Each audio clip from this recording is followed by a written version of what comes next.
let's see some other heroes for a change. Just thinking out loud here. What the hell is this TV ban? Is Shopify like wanting to open with DP or something? And they're like, yeah, Beastcoast will TV that First phase. Yeah. Potentially. They also opened on Beastcoast with a Tusk TV on first. So they got their Tusk, which is their biggest flex hero. Yes, and then, depending on whether or not Shopify want to secure a Mikey or a Saberlight hero in the first phase, TV could potentially be very good versus like a Do hero also. Just for the lane, so we'll see. Yeah. There's also the tiny flex that Beastcoast is very good at, and they've shown us that they're willing to flex it to Schofield. So that's the potential of first pick here too. But yeah, it's gonna be tiny Tusk Snap that we're looking at right now. Oh, you're actually right about the TV opening was in response to a DK. So maybe they just instantly got terrified of DK and that's why they banned it. Man, they tricked him into banning DK. They tricked them. They forced their hand. So I guess they get more open heroes than on Shopify. Oh, I didn't mute myself.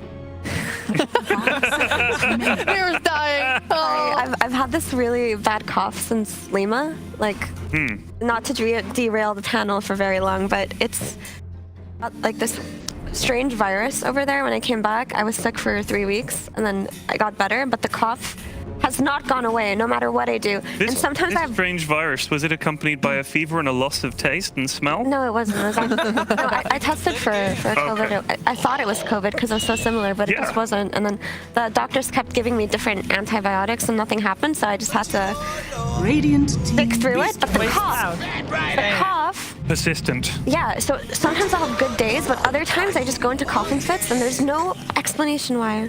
Okay, no more derailing. That was my vent of the day. Okay. It's fine. This is a talk show with a Dota tournament on the side, so This is true. That is we're allowed true. to talk about that. I just needed to vent so badly. Aww. If I see the opening of Shopify, my small mind's like, ooh, great game to buy a stick. Great game to buy a stick. No, you are right, Sheep. It doesn't think of Define any your heroes. draft There's around no that. stick. We're going to draft against a team that very stick-friendly opponents. I wonder if you ever draft based on the knowledge that you'll get a lot of stick charges. What do? Would that ever be a thing? Would they think, a lot of stick charges? I mean, that's why some people pick like Storm Spirit as a response to Batrider, right? Because the stick just makes you have the nicest lane ever. But that's the answer. Yes, you do. Yeah, Oh, there you that's go. cool. Well, there's the Nice. Snapfire. This is funny because obviously these are the first two bans that so many teams go for against Beastcoast. Yeah, and for good reason. Like this Snapfire is a staple of South America in general, but especially these two top teams because of the flexibility on it. I think Sacred especially plays a really, really good offlane Snapfire.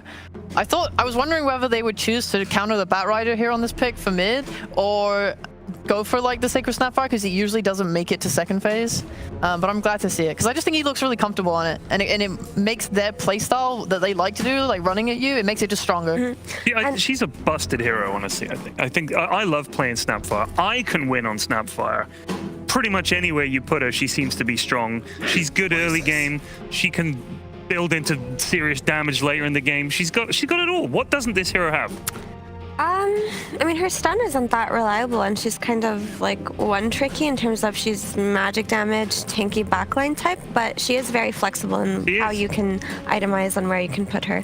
But I understand the need to go for the Snapfire because it's like another one of their flex heroes, and you do want to flex as much as possible when you have first pick. And yeah, you look at the Snap, it's usually a Sacred hero, but they have been willing to play it on Stinger. Yep. They've been willing to play it on Schofield. They've shown that they've been more flexible recently. I'm a little bit worried that they didn't address this first phase Batrider because now they're just going to cover the mid bans that are probably best against it, that Dark Mago does play, like the Queen of Pain and Storm potentially.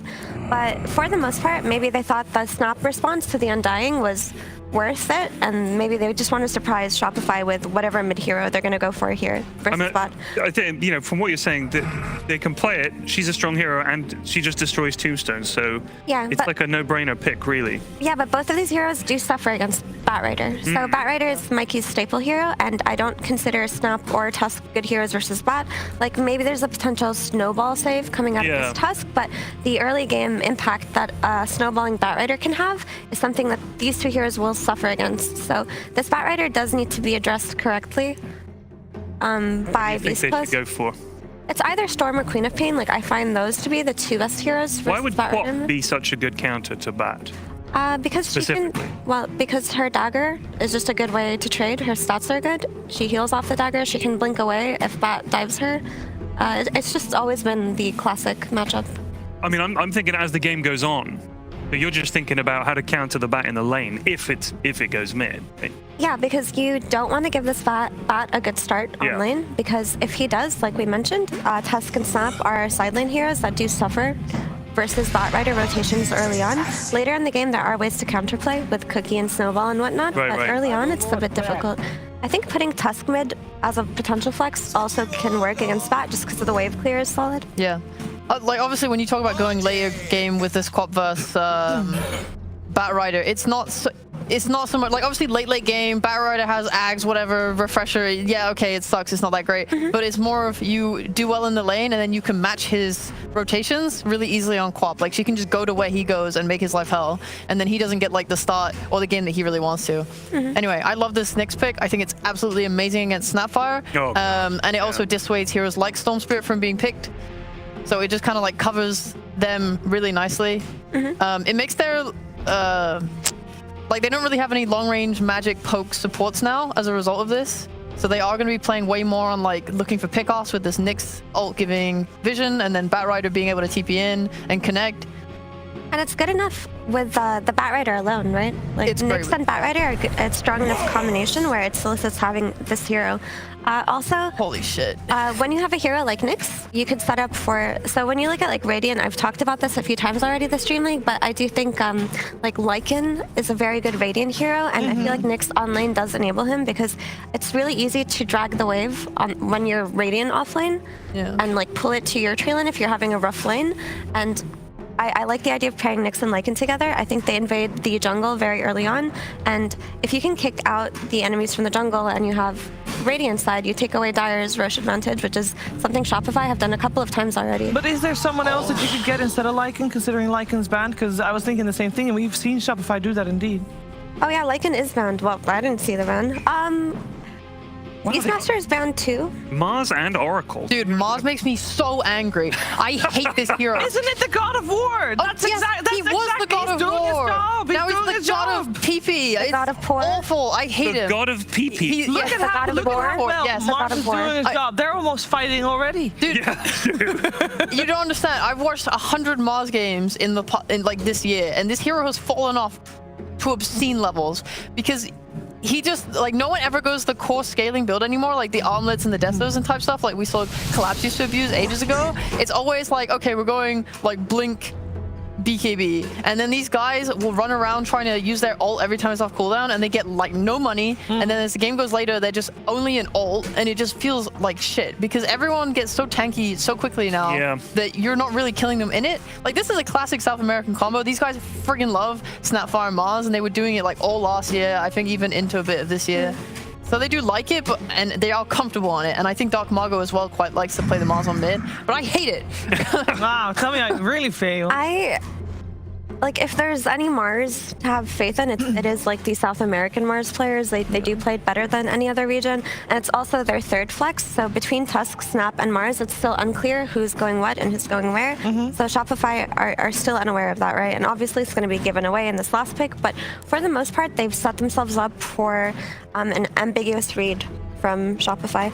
I mean, also you've got the classic combo of Mars and Snap, but I do agree with Sheep that this hero has been super underwhelming. Yep. It's good against Batrider these days, so that's nice. Like, it can be a way to play into the Batrider in the early game, but like, if a few... So the thing about Mars, and I don't know if you agree with me, but is I feel like his first two items always go wrong somehow. Like, sometimes you rush the blink, and then it doesn't work out, and then you just have a blink dagger, and you don't have any way to catch up.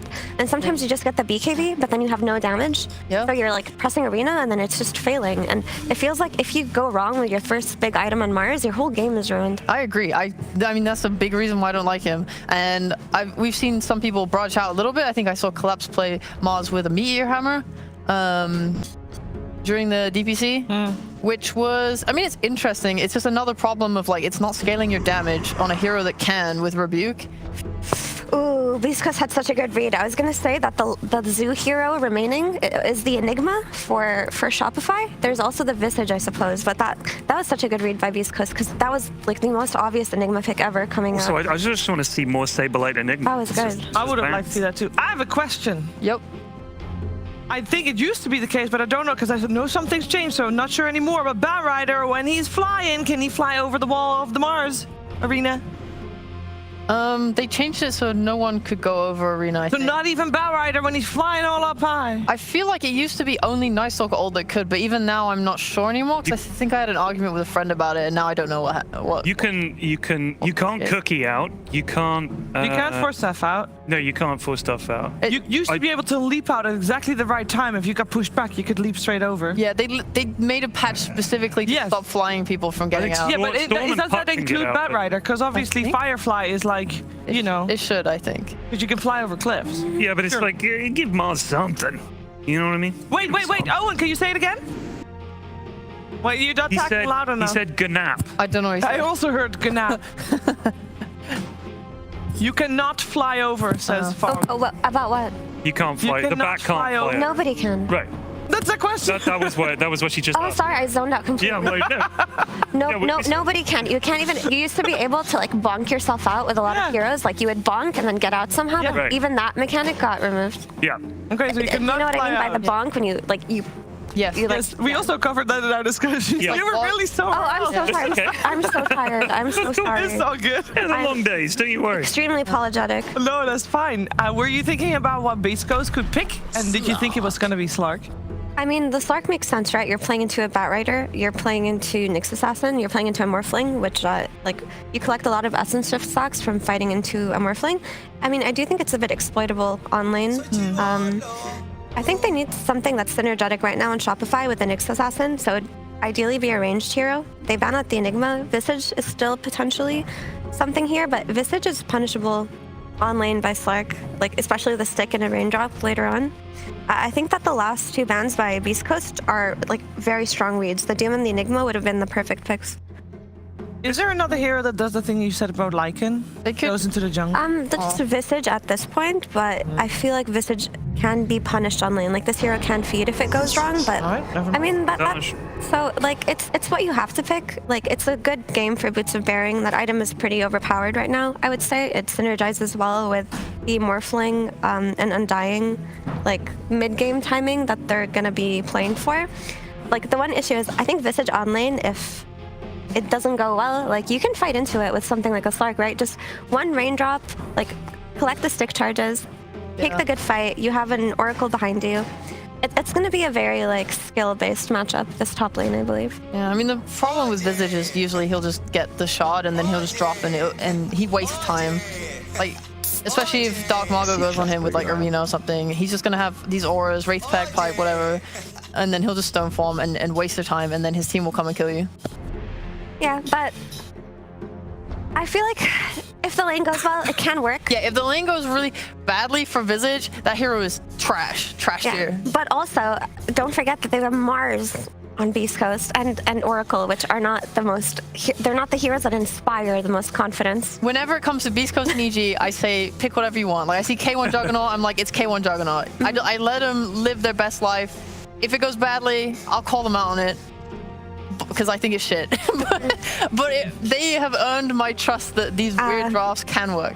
So for me, I think the K1 Slark can win this game, like overall, and I think Dark Mago is a really, really good Mars player.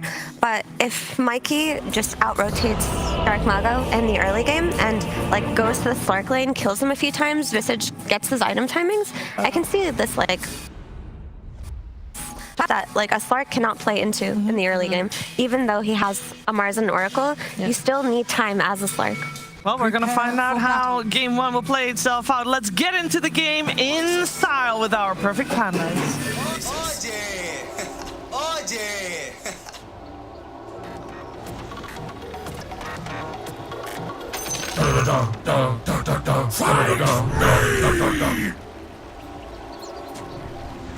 Here we go, ladies and gentlemen. Beastcoast up against Shopify Rebellion. And, well, folks, excited to see some of these heroes coming out. We're getting the Mars and the Oracle, something that the panel didn't seem too sure about. we'll see if Beastcoast can make it work. I mean, what do you sort of make of the drafts this time around? And do you indeed feel that some of these less popular heroes that we're seeing Beastcoast run can work in this day and age?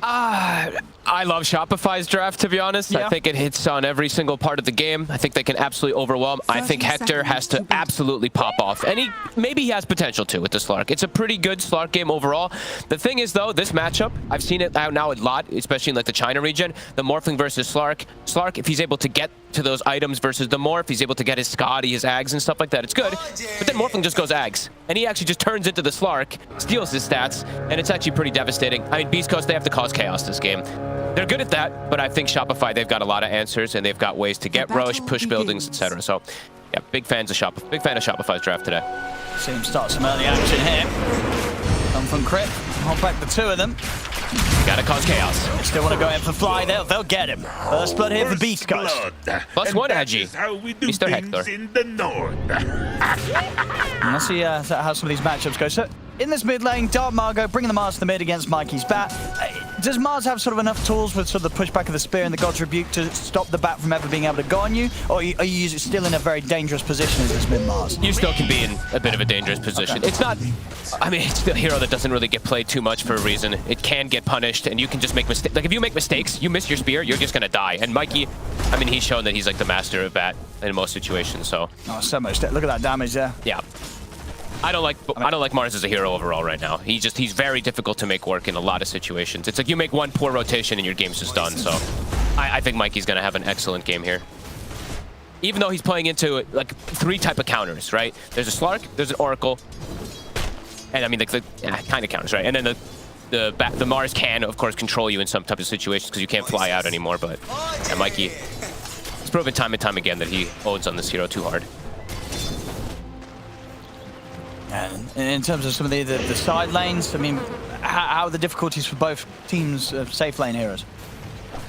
Honestly, the Slark can get punished a lot up here. If he's able to get on top of something like Visage, sure, but they have so much damage. It's always an issue. Until you have Raindrop, you do just get spammed out. Bottom, I mean, Beastcoast, they have to work some type of magic here because this is an Undying versus 2 strength hero, so they should just be able to secure the lane on Shopify for Morphling for Arteezy quite easily. Yeah, Arteezy able to trade super well with the two of them there. Lots of damage being done to both Sacred and Schofield. Very hard lane with the double strength versus Undying. They gotta just creep manipulate. Right. Quite a bit of hits here. And they finish him off. A couple more hits from K1, but K1 has to make the call to back away. Knows that if he committed in to try for the kill, he would have lost his own life, so he plays it safe. He's understanding a lot lately, though, on K1 of just bringing salves to these type of lanes where they just spam him down, so he actually has a salve to at least reset himself, but it's not like they're going to stop up here on Crit and Saberlight. They're just going to keep spamming this Slark out. And pre-raindrop, yeah, you're a very squishy hero. That type of harassment adds up quickly. So across the board, I really like the way Shopify have their lane set up. Pretty standard lanes from them. I think really standard, to be honest with you, but that makes a lot of sense. Radiant's courier has been... Dark Margot doing well in the mid matchup so far. Yep. 14 for 2 against the 11 for 2. He's farming perfectly fine. Should have his boots coming out very soon too, so should be able to prevent himself from dying. I want to see if there's going to be some early rotations that come out, because Beastcoast, I think that's like their specialty. It's causing chaos, making these unexpected movements, especially from Schofield. But we've also seen Crit do similar. Although he doesn't want to leave Visage, so... Yeah, I mean, do you think Shopify were happy overall with getting the Visage as the last pick? Of course, with a lot of the other Saberlight heroes taken out, this has still ended up a solid part of their draft. Yeah, it's a distraction. I like that Sheep actually pointed it out. It's something I always talk about with the Visage is you just get Shard and you break so many types of initiations because you usually want to like blow this hero up instantly. If you just click Gravekeeper's Cloak when you have the Shard, if you can dodge like the Mars initiation, you're going to be able to get your team to back you up. So, I mean, it's one of the last ones that was left. Enigma was gone, Lycan was gone, Beastman was gone. They like having this type of extra push that comes from Saberlight.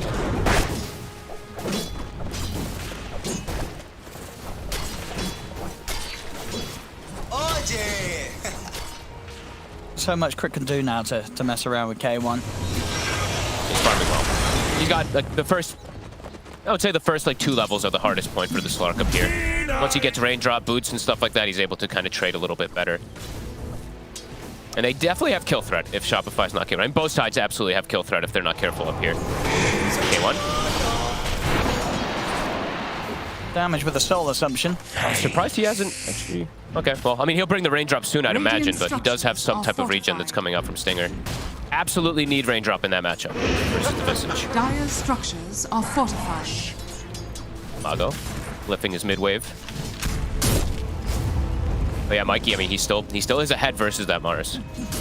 Only slightly though. Super Only slightly. Close. Super close. Dark Margo doing really nicely.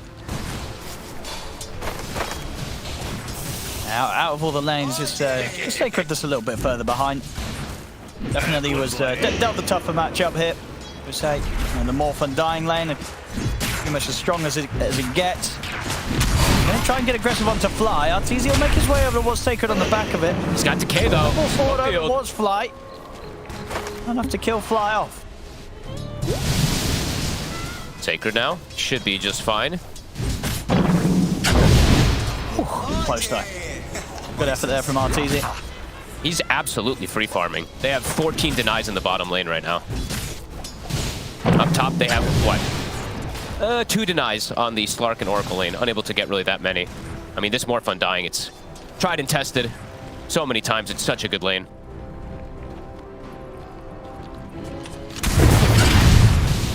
Death tax.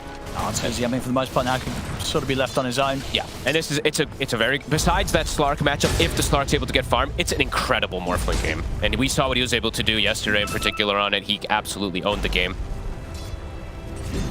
Here come those rotations. Power runes fly. Setting up versus Schofield. Who's gonna get it? Mikey will get it, and it's a good one. DD. They're going to try and snowball in onto Fly. TPs are coming over. He's going to be able to get the stick off, but he'll still go down, Fly. We'll see what Mikey and Crit can find in return. Flame Break knockback onto Dark Margo. Further TPs coming in. Stinger's going to try and do his best to bail Dark Margo out of this one. Irina will get laid down. They turn with the spear onto Mikey. They burst him low with the Purifying Flames. Mikey pops the Fairy Fire. They're trying to kill this bat, and they'll finally get it. The snowball's there from Schofield. They take Mikey down, and they keep Dark Margo alive. They're going for more. They have tag team. Crit, he could be in trouble too. Chase onwards. Control there for Stinger landing the route. Still able to pick up the bounty. If they want to keep chasing, they won't. I'll let Crit live here, but they get the big kill. Taking out Mikey there in the mid, keeping their own mid alive. Dark Margo, fine, he's back to the lane. Great rotation from Stinger. Fortune's End was incredible there. Not only did it dispel the sticky stacks that are on that Mars, but also dispelled the DD off of the Bat Rider. Crisp move. Still, even though they're 3-0, Shopify, they're having that net worth lead just from the way that the lanes are going. These last hits they add up. Look, everybody, this is one of the best raindrop games I think I've ever seen. Like, everybody's just carrying a raindrop. I feel like most games are. I mean, this item is probably one of the best in the game, in the early game.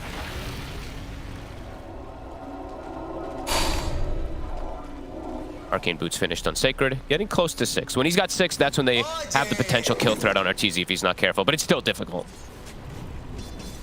And they do get a nice side pull off. So they're going to deny at least 1 or 2 creeps down here from him.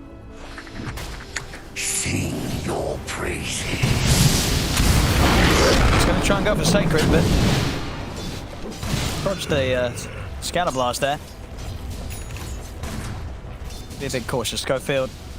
For his next move. He's got his eyes back over towards the mid here around these 8-minute power runes. Just the constant rotations to secure runes for Dark Mago. Middle tower is under attack. Illusion rune, another nice one. A little dispel mechanic versus the bat.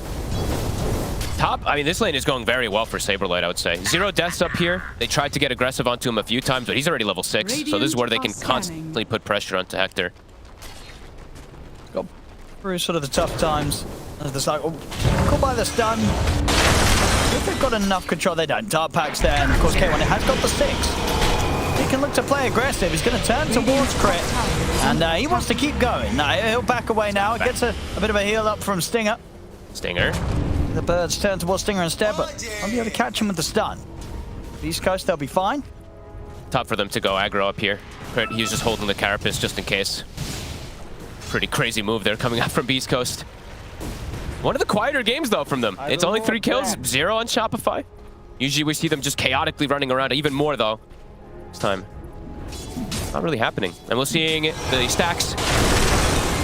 Massive stacks being made for Mikey to farm. Crit, he's going to soak the mid lane. They're going to try to punish Crit. They know that he's just trying to sap experience here. Hesitate. Acting on dropping the arena for him. Can be a risky dive. Sofield, he knows that they're farming Ancients. He's going to try to walk over and sap some XP. We'll be able to sap a decent chunk of it, too. And Dark Margo's coming over to back him up. Thinking about it. The ring's Really want to try and get this fight going here, Beastcoast. Dark Margo's going to try and step towards Crit. Crit turns with the stun. Schofield traps Crit with the shards. The arena, the Spear actually pushes Crit to safety a little bit. That was weird. It pushes him over the shard. I thought it only pushes him into. I thought so. Wait, what? Maybe the shards hadn't sort of fully formed at the time that the spear pushed him over. I mean, either way, an over-aggressive move. Yeah. Margo now. And now they can be in trouble because Tablelight's coming in. They do have the backup of the kisses. Crit will fall. Dark Margo will be fine. In fact, he's even thinking about looking back towards Fly because K1's here, jumps in onto the Undying. Now focus Fly first. If Fly can get another round of spells off, he can't. Dark Margo finishes him with the spear. Well, they will manage at the end of it all to get a second kill out of this, Beastcoast. And they got a bird. They might even get the second one. The blast is off the mark. Saberlight also getting gone on Hector. He's got another pounce, but he's looking to finish up the stack. It's a big one. Yeah. This stack definitely more worth to go for this and clean this up before Shopify Rebellion's able to set up again in this triangle area. So Beastcoast, they'll take this all from them. Nice move. They brought literally everybody, all 5 heroes to contest the stack. They know the way that Shopify plays with this Bat Rider, where he always goes to farm those stacks. And yeah, it's Diffusal now, already finished for K1. I think it's time to make this pressure. Time to play fast. They can bring the Slark involved a little bit more than Arteezy's going to be able to get involved early.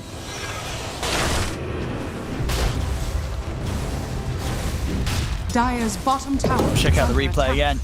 That was weird. Were they not formed, I guess? I think the shot. I thought they were. I don't know. I mean, they definitely were formed. I guess maybe because the Carapace, some weird interaction or something. I usually just...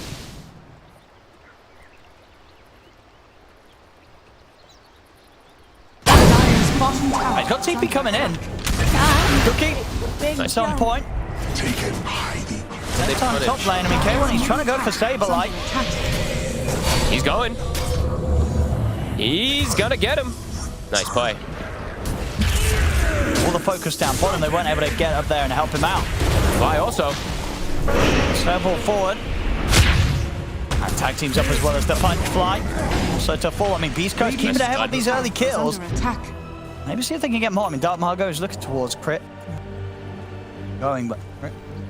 Okay, full Tranquil Boots done on Crit, so a bit difficult to catch. Every time I see Arcane Rune, I'm just like, oh my god. I feel like it's just like the best rune in most situations. Oh, won't be able to get the pushback there with the God's Rebuke, so Dark Margo will not manage to grab the haste rune as well. Crit, he'll take that. I mean, it's kind of standard randomization, but I really like that Hector did go for Diffu this game. Dire's Super good versus that Morphling. It lets you get solo kill potential. One. This time maybe bit off more than he could chew.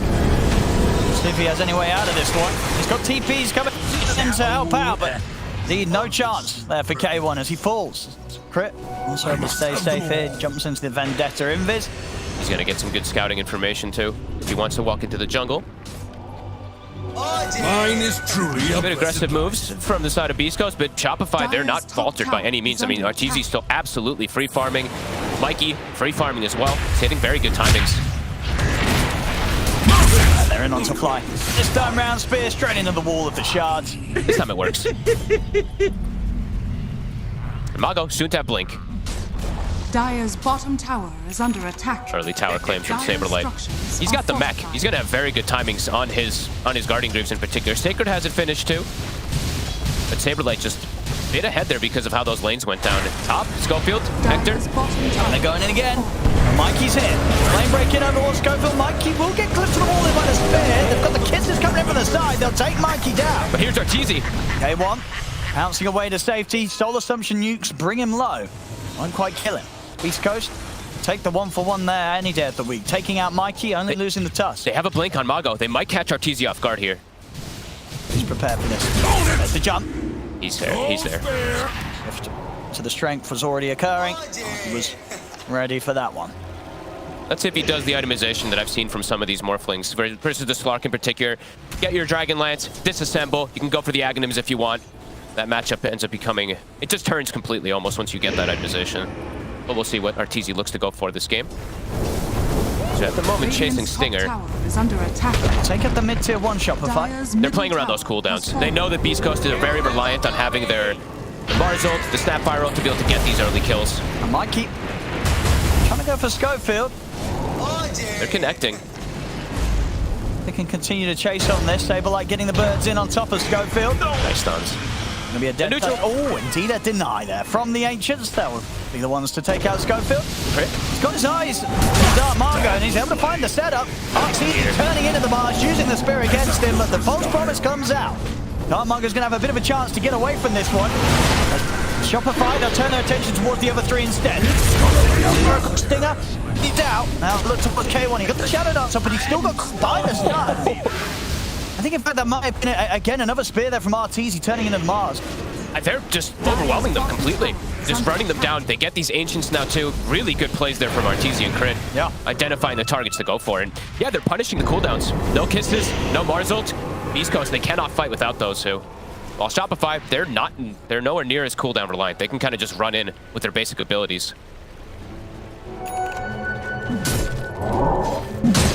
Very good involvement from Arteezy. Moment, top net worth on the Morphling. Had an excellent Morph game the other day. Can they sneak on him this time? They're trying again. They're even gonna smoke. Will he see it coming? Radiant are scanning. They really want him. Got wait for him. He should be able to get away. Yeah, but too much of an awkward attempt there to start the jump on him. And was it going to be able to walk away from the snowball coming in? Full Greaves on Saberlight. And Shopify, they've gotten all 3 tier 1s already. So doing what I feel like they do this every game. No matter who they're really playing against, they always have this push that comes from Saberlight in the off lane. They're able to just overwhelm and take these towers early. Beastcoast, they've got all their ults up. Radiant's top tower. Feels like they have to try to make something happen here. Shopify, they're just in a very comfortable spot for this Morphling, for this Bat. And the Bat Mikey, once he has BKB, then it makes it a lot harder for Beastcoast to actually go for any of these type of plays. And they're going in on this, but it's just the illusion. Saberlight there. See where they go next. Dire's bottom tower is under attack. K1, he's still farming very well. He almost has his Aghanim stun, but Morph keeping up. Radiant's top tower has been denied. Dire's bottom tower is under attack. Got their eyes on mid, but hard to approach this, and yeah, not easy heroes to jump really. If they get in, even getting on to Crit, he gets a spike. Suddenly it's just a bit of a messy initiation from Beastcoast. It could easily be turned around, especially when it happens as close as it could to these tier 1 towers that Shopify Rebellion still have standing. K1, like it. They're going to try to set up on him here. Crit. Not going to be able to find it. Dire are scanning.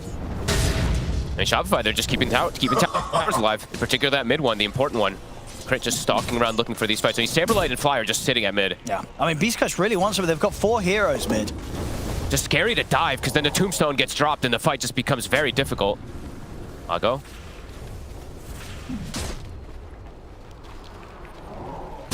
They're trying to go for the fight. I mean, they're still getting the space, of course, on K1, but unable to get any type of actual threat on the map. Overall tower pressure is just non-existent.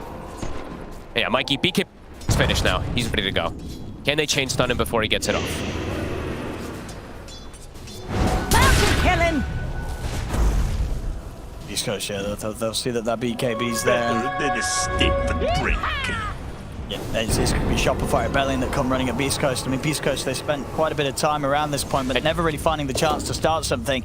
He bought the card. You get the focus, well, bad items you can get here. So he can't get chain stun now. He will always get that morph off, or sorry, the attribute shift off in order to survive if they do go for him. Sacred, he's bound. No, they'll blow him up here. Oops. Okay, Arteezy turns to the Snapfire, but does miss the Scatter Blast. Gives Sacred a little bit of an extra chance to live. Still goes down, the wall's there, trapping both Crit. Not Mikey though, because BKB's popped by the bat. He's out of there. In fact, Arteezy turns into Snapfire again, back in with a 2-man cookie stun there. And straight on top of the K1. Stinger's out. He's going to buy back here. Arteezy picks up 2 kills underneath the tier 2 of Beastcoast. They're just overwhelming them. Too much pressure. The BKB timing. So Mikey, he's just like, okay, cool. You catch our support. I'm just able to stand inside of your Mars ult. And they get honestly, they get one of the most important heroes to start the fight. Like, getting Sacred, he is pretty much the majority of the damage in the early game that's going to be coming out from those kisses. A little bit of a miss there, of course, to start it from RTZ, but either way. I mean, he makes up for it with his cookie. Yep. And he comes back in here, straight on top of K1. K1 almost dies. It was very close. Like, Saberlight almost actually gets the chain stun onto him. And they punish bot. They're on Mikey. Might just be able to. Pretty damn good kill. Now they have Blink on Schofield.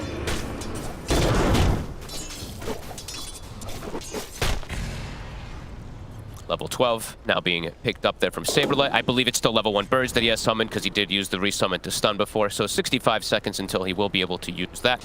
He has Shard though, so now they have how many? All 3 cores at this point now have a way to protect themselves, in particular versus the Mars initiation, right? Yeah, they're difficult to go on. Yeah, they can get the attribute shift off, they can get the BKB for the Batrider, and then they just drop from that Visage. And then also, yeah, Crit being an Nyx assassin who has Spike Carapace. So just getting the jump in these fights is it's not easy for Beastcoast. Absolutely. And if Fly, like even Fly, like if he gets Flesh Golem off, right, it's like, oh my god, he's actually super tanky, so it can be difficult to bring him down if you don't have numbers. They're going to try and go for Fly. They'll succeed. Nicely done. They'll have to use the arena for this.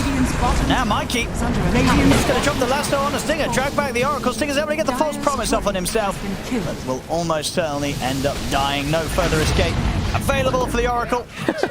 Tries to hit the courier. They're pinging out the Roche. How long on Fly? I mean, Fly's going to be back up in 10 seconds.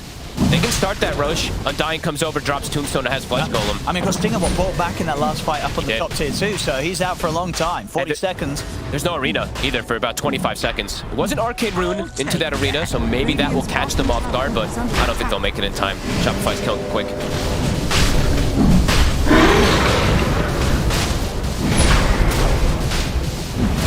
How's K1 doing on his next item? He's still farmed. He has Echo Saber as well. If the fights kind of draw out and we're still in these situations where K1's surviving, building up the stats, getting to the 10-20 essence shifts, it could get kind of crazy. This lot could absolutely run out of control. Oh, apologies. He actually went Mage Slayer, so I mean, does have a little bit more survivability versus the magic damage. His timings are still good. Great.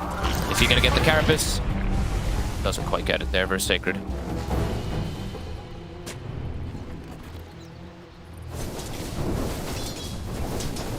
Sort of moves Beastcoast want to make. But Shopify Rebellion are the ones that have Aegis on RTZ. Even though they have ults, it's tough for them to utilize them at this point. Mago, now with BKB, has a bit of a better option to be able to jump in and not just get turned on instantly. Also have a blink also on the Snapfire. I mean, triple blink. They do have a lot of ways to initiate these funds, but as we said, these fights, as we said though, Shopify, they just have answers because they have these instant type of ways to protect all 3 cores. Now Mikey has an initiation tool himself. The dagger picked up. Close though. Less than 1k lead right now for Shopify, but they have Aegis, so they have for RTZ to just take out this tier 2 top. That's pretty much the manta done. Yeah, they're just taking that much more off the map. You know, yeah, tier 2 gone on the top lane, but they themselves, they still have their tier 1 in the mid. Saberlight has literally just been parked there for what? 10 minutes it feels like or something.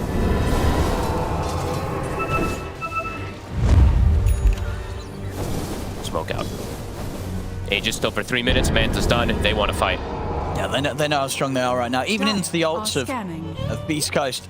Shopify Rebellion is under attack. Have a much better shot of coming out on top of a 5 versus 5. They just have a lot of annoyances. You know, the Visage Birds, the Tombstone, it's things that they have to deal with on the side of Beastcoast. And it's hard for Sacred to kill off that Tombstone crit. A big stun. He's going to get in with the jump. And he's onto the 2 of them. We'll see the lasso being used here straight around the Sacred. It's going to be removed with the false promise. The Stinger's able to get out just in time. Schofield's able to retreat off the side. They'll focus Stinger instead beyond the tier 2 tower. The Soul Assumption from Saberlight takes him out. Dark Margo is going to jump back in with the arena, but he gets clipped by the stun. Waveform forward from RTZ. Dark Margo getting burst down to half HP. He'll now get the BKB off K1. He's going straight for crit.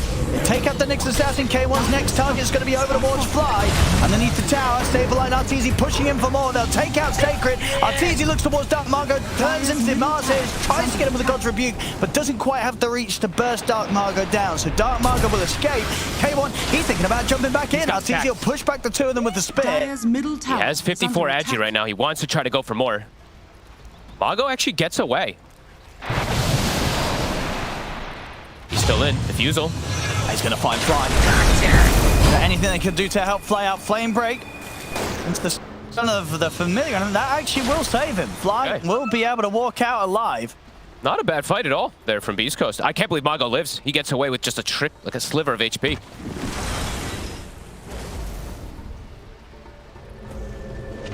All things considered, playing into the Aegis, they did do a pretty good job fighting there. Arteezy, we see that next item queued up. It is going to be that Axe, as I was mentioning from before. It's just amazing versus Slark. He kind of has to itemize for Linken's at some point to be able to deal with it. It is overall pretty good Linken's game versus the Bat as well.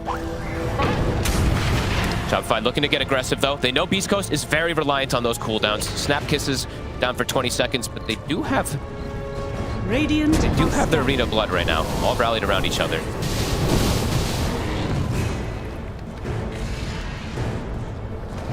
Lasso at the ready, BKB at the ready, Shopify, they're ready to fight. How long on the second bird? Saberlight, he's got 20 seconds left on his resummon. Monto, he's in straight away. Stinger though, the same. False Promise is going to come out immediately. Sacred's going to be fine. 2 times now, he's able to just instantly cancel that lasso.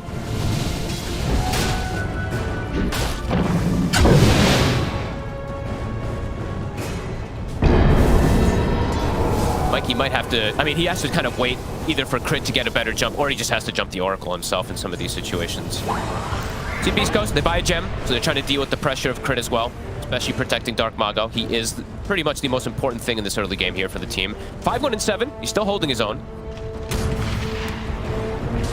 With DD. He's gonna drop that bottle for Arteezy for sure. And Aegis, it will get reclaimed in 10. DD can cause problems. Have ways to dispel it, of course, with that Oracle, but yeah, difficult for Stinger sometimes to get in position to do so. They're in. Mago. He's got the gem. He's going to be able to clip Arteezy there, holding back with the Spike Carapace from Crit. Catch him. K1's thinking about running in on this. He's going to go straight for Crit. He's in onto the Nyx Assassin. They will be able to turn with the stun. Crit for the arena. The Kiss is coming in as well. Crit and Fly, both trapped in the arena, will get taken out. Use Schofield in return, and Arteezy's getting aggressive. Goes in with a waveform to help Mikey finish off Stinger. They can now look towards maybe Dark Mago as well. Ground and Abductor Strike. Arteezy's still with the DD room. They'll look to Dark Mago. He's going to miss the spear though, Arteezy, as he turns to Mars. Waveform up to the high ground. Won't catch up to Dark Mago, but the illusions. That's the gem. End up taking him out, and indeed Gem hits the deck. Alright, this DD did so much work. Arteezy, he's in the spot. He's stuck for a second, but he gets out. Did have to use a couple of buybacks there. Both Crit and Fly buying back on the side of Shopify Rebellion. Beastcoast, they'll only drop one. Schofield aiming to get back in the action. Getting the gem is massive, though, because now it's like Dark Mago. He could die in a situation instantly if Crit's able to find him. Shopify, I think they're very happy with how that went down. And Arteezy, he's getting very close to having that Aghanims. That's where that matchup versus the Slark just you take all his stats, and then you also just become the Slark. You have double pounces. You're able to just reign supreme in most of these fights. Saberlight, more annoyances he's building for. Wraith Pact, it's about to be finished. Actually, it is finished now. So Familiars, Tombstone, Wraith Pact on the ground. You have to pick and choose which one you want to focus now, as this Snapfire in particular.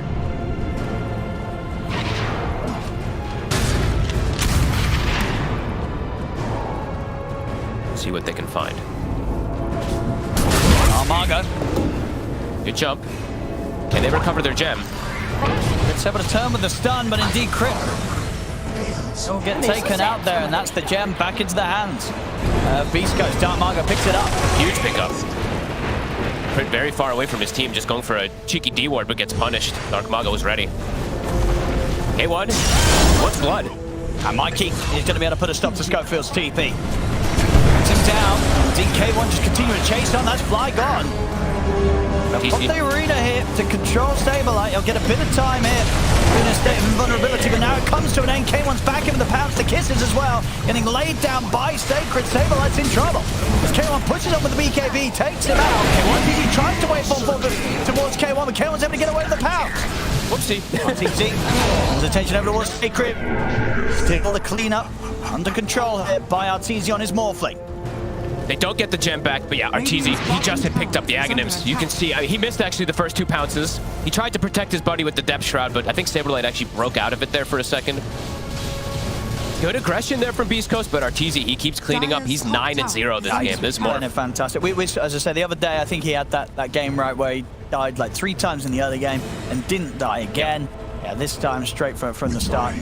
Full 30 minutes yet to be picked off, and having some fantastic appearances in these team fights.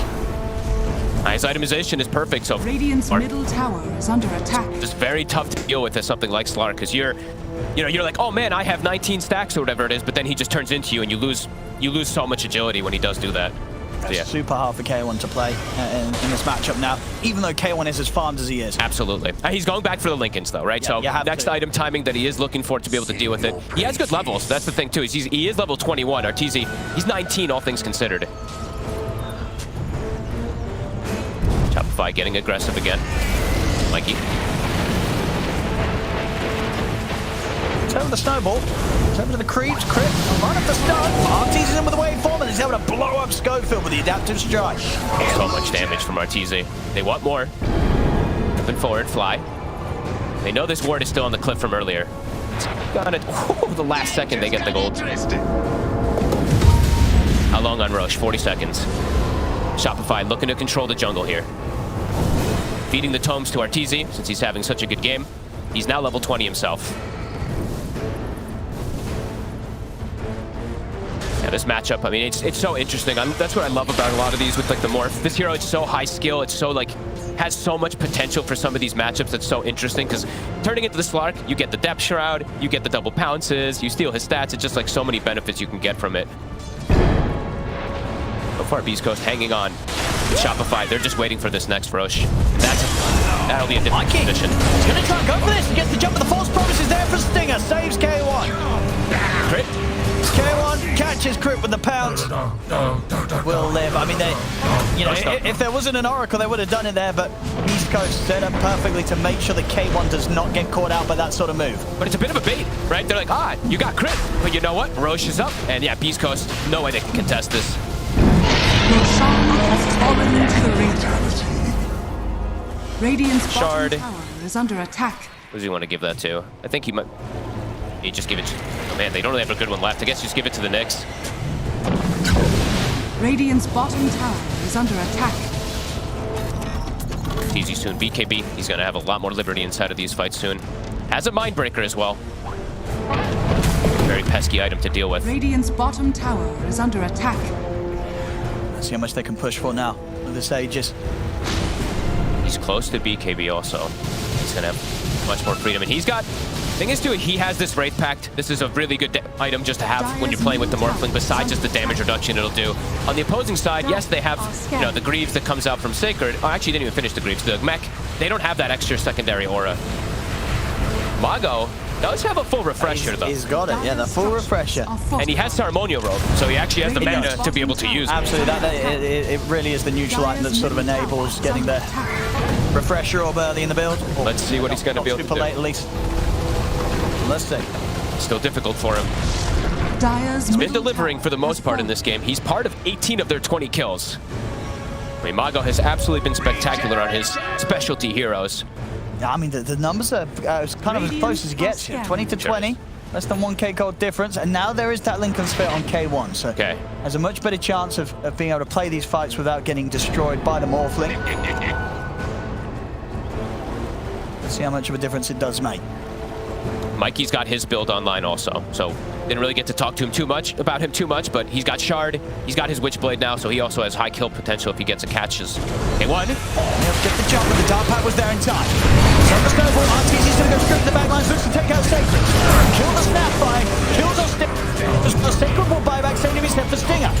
K1's BKB, it will come to an end. Arteezy hits also his BKB to finally finish. As Dark Mago lays down the arena, they trap Mikey and they'll be able to trap Saberlight. The two of them gone. As K1, he's starting to clean up, and it will continue here with a triple kill for the Slark. Look at his stacks. He's got 100 Agi.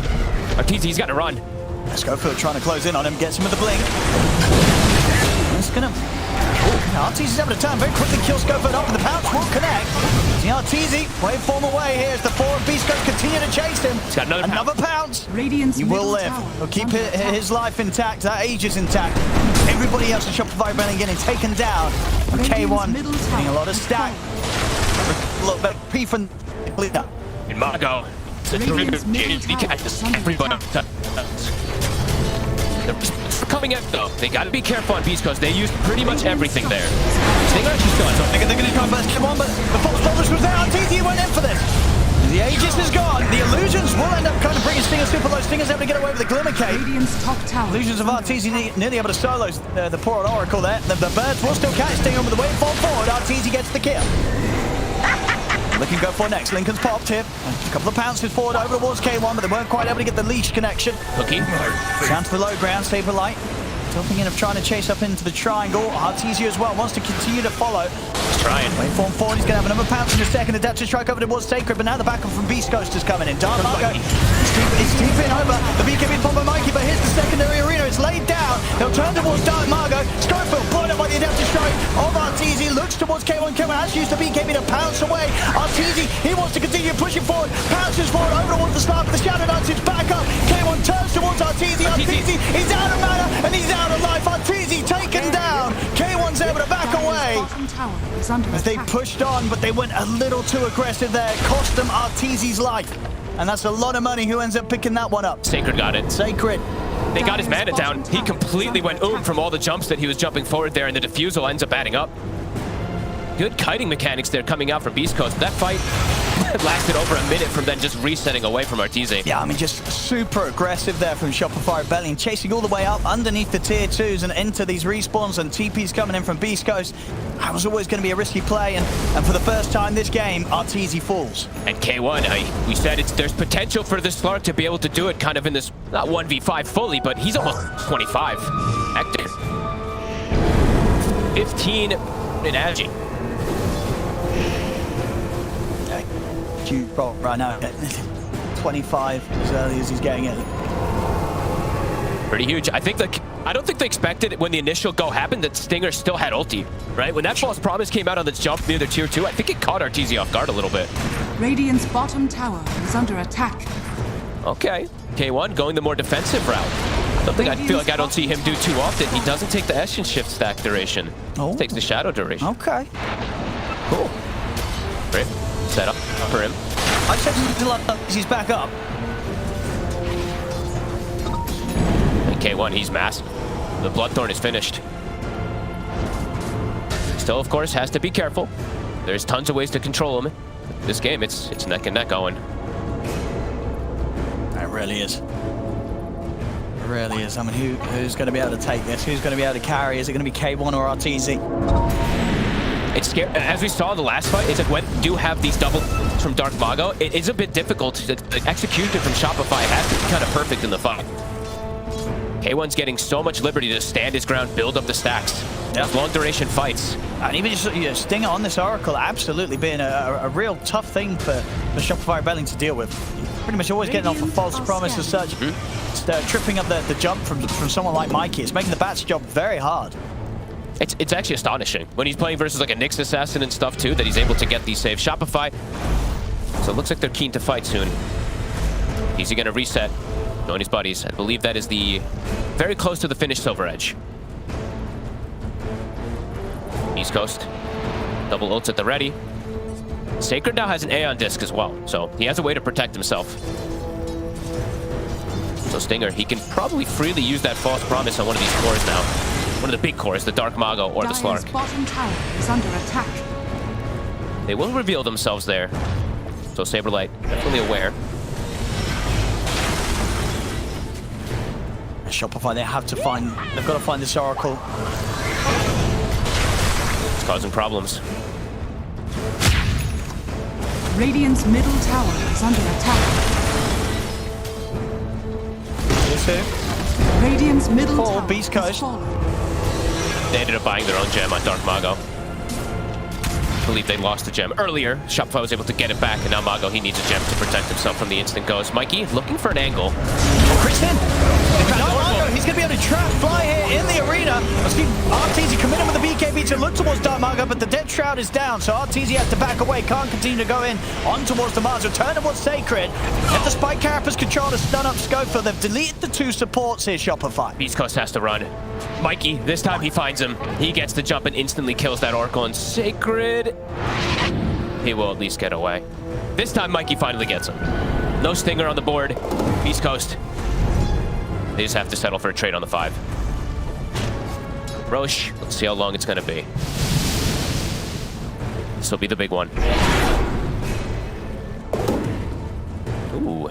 Another way to sneak now, too. Saberlight, he was debating what he wanted to go for this game. He had Ags queued, then he went back to maybe go for BKB. He actually has full Ags. So now they have 3 different ways to kind of surround and look for that Oracle in particular on the side of Shopify. K1, gonna find him here. They've got enough stun control. No, it's not anywhere near enough. He's still able to get the Shadow Dance off, and the backup comes in for the Beastcoast. They turn towards RTZ, gets caught by this spear, clipped to the 1 solo tree there. Refresher and another spear to continue to keep him locked down. No buyback. Dark Margo will secure the kill here onto RTZ, and now with the second arena, the catch Crit. Crit also taken out of the fight and out of the game. Neither heroes with buyback. And how long on Roche? It's not a fast spawn. Unfortunate for Beastcoast. Fortunate for Shopify if they're able to get away here. Saberlight. Can he sneak away? Oh, it's still definitely potential to get damage done here. Over a minute with no morphling in the game. And look at the stacks. He has quite a bit of them. They can probably threaten high ground here. I think they'll want to. They'll want to try and force out the buyback, and sooner than later they're going to realize this buyback's not coming out. He doesn't have the money. I mean, Shopify, they went for the gank themselves to go for this, and they actually get RTZ kills because everybody from Beastcoast was there to react. Great play from Mago. Doesn't care, just uses the refresher for the double spear. Rax is going down. Saberlight's getting his own push going. Are under attack. Radiant structures are fortified. K1 will definitely want to stick around to get at least this 1 set. They're almost certainly going to know now there's no buyback here on this morphling. Saberlight's getting a range Rax. They have to pop their own glyph. Radiant's top barracks has fallen. Big hit from Beastcoast. They got to check that Roche. 28 seconds. This will be that big decider. K1, he'll have buyback is the scary thing. So even if he does get brought down in the next fight somehow, he will just come back. But they're going to have the numbers, the big numbers at least, the important one. Can Shopify sneak it? Gonna be spawning it. 5 seconds. That's going to be difficult. Dire are scared. They kill it really fast though, so Beastcoast, they have to run right over there if it gets scouted from the side of Shopify. K1.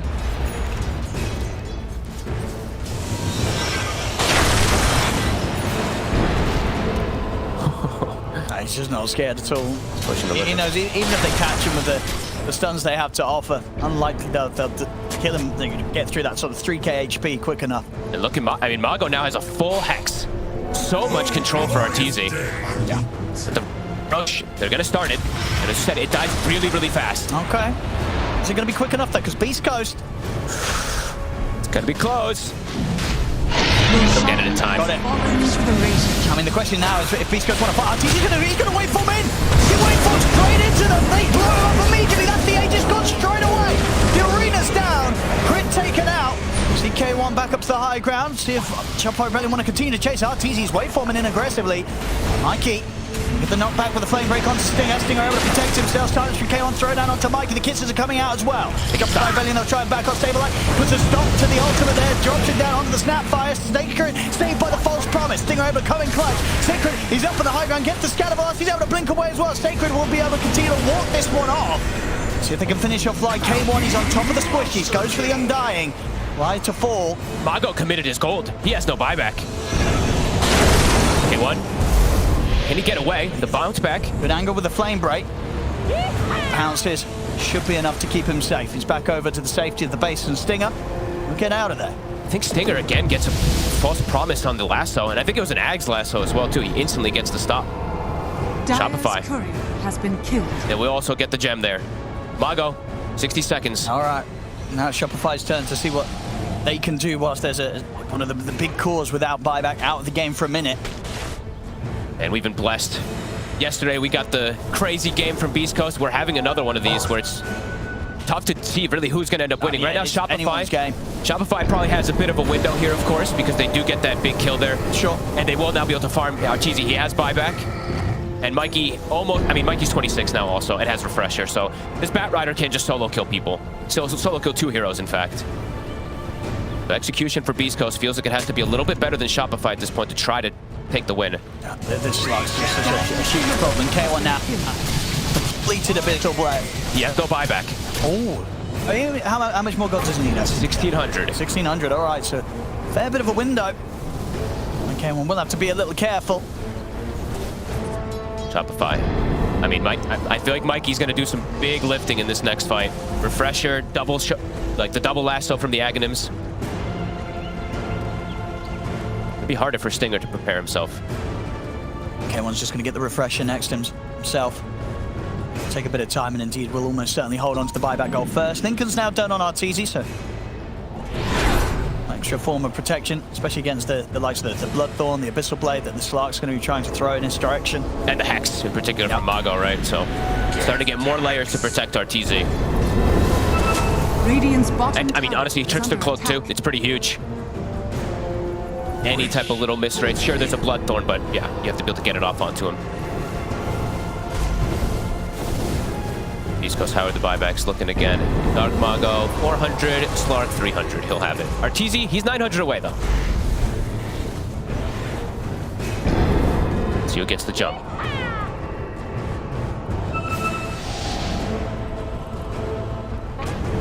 Outside the base, Shopify.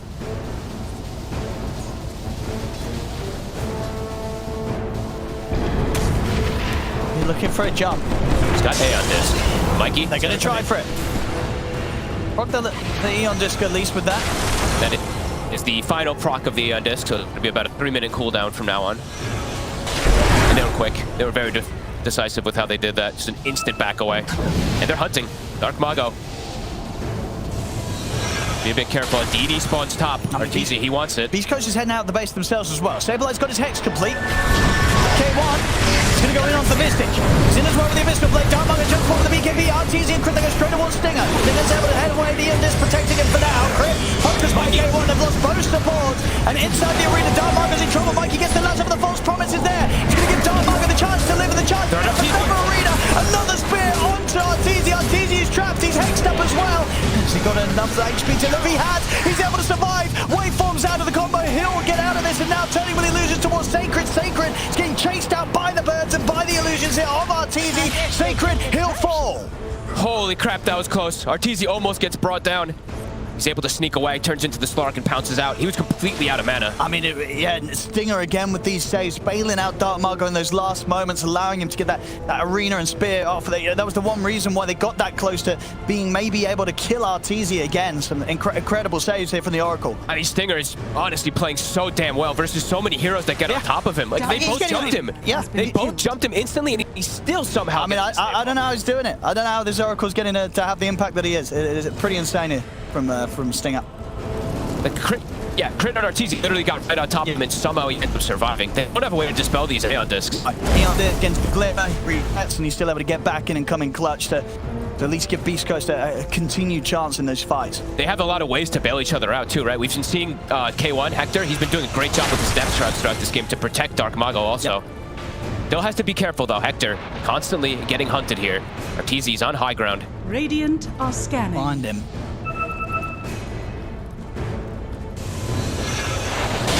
Keeping over. K1, he'll jump away. No, it's not to mess around. I mean, Stinger does have false promise back up. There's the last one of the two of them. And they blow up Stinger immediately. The arena gets dropped down. Arteezy puts the BKB. Snowball from Schofield over towards Sableye, but now Schofield's got to retreat. Sableye turns with a Hex onto Schofield. Follow jump forward from Crit with the stun. They take out the two supports. Oh, those are huge kills. Sacred will buy back. Same to be said for one of the supports. At least Stinger back in the game. Schofield, he'll wait his out. Mikey able to find the ideal target this time. No Aeon Disc available. Still on cooldown from the last fight. They're getting a decent bit of a lead now, Shopify Rebellion, with these last few fights they've come out on top of.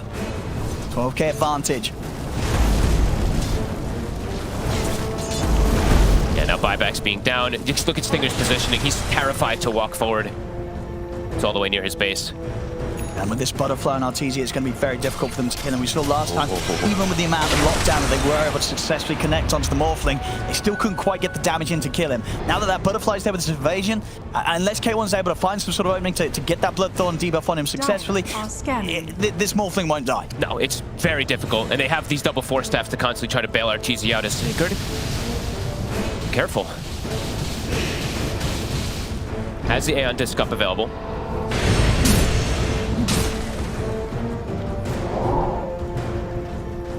See how well Beastcoast can pull together a high ground defense. Mago has hit level 25, I believe, just after that last fight, or just before it. So he does have more HP regen to keep them alive. Courier's still dead for the Slark. I mean, he's gone all in, Owen. K1. Ooh, he's spying up on the refresher. All right, so indeed very far away from any sort of buyback. He consumes the Aghanims as well, too, just to have that slot. Okay. I mean, he's pretty much 6-slotted besides the Moon Shard. If he gets to press his spells, it's, you know, how many sort of seconds of Shadow Dancing and Depth Shroud? It's a lot, right? It is a lot. It's what, like... It's like, what, 3, 5, at least 17 seconds. Plus the BKB, they get fly. He's in. Get fly. Darkmonger's able to drop the arena down onto Stabilize Crit. And Artesia. But the BKB will try and turn and help out, but Stabilize gets taken down. K1 jumps in onto Artesia. Starts to put the stacks up, but the waveforms there from Artesia down below. And the Hex will catch Artor. K1 jumps in, looking for Sacred, but the lasso's there from Mikey. Trying to hold back to this is Slark, but Slark is still full HP. They can't kill K1.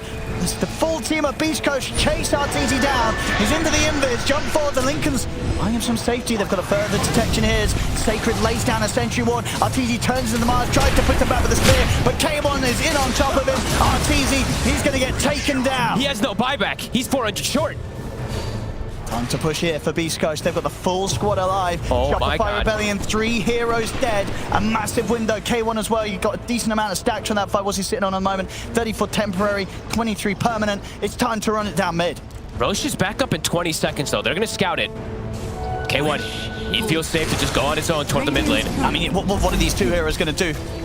Power Rider and dying. K1 is not scared at all of these. Oh, and these Aeon Discs are doing absolute God's work for Beastcoast. Just keep surviving. The jump comes in, but they live, and the supports on the side of Shopify, they don't have that. They don't have Aeon Discs. They just die on the initiation. Radiant's middle Stinger. Tower gone. Over and over go. Getting these saves. It's still 50 seconds, no, it's easy. They can perhaps get Megas. Radiant's middle barracks. See how much they want to push it. They might back up to go for Roche instead. Radiant's middle barracks are under attack. It's Beastcoast, though. They're just He's in. But the lasso's there. Darkmonger will get dragged up into the fountain. BKB will last long enough for him to at least walk out of it. Stinger's in with a false promise. And the depth shroud to cover. And the false promise Death Shroud combo is going to allow Darkmonger to just TP out underneath the noses of the entire team, pretty much, of Shopify Rebellion. He's out. Stinger, K1 with the save. Saberlight a little slow. He didn't get the drop stun. Perhaps could have actually canceled that TP out. Didn't expect it, though. How does this Oracle keep doing this? I mean, yeah.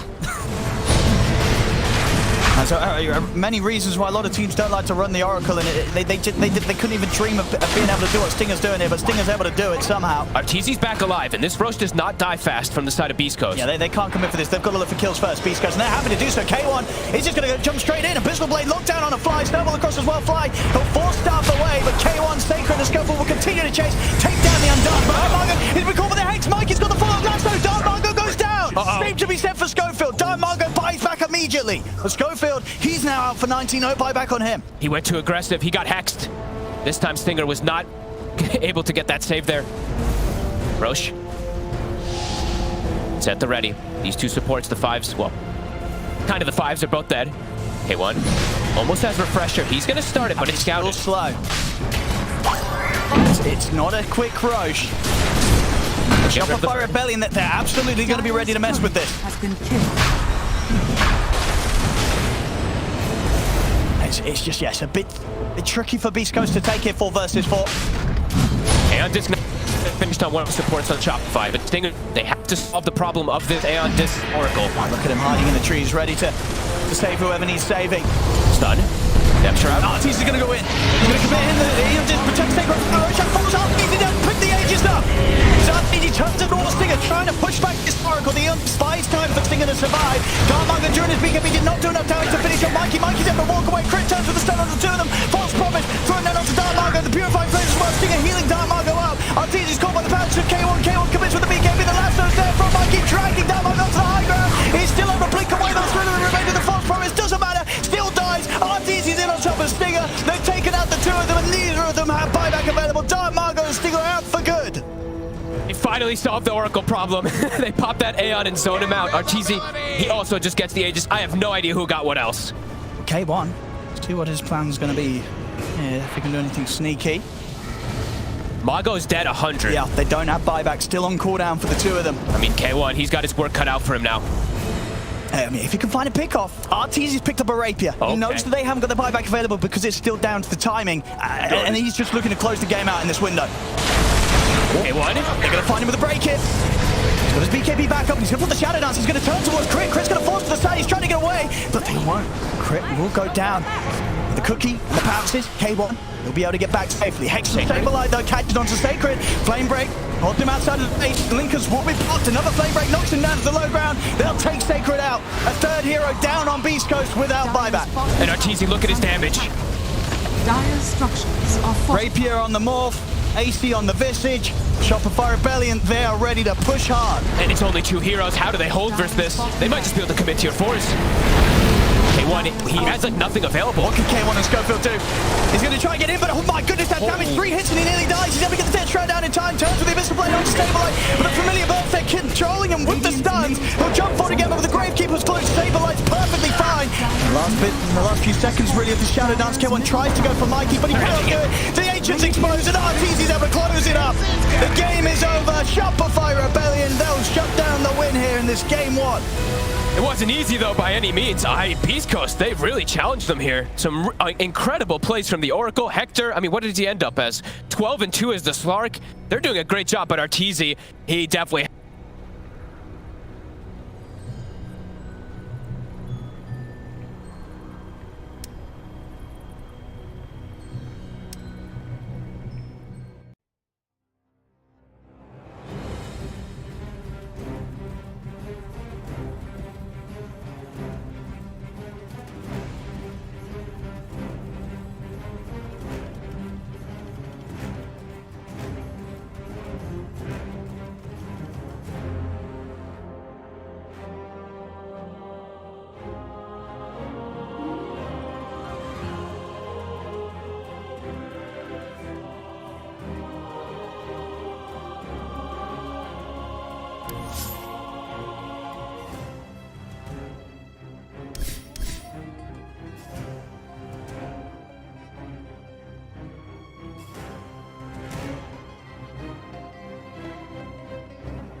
Cloud, if he's got these forks coming through, you know, if there's no... we'll come back to this as they get the dive on, and everything I was saying is now inconsequential because Cloud has gone down, so Kami has to move away from these multiple kisses. There is still that buyback for the Beastmaster though. Let's see. Let's get himself back into this. The dive onto the back lines, he's with the Vortex as well. It could be a real nice dismember. The hooks come. Nice save. Well, though. He saves it. Cloud gets himself back into this now, and Kami, he's losing so much time. Kami's going to go down. He's get the kill onto Leppington there as well. So Mira with that freezing field, Mira will go down. Coming down to the hooks, Yatsuo still in that push roll. He's getting them back. They get the buyback out from the post and Storm Spirit. Everybody from the side of Hydra, they don't want to be giving this one up now as well, but they take down Leppington once again. That's the dieback on the Disruptor, and Yatsuo, what can he do? The hook, it's going to be blocked mid. Hook. This is the dieback on the Cloud. Cloud, can he get himself away from this one? He's still being harassed up by Collapse. One more right click, he goes down. That is going to be the Beastmaster dead for 115 seconds, and now the chase is on for the rest of the side of Hydra. This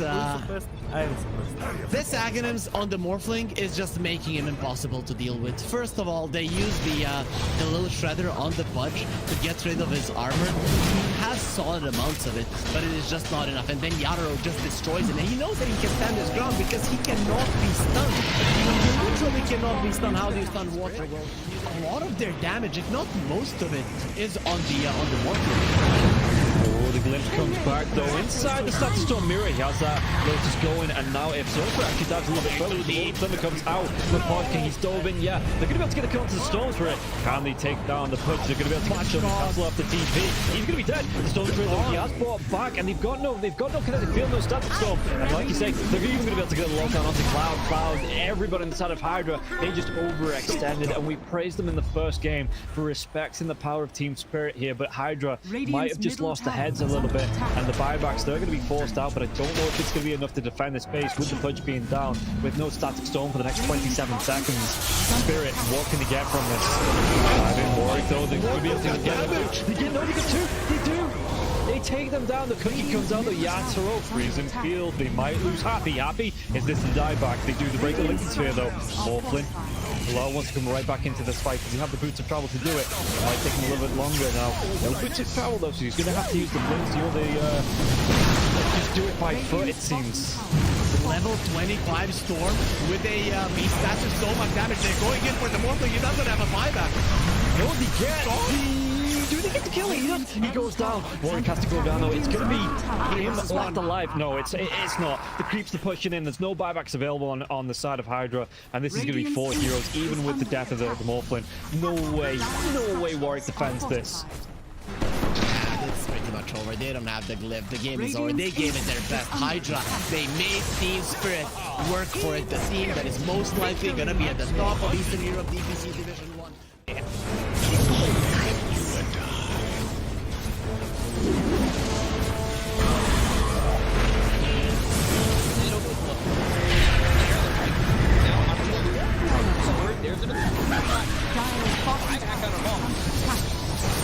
Radiant's middle barracks are under attack. Radiant's middle barracks has fallen. Gouts, you want to commit. There's just not enough damage. Crimson Guard, Atrophy Aura, Rubik's Fate Bolt, all this damage reduction. Let's see the combo. Bit of Malice. Strong in by the Disruptor, and now we're going to be hitting the win. It's back up once more. Bit of Malice, and Sumail is in it. They'll lose him in mind control. Right back towards Amara. Trying to run from everybody on the side of Gaimin Gladiators. Radiant's middle barracks are under Siphoning attack. and getting back into the base. Has fallen. Oh, yeah, I think when it's time to call it, it is time to call it. They have no business left in this. And didn't get the tether off or something. I think it got broken. Either way, I like the ghost up to purchase. That was pretty heads up, but we are back and there's a smoke action. There's a divine right there here. They're going in on Q. There's the hit. Okay, get that hit off. 123. It's knocked great damage and he's dead. Oh my god. Nothing. He less than 10% of his health. I mean, I'm assuming that's just the game. That, yeah, 100%. There's no point in talking about the rest AU of it. picks it up. I got it, bro. He's the dive. Go away, you. Oh my goodness. Victory!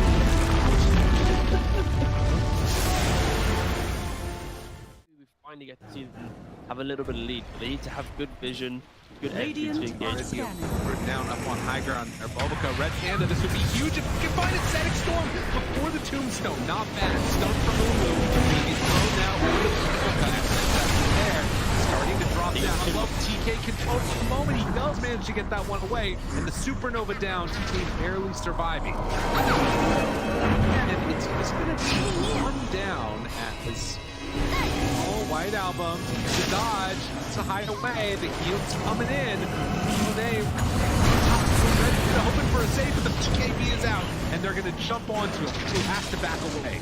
They have lost White Album again, and now Tango in trouble. Q is going to drop. Master, these fight so well, and they quickly take down that Undying.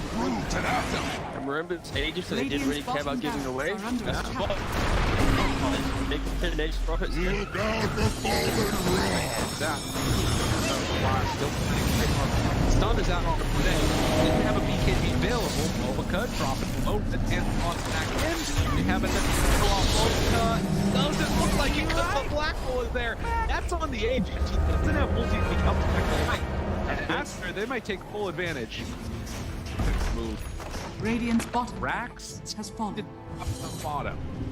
Finally, Astro full advantage. They're building. Radiant's middle tower is under attack. Oh, just for a brief second, had more network. There it is, back again with the higher network. When you click on the out, it's not really an inspiring network. Blink, BKB, Radiant. You might be able to get on top of a hero, but that's not the shot that's able to 100-0 here. Like even this Undying inside Scatter Storm, about able to then get over the slash column from away. They have that trying to keep him alive.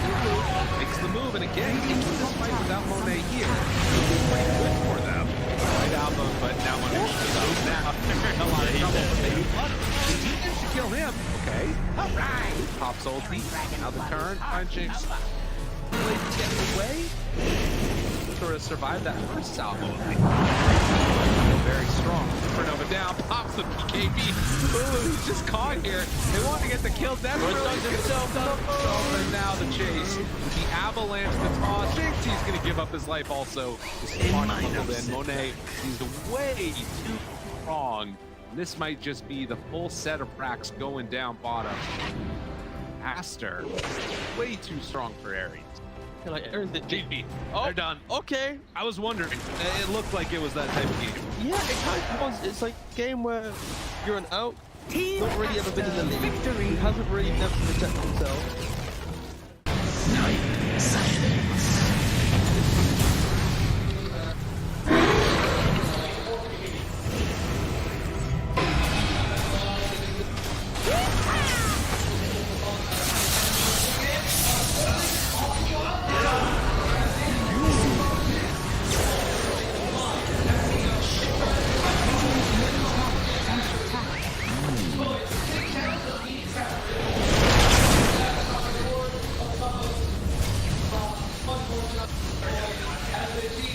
Radiant structures are fortified. Radiant's middle tower is under attack. Radiant's middle tower has fallen.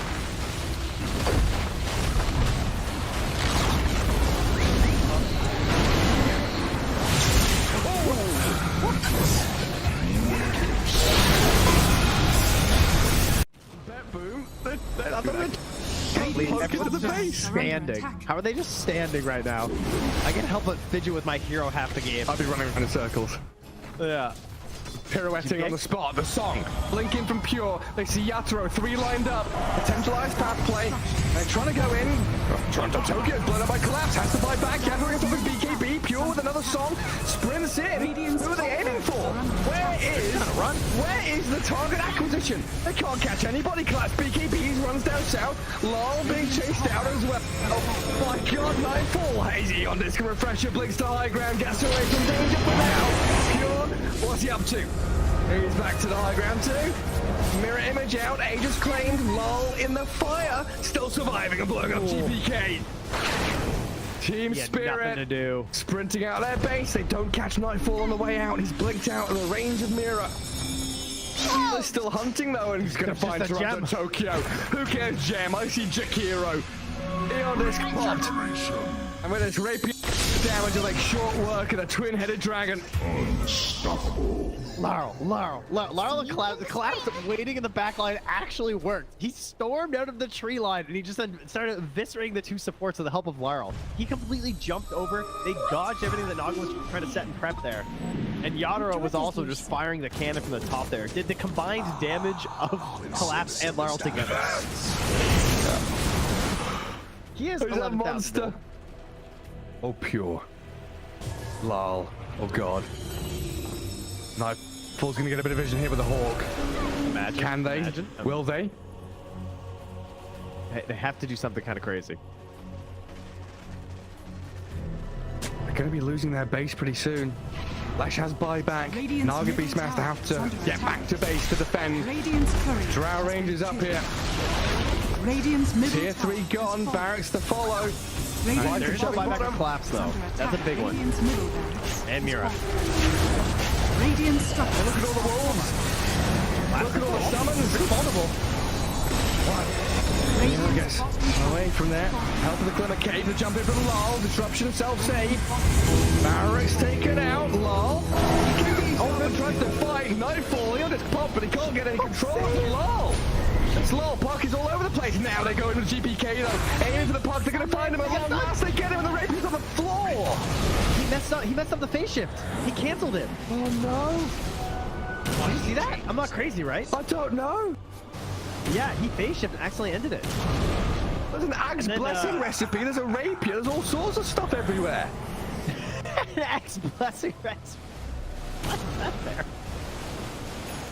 Okay. Not sure what the story on that one is. Meanwhile, Save, I think he had a refresher charge, right? Because Laryl dove him, he disrupts himself, and he tries to kill him again after it Save just refreshes. And then uses it again. How have they not got the rapier? That was another DD. I don't think they care. Toronto Tokyo is going to take it, is he? Oh yes, the Jakiro with the rapier. Coming to feed it back to them, guys.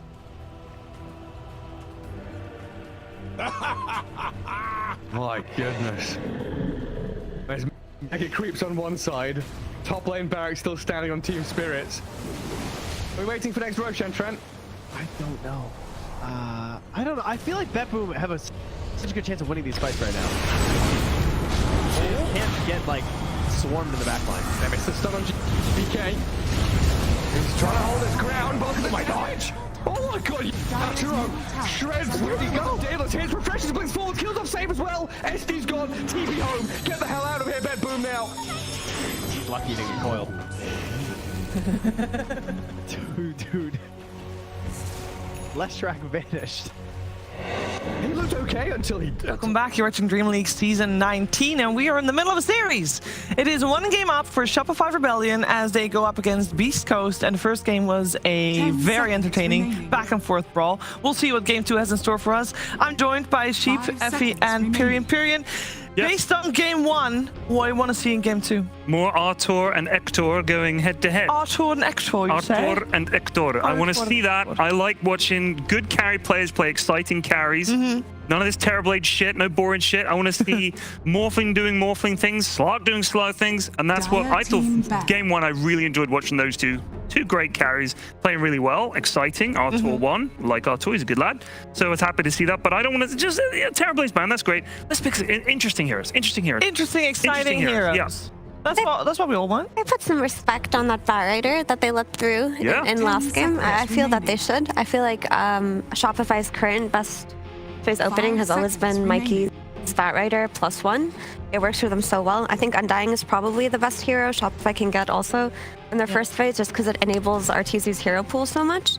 But we're going to see what they let through. Meanwhile, Shopify are still scared of that first phase TV coming out to potentially counter a Saber late opening. I mean, that's what happened last game with this TV ban into a DK ban. So them not banning DK leaves it in the pool potentially for one of these teams to take. I would not like to see Beastcoast take it because it's not really their shit. But maybe Shopify will take it here. Oh no, there's also still a Doom. Oh. Another good one. But they traded heroes that they both want, right? Enchantress is highly contested between these two heroes, between these two teams, and Stinger's had a great performance on her recently, and the way that Beastcoast have to play is that they need to make sure that they at least go even in lanes, and ideally they win them. So securing Enchantress is a good play versus Shopify. Is it hard though against Mirana and Doom to have any creeps? Because they're just going to get arrowed or eaten. It's pretty rough, right? Yeah, I mean, obviously it's like you don't have to go the creep. You can still just go impetus and hit. She's still a very good laner.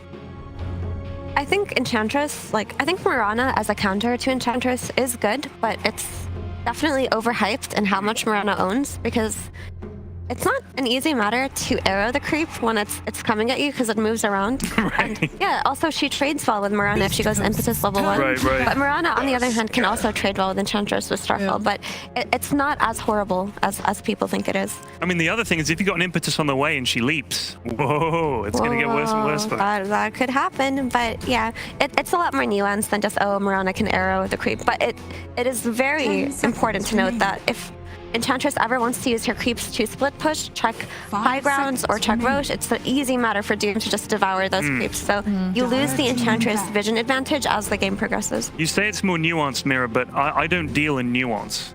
That's not my thing when it comes to Dota. I lack the intelligence and ability to deal with nuance. It's very straightforward for me. Don't like hero? Hero bad. Do like hero? Hero good. It's that simple. Like a child. Very nice. Very nice. Black and whites. This lad's remaining. So I think this Tusk, they get it again on Beastcoast. When TSM played Beastcoast and 2-0'd them, it was when they banned Tusk in first phase every time, and I thought a lot of teams would opt to go for that, but I think Shopify aren't that afraid of their Tusk flex, just because Mikey's hero pool seems to deal well with Tusk as a potential mid flex or Tusk as a 4. And Sheep, you and I were talking during the break that we have to talk about what Shopify did well last game, because we were really excited just watching Beastcoast Dota, but we didn't talk enough about Shopify. Yeah, we should definitely hype up RTZ more. That was an absolutely insane Morphling performance. Like his team, on Shopify, right? You saw the difference in supports. Like the Beastcoast supports had Eon discs, and the Shopify Rebellion supports didn't really. So they would often die at the start of these fights. Like they would go down, maybe Saberlight would go down, and Morphling would still just 1v5, stand his ground, kill so many people. Like Arteezy was joining fights so early. This guy was absolutely out of control. Yeah, and also something important to note that we didn't mention is I loved the early shard pickup on Arteezy. On Morphling, you normally don't see it often because there weren't that many threats to his life that early on. What does the shard do on Morphling? I don't play Morphling. So it lets you strength morph through stuns, but more importantly, if you steal spells, you steal their shard active. So what he was doing was he was morphing into Mars early on in these fights and getting double spears, and that's why he went for the shard so early. Jeez. So a lot of these fights that Shopify won early on were won on the back of the double spears that Arteezy was getting on that Morphling. That sounds like a busted shard to me. It's alright. I mean, a lot of Morphlings don't go for it until way later because... Sounds really good. Yeah, but there's a lot of items that you need on Morphling first before you can sacrifice. It's gonna be 1,500 quid. Come on. 1,500 quid. There's a lot that you need before you can sacrifice, but he had this read that if he was able to get double stuns for his team, they would win the fights regardless. And I thought that was really awesome what we saw happen. And apparently Beastcoast did too. The Morph is banned out in the second phase. We're not dealing with this again. I mean, it feels like both teams are, the Slark that we saw from Hector is also out. We have Anti-Mage removed as well as a core and a Lifestealer. So it seems like both teams are putting some heavy respect on the enemy carry. I'm going to make a prediction. Uh-oh. I don't normally do this. Sorry. Uh-oh. No, that is the correct response, Sheeps. We're not going to see Pango today. Well, it's banned.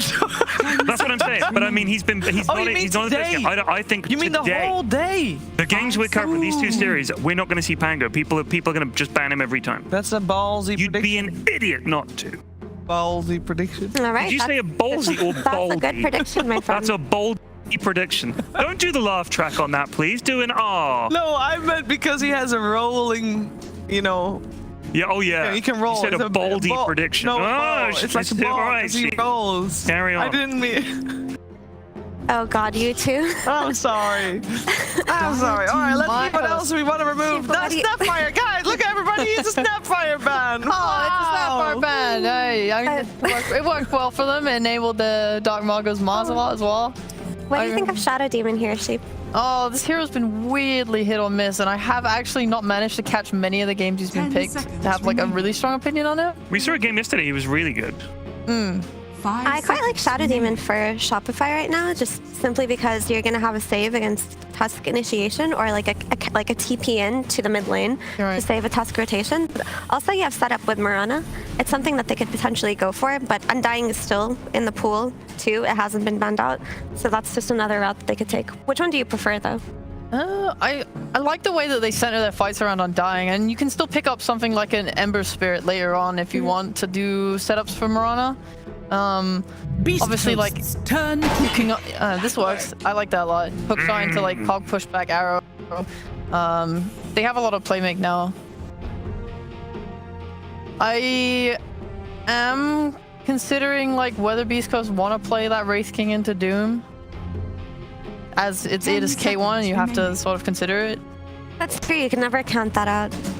5 seconds. I don't know if I like Clock as much as I like Undying for Fly, or just the way that Shopify play. But I think maybe they could also just choose to flex Mirana to 5 and Clock to 4 if they need this Clock to be more of a playmaker. We still don't know what kind of carry they're going to go for. And actually picking this Disruptor makes it a little bit nicer. You can always have this Rocket Flare to find the Disruptor in the backline, get the initiation on him. Yeah, but he can glimpse you away. Yeah, but as long as you're starting on him and pushing him back, he gets arrowed. Yeah. Because Disruptor can like make or break team fights. That's why this hero is so strong, outside of how good Glimpse has been with the recent buffs. Oh, I love Disruptor, Mary. You don't need to sell me on him. I'm sold. I'm sold. I'm selling the Twitch stat on him, but I'm glad that you're sold too. Oh, I love him. It's great. He even has his own soundtrack. Did you know that? Does he? Yes, he does. What song? What song would you guess? She's been talking about this for like hours. The song Thunderstruck by AC/DC would make sense, man, if we can do that, band. Hector Wraith King has come out, just like Sheep said. That's good tunes. Ooh. You know, I do like Wraith King with aggressive supports too. Yeah. Now it's just like, we know that this Tusk is going mid, most likely. It could also be an offlane Tusk if they needed to. We've seen some people play offlane Ench, but I don't know if that's the way. How can I analyze Dota when they're playing music? Those are some good tunes. But when you have Wraith King paired up with these super aggressive supports and Enchantress, Disruptor, potentially Tusk if we're going to see some crazy Ench flex, but he can get a lot of kills in the early game. Like, this hero is underrated and how he can be played in aggressive lanes. Yeah. And so far, there aren't really any heroes that threaten his lane presence. I agree. Beastcoast's turn to see. It's been a little while. Is this meant to be? God. Where is this meant to lane? I think this is Mikey's hero. If they want to put it mid, though, they need to ban like Sniper. I think they should cover it because I know that this is something Mikey plays, and I don't know. I'm sure RTZ can play it too, and there is the potential because they do have a second pick that they can swap this Huskar to safe lane if they need to, and just pick something else for Mikey. So that always exists. Yeah. But I know that this is one of his bread and butter staple pub heroes. The one time he did get it though in this tournament, he didn't do well. So maybe there will be time for a better showing. I can check for you actually. Okay. I mean, I do like the Huskar because what I was thinking is so far on Shopify, they have like a very clear-cut idea of what they want to do, which is like just go in, use all their spells at once, and then they don't have like the best sustained damage. So Huskar does give that to an extent. You know, like Burning Spears has no cooldown. It will just keep hitting. Yeah, so it came out last pick versus TSM, and Shopify lost, and he was playing against Lycan, Terrorblade, and Invoker. Invoker man? Yeah. I probably won't see that. Yeah, I don't know what Mago plays this in that's good against Huskar. I mean, they took out the Invoker and then they lost. Mid. I mean, you want to cover Huskar as best as you can right now, but there's always the potential to play it on the safe lane. Like, it's not a bad hero on the safe lane either, especially when it's paired with the Clock. Like, this can also get a lot of kills early on and move to the jungle pretty happily. But I do want to see Mikey have his redemption Huskar game. Indeed. If you are playing Huskar, though, I think like what people like, well, I mean, any Huskar Gamer shows you is that you should kind of focus your win condition on him. So I would actually really like it if they put Doom in the safe lane and then play an offlaner that is just going to buy like more auras, because Doom tends to be greedier in his like Midas and his BKBs and his blinks and stuff, whereas I would like it if we could just buy some Greaves, Lotus, whatever, make sure your Huskar is able to just take Roche and walk forward and not be afraid. I wouldn't mind seeing that. I was also thinking that, like, for now, it looks like a really solid PL game if you think that Huskar can win his lane mid and just play, like, super high tempo. And PL looks great versus all of these Beastcoast heroes. Like, you're kind of begging, screaming for a PL then you're pick. playing PL. But then you're playing PL, and you also have a Huskar whose lane has to go well. But this is the beauty of second pick, right? Yeah. They still have the potential to go where they want to. If we would ever have players in the studio while the draft's going on and there's this little bonus time left and there's this little time left to pick a hero, wouldn't it be cool to have the band continuously speed up and then make the players really nervous? Panic. I feel like that would totally work. Yeah. It ain't. I'm confused. Is it mid Dark Margot Tusk? Is that? Yeah, it's mid Tusk. It's good. Okay. He's played it before. Yeah, no, I know. 20 seconds left. It's more like I was looking at the Timbersaw, like, oh, is Timbersaw like the matchup you wanted versus Huskar? But I assume not. I mean, Sacred is a really good Timbersaw. He's like second in the region to Whisper, obviously. You are talking fast. I'm getting really anxious. Naga, Lifestealer, Morphlick, they've covered their bases early on. Like, what is left that you would want to put on this lane versus there's Luna potentially? So it looks like a Doom carry for now, but it could still be. It is Mikey. Mikey. It's a DP carry. That is DP cool. carry. Wow. It is Mikey on the Huskar. Okay, so you guys wanted to see his redemption arc, you said? We want to see his redemption. You wanted to. What redemption does he need? I missed the game. To win a game on Huskar, because it's one of his staples, but he didn't have the best showing on it the last time he played it. But you know what? I think this Death Prophet carry is very cool conceptually because it will lane very well against the Timbersaw. It's going to give them that early objective taking while Huskar is like farming his key items to be that win condition that you were talking about. It can actually buy the auras so that if Saberlight wants to play greedier, he can. But Saberlight can also buy the auras so that if RTZ wants to play greedier, he can. Like, there's a lot of potential to just have interchangeable builds here. It fits really nicely, I think. Yeah, I think this Timbersaw, it's like they never were going to doom this Wraith King, so now they're just going to doom this Timber. Doom the Timber, So, I do really like would you like a Doom target, sir? They've kind of delivered one, haven't they? Please, doom my Timber. Pyrian, what are your thoughts on Timbersaw, not Timbersaw, Wraith King versus Death Prophet as a carry matchup? You were excited about the previous one. What about this one? Wraith King's my homie, has been for a very long time. I know. Love the hero, base of the hero. Lich and Wraith King, the heroes I learned Dota on. If you call what I do playing Dota. I love him, but I don't know if he's going to do very well in this game. I don't think he's in a great place. I think he's going to have a solid lane, personally. Solid? Yeah, it's going to be pretty solid. I don't want solid, I want spectacular, man. Spectacular. There's a lot of kill potential. And also, I think DP has a lot of ways to die this game, but if she does, then by DP tanking spells, she has her. So that's what I mean about like draft synergy and it flowing well between each other. But Beastcoast do have a solid draft. They have a lot of tools to kill, like Disruptor alone is... A lot of burst damage. Yeah. But I'm just saying Huskar can get out of control in the game on his own. That's the way it is. The question is, do we have the makings of a spectacular game? Only time will tell. Let's find out. Thank you very much, CBS. Game 2 here of Beastcoast versus Shopify Rebellion. And we're getting there. The Mikey Huskar. They're going to give it another shot here, folks. What do you reckon about it this time round? Is this a game where Beastcoast are very fearful of this Huskar? Or do you think they've got the ways to deal with it and get the win and maybe push this series to game 3? If they can get the connection of the spells, perhaps. But we see the Shopify with this Death Prophet pick. They're looking to try to soak away that pressure and just get him to soak those spells up. Yeah, this is interesting. I don't think I've seen safe lane Death Prophet in quite some time. I know we saw it in China for some time, but I think it's been over a year that I've seen that been played. What do you think it is about this game that makes Shopify Rebellion feel that this sort of dynamic with the DP and your position 1 can work out for them here? That's a great question, Owen.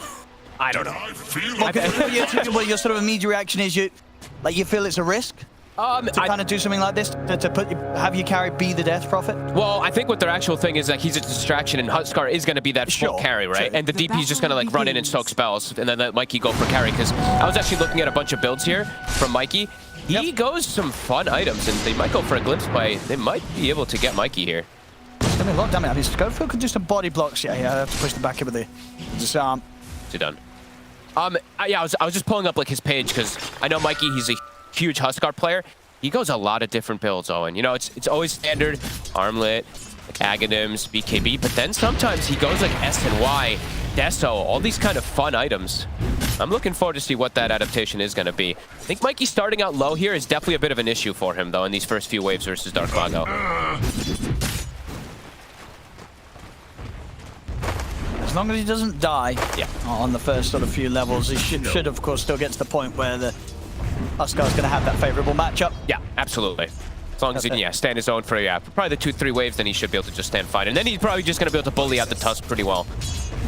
But yeah, I mean, overall, I think the Death Prophet thing, it's more like he just wants to have a really good lane. And then they can actually shut down and perhaps even get kills onto this Timber Saw early. It's all magic damage, right? This Death Prophet, Spirit Siphon, plus Crypt Swarms with the Clockwork Battery Assault. Sacred is definitely at risk of dying pretty much the entire time that he's going to be up here. Bottom lane. Get the kill. The first blood, K1 takes out Crit, and they'll also be able to do quite a bit to Saberlight. They've got a glimpse. Schofield, though. Scorched stuff to try and take out Schofield. Worth it. I mean, if anything, K1's going to be happier with that one. He gets both kills, and he gets the solo XP for taking down Saberlight, with Schofield already dying beforehand. So, the best situation there possible, really, for this Wraith King. K1, he's going to be super happy. Great game for the Wraith King. Great lane for the Wraith King. And what a start for him. Enabling Hector, that's the name of the game always for Beastcoast. He's the one true king after all. And what do you imagine the build's going to be there for a safe lane DP? Are we going to see auras still, or are we going to kind of see this like Rod of Atos DP that we see sometimes in the other roles? That's what I was thinking as well too. I think maybe with the Clockwork, they might think they have enough catch. But honestly, I like the Atos build quite a lot, so I wouldn't hate it by any means. Maybe it just goes down like the regular tank up build, you know, Kaya Sanj, stuff like that, and then just goes for like BKB pretty early versus Schofield, but I'm not sure. I'm really curious to see what it's going to be. I'm actually going to see if he has he done any safe lane? I'm going to take a look. RT's on it. I'll let you know in a moment. In his pubs. Mid lane. Dark Marco going to get aggressive. Won't be able to do enough damage to take out Mikey, and of course in turn will end up taking a lot himself with the spears stacking up. The answer is he has not. Not in the last few days. Maybe the chat will let me know and update us later on, but definitely not in the last 8 days or so. Must have been something they just thought was going to fit for this game and fit for the lane. Right now, doing pretty well. Timber is still just getting that farm, and soon level 3 up on the Sacred. And he's actually just foregoing reactive armor at the moment, just looking for full aggression, which is a cool approach. And yeah, Mikey's going to just be able to dominate now. He's going to be able to just absolutely free farm, unless there's a rotation, which absolutely can happen. As we know, the way Beastcoast likes to play, they do like to make these early moves.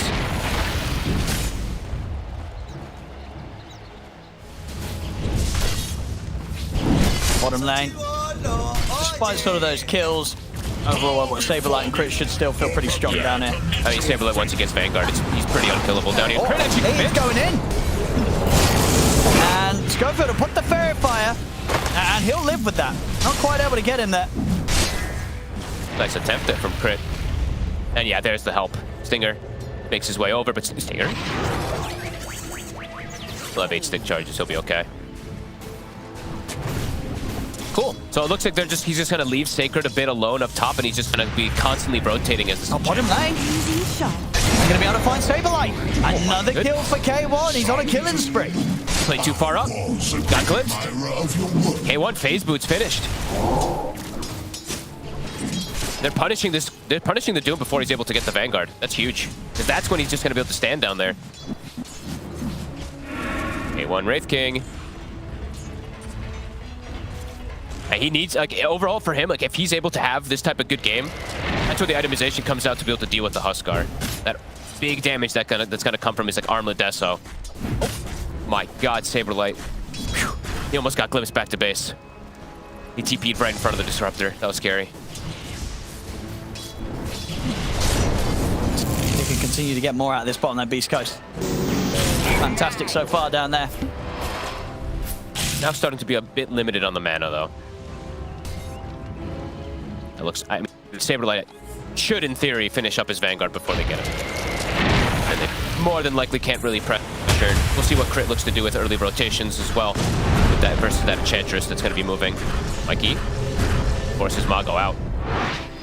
Dire's middle tower is under attack. Top lane. Two of them. They won't be able to find Stinger. Easy. And Fly having enough damage at this point. Bottom lane again.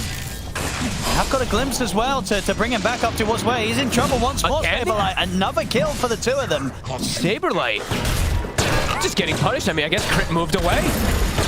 These are huge kills. I mean, they're slowing down that Vanguard a lot. I thought he'd just be able to sit down here, but... Top lane, Sacred. He was thinking about getting back in onto Fly. Yeah, with the rotation, they'll go for Fly. Get him. Come on, sprites. If they can do anything about Arteezy, not really much that Sacred can offer up. And in fact, Arteezy takes out Sting. Another round of spells in 7 seconds for Mago. Arteezy. Radiant's middle tower is under attack. And they're kind of scared of him. I mean, Mago's just gonna go in. So there's the one charges, but indeed it's not enough to save Arteezy. Now Mago sticks around and he takes them both out. He knew. He just played around his cooldowns perfectly there on the Tusk. Nice rotations. A very clean early game so far from Beastcoast. The problem is, though, Mikey's a bit out of control. He's just having free reign on this mid tower. 30 down to half HP. Is under attack. Fly's going to be quite annoying here with the chase rune.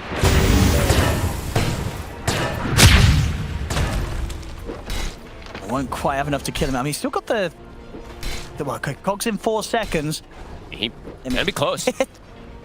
What? Oh, he puts a tree. Is it enough? Just in a second. Oh, he's not going to be able to make a play there with the Cogs. I mean, they lost their mid tower though. All that shenanigans Fly. I mean, it was just by time. Mikey keeps the catapult alive the entire time and is able to finish it off. That's an armlet finished already. Mikey having the dream game. Can any of the Beastcoast heroes come towards this mid area, or do they all have to stay away from the Huskar? They kind of have to stay away from the Huskar for some time. Bottom, Saberlight trying to get aggressive. A rotation though. He has Vanguard, but with the Tusk, they do have kill threat. They've got backup. Dalmar goes in with a punch up. Trap Saberlight in the shard. K1 is getting very low himself, but he'll be able to keep his distance. He's going to be fine. We'll see if Scofield and Dalmar have enough damage to finish Saberlight off. Look at the glimpse. K1, he wants to get back in for the kill, and he does. Steps back in, takes him out with a crit. As Saberlight dead again 4 times in this laning stage, folks. That is insane. I mean, Mago, he's doing the best he can with the little that he's been able to get, right? That mid matchup extremely difficult for him, and he's making pretty damn good rotations. But Mikey, this is going to be this is probably the fastest roast of the tournament. Good timing on the armlet. So about quickly takes the tower down and straight into the Roche. 7 minutes. Aegis now on. Yeah, bottom lane, Saberlight. He's also going to get glimpsed back to base. Definitely having the roughest of starts right now on the map. Not having a fun time down there. To be fair to him, he's hit quite a few creeps. 37 last is not bad at all. But definitely hasn't been able to put any pressure really onto K1. No. As K1 is having a glorious time in the safe lane. Yeah, I mean, Saberlight, he's died. It's just the thing is, he's still farming, but he's giving a lot to K1. And K1's top net worth by 500 gold. Saberlight is still 3,400. And Mikey, also massive. All right, easy. I guess it's gonna. All right, looks like he's revealed his build. It's gonna be the Witchblade. So armor to deal with the Tusk punch. Tusk. Oh my God. Tusk punch and the Wraith King damage that's gonna be coming in. Cool. I don't think I've seen that ever from safe lane, at least. I've seen it from mid lane sometimes, but not too often. And he's going to look to make a move. 2K lead here for Shopify. All things considered, even though Beastcoast is making these nice rotations, they're getting kills for K1. The difference just from the lanes is massive. The Timbersaw is shut down, the Tusk is shut down. Target unknown. Arrow? No way. What? It's going to get him. Here come the Ghost from Arteezy. They're going to go all in on here. Onto K1. He has got his ult. If they're taking down the monster, the question is if there's going to be any backup to help him the second time round. They should just be able to get him twice. Glimpse back Saberlight. Scofield trying to sort of body block up for any sort of chase, but Fly, he's coming in from the side. Can he close in on K1? The battery assault's there. He can. Fly able to get him with the battery assault and the cogs. They take K1 out a second time. Darkmonger will swing over to take out Crit and return. Mikey's up top also, fighting Stinger. Sacred cannot fight this. He's got to run. Big moves from Shopify. An excellent arrow there to start things off from Crit. Catching K1 as he attempted to TP out and leave that area of the map. Sable's stuck. Yeah, just watch his buddy die. Now he's Shopify. They're the ones making the the better moves here overall. Even though Beastcoast is getting kills, I mean, they're still just getting so much farm on Shopify. Like, Saberlight, he's still going to have minus at a good time. Arteezy's applying great pressure. They kill the most important hero on the map, too. They shut down K1. And the other two are just having a pretty miserable time. The Timberst on the Tusk. Even though Mago, he's 3-0-2, like I said, making the most out of the little that he's been given, they're still just getting that much more on the side of Shopify. Yeah, you just need to be able to find so much more Spit Tusk to have any chance of keeping up the farm that there's someone like the Huskar, Mikey's getting this game miles ahead right now. They have to try to punish Mikey when he's sitting low somehow. Is under attack. They do have the burst damage from Sacred. But Mikey, he's playing just super clean, super smart Dota. He's already out there. Just goes in farms jungle. And they're already going to be able to get this bottom tower as well. Bottom tower has fallen. Right. Okay. Radiant's top Pick up the level 6 here in the mid. Coming! East Coast, limited ways to really push. They just have skeletons. Feels like that happens a lot for them. They like to just draft lineups that like to fight, rather than go for any type of tower siege. The Ench is, of course, their best push. They should be able to probably finish top. Dire's top tower is under attack. They are pinging it, though. I mean, Fly, he's making the move up there to maybe try to set up for a kill afterwards, but probably just asks his team. He's like, guys, can we contest it? And they're probably like, nah. Radiant are scanning. Crit, also, I mean, he's been kind of quiet this game, 0-2-2, but he's getting a lot of last hits on creeps. He's got 29 last hits, so he's actually approaching his Vessel pretty damn fast, and it's a really damn good Vessel game playing versus these 3 strength cores. Are scanning. It's getting more out of the map.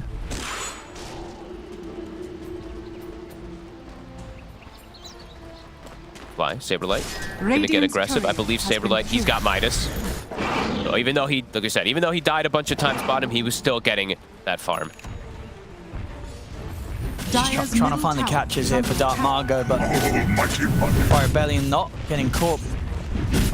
That's all right now. The pressure will start coming down onto the tier 1. See what they want to do about this. Saberlight turns up. Mikey's coming in. He still has Aegis 30 seconds. He's ready to fight. And he's going to go straight onto Dark Margot. The Static Storm will get thrown down by Schofield. We'll see if Dark Margot can step away in time. He'll turn with the punch to try and hold back Mikey. We'll give him a chance to escape. Glimpse as well tears Saberlight back over to his side of the map. They'll turn their attention towards Schofield. Instead, they'll get the Disruptor. Exorcism's available. They can look to keep going. Can't quite find anything here yet. I mean, Mikey, a fantastic use of the Aegis. It had like 10 seconds left. Forces a Static Storm on himself, and now he's going to be able to finish farm. Arteezy. BKB. Easy deep. Find an aggressive position here. The Siphon's off. It's not enough to keep him alive, though. They'll take him out, Beastcoast. Incredibly deep. K1 was just like, oh, okay, I'll be handed another kill. I mean, K1, he has his work cut out for him this game. At least he's got 5 kills. Heck, Arteezy. Completely by himself. Still holding that advantage. Okay, gold lead. I mean, in terms of kind of the supports as well, you start to see Crit getting far ahead with the quick timing he'll be finding on this Vessel. Yeah, he's super quick timing. Yeah, pretty much has it done. Huskar BKB. And Arteezy, we see the full build that he is going for. It is going to be an early BKB. Oh, there you go as well. Mikey here, smashing records. Fastest one that we've seen on a Huskar. 13 minutes and under attack. 34 seconds on the BKB. He's also very high level, important to point out. 13 minutes, 50 seconds. He's almost level 13. He's keeping up with the game clock. K1 is getting close to Deso. So, I mean, he still is, like we said, very, very farmed. He's been handed very good situations in this game. Saberlight just walks right past the Haste Rune. Yeah, I mean, that's going to allow Dark Margot to grab it. They'll turn towards Mikey. We'll force out the BKB from Mikey straight away. As Mikey will turn, and deep with the persistence of the Haste Rune, Dark Margot is going to be able to get away. That's a BKB baited out of the Huskar. I guess Saberlight, I mean, maybe Mikey told him, hey, I'm coming to grab it, because Saberlight literally just walked right past it. I mean, Shopify Rebellion, they're still going to try and find a fight out of this. See if they can sweep him from the side, off the back of the smoke, still covering Crit and Fly. Fly's got the hook shot ready. Spirit Vessel online.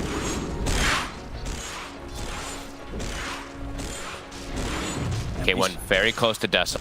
Oh, that's going to unlock the potential for them to bring down this Huskar through the BKB.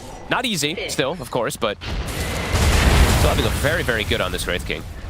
Very, very good game on the Wraith King. And yeah, Skeleton's actually getting some decent tower damage up here. Dire's structures are fortified. The prize is mine. Radiant's they want to bottom tower is under attack. They know there's no Aegis, they know there's no BKB at the moment on the Huskar. I mean, Arteezy, he's lingering. Same area. And they're going to be able to start things off with a vision. A glimpse into the static storm. Arteezy, he's not got any backup near. He'll get a siphon off, or get a couple off, in fact, but it, again, is not enough to keep him alive. Punished once more again for farming inside the jungle of Beastcoast. K1 for Saber. His team's connecting. I mean, 2 times now, Arteezy is getting picked off way too deep. Now they can actually turn this into a tower push. Deso's online. They have the enchant just creep. Yeah, they take it down super quickly. No death profit for 10. They're gonna go in. Gonna try and start off the action. Some of the cogs. The Skeletons end up tanking the arrow. K1 dying pretty quickly here the first time round. He'll try and top his way through the burn damage, but won't succeed as that's the ult guard. Lose Stinger. Now they have a window to go for him again, though, on the side of Shopify. Roche soon going to be up, also 50 seconds. And that's the level 1 Wraith King ult, too. So it's 3 minutes on cooldown. See how they're going to take advantage of that on Shopify. I think Arteezy may be asking for his team to connect toward him bottom, because if he goes down again, that could be problematic. And Dark Mago and K1 are here. I mean, they want to go for Schofield, it seems. They've got their eyes on the mid. It's tough for them to just get a snag, though. No hook shot. They just have to land like a stray arrow. They're just going to run over and connect to Arteezy.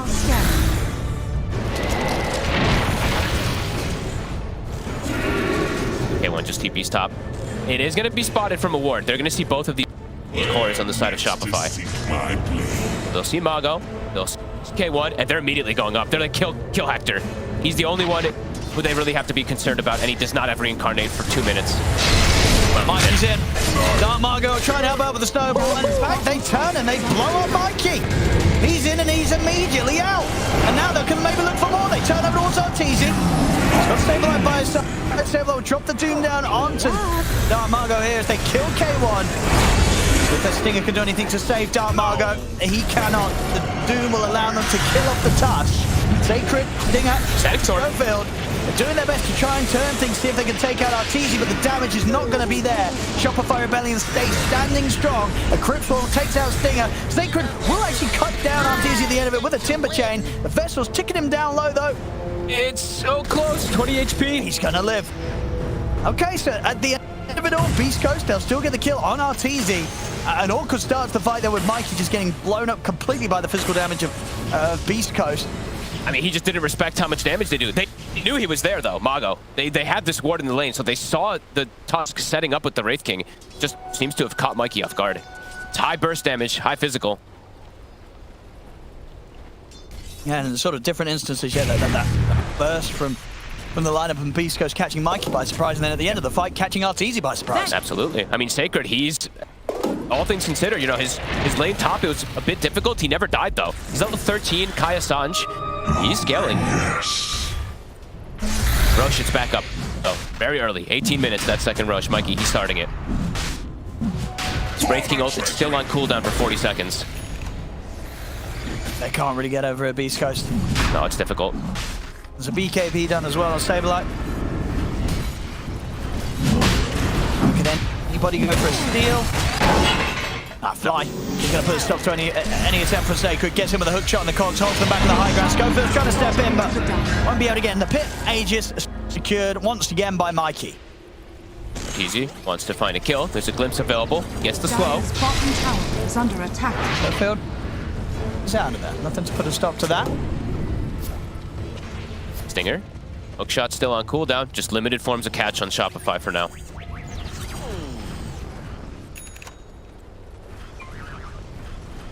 Where are you going? Dark Margo's in. Nice Saberlight and BKB though.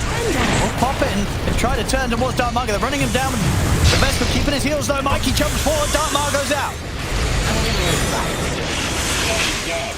We'll use the couple of BKBs there for that though.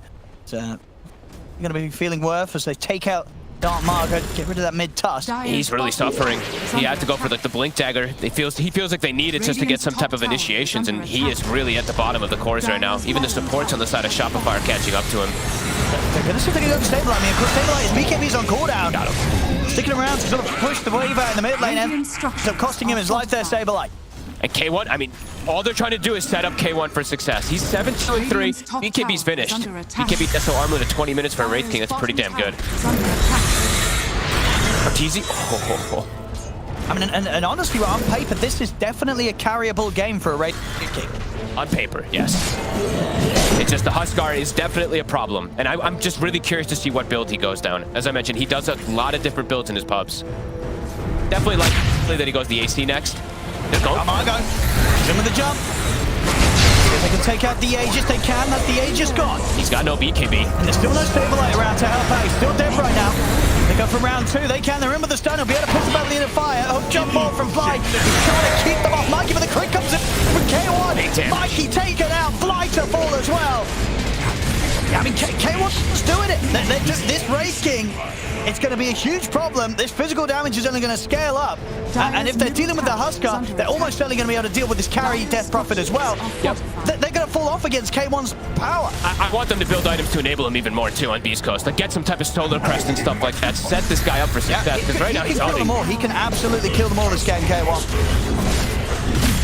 Any auras being built on the side of Shopify right now, I mean... No, I mean, Saberlight, not yet. He's just going for his own greed build. Midas, BKB Blink. Feels like they do need some type of buff up to be able to protect Mikey a bit. Yeah, just gets destroyed by these hard hits from the Wraith King.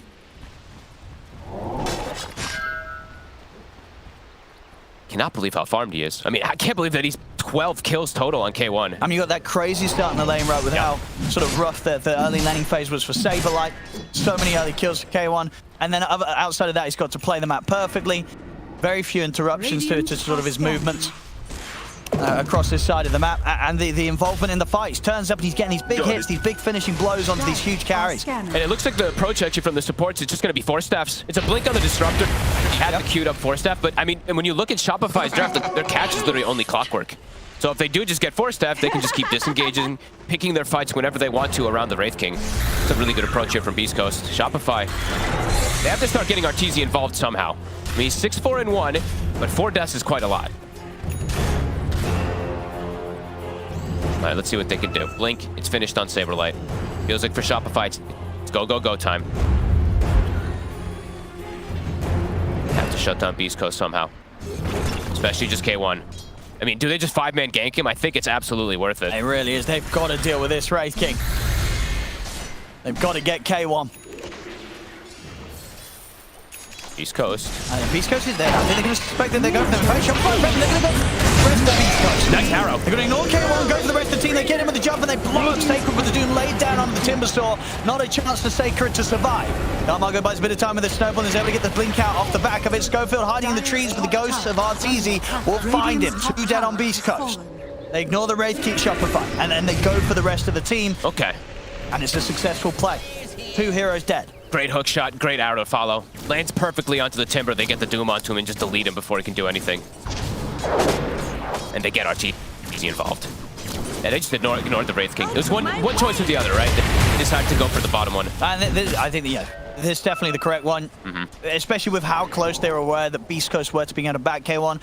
You go on K1, he had Reincarnation.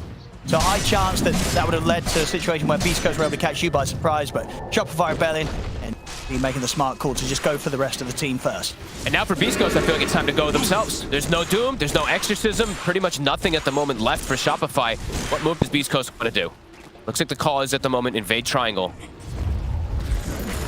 Gonna smoke up. Way stronger in these next few moments. What can they catch? How long on Arteezy's BKB? 20 seconds. With a glimpse. The opening here onto Arteezy. K1's in on top of him. The Sacred will be able to tank the arrows, but K1 can continue to beat into Arteezy and take the Death Prophet down. He's getting closer and closer to an AC already. Bottom tower is under attack. Darmargo top tower is under closing in on Crypt. Leapers at the ready though. Crypt. Be away, Blink. It's going to be up in a second from Darmargo. Find him. In with the punch up. Crypt, he's out of leaps. All he has is a mech to pop to buy some time, but he'll still fall. Beastcoast for 2 kills. same time, they're getting the pressure in on the bottom lane. They're making such quick movements around the map. Even though there's that 4K lead for Shopify, you're not really feeling it with the way that Beastcoast is just setting up for every one of these kills. Mikey, halfway to an Aghanim's. He's still getting his timings pretty damn solid. It's just the Arteezy is just getting slowed down over and over and over again. 7 and 5. Finger. They're eyeing Mikey. They can chain stun. Maybe they can have an option. They're going to try. Darkmarker's in with a jump. And the static storm. Will force Mikey to put the BKB. He'll turn towards Stinger.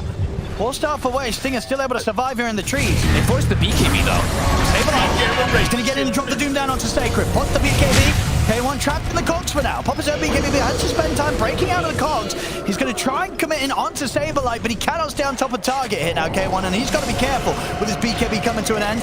Trying to get the hits out onto Arteezy, but the siphons are there. K1 falling low. Sacred gets back of the BKB in the shadow from on towards Arteezy. Arteezy punched up into the air, but he's still alive. Arteezy continues to survive. They'll take K1 down the once. K1 on his second life will manage to finish that Saberlight, but Arteezy backs up. They find the kill on the Sacred. They can try and push him for more. K1 caught by the stuns. Mikey burns him down. Double kill for Arteezy. This fight, it's all Shopify's. Oh, and they get the finish on Schofield. I think, did the arrow catch him at the end there? I think it did. Onto Hector. I think Crit actually got the lineup onto him. I mean, something got him with a long stun along that tree line. I mean, the only hero stun they have is arrow, right? There you go. It must have been indeed Crit finding the angle. That was huge. You know what it was too? The AC was literally about to come onto the curve, like come out on the curve. Did he not have it in the fight? He didn't have it. You see it on the mini map. If he had an AC there, I think Arteezy may have been dead. I think so too. He got very, very low as it was, and indeed not quite able to get that delivery done in time. Yeah, let me see. It was it was the arrow. I didn't see how close it was to him, but either way, it's the stun they needed to be able to bring him down. Mikey now has his Aghanim's timing. Arteezy laughing. He's in good spirits here. He's like, I tanked spells, you know, I did my job. I'm just a distraction. Mikey's the real carry. Good fight from both sides, but Shopify, they come out ahead after that whole reinitiation. Yeah, I mean, for Beastcoast, if they don't delete either the Huskar or the Death Prophet, they're going to have a tough time in these fights. Yep. And that was definitely the case there. They got so close to bringing one of the two of them down, and not quite able to do it that time round. And he's getting tankier and tankier. That's the big thing. 25 minutes was it right before that fight? I think it maybe was, but either way. The Wraith Bands, you know, for Arteezy, they double up. He's going to have Shiva soon too, so he's starting to get tankier and tankier to deal with K1's burst damage. Nice stuff. And now Mikey, I mean, he's got an Aghanim's. So now it's an extra form of catch for them that they were slightly lacking on the side of Shopify. Now Arteezy will get away. Scouting out Roche. It's going to be a bit of a long spawn. One of the earliest third Roshans that we'll have spawning though.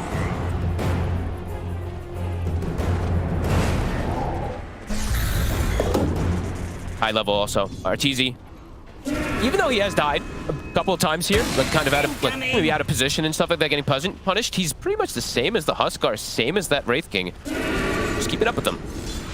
Yeah, Shivas, it's going to be done. So more heal reduction. They have Vessel, they have Shivas.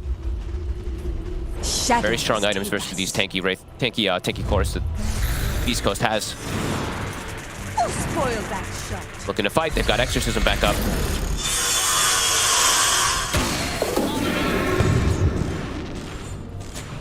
Need Fly to get the hook shot. Still hard to really get a catch with being the one on the front.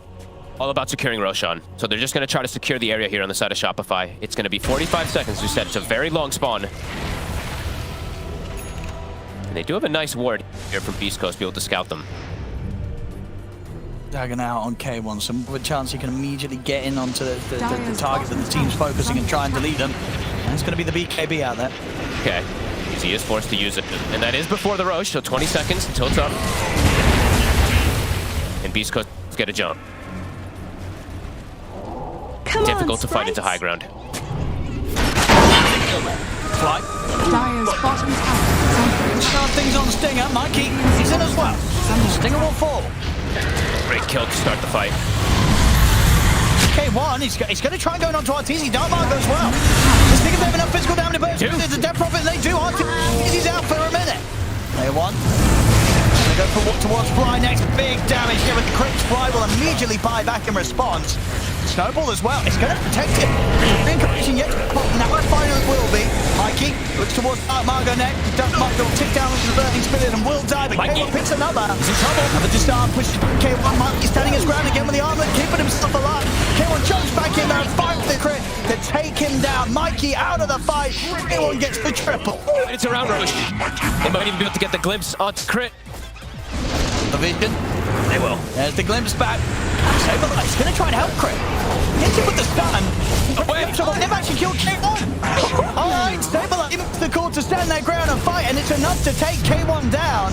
And that's definitely going to cause complications when it comes to going for the Roshan now. For Beastcoast, they might have that opportunity. Saberlight. Absolutely have. See if he still gets taken out. Oh, sting up. He actually ends up on the low ground. So Saberlight, he's got a bit further of a chance to walk away from this one. Glimpse in 10 mana. Schofield, Arteezy, respawn. Arteezy coming in. They're not going to be able to get Saberlight. He's able to walk away. They'll get the glimpse back onto Arteezy, sending him back to base.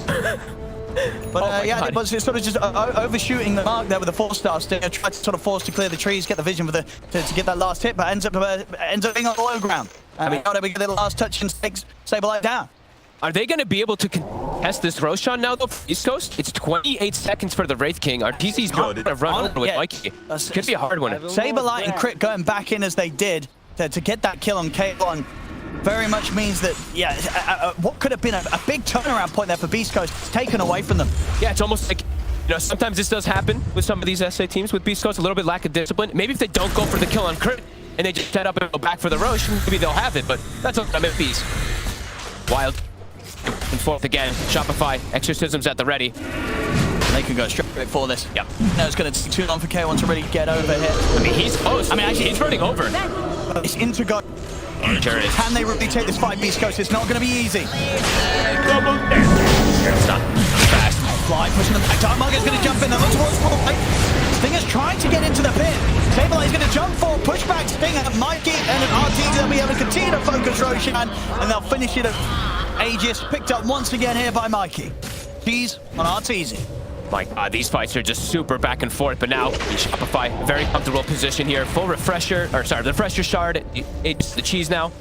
Arteezy level 20. More heals, so they're going to come out from the Spirit Siphons if he doesn't get burst down. And the cheese, I mean, that's going to be a big difference maker as well. They've been able to pop Cheesy just because his BKB was down in the last fight, but now versus Cheese, and if there's a BKB, it'll be way more difficult. And the Tusk Dark Mago is falling further and further behind. It's literally just, it's Hector versus the world. He's going to go, he's going to try and get the overwhelming blink. I mean, Mago has the Deso queued up this entire time, but they have had the Deso. Okay, good. I was going to say, I'm like, they don't want double Deso. No, Deso. Okay. And either way, of course, just getting a Deso late always feels kind of rough with the fact you're not going to have those stacks that you want to build up. So I mean, get the gags. Good luck for the kickbacks. It's pretty cool to be able to like reset fights and pick and choose their battles. You know, if you see that exorcism pop to boot them away. Yeah, either booting the Huskar in the middle of the fight, booting the Death Prophet down in the middle of the fight. They're both going to feel pretty sad, sort of held and slowed down at the start of the action. It's crazy. Aghanim's Sacred. Still very farmed, but difficult for them to deal with all three of the heroes on Shopify as Arteezy claims the top net worth on his team. All things considered, pretty damn good. Chunk that profit as well. Oh, kiss the good dude, Daniel. Here, get it, bro. Starting to get big momentum on Shopify. Radiant's bottom tower is under attack. Strong disruptor. Oh my. Schofield. That is one of those items that are fortified. It can really make the difference, right? If Shopify Rebellion are prepared for this. I mean, it was sort of make some sort of move. We can catch them by surprise. Back into the Dark Margo. Radiant's bottom tower is under attack. He's not happening. Fall down. Can he blink and hide? The blink has to sort of hold 10 more seconds until that TP is available. He's gonna see him. Okay, well, no. There's no one to come up and connect with him. Oh, great play from Arteezy. I mean, he recognized that. He's like, I'm just going to slow him with Witchblade. My team's got him. Tundra down as well. There's no chance to blink out on the respawn. It's K1 out for 80 seconds and does not have buyback.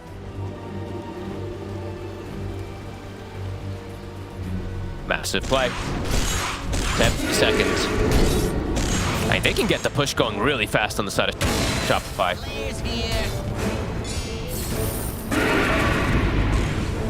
Radiant's top tower is I think he just threatened high ground with Exorcism.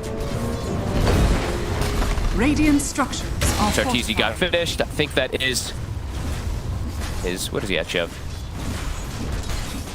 Looking all over the place and I'm missing everything. Radiant's top tower is falling. Okay, it is the refresher.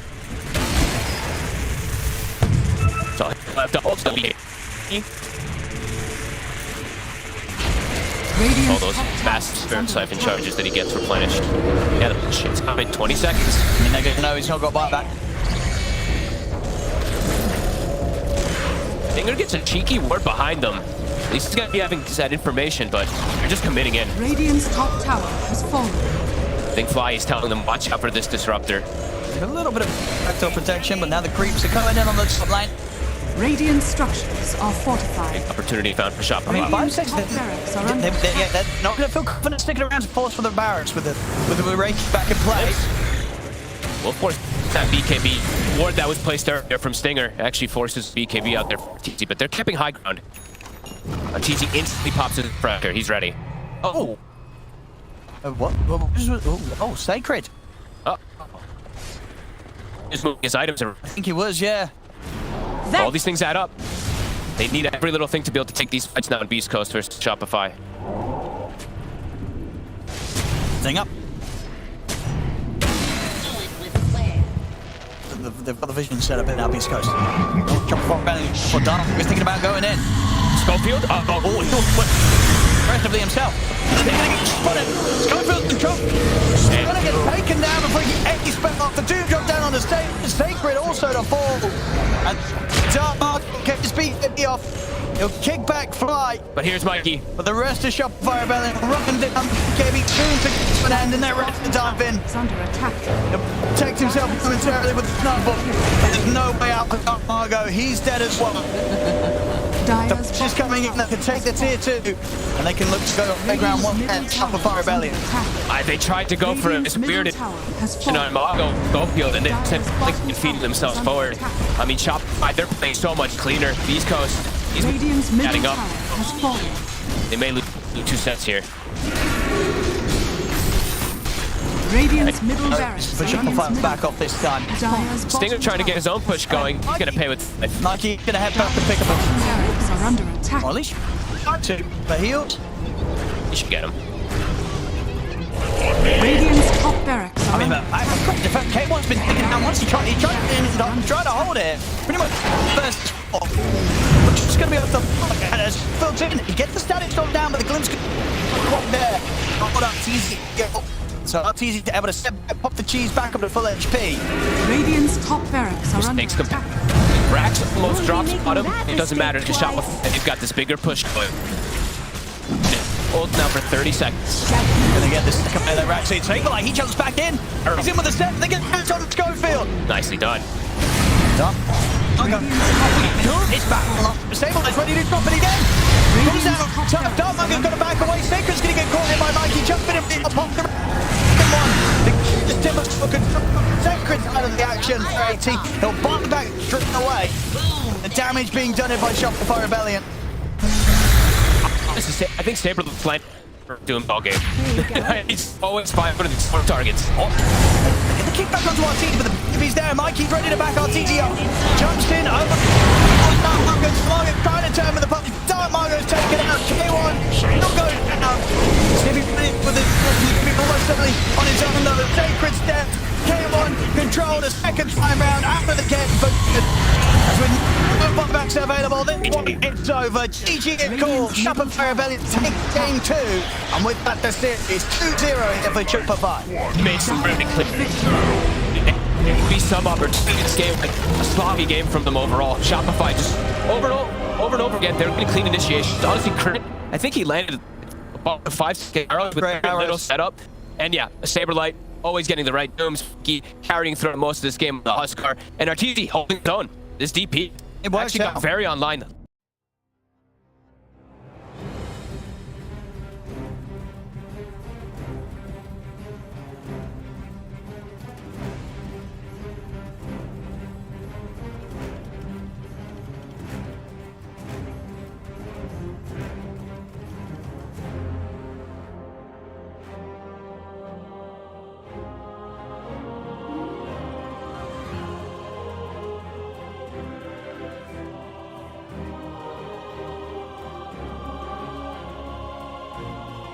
Cloud, if he's got these forks coming through, you know, if there's no...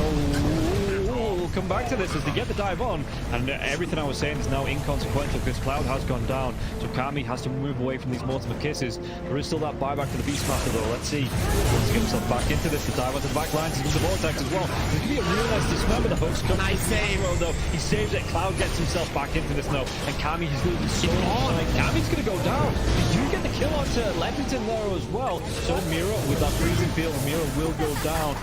Going down to the hooks. Yatsuro's still in that push wall. He's getting them back. They get the buyback out from the post and Storm Spirit. Everybody from the side of Hydra. They don't want to be giving this one up now as well, but they take down Leppington once again. That's the dieback on the Disruptor, and Yatsuro, what can he do? The hook, it's going to be blocked mid hook. He's in the dieback on the Cloud. Cloud, can he get himself away from this one? He's still being harassed by Collapse. One more right click, he goes down. That is going to be the Beastmaster dead for 115 seconds, and now the chase is on for the rest of the side of Hydra. This Aghanims on the Morphling is just making him impossible to deal with. First of all, they use the little shredder on the Pudge to get rid of his armor. He has solid amounts of it, but it is just not enough. And then Yatoro just destroys him, and he knows that he can stand his ground because he cannot be stunned. He literally cannot be stunned. How do you stun water? Well, a lot of their damage, if not most of it, is on the Morphling. Oh, the glimpse comes back though inside the Static Storm Mirror. He has that Lotus going, and now if Sulfur actually dives a little bit further, the Thunder comes out from Podking. He's dove in, yeah. They're going to be able to get a kill onto the Storm Spirit. Can they take down the Pudge? They're going to be able to catch him and cancel off the TP. He's going to be dead. The Storm Spirit though, he has brought back, and they've got no kinetic field, no Static Storm. And like you say, they're even going to be able to get a lockdown onto Cloud. Everybody inside of Hydra, they just overextended, and we praised them in the first game for respecting the power of Team Spirit here, but Hydra might have just lost the heads a little bit, and the buybacks, they're going to be forced out, but I don't know if it's going to be enough to defend the space with the Pudge being down, with no Static Storm for the next 27 seconds. Spirit, what can they get from this? I've been worried though, they're going to be able to get it. They get two, they do! They take them down, the cookie comes out, the Yatoro, freezing field, they might lose Happy. Is this the dieback? They do the break the Lincoln Sphere though. Morphling. Lau wants to come right back into this fight because he have the boots of travel to do it. It might take him a little bit longer now. No boots of travel though, so he's going to have to use the blinks. You know, they just do it by foot, it seems. Level 25 Storm with a beast. That's just so much damage. They're going in for the Morphling. He doesn't have a buyback. No, they get do they get the kill? He goes down. Warwick has to go down though. It's going to be him left alive. No, it's not. The creeps are pushing in. There's no buybacks available on the side of Hydra, and this is going to be 4 heroes, even with the death of the Morphling. No way Warwick defends this. It's pretty much over. They don't have the glyph. The game is over. They gave it their best. Hydra, they made Team Spirit work for it. The team that is most likely going to be at the top of Eastern Europe DPC Division 1.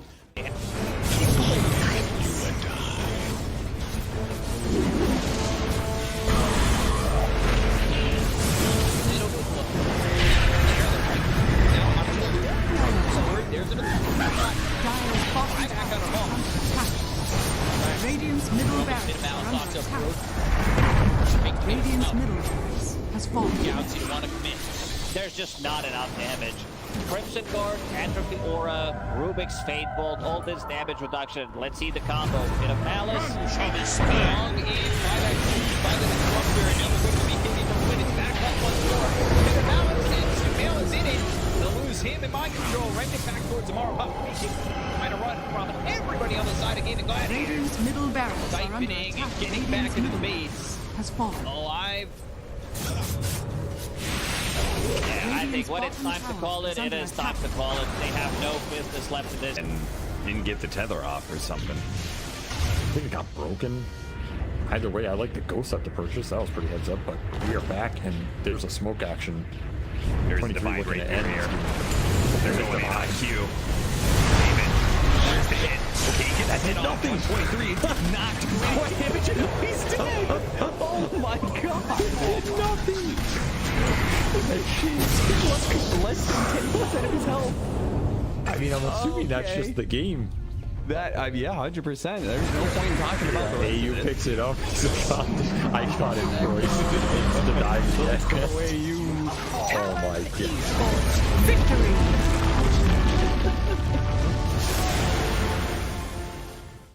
finally get to see them have a little bit of lead. But they need to have good vision, good entry to engage. We're down up on high ground. Bulbica, Red Panda, this would be huge if we can find it. Static Storm before the Tombstone. Not bad. Stone from Lulu. He's thrown now over the Bulbica. There. Starting to drop down. I love TK control at the moment. He does manage to get that one away. And the Supernova down. TK barely surviving. And it's just going to be one down as White Album to dodge, to hide away. The heal's coming in. They hoping for a save, but the BKB is out, and they're going to jump onto him. He has to back away. They have lost White Album again, and now Tango in trouble. Q is going to drop. Aster, these fight so well, and they couldn't take down that Undying before the zone. And remember, it's ages, so they didn't really care about giving away. Big finish profits here.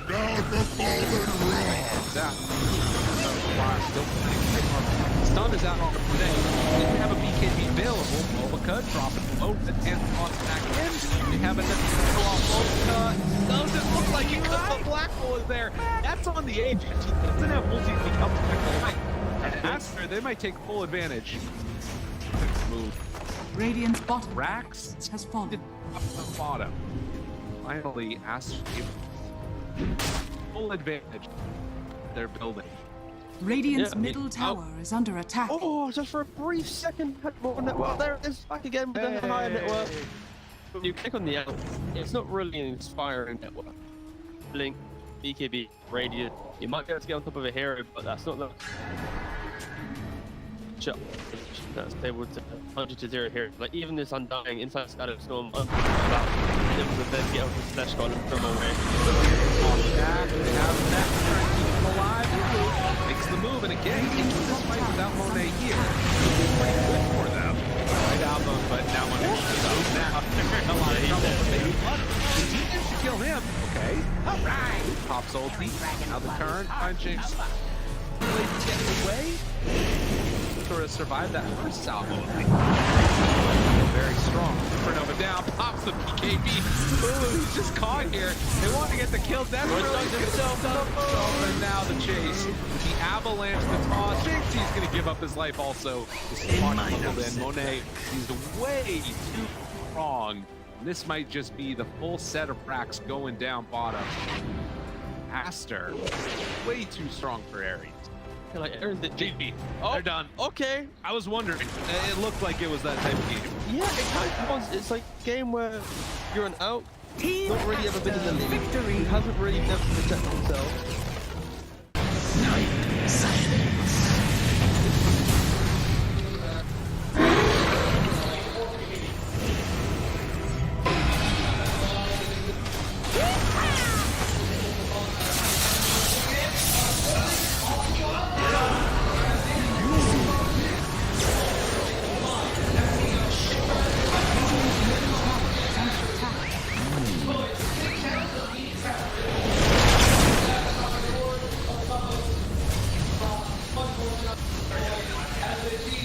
Radiant structures are fortified.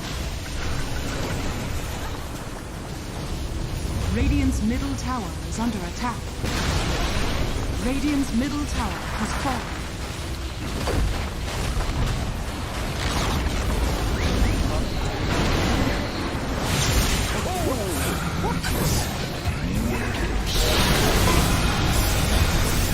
That boom.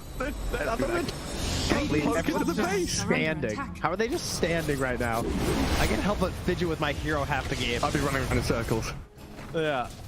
Pirouetting on the spot, the song. Blinking from Pure. They see Yatoro, 3 lined up. Potentialized path play. They're trying to go in. Toronto Tokyo, blown up by Collapse. Has to fly back. Gathering up with BKB. Pure with another song. Sprints in. Who are they aiming for? Where is the target acquisition? They can't catch anybody. Collapse BKB runs down south. Lol being chased out as well. Oh my god, Nightfall. Hazy on this refresher. Blinks to high ground. Gets away from danger for now. Pure, what's he up to? He's back to the high ground too. Mirror image out, Aegis claimed, lol in the fire, still surviving and blowing up GPK. Team Spirit, nothing to do. Sprinting out their base, they don't catch Nightfall on the way out, he's blinked out of the range of Mirror. They're still hunting though, and he's going to find Toronto Tokyo. Who cares, Gem? I see Jakiro. Eon disc popped. And with his rapier damage of like short work and a twin-headed dragon. Unstoppable. Laurel collapse waiting in the back line actually worked. He stormed out of the tree line and he just then started eviscerating the two supports with the help of Laurel. He completely jumped over. They dodged everything that Naga was trying to set and prep there. And Yatoro was also just firing the cannon from the top there. Did the combined damage of Collapse and Laurel together. He is 11,000 monster. Oh, pure. Lol. Oh, God. Nightfall's going to get a bit of vision here with the Hawk. Imagine. Can they? Imagine. Will they? They have to do something kind of crazy. They're going to be losing their base pretty soon. Lash has buyback. Naga Beastmaster have to get back to base to defend. Drow Rangers up here. Tier 3 gone. Barracks to follow. There is no buyback and collapse though. That's a big one. And Mira. Radiant structure. Look at all the wolves. Look at all the summons. It's vulnerable. Mira gets away from there. Help of the Glimmer Cave to jump in for the lull. Disruption of self-save. Barracks taken out. Lull. Oh, tries to fight. Nightfall. He'll just pop, but he can't get any control of the lull. This lull puck is all over the place. Now they go into the GPK though. Aim into the puck. They're going to find him at long last. They get him and the rapier's on the floor. He messed up the phase shift. He canceled it. Oh no. Did you see that? I'm not crazy, right? I don't know. Yeah, he phase shift and accidentally ended it. There's an Axe Blessing recipe. There's a rapier. There's all sorts of stuff everywhere. An Axe Blessing recipe. What's that there? Okay. Not sure what the story on that one is. Meanwhile, Save, I think he had a refresher charge, right? Because Laurel dove him, he disrupts himself, and he tries to kill him again after it Save just refreshes, and then uses it again. How have they not got the rapier? Now there's another DD. I don't think they care. You know what, Toronto Tokyo's going to take it, is he? Oh yes, the Jakiro with the rapier. Coming to feed it back to them, guys.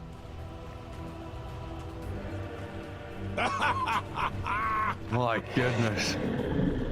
There's Mega Creeps on one side. Top lane Barracks still standing on Team Spirits. We're waiting for next Roshan, Trent. I don't know. I don't know. I feel like BetBoom have such a good chance of winning these fights right now. They can't get, like, swarmed in the back line. They missed the stun on BK. He's trying to hold his ground, but look at my dodge. Oh my god, Yatoro shreds. Where'd he go? Daedalus hits, refreshes, blinks forward, kills off Save as well. SD's gone, TP home. Get the hell out of here, BetBoom now. He's lucky he didn't get coiled. Dude. Leshrac vanished. He looked okay until he didn't. Until he got hit for 1,350 damage from a single right click? Yeah. Oof. Yeah. Right until that. Ow. Luckily, Toronto Tokyo was not there to feed the rapier back, so that's good. And now Team Spirit running down lanes, coming for the Radiant base. Balls are still there to hold on to. But this has got to be mentally debilitating for BetBoom. Mini 71 minutes. Team Spirit is wearing them down. The admins have been on, they told them, nope, these guys. The longer this game goes, the harder things are.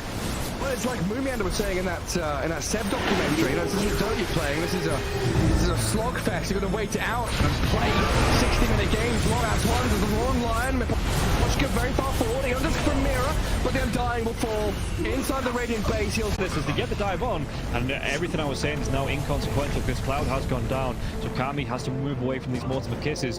There is still that buyback for the Beastmaster though. Let's see. He wants to get himself back into this. The dive onto the back line. He's the Vortex as well. There's going to be a real nice dismember. The hooks come. Nice save. Though. He saves it. Cloud gets himself back into this now. And Kami is losing so much. Kami's going to go down.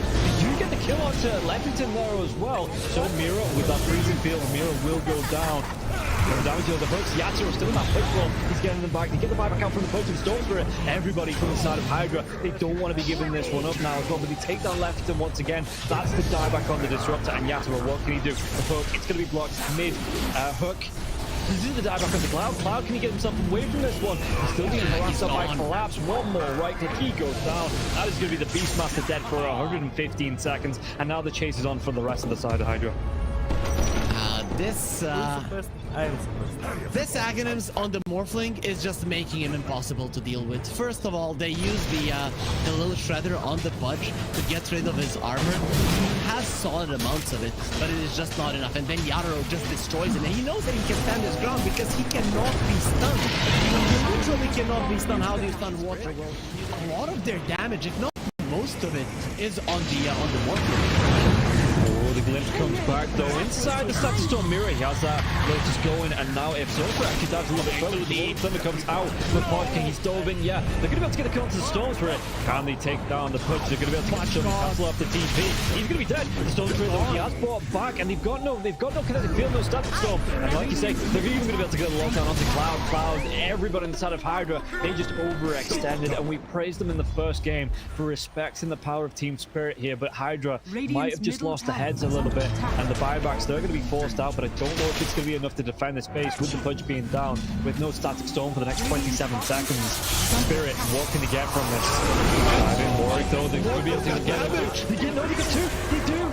They take them down, the cookie comes out, the Yatoro, freezing field, they might lose. Happy, is this the dieback? They do the break the Lincoln Sphere though. Morphling, Bilal wants to come right back into this fight because you have the boots of travel to do it. It might take him a little bit longer now. No boots of travel though, so he's going to have to use the blinks, just do it by foot it seems. Level 25 Storm with a Beast. That's just so much damage. They're going in for the Morphling. He doesn't have a buyback. No, he can't. Do they get the kill? He goes down. Warwick has to go down though. It's going to be him left alive. No, it's not. The creeps are pushing in. There's no buybacks available on the side of Hydra, and this is going to be 4 heroes, even with the death of the Morphling. No way Warwick defends this. It's pretty much over. They don't have the glyph. The game is over. They gave it their best. Hydra, they made Team Spirit work for it. The team that is most likely going to be at the top of Eastern Europe DPC Division 1.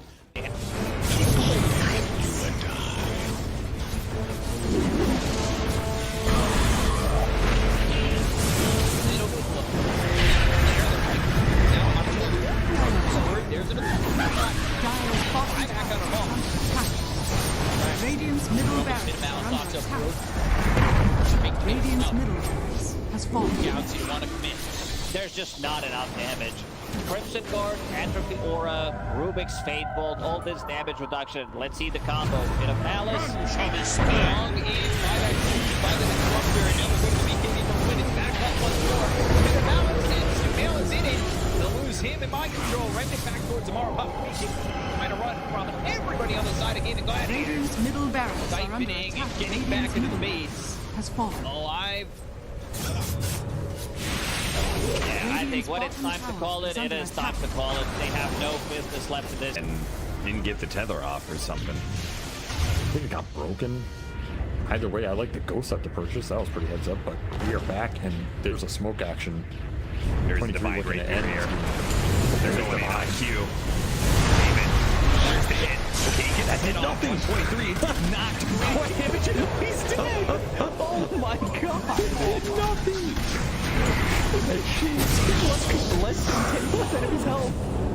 I mean, I'm assuming that's just the game. That, yeah, 100%. There's no point in talking about the AU picks it up. I got it, bro. It's the dive yet. No way you... Oh my god. Victory!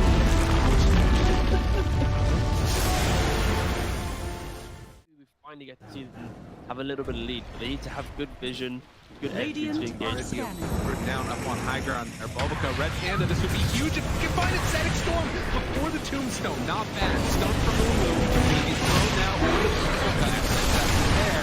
Starting to drop down. I love TK control for the moment. He does manage to get that one away. And the Supernova down. TK barely surviving. And it's just going to be one down at his...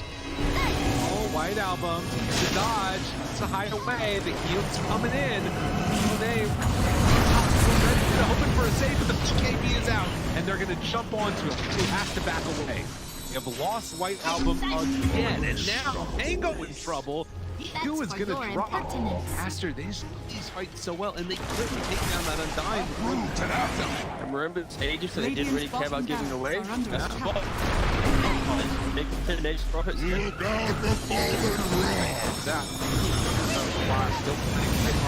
Stun is out on the play.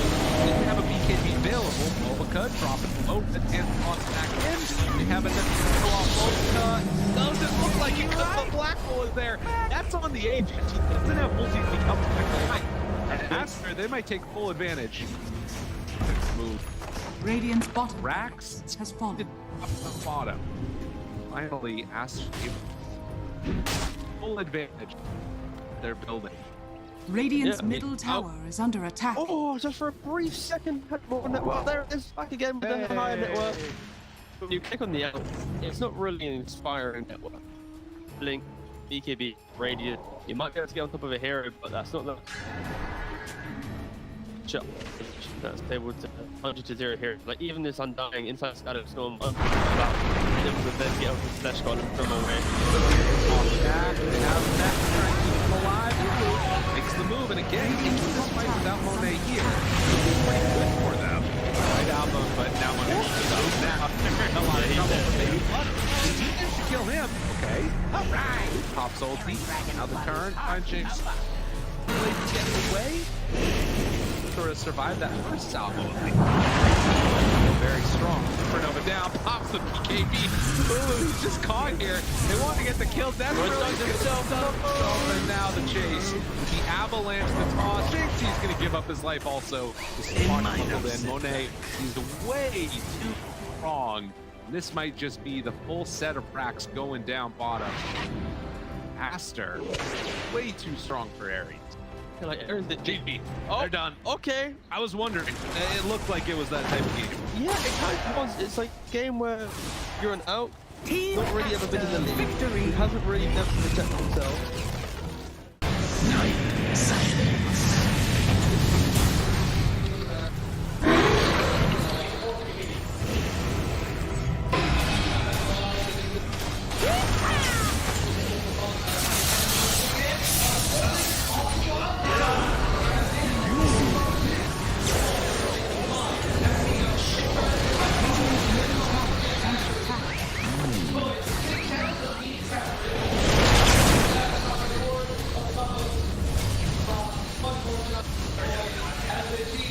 Radiant structures are fortified. Radiant's middle tower is under attack. Radiant's middle tower has fallen.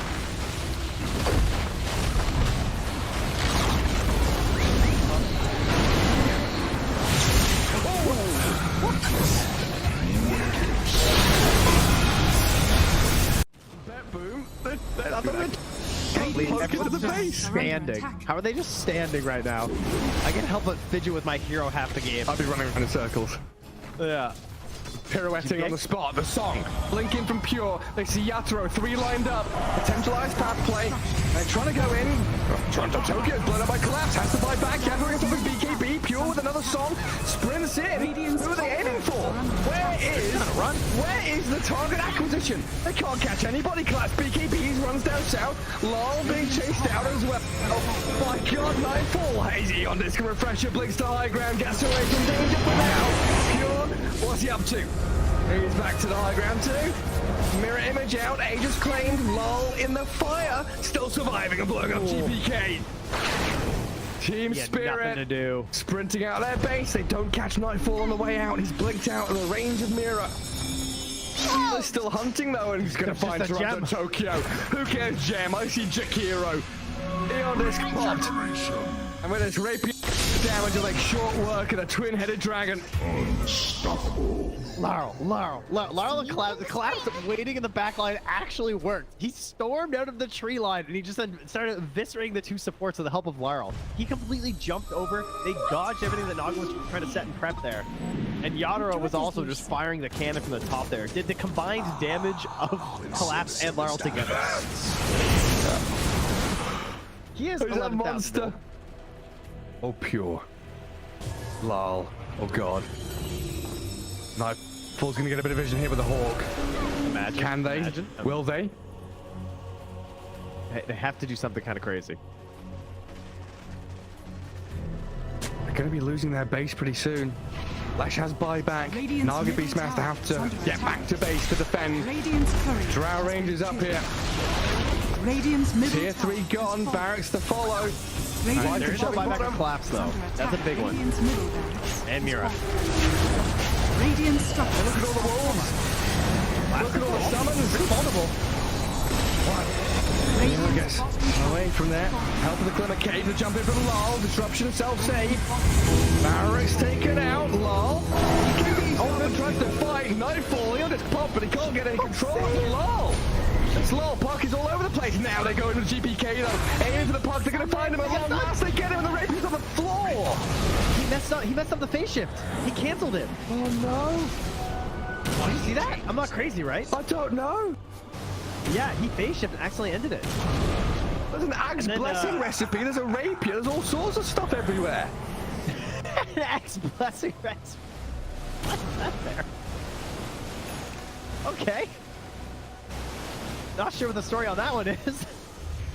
Meanwhile, Save, I think he had a refresher shard, right? Because Laryl dove him, he disrupts himself, and he tries to kill him again after it Save just refreshes, and then uses it again. How did they not got the Rapier? Now there's another DD. I don't think they care. Toronto Tokyo's going to take it, is he? Oh yes, the Jakiro with the Rapier. Coming to feed it back to them, guys.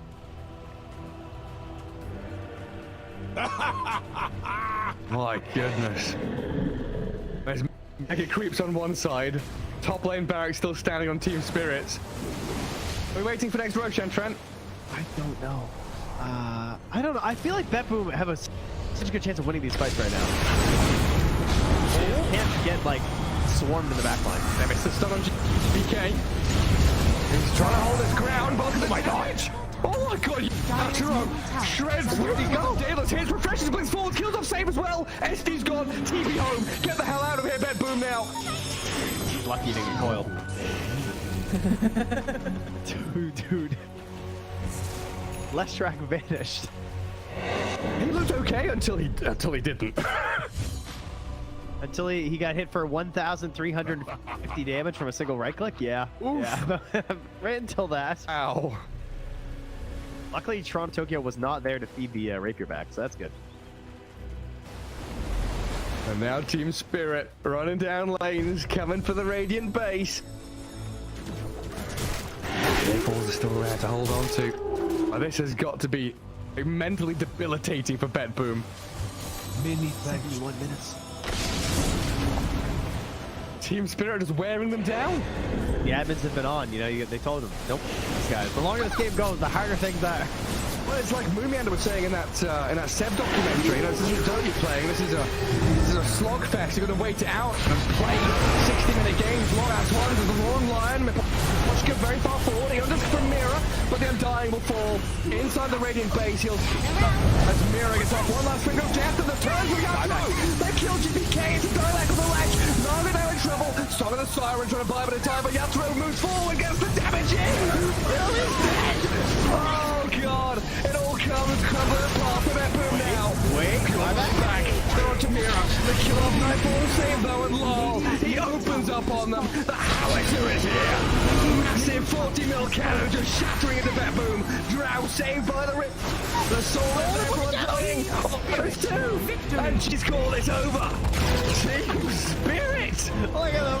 Look at Mira. Oh my god. The shard to anybody who would listen at the Lima Major.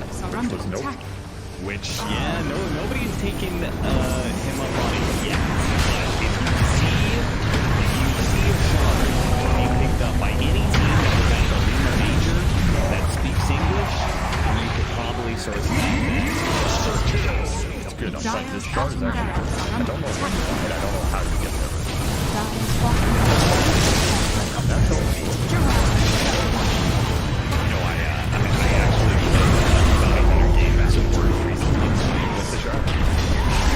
Pretty good.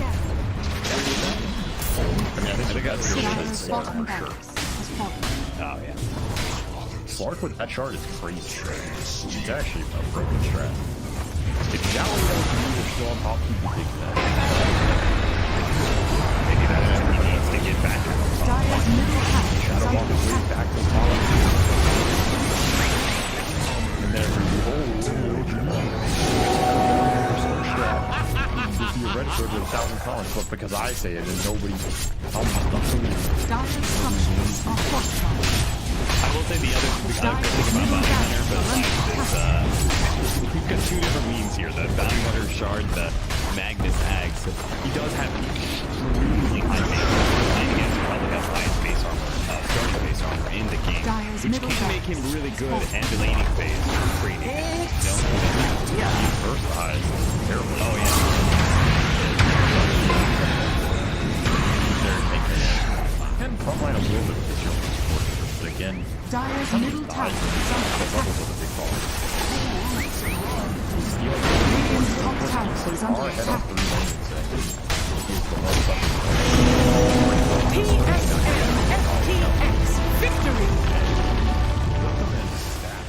Midas was being, so they have an inkling that this is going on, but they jump forward, find the Star Spectre. The Doom is there, Force Staff, keeping him alive and on the other side of the fissure, but there's way too much damage, and the rundown is going to be there. MC is gone, GH is gone, and looking for more. 9 jumps back in, finds Kuro too, tries to get out of there, does not have a way to escape. Mar is completely under control. P2 is gonna die. Buybacks are coming in. Amar realizes he can't do that kill TP, but eyes on the prize. Tundra trying to close this one out, close this series out with a quick 2-0 as they set their sights now onto the tier 4 towers. There is a buyback still on Spectre, but no the BKB is out though, and now the turn, the break, the finish. Amar dies a second time. MC on top of staking managed to find that kill. Sumail still controlled, does manage to get the blink back and away. MC, they're gonna go back in for more. They can't, but Sumail, gets away just barely. Sumail got to be controlled. They got him there with the Gleipnir, and it's only MC left alive as Tundra start hitting these tier 4 towers. With this Unleash, with the damage from the Psychic now as well. Watch Buckle though, it's actually going to be the Molten stealing that Pango form. And he doing anything about this because it's going to be hexed out, because he has the damage to kill him off. It looks like this one's going to get low. The drive back now as well, but he's not going to be able to get the kill. In fact, he just drag him closer to him, be able to clean up the side of one move. They have no cause now. Aintrad, the only one left alive in terms of cause. 3 heroes dead for the next at least 70 seconds. And this is going to be it. Yeah, Bedroom just come in. They're going to start to go up the base, not even needing to go for Baggers here. As you can see, they just won't end it here and now. In fact, even diving into the bounce now as well, where the hook comes out. Mortland is this going to be a good. He's got Satanic. He's got to force that away to tell him to save coming up from Dave. He's then really cocky on this Mortland, but it's paying off, and yeah, they're just going to be able to dive into the fountain once again. And the fountain farm, these heroes cleaning it up. GG is going to be called after 45 minutes here. One move. They look great in game number 1. They look pretty good in game number 3 here as well, but boom, they just had enough out of them in game number 2.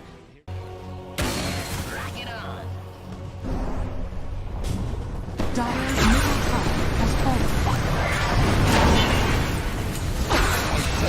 Be right. I keep my enemies close.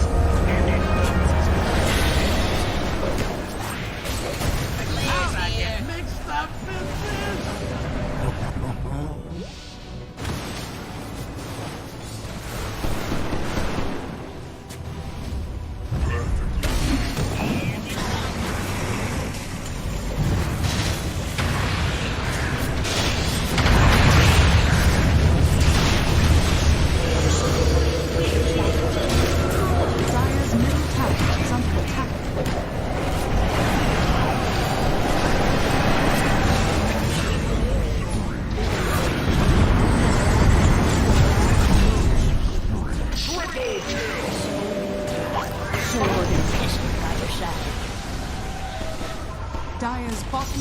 Dire's bottom tower has fallen.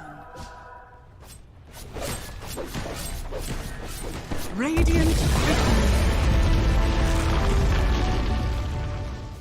away from enemy. You know, like your guys really just dying because of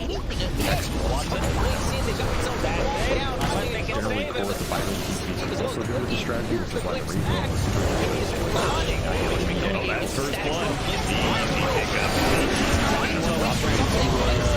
Intense the behind tower, but you gotta be careful. This alchemist is actually pretty dangerous considering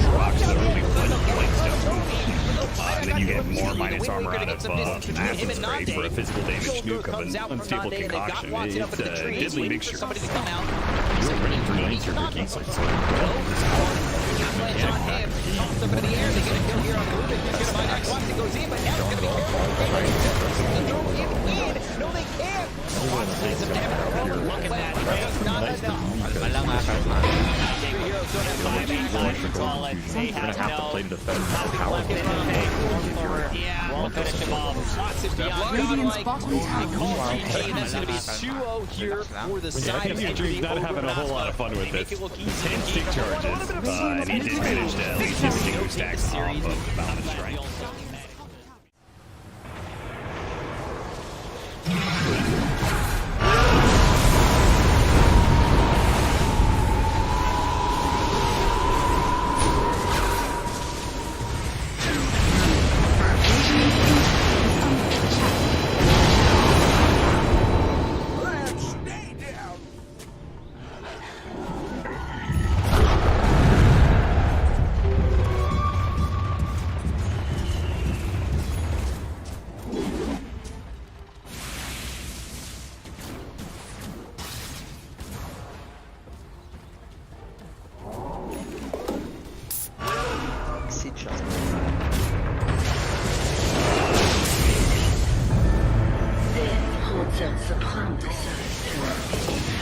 Then refuses to commit.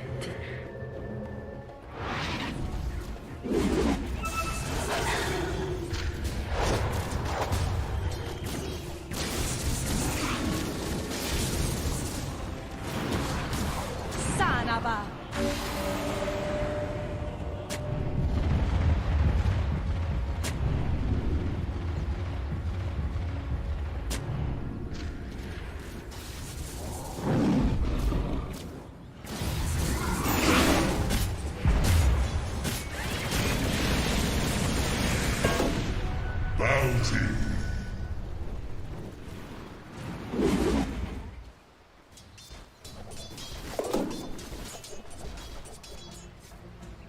Vanish.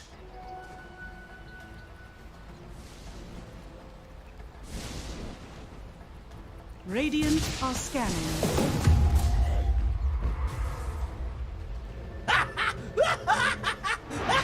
Dire are scanning.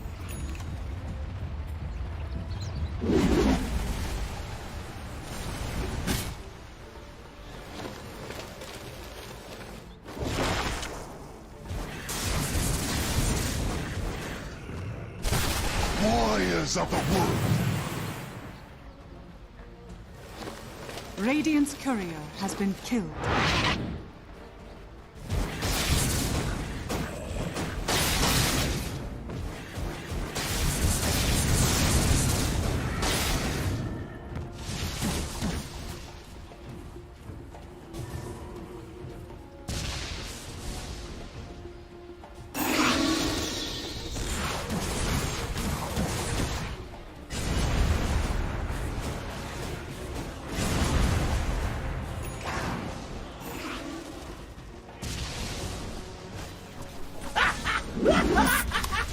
Сейчас поиграем.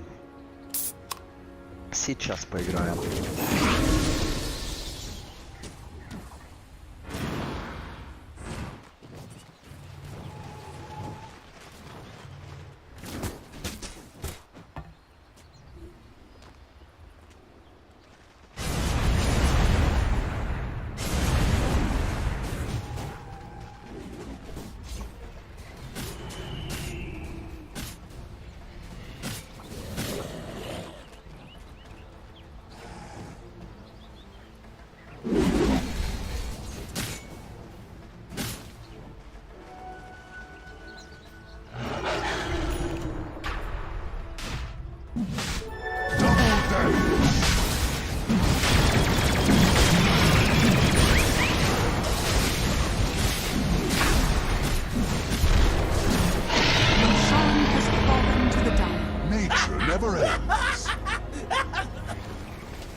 Radiant's Ancient is under attack.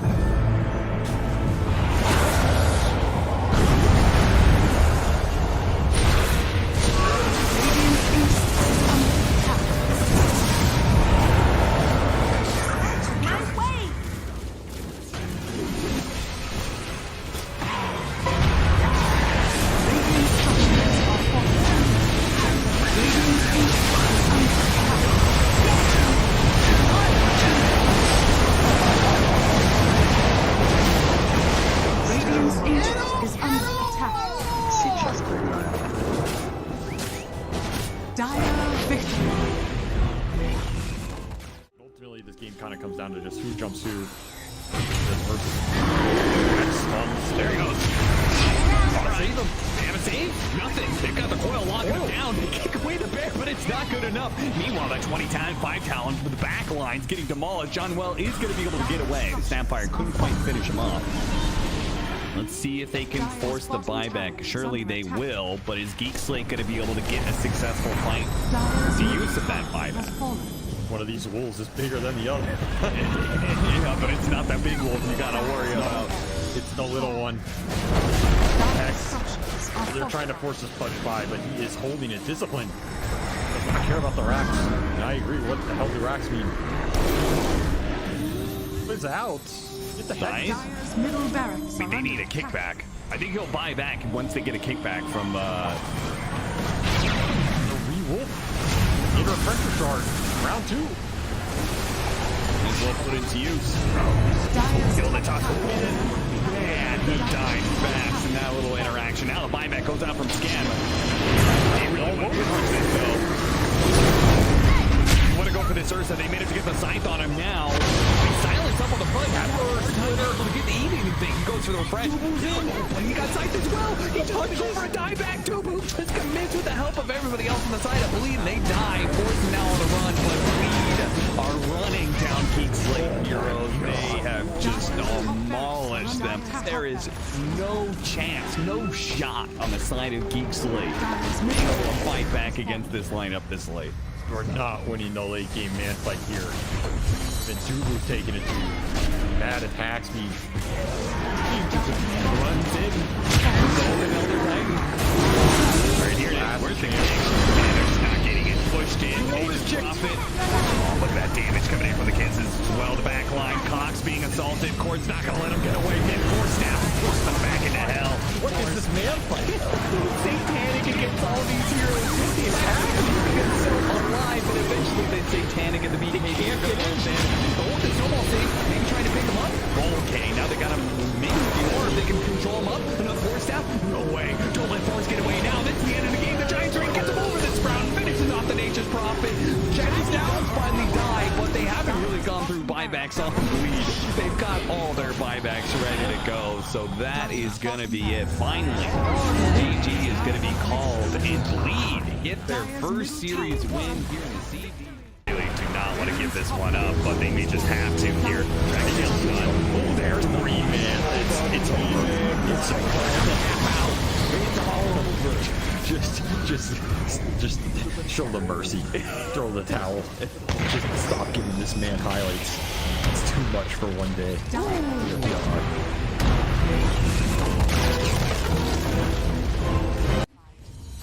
Just stun the AM. Stop hitting my tower. They see Kiyotaka.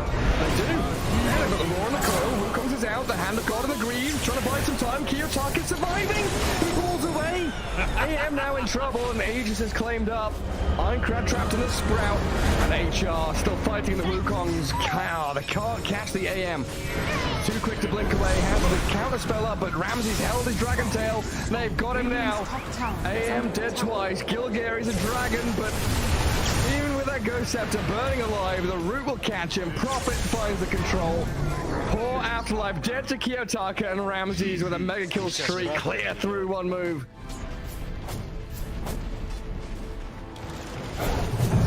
Just not sure. I think that might be it, Gary. Yeah, even with a triple buyback. Yeah, Park, Rubik, Beastmaster, there's the third one. No AM for 30 seconds. The building's a forfeit. Enchantress, a lift up and drag away from Rubik. Saves her for the meantime. That's like Kiyotaka's clear to have a little bit of fun now at this point. It's go time. Do what you want. We got 32-minute tumbler toy. Yeah, okay. Yeah, good, great item, by the way. that thing is busted now. If there's any item I agree has to be like removed from the game, tumbler toy. We do need a new cycle of neutral items. Oh, no fight required, they say. I'll just go fight with an arcane rune instead. Have fun with mega creeps. Yep.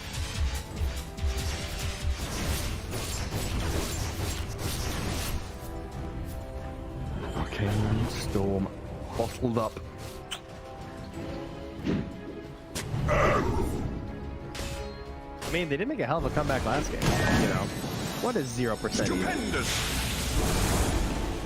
But is that what it is? Oh, yeah, you're right. It is a 0 currently. You better already. Well, I'm the arrow. What are we up to? Try 1v5. Okay, Ramses has arrived. Bring everybody in. Jump on the side. There's Kiyotaka finding Rubik dead. Puck gone. No buybacks available. That's the end of game 3 in this series. Anti-Mage pummeled down and GG is called. Hellraisers will take things in the end. A very close one though. Series overall. I think one move. Very gonna be proud of themselves the past couple of series. Because he's doing so much damage, but yeah, overwhelming makes more sense because you have a ton of strength. Yeah, and coming through here now as well. I mean, Kami, he's going to be coming forwards. You see Happy in the river as well. Shigetsu throws himself in the self-clip easy. He's away from this fight and just he needs to wait for them to come back and pull that. He get 2 kills, he strikes down both supports. Can he go for even more Melduel? He's got that BKB going, but they're looking for the fight, and Malik trying to get himself away from this one. The Chain Frost bounces around, but Malik, can he get himself out? He's going to be full rides. Manifold comes through. Leftington, he's surviving through all this. He's losing all his teammates. He gets dragged back in. He's going to get killed off.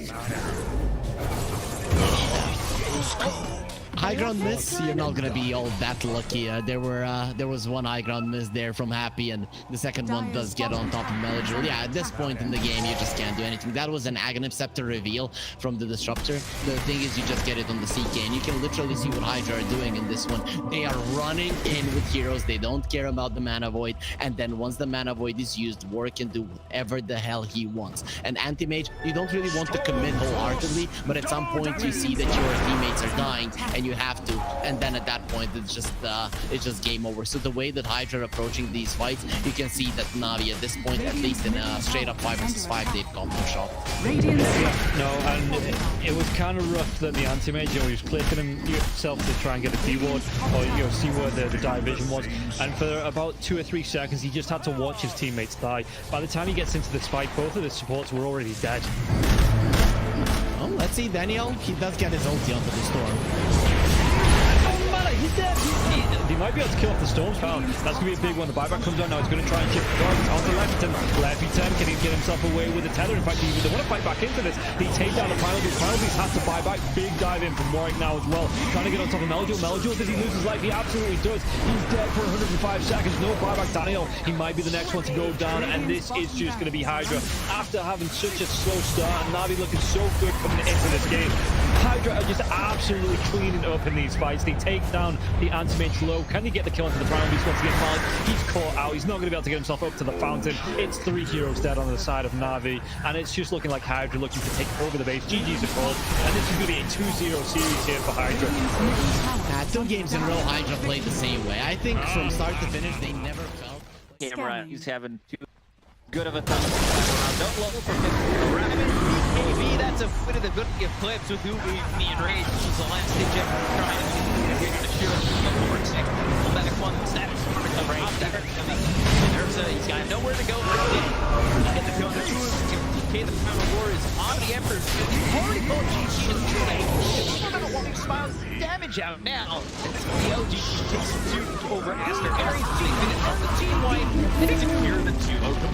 You gotta send PSG to keep their loot lead. I know that they're playing against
They have a Is it literally just as simple as just like skewer, isolate somebody so you can get Radiant's back top kills? tower is under I mean, attack. they want to have more buyer. Dire's bottom barracks are under attack.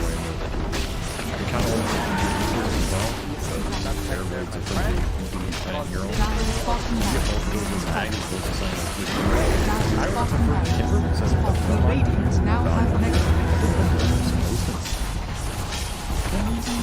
It's like okay when you force Roshan stuff. Dire's structures are falling. Wait, never mind. You're done. I figured it out, alright? Maybe Dire's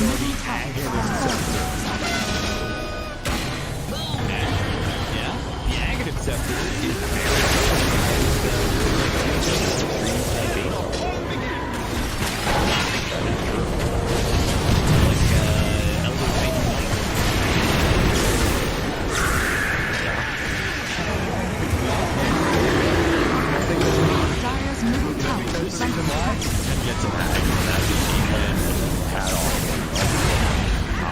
is all of my hats, all 30 of them. Dire's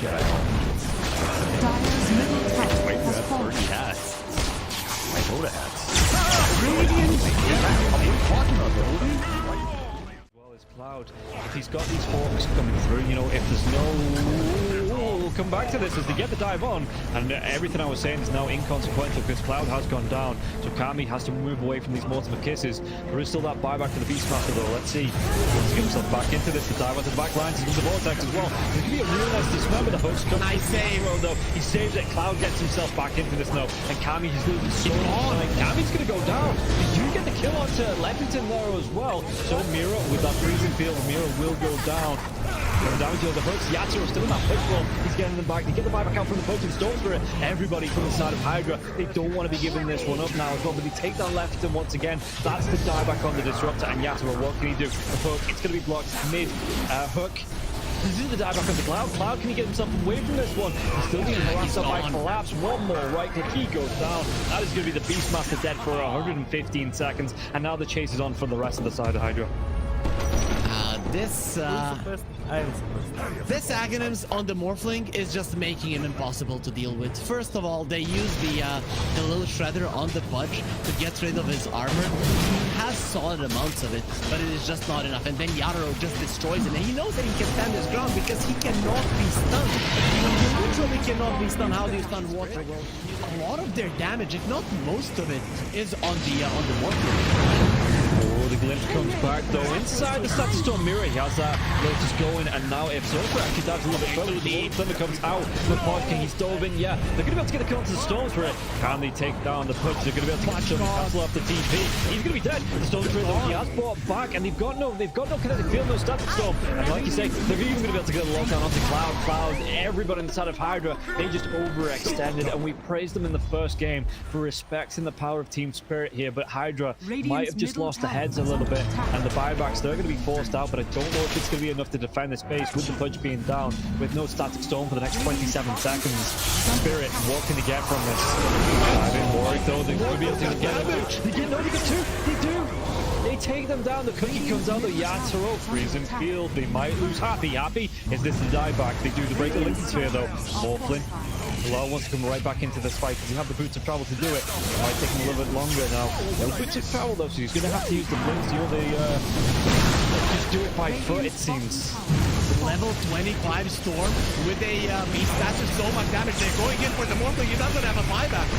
No, they get do they get the kill? He does. He goes down. Warwick has to go down though. It's going to be him left alive. No, it's not. The creeps are pushing in. There's no buybacks available on the side of Hydra, and this is going to be 4 heroes, even with the death of the Morphling. No way Warwick defends this. It's pretty much over. They don't have the glyph. The game is over. They gave it their best. Hydra, they made Team Spirit work for it. The team that is most likely going to be at the top of Eastern Europe DPC Division 1.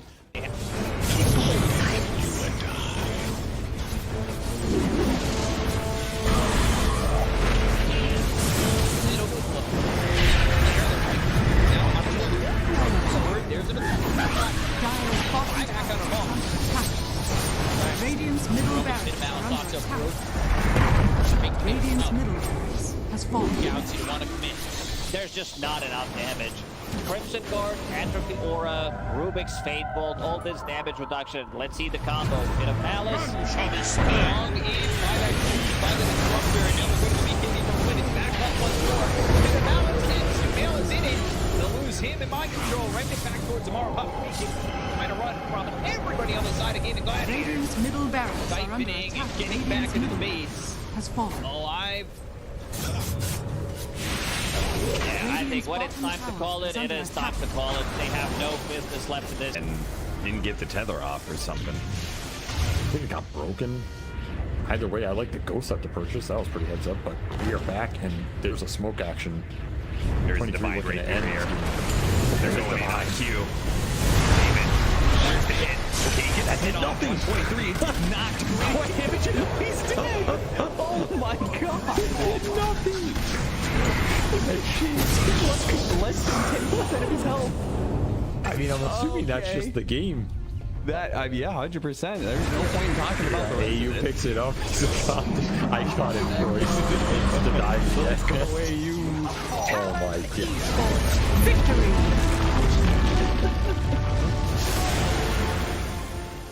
We finally get to see them have a little bit of lead. They need to have good vision, good entry to engage. We're down up on high ground. Our Bulbaca, Red Panda, this would be huge if we can find a Static Storm before the Tombstone. Not bad. Stun from Lulu. He's thrown now over the Bulbaca. There. Starting to drop down. I love TK control for the moment. He does manage to get that one away. And the Supernova down. TK barely surviving. And it's just going to be one down as White Album to dodge, to hide away. The heal's coming in. They hoping for a save, but the KP is out, and they're going to jump onto him. He has to back away. They have lost White Album again, and now Mango in trouble. Q is going to drop faster. These fight so well, and they quickly take down that Undying. And remember, it's ages, so they didn't really care about giving away. That's what. Big finish profits. Stun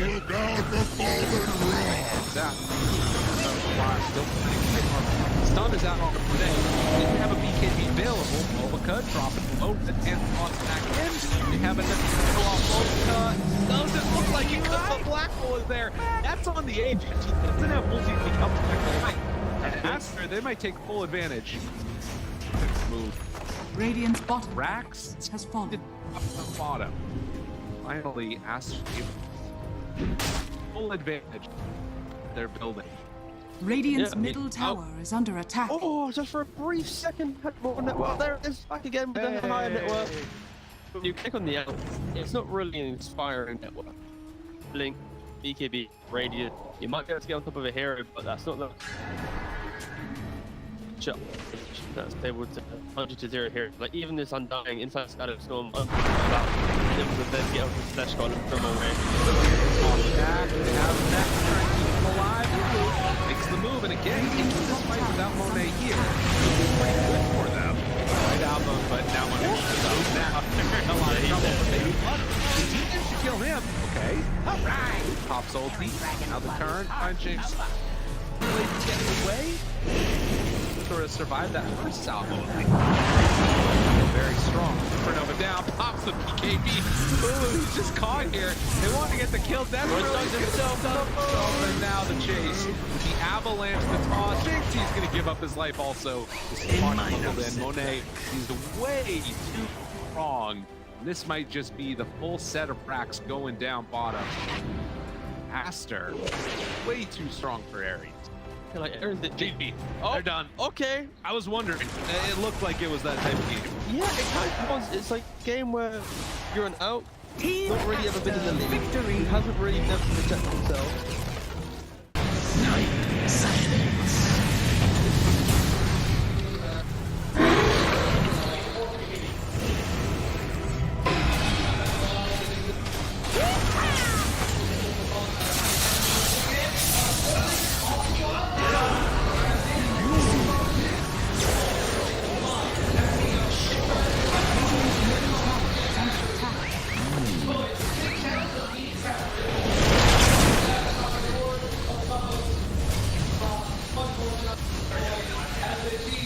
Radiant structures are fortified. Radiant's middle tower is under attack. Radiant's middle tower has fallen.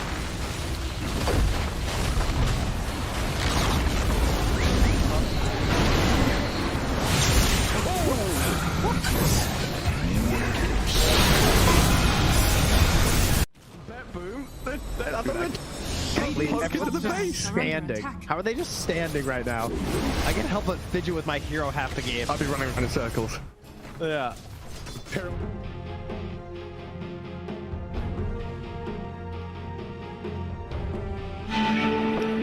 Welcome back. I hope you had some nice nitty-gritty of the Dota over here. The draft has begun. First pick has actually already happened as well.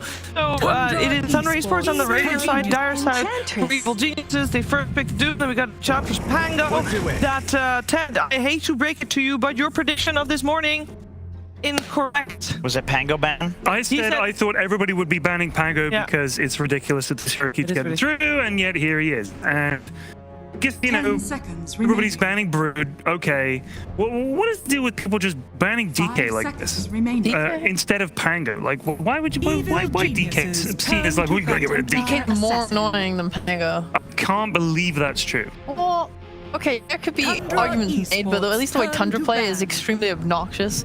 Like, they're able to play on, like, all of their core roles, and then when you're playing into this like manta that it scales, like, oh, first of all, you get a blink, and then you're just setting up kills, and they also really like to play Mirana on Tundra, so it's like a really easy combo for them. Second, when you move past that period of just blinking and stunning, you have to deal with these annoying ass illusions that just stick on your cores and supports and make lives a living hell. Like, fighting's hard, you have less vision, you have to like pick your to deal because it's tank bug. It's an annoying hero. So here's a question. I remember when I was playing the other day and somebody said people have been buying Dagons just to deal with these DK mantra illusions. They have, yeah. So because the Dagon one-shots it, right? You Dagon the illusion, it's gone. Yeah. So is it getting banned because of that? Yes, I think so. I mean, I can get behind the argument. Like, if these teams are not banning Pango, there's like a reason for it. You know, like they know it's that they know that the enemy team is gonna pick it, and they know how to play against it. Maybe they're losing. Okay. They know how to play against it. It's not like uncharted territory. Whereas I feel like DK for Tundra, the way that they play it is very different from other teams. They almost always scale with it, so you do get to that late game stage where DK is this annoying hero.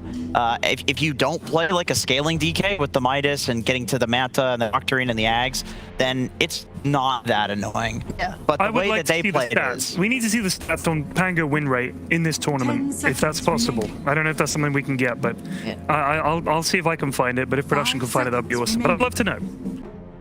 Maybe it's like 50%. Maybe it's just, Or maybe this TA is what they decided is their answer to Pango, assuming it is going well. I think Chris Luck has looked pretty good on his TA. Yeah, he has. I mean, Picard's also really, really good at it, the hero, if they do want to end up putting it safe lane, depending on like matchup. But yeah, EG like tends to lean in the direction of picking Chris Luck's hero in first phase. Although recently they've been picking Whisper and Chris Luck's heroes in the first phase because they're so good at the heroes they're good at. They just like high prior them. So I have an answer on the panel here. He is the 7th most picked hero in 2019 so far with 40 games. He has a 60% win rate. Oh. Pretty high. That's pretty bloody good. I would say for how long Tundra Esports at this point, how many games have been played, that is quite high. There is another hero that has more games played, 59, but has a higher win rate. Enchantress? Which is Doom. Enchantress has 66 games played, which is again more games played than even Doom, but only has a 59% win rate. Oh, that's still pretty good. That's also quite good. That's quite incredible. Only, and also Beastmaster, 53 games played with a 58% win rate. So it's all pretty high on those. All the first phase heroes are indeed quite good. Yes. But there's enough of them that people are still not prioritizing first pick. But I do, going back to what Sheep said about the TA, this is actually one of the highest win rate heroes in the game versus the Pango on Dota buff over millions of games. I think the reason for it is because TA, even without BKB, if you just have like Dragonlance plus a Deso, or even just a Deso, you can often blink and like melt strike the Pango while rolling, and it is enough to full zero him. Now, granted, we have been seeing people against the TA matchup 5 going seconds for like a remaining. Heaven's Halberd on the Pango, going for an early Shivas and itemizing against it. But you are forcing Pango to go for things that you know exactly what items he's going to go to deal with the TA matchup, and so you're forcing the enemy team to play this. You know what you're up against, and once again, we can raise the question: is knowing what you're up against and it's still a 60% win rate, is that good? Maybe not, but at least they're not in uncharted territory once again. It also like cannot be.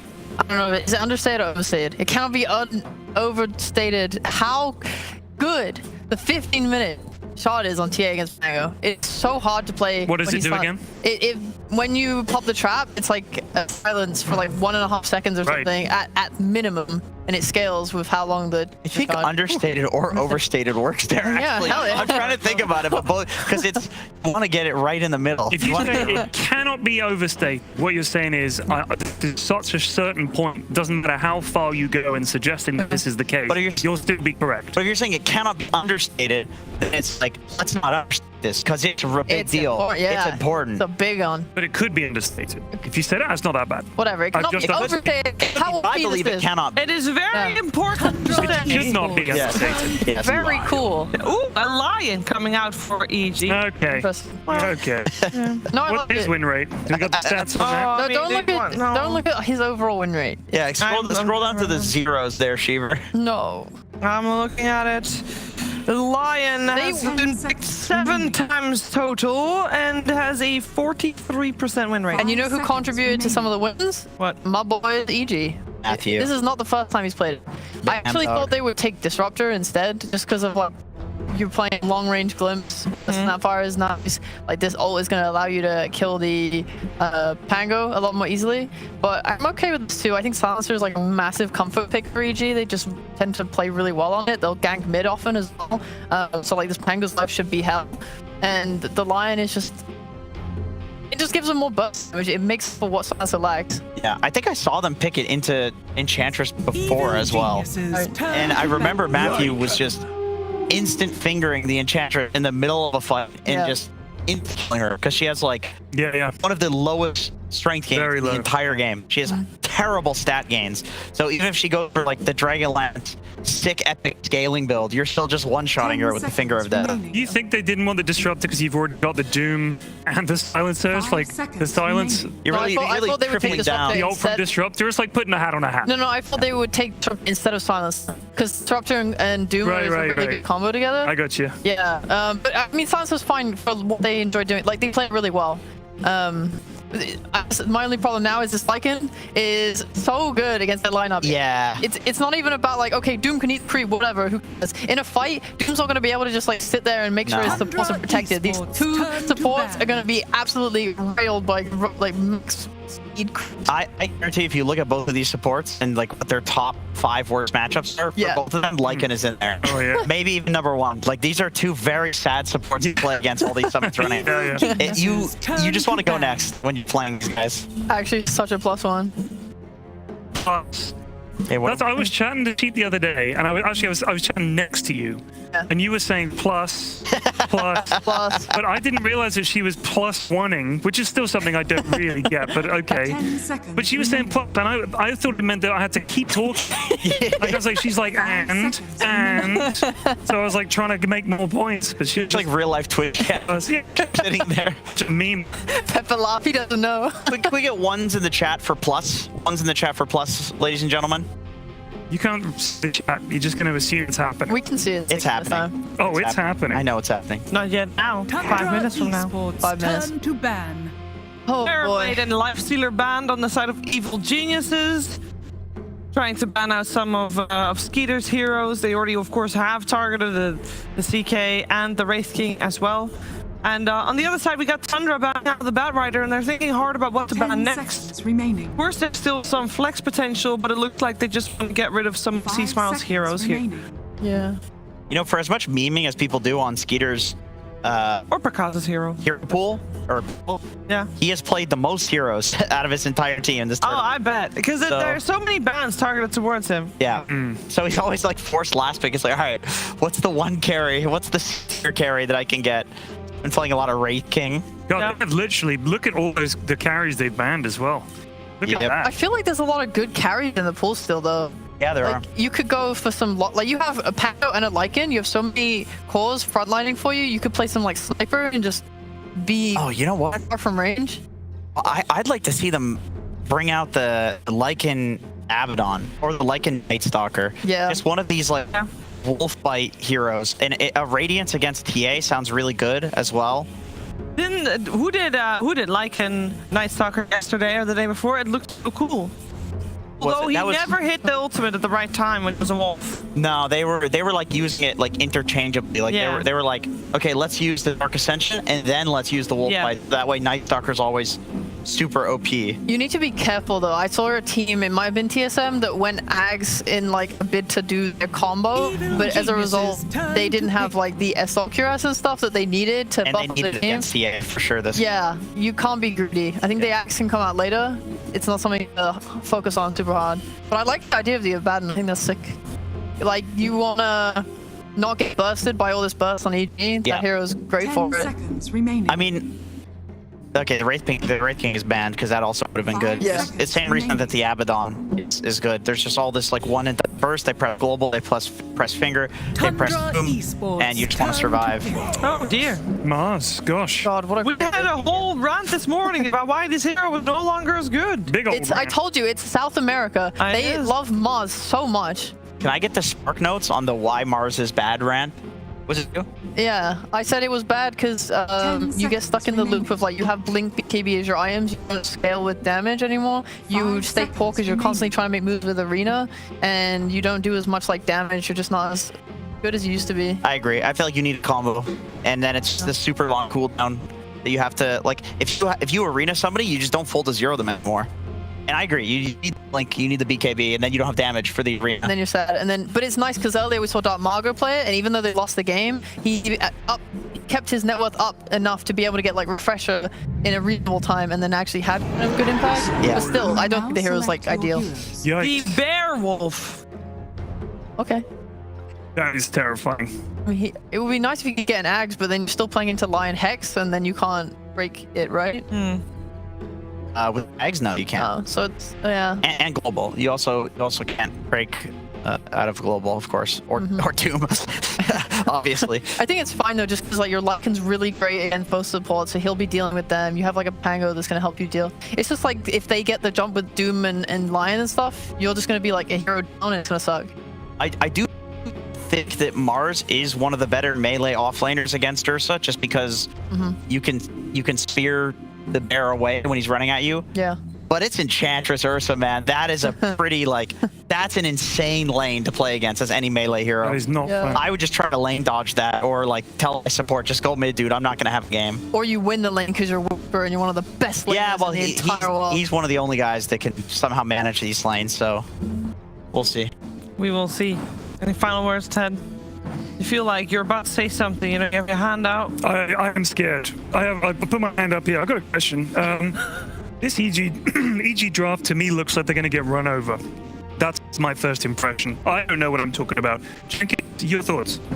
Oh, he already gave his thoughts. You can't give thoughts. On what I just said. I don't remember the drafts because they're not on the screen anymore, and I'm really stupid. But I'm gonna go with EG on this one. It's okay. You're saying EG, you're gonna win? Yeah, I'll go with Okay, EG. nice. Oh, they're on the screen now. Yeah, it's okay. We're gonna find out. We can You want just the hand or you want a high five?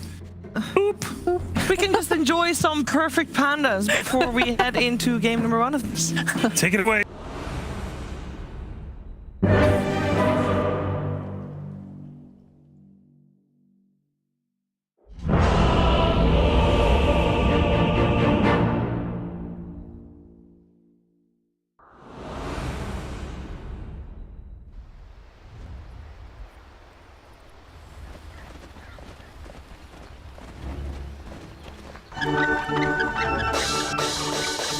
Welcome, ladies and gentlemen. It is time for Evil Geniuses to go up against Tundra. I'm here with Fogged, and Fogged, we're get to see another Mars performance, something that we've had tried earlier today, not go to great success. Do you see success for it here in the hands of Evil Geniuses? I mean, it didn't look terrible. Instant pause and unpause. Okay, whoops, okay, and then repause. It didn't look that bad earlier, honestly. I know we people harp on it a lot, but looking at what EG has, if they get initiations a lot of times in these fights, their initiation is very scary. It's just how much are they going to be able to get on the line? Is he going to be able to get Blink and everything to follow up with the global silence and stuff like that? I don't mind it, but Tundra, this is super comfort for them. I feel like this is like a draft that I've seen them run like 100 times. 33 playing a summon hero. They have an Earthbound Skeeter. They have 9 playing one of his Pango's, one of his specialty heroes. So strong, but both of them have merit. And I think EG do have windows to be able to take it if the game, even if the game doesn't get like, you know, even if it gets like kind of crazy toward later stages, if this Doom has an advantage, he's always going to be eating Lycan creep and stuff like that too. So, hey, I'm looking forward to it. I think this one looks fun.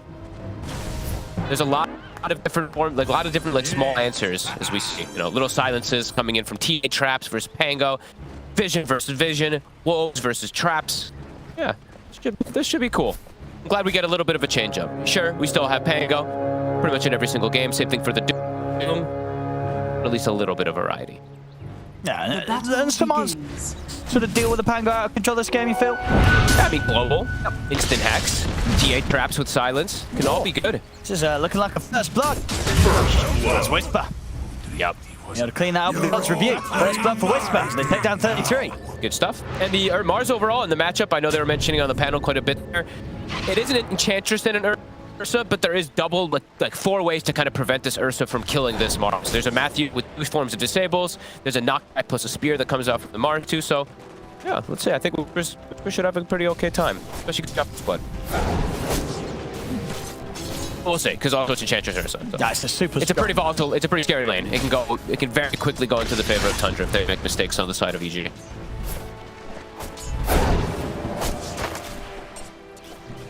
Gotta be careful. Very easy to sort of feed kills in that bottom line. Yep. How do you sort of imagine he's gonna go up top then? The other side of things.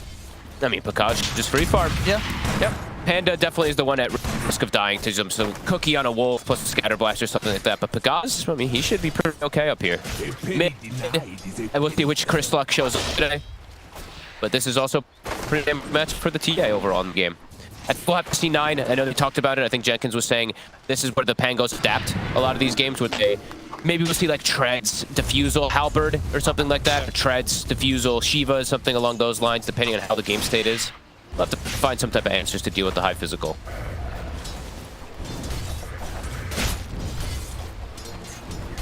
I mean, and sort of overall, what kind of timings are both teams working towards this game? Is there a potential quick win in the side's favor of these drops if they get an early lead? Oh yeah, they both can snowball super hard. Both lineups take Roche unbelievably fast. One side has a TA, the other one has a Lycan Ursa, so Lycan Ursa and Pango. Plus the Enchantress. I mean, just the Enchantress and Ursa can sneak Roche super early as these sneak play tanking with the creep, so there's definitely snowball effects for both sides.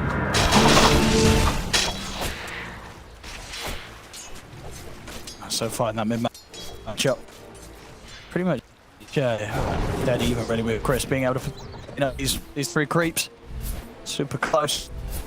Yeah, no, Moment 33 is actually the one a bit behind in the lanes compared to everybody else. I mean, same thing for Kid. Actually, he's getting messed with a lot. I mean, these double stuns and stuff like that, just getting pushed back from Whisper is annoying him a bit. And honestly, with Whisper getting first blood is a pretty big deal because you see the damage disparity from the Mars versus the Ursa. He has 74 damage versus 51. So you have to get those Fury Wipes back a bit fast. Securing these range creeps nicely as well with the spear. We'll try and go aggressive onto Matthew, and the spear was used by Whisper, but not able to do so. 2 sort of stuns and controls that EG can throw back at the 2 of them when they get aggressive. 33 is going to do some type of lane pulling now just to secure some more last hits. But yeah, because it's going to absolute free farm for this Doom. Chris very comfortable on his TA. This is one of his top 3. It's the Death Prophet, and I would say honestly he's Primal Beast. He was super impressive on his Primal.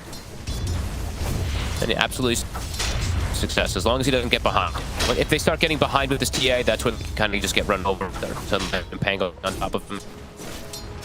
But honestly, yeah, I think I would prefer to be on the EG squad right now. Okay. With the way that their lineup kind of forms, they just don't want to be giving up early kills to allow this Ursa to go off. They have Global, always have answers for him. Global and Doom, who's super annoying things to play against. Same thing from the Hex.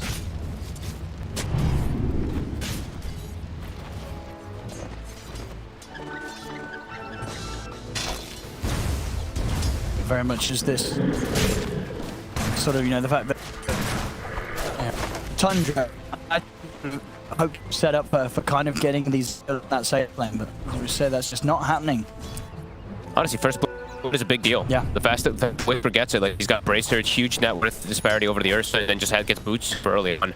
See if he's to be able to punish it depending on what creep he gets. And if Picard's getting free farm is also massive because he's going to be able to get like a Midas, so it's probably going to deter the Lycan from going for his usual build, and then there's a 15 talent as well too, so he can just eat the Ancient. So I'm looking at what 33 is going to do to adapt. I'm seeing right now, he's got Vlad queued up.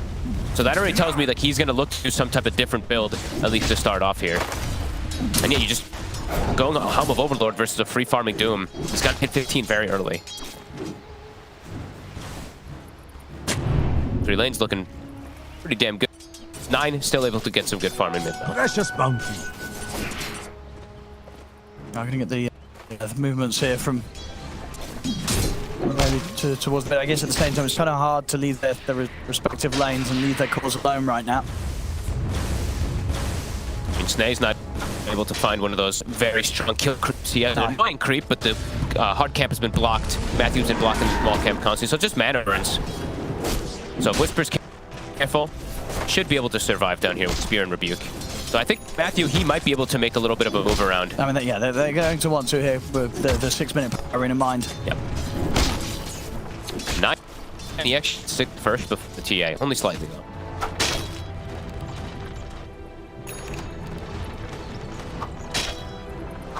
Are they going to move? Okay, yeah, Aramis is going to be the one to make the move. They're going to leave 33 top alone. Snae, he'll chase Matthew. Was able to snipe the courier. Takes away Windlace and one of the wards for a little bit of time. Matthew, maybe trying to set up for a kill here after snaking. The stun. Should be able to get him. That's going to be the setup enough indeed for Chris to go in and clean snaking up. Does mean that he gets the power rune though. See if he can find a kill of his own. They have ward here, so they'll be able to scout Panda. And that's the Midas done. I mean, Pakaz at 6 minutes. On the dot, he is going to be massive.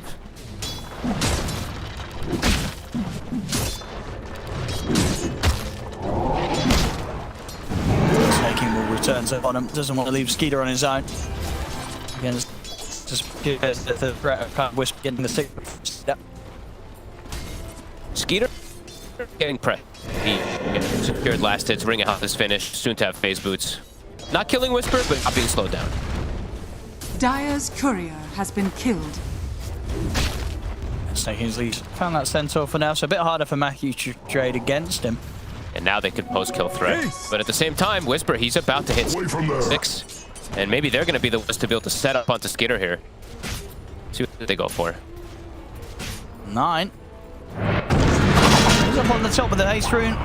Should be able to find Panda. Nice cookie. In position for indeed the... Oh, the Yes, the deny.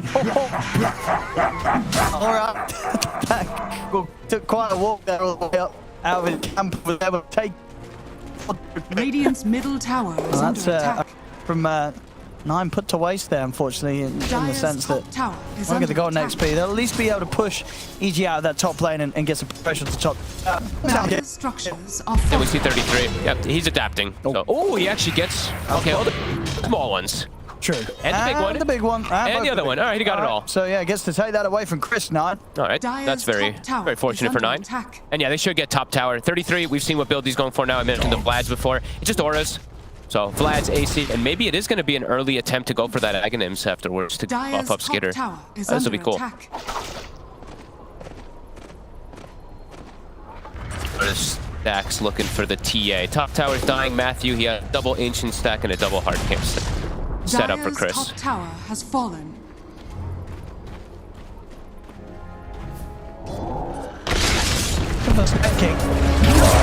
The arena first. It's a slow start to the game, so happy to drop an ult. Get something. A typical snaking death, you know, taking some ults. Skater. I don't have them, but Panda is also around. For Tundra, so is 9 and Aramis. It's Panda this time. No neutral creep to take him out first. Tundra will get the kill. So, Ford's dying all over.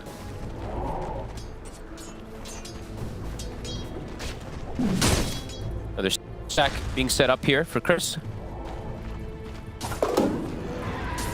Tundra At 33, having some very good farm up top.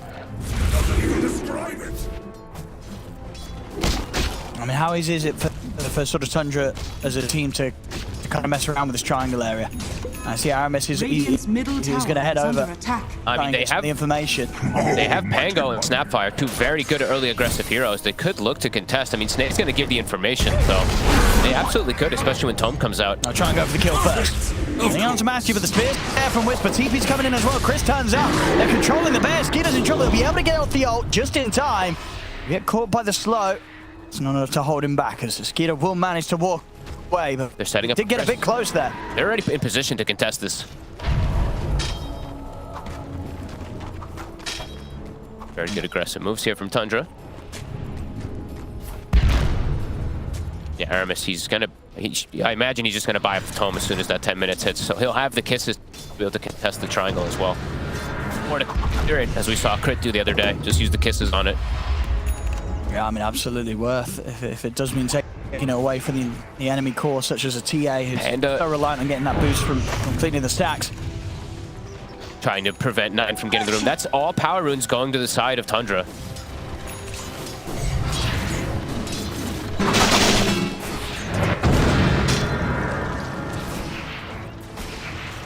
Difficult for EG to make a move around this mid lane. Now that the levels are there for 9. The threat of the Rolling Thunder far too much for EG to try and contest around here. I think it's time to farm that stack though for Chris. He's a bit low on mana though. Precious bounty. For clarity, yeah, Panda, he's going to give him the mana to do it. They still have a ward there on the side of Tundra, but are they going to be able to contest? Aramis, I believe, yeah, the Tome is coming out. Do they have a smoke as well? Yes, they do, but yeah, that stack, it's already gone. I still want to try and play aggressive with that Tundra. Try and find something here with the power that 9 has. I mean, they know they're playing just super greed on the side of EG at the moment. It's bots, Midas, Doom, and a TA, so they want to look to punish one of these two. And they have a ton of damage between the Snap and the Pango. Because get eyes on him, and they'll just drop the kisses. He's going down. Nicely done. Not even having to use the Rolling Thunder, they've still got that ready for the next move if they find another. And I mean, 33, he actually has a catapult top still, so he's going to get some really good damage on the top tower. And 9, he already has the Fusel Blade finished up pretty much. He's about 50 gold away, one more creep. I mean, some big timings. All in all, do you feel like this low kill start to the game probably favors Tundra? Yeah. I mean, they can probably just go into a straight Roche. It's gonna be up to EG now to be able to fight burst in and get these initiations. So, like, a lot on Whisper, a lot of pressure onto him. He's got Blink Dagger. Where's his follow? They've got Finger, and that for at least when it's available is going to be their chance of blowing up a hero if they catch them in the combo. Blowing up the 1. They don't have that big like kisses or anything like that to hit multiple targets. And 9, he's probably going to be that big target they want to go for. He's got the Diffusal Blade finished. And they'll get the catch. They get in on him. 9. Open up with the Hex, but the cookies there from Aramis. They're able to cookie 9 up to the high ground. Global as well. Sets up for the spear and the finger. They'll blow 9 up. Nicely done. Feels good. Big jump forward here. They needed that here, EG. They committed a ton, though. They committed literally 3 big ultimates there. They do get 2 big hits. They need to turn it into an objective. Dire's bottom tower is under attack. Tier 1 should be going down with 2 heroes off the bat for Tundra. They won't have the resources to head in and defend this. EG, 2 kills and a tower to be taken. Same time, Tundra continues to try and pile on the pressure onto the tier 2 top. Cars will deal with the defense. But significant tower damage. It's down to 1/5 HP already. 33. Yeah. Wraith Pact is done. It is I mean, that's a pretty damn good Wraith Pact game versus the TA. A lot of downtime here, 40 seconds, and my next Mars ult's available, but he's looking for snaking. Panda. The heals were off in time. The Centaur won't stop. Oh, he's out. Oh, he's out with the TP. Is under attack. Snaking took it. It was his. And immediately from the mid, 9 and Aramis, they're ready to try and with another round. This is it. 9 ready to lead in. If they get on some of the Rolling Thunder, Aramis lay down the kisses, they'll get pretty much a guaranteed kill. Yeah, There's no global silence to put a stop to it either. I mean, Matthew is looking incredibly dead. They'll sell for him. Don't even have to use either of the ults for that one. All right, that's big. They can look to make the next move. EG, they will have ulti back up from Whisper, but he's a bit scared. He needs one of these other heroes to have the damage to follow up with him. Finger, long cooldown. Chris, he will get a haste rune. And he is looking to have some pretty damn good timing for his Desolator. He's about, what, 700, not even 600 gold away from it. EG. Where do they look to go from here? That's going to be a question of whether sort of farming pays off here for Pakaz and Chris. How strong will this Doom feel when he has his BKB, has his Blink, and is able to get into sort of the front of the action? I mean, what do you sort of reckon? When Doom's got his items, how scared are they going to be of Pakaz? Like, can they kill a farm Doom very easily, Tundra? How do they deal with him? I mean, they have a ton of physical damage, that's for sure, but they do lack a little bit of control, especially if once he's going to have that BKB. Their initiation is going to have to come clean from 9. And right now would be the perfect time to kill him. They are set up. Backup's coming in. The turn, immediate Doom's laid down on Snan. They've got the global silence. Great arena here as well from Whisper. They'll catch onto the 3 of them because he's able to get out. But they don't get a kill out of this at the moment. Matthew. They've got him. Uh-oh. Tundra can just walk into Roche probably after this. He's going to try for the deny, but the scatter blast from Aramis guarantees the kill. Uh-oh. And indeed, they'll say, well, seeing as you brought us here, we might as well do it. Straight to the Roche they go. That's scary. I mean, it's both sides really want to be able to get that rush. Using Global, using Doom and Arena and getting 0 kills, sure, that's painful for EG. Well, you feel that you're kind of using those just to survive it. It's not good enough at this point for EG. No, because even if this Doom's going to be able to now secure his BKB timing, you just lost Roche versus an Ursa with Battle Fury. Tundra, they're more than happy with that. Radiant's bottom tower is under attack. Dire's middle tower is under attack. Chris does have the Deso timing, but they have, as we said, there's ways to get on top of him. He's got to be careful with his next positioning. I mean, Chris, he is going so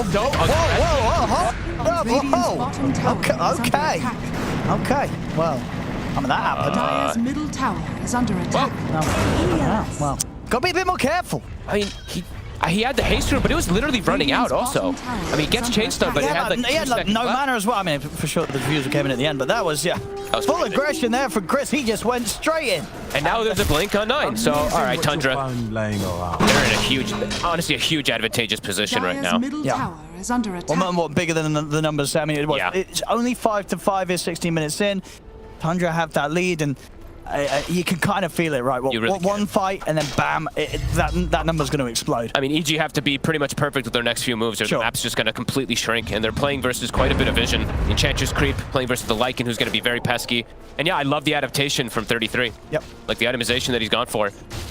This Wraith Pact drums, not going for any type of those creeps that can be eaten.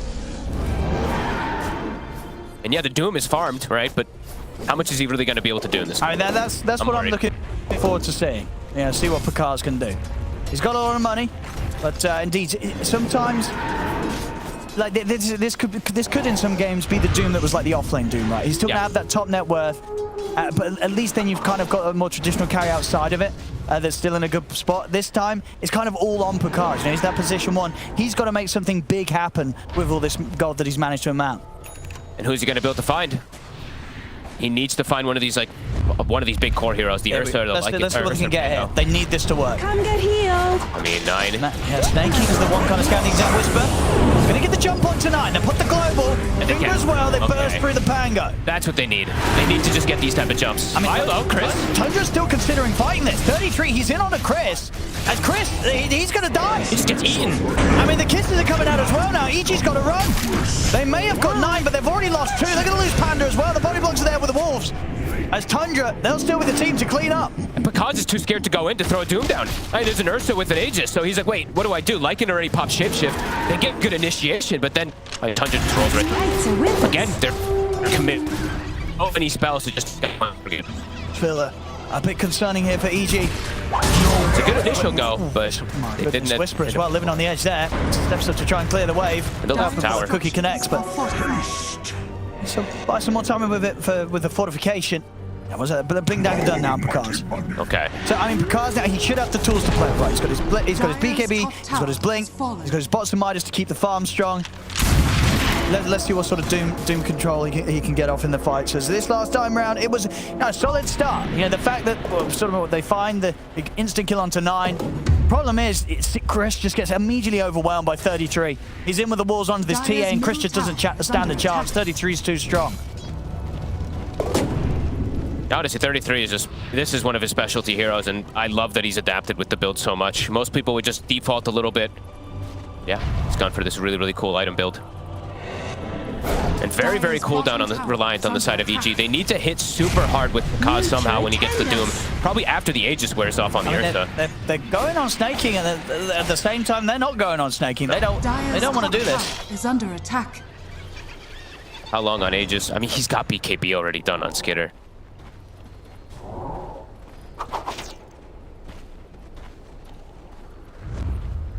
Chris is those 2 deaths really hurt him.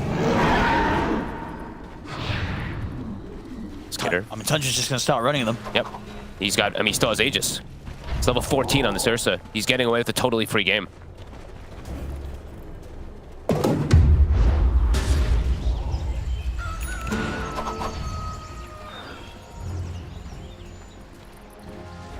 Kaz wants to use his Midas. Oh, don't do it. It's been up now for about 10 seconds. Don't do it, Pakaz. I mean, he can stick around and maybe try for another wave, but this will be risky. I feel like he needs to get out of this area. Even if he sort of waits for Tundra to leave, it's still a tier 1 tower here for Tundra, so they can TP over. He's thinking about going for the jump. No. He looks like he's thinking about it, but he needs backup if he wants to. They have everything up. Yeah. Okay, 9's left the area. Wait, Chris is so far up again. Chris! I mean, 9 just TPs in, gets to the setup with the Rolling Thunder. Chris is going to try and run, but they see him. He's gone, completely on his own there. Bottom lane, I mean, Pakaz and Whisper, they look at snaking, but again, that's all they do. They just look at him, and he walks away. I mean, Chris is honestly just giving up these massive kills now 3 times in a row. He just walks into the front lines there. That one was... Honestly, the first one and that one were the ones that were sus there by Chris. It's gonna miss. He's looking at the Hex and the Finger to take the kill on Aramis. Find something, but again, you can really feel that for EG, they're not getting the big kills that they'd hoped for here. It's just farm on Pakaz and farm and farm and farm, and what's he going to be able to do with it? Versus all this physical damage. They're looking to smoke to catch something. Beat Kibby on Whisper. They'll see where 9 is. I mean, when it comes to the farm as well, Pakaz is just having to play hidden. He's going to show himself on the wave. Kaz. Get out of this one. They will find 9. They have. Arena and Global will allow them to secure the kill on Pangolier. And at the least, Skitter, I mean, he did pop BKB, so for EG, some type of small little play for them there, but the fact that Ursa is pretty much keeping up with the Doom, it feels amazing for them, really, on Tundra. Yeah, I take back what I said earlier. They're just getting split up in the builds that Tundra's gone for. It's, you know, I really just want to give a lot of credit to 33. It's really nice stuff. Definitely worried for these supports, especially on the side of EG. I mean, EG, you know, they are finding the kills on 9 a couple of times around Whisper's arena. You know, Whisper, he's still 5-0-2. You know, on paper he's had a flawless game, but it feels like it just still hasn't been enough. Like, they needed more. Kind of within this early window, 22 minutes. It's only 9-8. The kills are incredibly low. Skitter's getting away with all the farm in the world. He's going to get the jump onto Whisper. Nice cookie. Keeps him within range of the Mars, and Whisper has to put the BKB and Pigpole to escape. And we're seeing 9. He's doing the build that, you know, Jenkins and I were talking about, the Halberd build versus that TA. Super strong. Tundra. Is under attack. Looks like they have good control and good grasp of this game so far. And just waiting to see when Pakaz is going to feel like he's strong enough to really throw down a Doom and get involved in stuff. Yeah, still yet to really sort of see the Doom pop up in the team fights. I mean, what, 0-1-1, he's only been involved in one of the bits of positive action. Is under attack. One of the more farm-heavy games I feel like we've seen in a while. And Aramis, I mean, he's having an excellent game. He has Greaves. They're going to have so many aura advantages versus the side of EG. Boots the bearing. Wraith Pact, the AC soon to follow. This Ursa is well and truly enabled. And the Doom, it doesn't feel like he is at all. Same thing for the TA.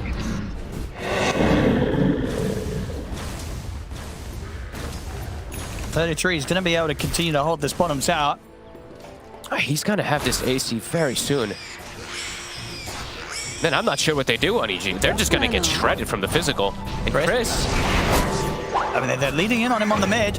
Looking forward as well. They're going to drop the kisses, but the global will be there to protect Chris. Puts a stop to the kisses. Can he get away? Yeah, they'll be able to Hurricane Pike up to the high ground.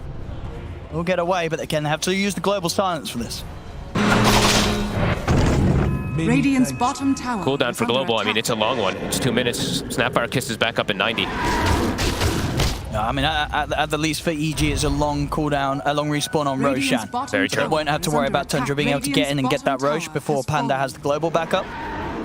So definitely going to be a chance for EG to fight Tundra when the Roshan's back in play in 2 minutes. At 9, he's going to go straight away with the Rolling Thunder. He's going to get the jump onto the high ground. He's just going to look to control the Lion. Whisper able to get the control of the two. The Mosquito's able to pop the ultimate. And they have the heals. They've got to run, EG. Ultimate's expended from both sides. They're 9 with the Rolling Thunder. And Whisper with the Arena. Neither side to find kills, though. Rolling Thunder, much lower cooldown, though. I'm wondering what the timing is going to be for Pakaz, where he's like, all right, guys, I'm ready to go. Because he's got a lot of money. Sure does. He's a Doom. He's going to go for this AC, of course, next. He did stop sort of on the way to finish off the Ether Lens. Can he get the setup, though? That's going to be the question. Snake. We'll find him. They'll settle for snaking, and they'll find him successfully. Big hits here coming in from Chris with the melt. All right, let's see if they can find a Doom. This is the time to get Pakaz involved. He's a bit scared now because the smoke does dispel. They know that Tundra's on the high ground. Yeah, Roche not up. Chris at least gets a Deso stack.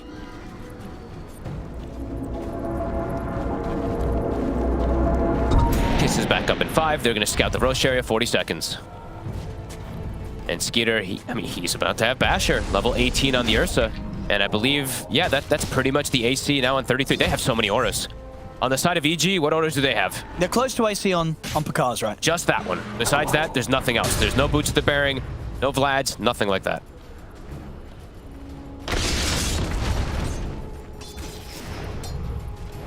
Tundra. Feels like they're ready to go soon. Delivers the Basher. Snaking actually brings it to Skitter. And yeah, AC is done on 33. They have so much damage. So much mixed damage on their draft. I mean, EG, they need like the perfect jump, it feels like, for them to be able to try to fight versus this. And Roche, it's on the docket. Come get healed. Both teams scouting it immediately. Snaking's trying to make sure they have Sage's wall control around this area. Do they have a sentry? They don't actually have a sentry on Tundra, so that trap is in the pit.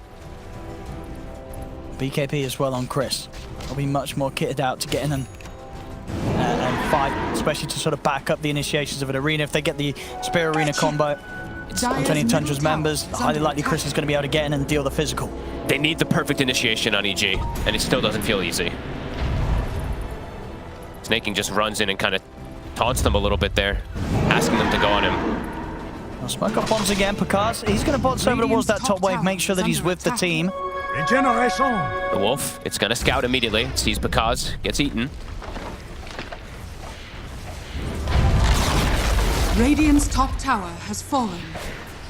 Dire's middle tower is under attack. Tundra waiting for EG to come to them here. Scary forms of initiation, as we've said, for EG. If they get the initiation, they can absolutely win the fights. It's just difficult because they have to get the perfect targets. And Tundra smoke's about to come to an end. EG, they just smoke up themselves. Matthew. Let's see. Whisper. Who's going to go first? It's going to be Whisper. Get the spear back on the Snaking. They'll deal with the Enchantress. It's a good first grab. 40 seconds. Dire's middle tower is under attack. 9's going to go.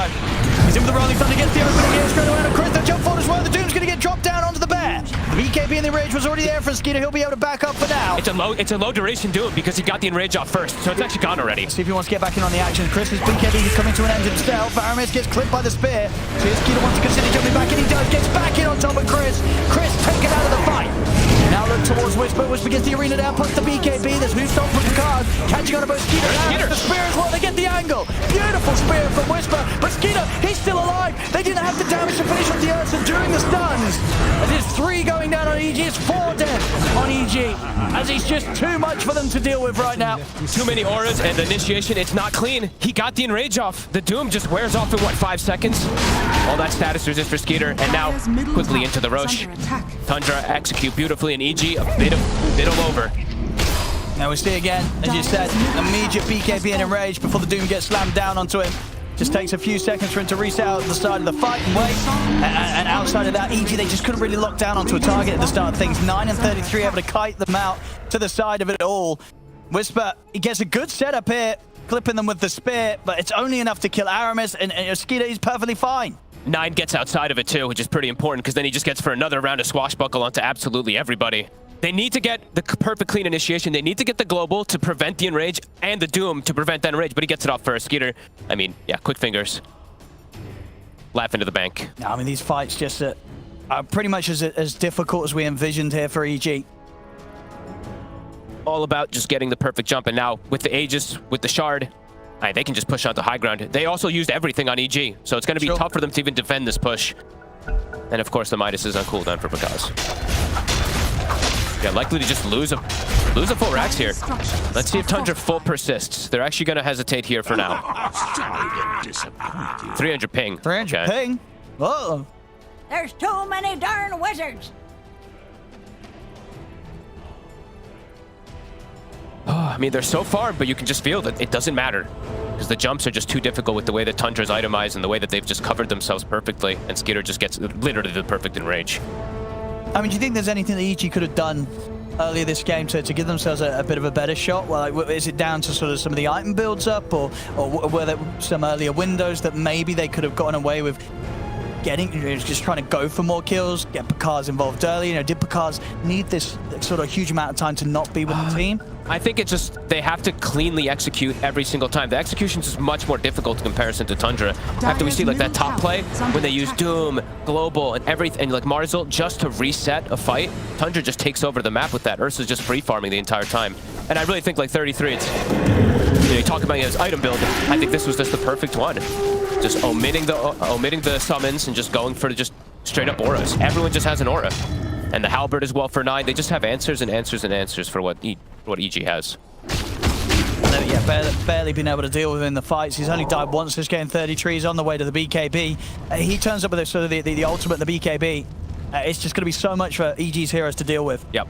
And so difficult for really EG to kind of control them, as we've seen. You know, if they get in with that initial control, like the arena into the spear, to the Son of the Lion, and then maybe if they're lucky, they kill one hero. After that, they're kind of at a point where they have to split, they have to run, because Tundra just overruns them. And honestly, I mean, maybe we could say, like, the thing that they could have perhaps done is try to find Skitter earlier. They killed 9 a bunch, right? But Skitter, he's 4-0 and 7. He has the same farm as a Doom with a Midas. So, says quite a lot. They weren't able to find him at all this game. And, oh, Whisper just used his BKB, and they pinged it instantly. They saw it. Oh, yeah. He was on the wave. Aramis pinged it, so Skitter, he's going to tip him. He's like, oh, good eye there. Good awareness, my friend. That's a timing for Tundra. They can probably press forward for this. They know that the glyph is down, so maybe look for a fight and get that push going. Chris is just trapped in the base at the moment. It's rare that you see a TA holding a blast rig. But you can see why he perhaps needs it versus the Lycan Ursa. Absolutely, yeah. Skeeter and 33, they just get straight on top of Chris in the midst of these fights. It's like 9 has a BKB now, so they're going to have every single answer to these. What a name, Whisper. He continued to push on. Skeeter just takes him out solo. And Matthew. In the trees, he'll try for the TP. He won't get out. A double kill for Skeeter. This one feels totally over. Tundra playing very, very well today.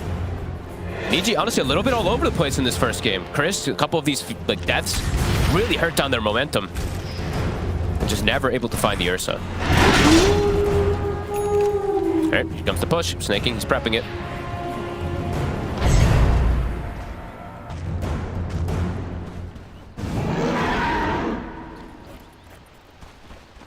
They do, EG. Chris has been standing at the tier 3 now for over a minute. It's very scary to head out of the high ground right now. Pushing in all lanes here, Tundra. Radiant Tundra special. Constrict them.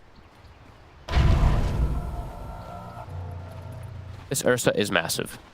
He is ahead of the Doom now. EG, I guess they're just, I mean, trying to perhaps just not hemorrhage more kills to try to fight when the Aegis goes down, but that fight is going to come to them very soon.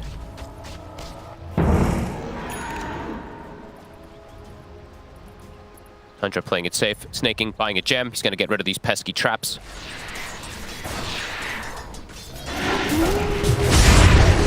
There it is. Skinner's going to make the jump. Won't be able to get Chris back up to the high ground. The forces. At least Matthew's there to bail him out. Whisper trying to shove bottom. Again? He's just on top of him. He's going to just take him out underneath the tier 4s. Gets in, takes Chris out. There's nothing that EG can do to save him, and he's out for a minute, no buyback. There's just no way for them to fight.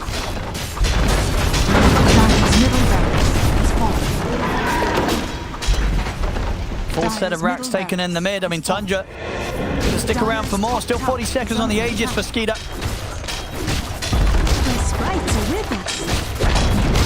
I mean, it just really feels like we just haven't had that fight where Picard has been able to turn up and use all this net worth for some sort of good for evil geniuses. I mean, he's just playing PvE the entire game. He has 290 CS. Still like one of the top net worth, but he haven't felt a single impact.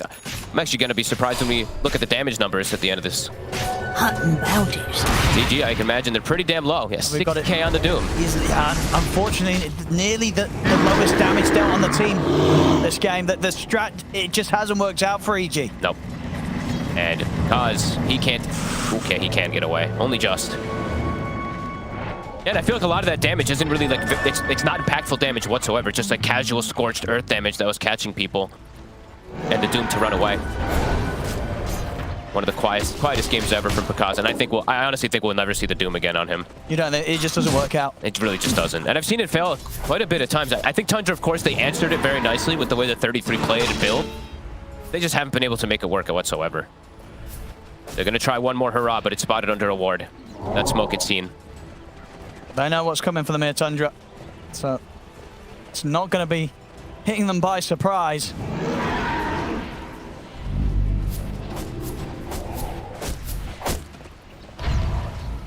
That's what we're going to try for EG.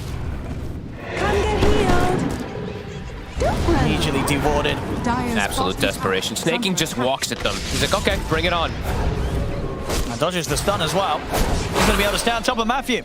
There's a Hex. Scatterblast will miss. Aghanims is done on Picard. So if there was any sort of moment they were trying to go full greed to get towards, this would be it, right? You got your Aghanims, you got your BKB, your AC. This is the time where maybe the Doom carry will shine. That's a hope. I mean, they need to get the ideal thing really for them would be now is just getting a double spear with like a double stun. The Doom follows up and they're just able to delete some of these heroes, but it's going to take even more than 1 or 2 rounds with that, with how like, super far behind they really are at this point. And Skitter. Does he know someone's in it? No, he's just playing careful himself, right? He's just hiding off the way. Dire's bottom tower is under attack. Are they going to run into each other? Oh, they my God. Oh, my God. He's going to find him. Dire's bottom tower Spear's there in time. But he got the enrage off, so the status resist was at least there for a second. Can he get the hit? Oh, not quite. It feels good to be this good. Whisper at least able to survive for his team. Ogre Seal Totem, what an item. Trapped in the base. I mean, how long has it been that Chris has just been in the base? He can't get outside. The poor man. Yeah, I mean, he can barely stay inside the base. The last time around, Skeet just jumped in and killed him under his tier 4 towers. It was like, unfortunately for EG, not many safe places to be right now against Tundra. Nature attend us. Oh, and they only see, half the time they only see snaking, and they can't even kill snaking. I mean, he's 0 and 4, but honestly, a couple of these times, he's tanked so many rounds of spells. Gotcha. Super tanky inch.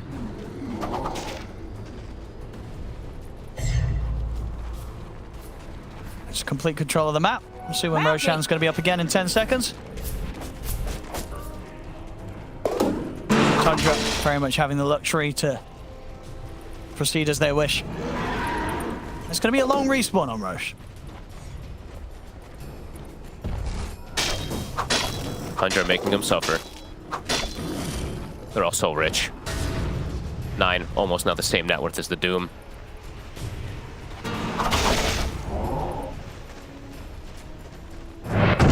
They just can't leave the base, EG. Nope.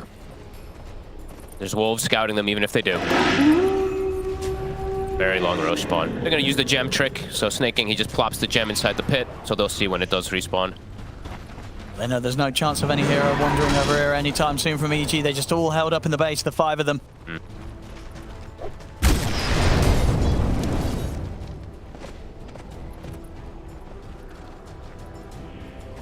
Efficient farming from Tundra. Aramis even stacking hard camp. I mean, they're really making EG suffer here.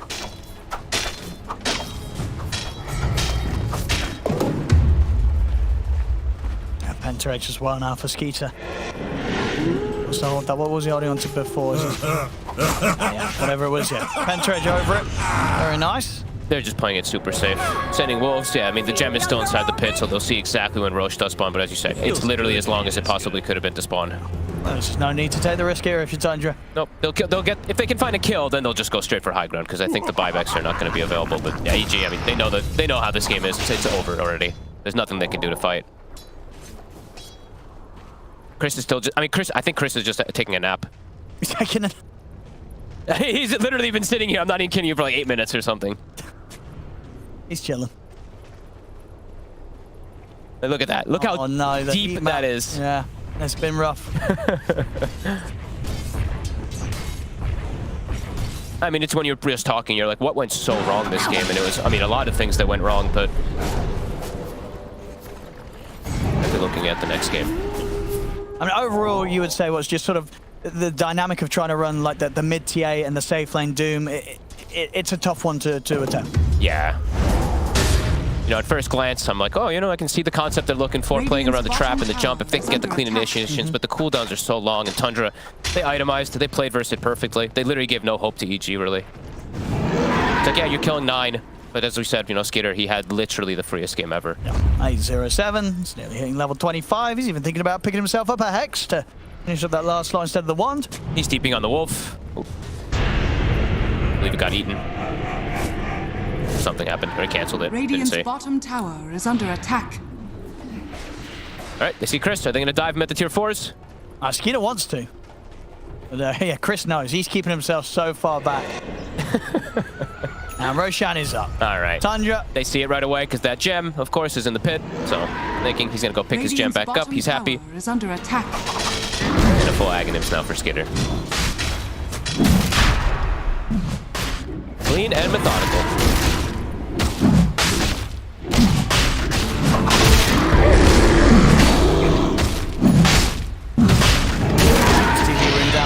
They don't have eyes on it, but they might check it out, seeing as the power room wasn't top of. Oh, even fun. Oh, thank God they're doing some fun stuff. They're giving 33 the eggs. Hell yeah. There we go. Bite the Ursa. The wolf bear. The terrifying thing. And they're going to see the DD, so that they'll have this as well. No, I'll take it. Okay. Why not? Yeah, Skeeter. Yeah, already TP down bottom. Ready to push around this bottom wave and look to close things up. The rest of Tundra, they'll start closing aggressively down the mid. 25 on Ursa. Dire's You see the courier. Look, little snag. Whisper can't even pick up his item.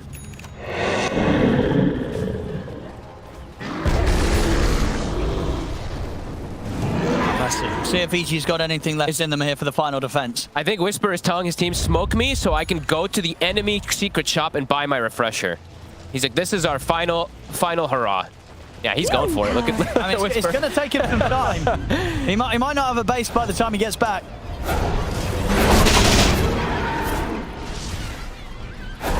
Won't make a difference anyway, but he just wants his item before the game ends. Yeah, look, he's laughing.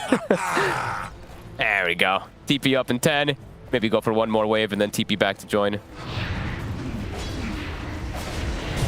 Skeeter's looking for the jump. He's going to go for it. Gets in, arms up at Chris. They'll be able to force him out to the side, but he still goes down and gets the BKB off, but it doesn't matter. He's dead. 9. Not going to roll too dangerously close to the fountain. I'll pull back from that. Oh, he doesn't even have buyback on the TA. I mean, not like it would matter, but there's someone in the trees. Cars, get in with the Doom. They'll put the global silence as well. They're in on top of the Ursa. They burst Skid low with the finger, but he's able to walk out of the area of the Doom. And now he's thinking about going back in. This Arena Spear combo will catch him. They take the Aegis out of the hands of Skid, but that's Cars. He's out of the fight. It's game over. GG is called. Tundra take this game 1. 42 minutes. It ends up being, not the quickest of games, but it certainly felt like a game that was over quite some time ago. Felt like it was over 20-something minutes ago.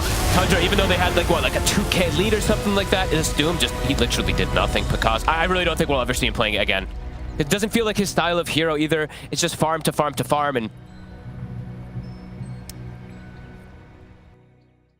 Cloud, if he's got these hawks coming through, if there's no... We'll come back to this as they get the dive on, and everything I was saying is now inconsequential because Cloud has gone down, so Kami has to move away from these multiple kisses.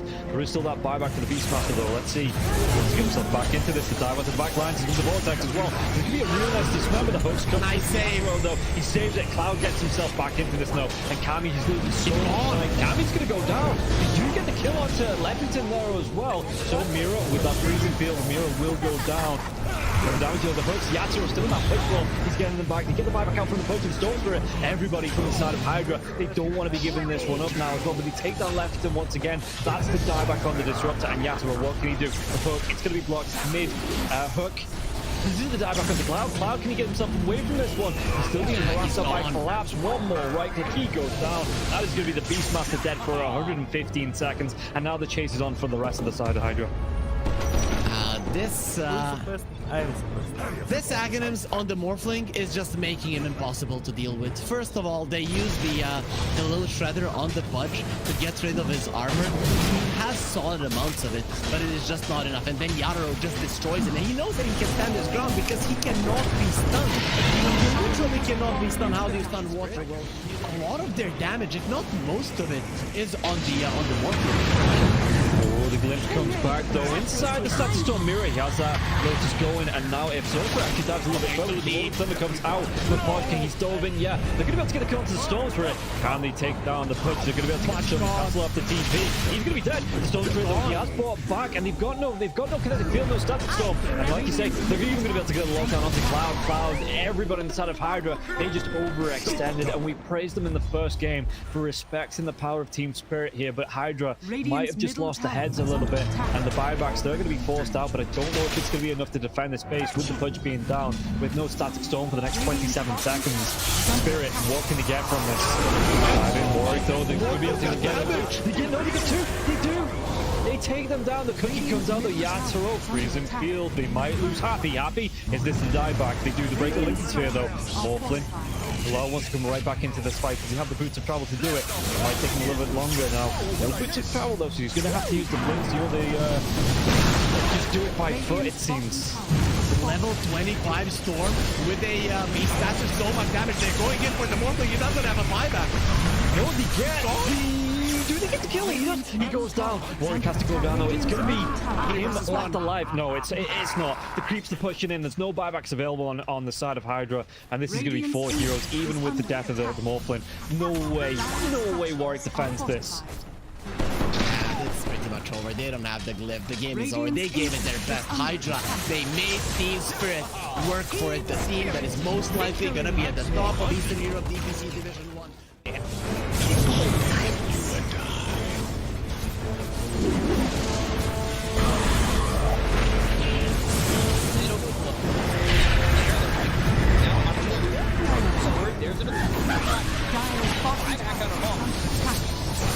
Radiant's middle barracks Radiant's middle barracks has fallen. Gauzy want to commit. There's just not enough damage.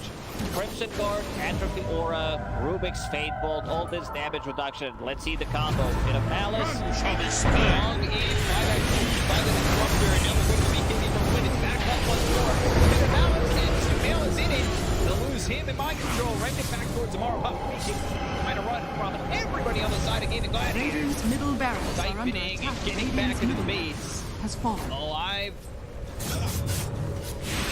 Yeah, I think when it's time to call it, it is time to call it. They have no business left in this. And didn't get the tether off or something. I think it got broken. Either way, I like the ghost up to purchase. That was pretty heads up, but we are back, and there's a smoke action. There's a 23 divide looking right to end. there. They're going in on Q. David, there's the hit. Okay, get that hit off. 123. Knocked. What damage? He's dead. Oh my god! Nothing! Less than 10% of his health. I mean, I'm assuming that's just the game. That, yeah, 100%. There's no point in talking about the AU picks it up. I got it, boys. It's the dive. Let's go away, you. Oh my god. Victory!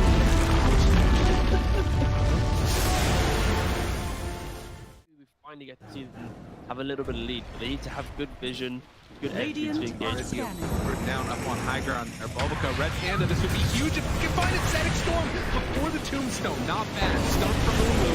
He's thrown now over the Bulbica. There. Starting to drop down. I love TK control for the moment. He does manage to get that one away. And the Supernova down. TK barely surviving. And it's just going to be one down at his... Oh, White Album, to dodge, to hide away, the heal's coming in. They hoping for a save, but the BKB is out, and they're going to jump onto him. He has to back away. They have lost White Album again, and now Tango in trouble. Q is going to drop. Aster, these fight so well, and they quickly take down that Undying before the 10 out zone. And remember, it's ages, so they didn't really care about giving away. Make the next profits. Stun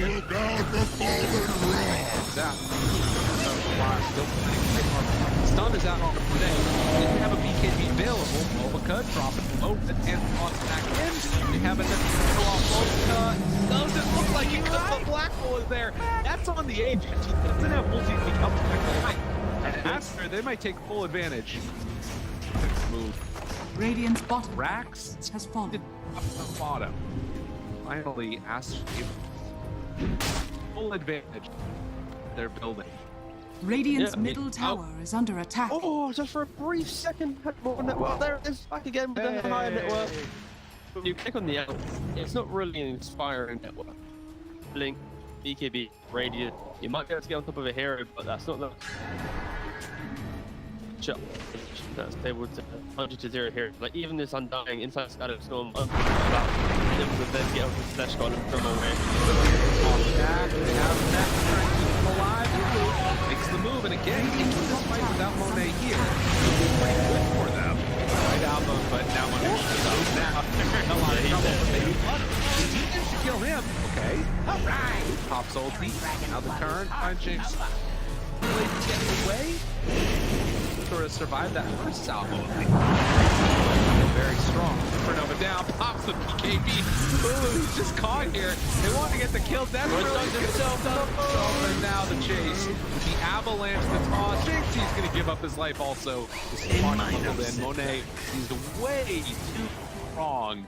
This might just be the full set of racks going down bottom. Aster, way too strong for Ares. Like earned it. JP. Oh, they're done. Okay. I was wondering. It looked like it was that type of game. Yeah, it kind of was. It's like a game where you're an out, not really ever been in the league. Victory. He hasn't really never protected himself.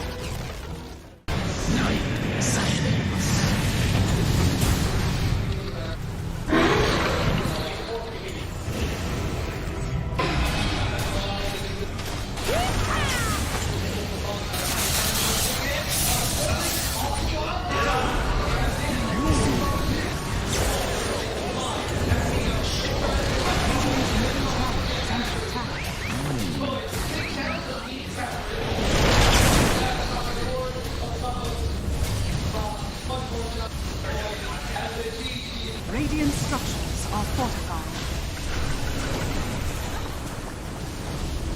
Radiant's middle tower is under attack. Radiant's middle tower has fallen.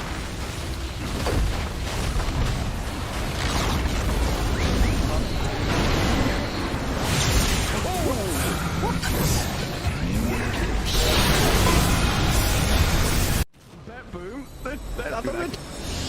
Everyone's just standing. How are they just standing right now? I can't help but fidget with my hero half the game. I'll be running around in circles. Yeah. Pirouetting on the spot, the song. Blinking from Pure. They see Yatoro, 3 lined up. Potential ice path play. They're trying to go in. Toronto Tokyo is blown up by Collapse. Has to buy back. Yatoro gets off his BKB. Pure with another song. Sprints in. Who are they aiming for? Where is the target acquisition? They can't catch anybody. Collapse BKBs runs down south. Lol being chased out as well. Oh my god, Nightfall. Hazy on this refresher. Blinks to high ground. Gets away from danger for now. Pure.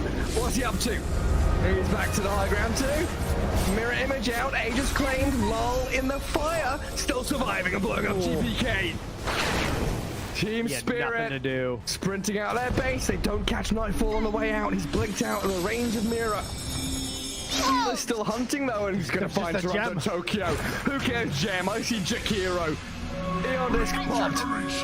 And with his rapier damage of like short work and a twin-headed dragon. Unstoppable. Laurel the collapse waiting in the back line actually worked. He stormed out of the tree line and he just then started eviscerating the 2 supports with the help of Laurel. He completely jumped over. They dodged everything that Naga was trying to set and prep there. And Yatoro was also just firing the cannon from the top there. Did the combined damage of Collapse and Laurel together. He is 11,000. Monster. Oh, Pure. Lol. Oh, God. Nightfall's going to get a bit of vision here with the Hawk. Imagine. Can they? Imagine. Will they? They have to do something kind of crazy. They're going to be losing their base pretty soon. Lash has buyback. Naga Beastmaster have to get back to base to defend. Drow Rangers up here. Tier 3 gone. Barracks to follow. There is no buyback of Collapse though. That's a big one. And Mira. Look at all the wolves. Look at all the summons. Pretty vulnerable. Mira gets away from there. Help of the Glimmer Cave to jump in from Lol. Disruption of self-save. Barracks taken out. Lol. Ultimate tries to fight. Nightfall. He'll just pop, but he can't get any control of the Lol. It's Lol. Puck is all over the place. Now they go into the GPK though. Aim into the puck. They're going to find him at long last. They get him and the Rapier's on the floor. He messed up the phase shift. He canceled it. Oh no. Did you see that? I'm not crazy, right? I don't know. Yeah, he phase shift and accidentally ended it. There's an Axe Blessing recipe. There's a Rapier. There's all sorts of stuff everywhere. An Axe Blessing recipe. What's that there? Okay. Not sure what the story on that one is. Meanwhile, Save, I think he had a refresher shard, right? Because Laurel dove him, he disrupts himself, and he tries to kill him again after it Save just refreshes, and then uses it again. How did they not got the Rapier? Now there's another DD. I don't think they care. Toronto Tokyo is going to take it, is he? Oh yes, the Jakiro with the Rapier. Coming to feed it back to them, guys.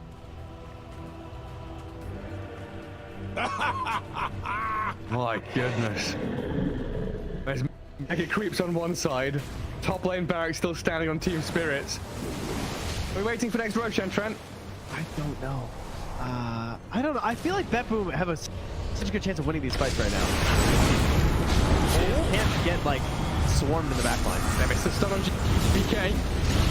He's trying to hold his ground, but look at my dodge. Oh my god, Yatoro shreds. Where'd he go? Daedalus hits, refreshes, blinks forward, kills off Save as well. SD's gone, TP home. Get the hell out of here, BetBoom now. He's lucky he didn't get coiled. Dude. Leshrac vanished. He looked okay until he didn't. Until he got hit for 1,350 damage from a single right click? Yeah. Oof. Yeah. Right until that. Ow. Luckily, Toronto Tokyo was not there to feed the Rapier back, so that's good. And now Team Spirit running down lanes, coming for the Radiant base. Falls are still there to hold on to. Well, this has got to be mentally debilitating for BetBoom. Mini 71 minutes. Team Spirit is wearing them down. The admins have been on, they told them, nope, these guys. The longer this game goes, the harder things are. Well, it's like Moomiander was saying in that Seb documentary. You know, this isn't Dota you're playing. This is a slogfest. You're gonna wait it out and play 60-minute games, long ass ones. There's a long line. Watch go very far forward. He'll just from Mira, but the Undying will fall inside the Radiant base. He'll as Mira gets off one last finger of death and the turns we got through. They killed GPK. It's a Dialect on the ledge. Naga now in trouble. Song of the Siren trying to buy a bit of time, but Yatro moves forward, gets the damage in. Bill is dead. Oh god. It all comes crumbling apart for that boom now. Wait, back. Throw it to Mira. The kill off Nightfall save though and lol. He opens up on them. The howitzer is here. Massive 40 mil cannon just shattering into that boom. Drow saved by the rip. The soul is everyone dying. There's two. And she's called it over. Team Spirit. Look at him. Look at it. Look at Mira. The shard to anybody who would listen at the Lima Major. Was nope. Which, yeah, nobody's taken him up on it yet. But if you see a shard be picked up by any team that was at the Lima Major that speaks English, you could probably source it. It's good. I'm sorry. This shard is actually good. I don't know when, but I don't know how to get there. I'm not sure. You know, I actually found a better game as a word recently with the shark. Pretty good. I mean, I think got Slark for sure. Oh, yeah. Slark with that shard is crazy. It's actually a broken strat. If Jally don't move, it's still on top, you can take that. Maybe that's what he needs to get back to the top. Shadow Bomb is way back to the top. And then if you read it for 1,000 comments, but because I say it and nobody tells me I will say the other good thing about Bounty Hunter besides is we've got two different memes here. The Bounty Hunter shard, the Magnus Ags. He does have extremely high base armor. I guess he probably has the highest base armor, starting base armor in the game, which can make him really good at the laning phase for trading. yeah, he's versatile. Terrible. Oh yeah.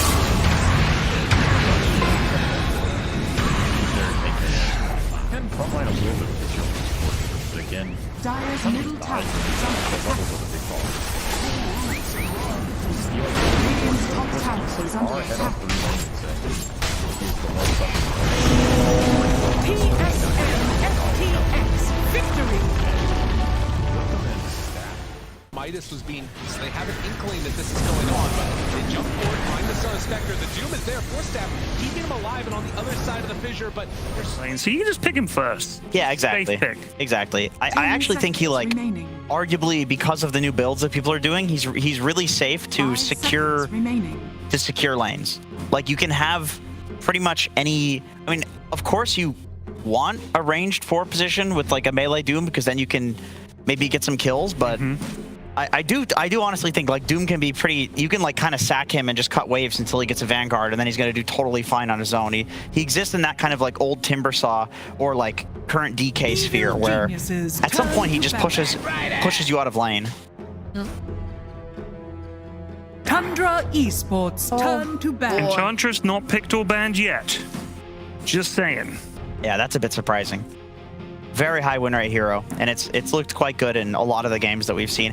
Not just because of the lane secure. Like I do think knowing that you're basically going to win your safe lane, of course that's going to have inherent value. Yeah. But it's also the early game rotations, like going to the mid tower and pushing with the 5-minute catapult and getting that tower before any other hero can like pressure that or respond to it is very impactful. Even against these like Maranas and Dooms, you have to hit the creep with the arrow. She can just take another one. And it's still like a position 5 Enchantress that's wasting your time if you're a Doom that has to go mid to defend a tower push or a Marana that has to go mid to defend a tower push. It's still hard to deal with. Tundra I mean, I guess Marana defending a tower push, at least on the early catapults, is fine. It's less of a grief than a Doom defending the tower push, for sure. It's not ideal.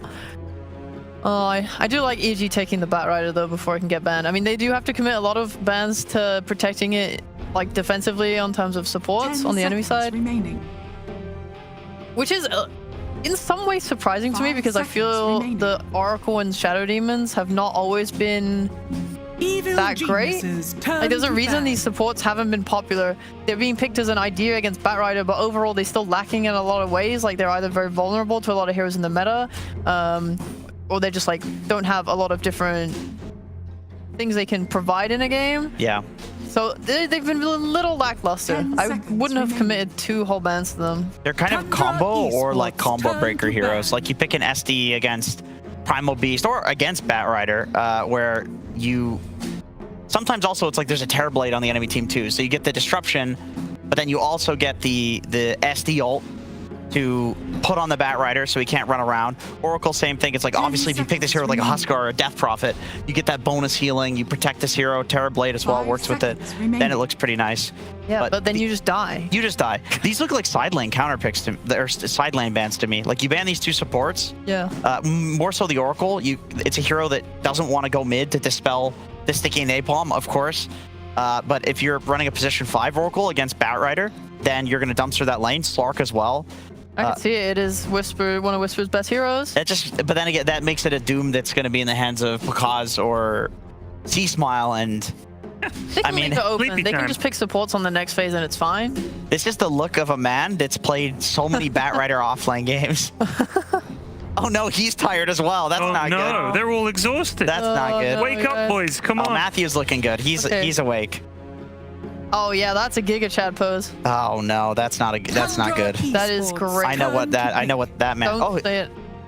He's wearing his contacts today. I was gonna say the tape didn't cut it anymore for him. Or he's just raw dogging it with his eyes. No, dude, I remember talking to Panda at I think it was Stockholm Major about how he hates contacts and they hurt his eyes, etc., make his eyes water. So the glasses thing, I was like, what is he doing with this? Yeah. It's the thing that they can hurt your eyes. It takes a bit to get used to, but especially if you are staring at a monitor, any contact lens wearers out there will know what I mean. They dry out because you're staring. You are meant to blink excessively when you're wearing lenses. If you just got lenses in, you're staring at a monitor, it's like a desert on your eyes. Yeah. No, does not sound comfortable at all. It's not. No, it's not. I believe it in a heartbeat. Your intuition is correct, Shiva. Thank you. Abadoon. Well, EG have some really solid support picks. This Disruptor is like super duper nice to play with both Doom and Batrider. Like if they're laning Disruptor with Doom, it's like you get this Scorch Earth, you get this Glimpse Backs, you just get to play really aggro on the lane like that. You're going to be able to play in like trees and set up for your Batrider who's going to get boosted travel, and he like Glimpse Back into kinetic field, super good. They got Lycan again. Another Lycan. Again. So I mean, I would imagine this it could be Abba carry with Lycan, and then we get to see the insanely powerful ghostly horse riding Wolfman running at people, which I think is such a strong combo. We saw it right at the start of the patch. I think TSM was the first team to really showcase that. But also, answer though, Jenkins, if that is the case, do you think the game will last long enough for it? Probably. I think so. I believe in EG's ability to win game 2s. I think it'll last long enough. Maybe just long enough. Yeah. But I think it will. I think we'll see it once. But then again, like I was saying, I do think this could also be potentially an ABBA 5 because you're playing against Batrider. Then again, I've heard a lot of people say Disruptor versus ABBA, the AoE silence makes it really hard for ABBA to like run in and put shields on people. So that makes me lean more towards it's likely a carry. Geniuses turn to ban. Well, and Tundra's banning out carries. For that now. We do have EG banning out a support, so they are thinking that it could still be, or they're at the moment, at least for the Enchantress ban, assuming that the ban is a core. I personally would like to see maybe Dragon Knight carried Lycan offlane and a new mid, because I feel like the bat is not answered in the lane, and I want to. Yawning. I want more damage, like early. I'm not sure if DK, Bat, and Lycan cores do much damage early. You're playing into like Bat disrupt. Did you say ABBA mid? No. Because I think it actually could be an ABBA mid. I don't want that. I mean, it would be interesting, but I don't want it. I want a new core. Or I guess a support with loads of damage. Because I remember 9 was playing it this month in pubs. Oh my god. I don't even think it was just against Batrider. Yeah. And the funny thing is the SA teams were the first that I saw doing the ABBA mid versus the Bat. I think it was Dark Mago that was pulling that one out. So that actually could be interesting, and then run the carry DK. But yeah, it could be. I could be down. I could see some sort of like strength hero owner being picked up by EG. It's most likely because it's being picked for right now. I mean, that's why Tundra banned the Timbersaw. I mean, that was in the second phase. Yeah, but still a Timber would have been good because you have 3 strength cores that at no point would Timber not be strong in the game. Yeah. Like Necro is another potential one, but I just don't think that's a very good hero, and it does not seem up EG's alley. Tundra Esports. It's 3 melee heroes as well, so there is like you could punish it with like a Faceless Void type hero where they're all going to be standing in that AoE, but Void's not very good against A.K.A because of course he can just use his ult in the chrono. Well, last ban for Tundra was the Monkey King. We got the CK removed for EG, and they insta pick up the Terrorblade themselves. Very quick. There's a lot of right click here that he's going to have the armor to deal with, so makes sense. In retrospect, that was actually kind of obvious, just because the highest win rate hero on Dota buff by like double the next win rate advantage against DK is Terrorblade. And the same thing can be said for Lycan, because when you use the Terrorblade Q, you get the Lycan illusion, which gives you base damage. And TB, obviously, with the highest agi gain in the game, with an ability that gives him base damage in the Metamorphosis, this is an incredible counter. With DK, you create an illusion of him. The illusion gets the splash from the dragon form. It absolutely crushes him. So strong. It's so annoying. Like, you are slowed to a halt. And choose your I like that. I like that pick. Well, that gives me what I wanted. Damage. What do you want? Damage. Damage. Yeah. And magic damage as well, right? Like, that'll help against So that is a Dragon Knight support? Dragon Knight 4 or 5? It is a carry Abba. It is a Skeeter Abba, so yeah, it's carried there. They forgot that they already had 3 cores. Is what happened. Yeah, I don't think they should have picked that. Oh. It's a support DK. Okay. All right, cool. Okay. And okay. All right. Cool. I mean, I would wager that they're just going to use the DK to wave cut anyway, because that's how Lycan likes to play lanes. Lycan's not really a lane dominator. You just try to get your Helm of Iron Will as fast as possible and survive the lane. So I think picking a carry DK with that is perfectly fine. And then also, if DK wants to run around with Mirana, that's a kill combo. Stun into arrow. It's real easy. So, yeah. It's unusual. It makes sense on paper. I just feel like the EG have a real good potential to like come mid with Disruptor a bunch and like kill the Zeus with Bat, and then Bat just has like a really free game against all their heroes. Like, especially when he gets BKB. I don't really see what stops him. But this is good news. You think EG's got a really good lineup and they'll run away with this game? I think they have a really good shot. If they can start with a Doom on Zeus, that's a lot of damage just gone. Yeah. I'm a big Zeus believer.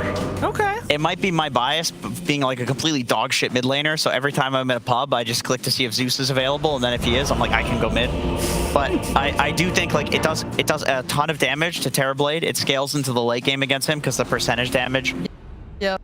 It plays against Bat. Yes, Bat is like a jump hero who can get on top of you, but also Zeus can often like kill the Bat before he even gets on top of him, nuke him down to like 20% HP, and then the carry can finish them off even if he presses the BKB. Lots of blink cancels as well. Yeah, the DK is weird, but I like the Zeus. I'm gonna go with Tundra. Well, I think we're gonna do one thing all together. It's gonna be enjoying this game. So let's do exactly that for this game too.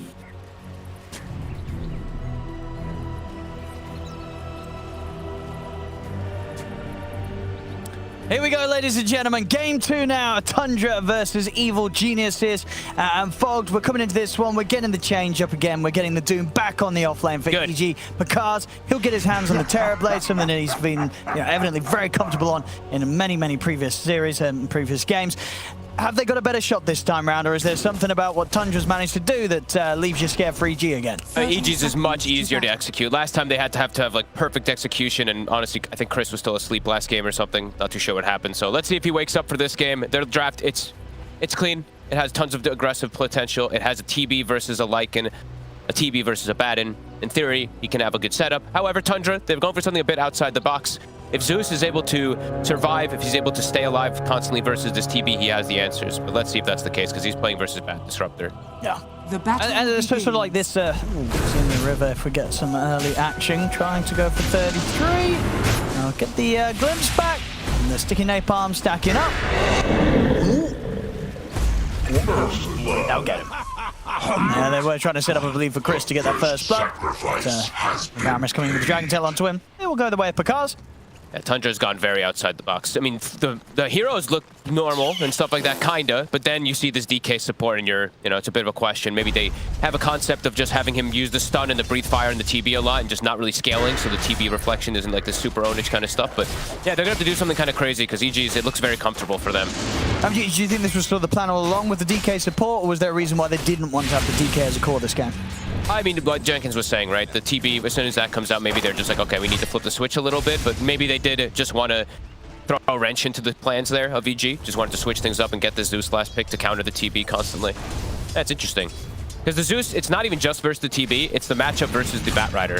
It's very good in the lane. And the Zeus just chills. He can pretty much never get killed unless he makes like a huge mistake. He has great base damage. He's just going to be fed one charges. Yeah, it's an interesting approach here from Tundra, this time trying to trip up EG. And honestly, EG, in particular, Chris, he was, he struggled a lot in that last game. Those 2 deaths really just destroyed his game, and Pakaz was non-existent. Thankfully, we get Pakaz on a normal hero, but he is definitely addressed in a way. They have a lot of damage reduction. That's always something I like to look at when I see these TBs. There's Breathe Fire and there's Lycan Howl. So, I mean, Tundra, they definitely have some type of response here. It's just, can they execute it? Because DK support's definitely a bit wonky. Pakaz trying to do as much damage as he can here with his first round of the meta. Force back 33 and Aramis away from the wave.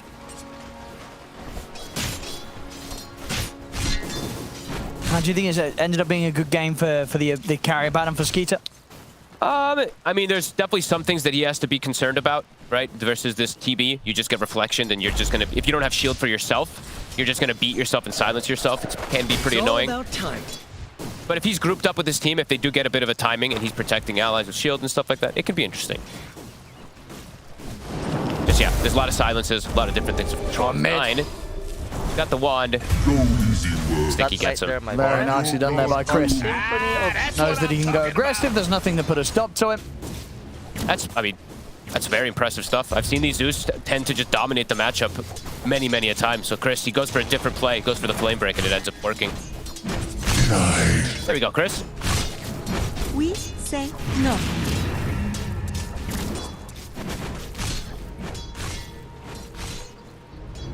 Must be getting zoned off this bottom wave pretty heavily. It's been hard for him to get the farm so far down here. Yeah, he even picks up like a cloak aura to deal with this magic damage and snap. I mean, he's doing a great job of just catching the wave. Grabs it and he's just moving it over to where Matthew is over and over again.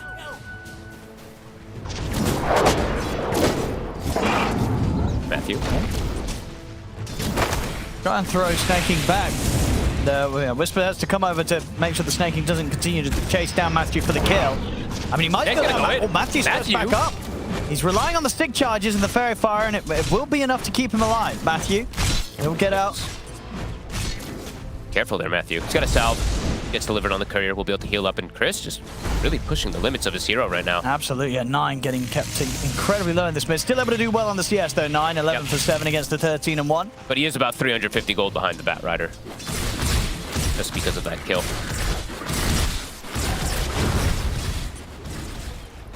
Top lane, it looks like Pakaz is going to feel very little pressure. Yeah. Should be able to freely farm hit. And that opens up Panda to be able to rotate. That can probably get the Zeus here. Yeah, they get the bounce back 9. TP's coming in, but nothing to be done to save the Zeus. And he used the heavenly jump. I mean, he was dead anyway, but nice rotation. I mean, they're setting up for the double ruins. EG looking very comfortable with this draft here. Chris, I mean, he had a good laning phase last time. It was just afterwards when he just, kind of fed away some big kills and really bringing it to 9 this time. Panda, he's actually staying near mid. He's looking for the glimpse play. Oh, no, 9. Oh, no. He's... Bye. Back to base. And immediate tips there from the 2 of them. Oh, and this Zeus needs to have a good game. He is the majority of damage for their draft to deal with this TV. I mean, EG, they're looking hot in these first 5 minutes. Especially Chris. I mean, what was that? So just a lapse of judgment, just a moment where you forget that the disruptor's in the game, or just he felt that he'd left the lane? He probably just thought he left, yeah. Well, that's pretty brutal. I mean, Chris now has almost a 1.5 level advantage. He's going to hit 6 before, maybe even before the Zeus hits 5. And then he's already had constant kill threat, now even more so. TB free farming, Bat free farming. Doom will have recovery outlets. Looking amazing for EG.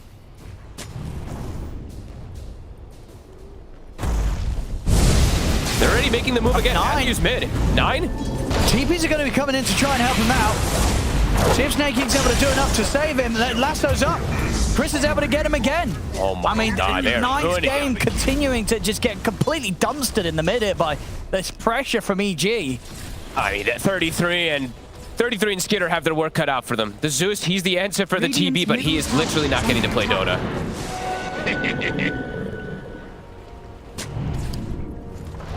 This could be a pretty hard one for Tundra. They're going to have to work some type of magic to win this one. They have a bit of an unorthodox draft with the 4 DK, and the Zeus is just completely shut down. 6-minute power runes. Aramis. He might just die. Dire's middle tower is under Looking attack. pretty dead. It's looking like another kill here for Chris. Cocky. As you said, had a rough game last game, but this game, he is off to a fantastic start. All right, off to game 3 we go. Well, you feel that this is actually that rough of a start? It's pretty rough. It's pretty damn rough, Yeah. I gotta be honest with you. It's a great TB game. Sure. It's with the Lycan. Complete free farm as well for this TB. Yeah. I mean, it's tough to always say it like 6 minutes in, but Sure. honestly, I don't know. Tundra, they're gonna have to do some crazy stuff to recover stuff like this. 9 is... He's just constantly a threat of dying when there's a Bat Rider that has this type of advantage, when there's a Disruptor to catch him and stuff like that. Maybe Chris just dies a couple times to get 9 back in the game. So, I mean, maybe Aramis, let's see, like maybe Aramis and Snake King can make some type of rotations to get some type of like chain stun kills onto Chris to get 9 back in the game.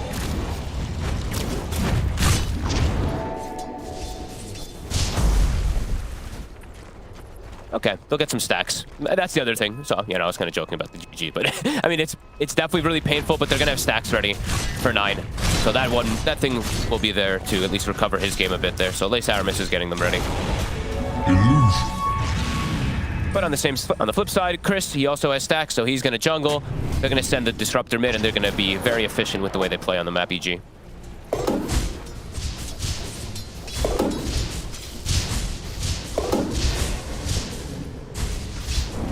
Big stacks also for Whisper. I mean, these are massive stacks that they've been able to put up there for EG, as we saw. Snake King was able to snipe one of the large creeps. 33 and Skitter, yeah, they're going to have their work cut out for them, and they're just going to have to make sure that they can allow 9 to be able to farm and get some type of stacks up, and also, honestly, just get like some kills with a Thunder God's Wrath, just to secure his game back into a position that he can play.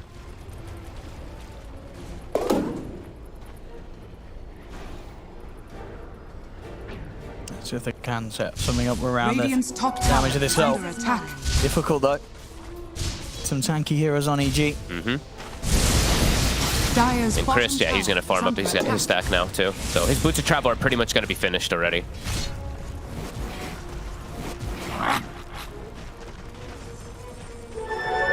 See what sort of time Mosquito's able to get this game.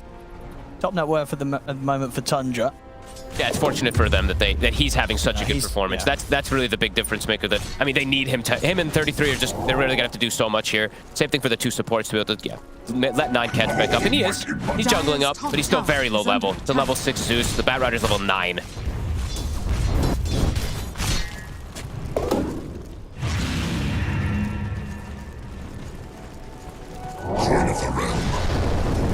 Dire's top tower is under Again, attack. Snake King. Trying to do what he can to just mess around with that area that Tundra wants to. No, sorry, EG wants to get these stacks going. So sentry down. Chris, level 9. Aramis, level 3. No, get him. Very easy kill. He's back. Damage of Chris. Another one for the mid back. Trying to go on Whisper, but Radiant's middle tower. these two can't do it on their own.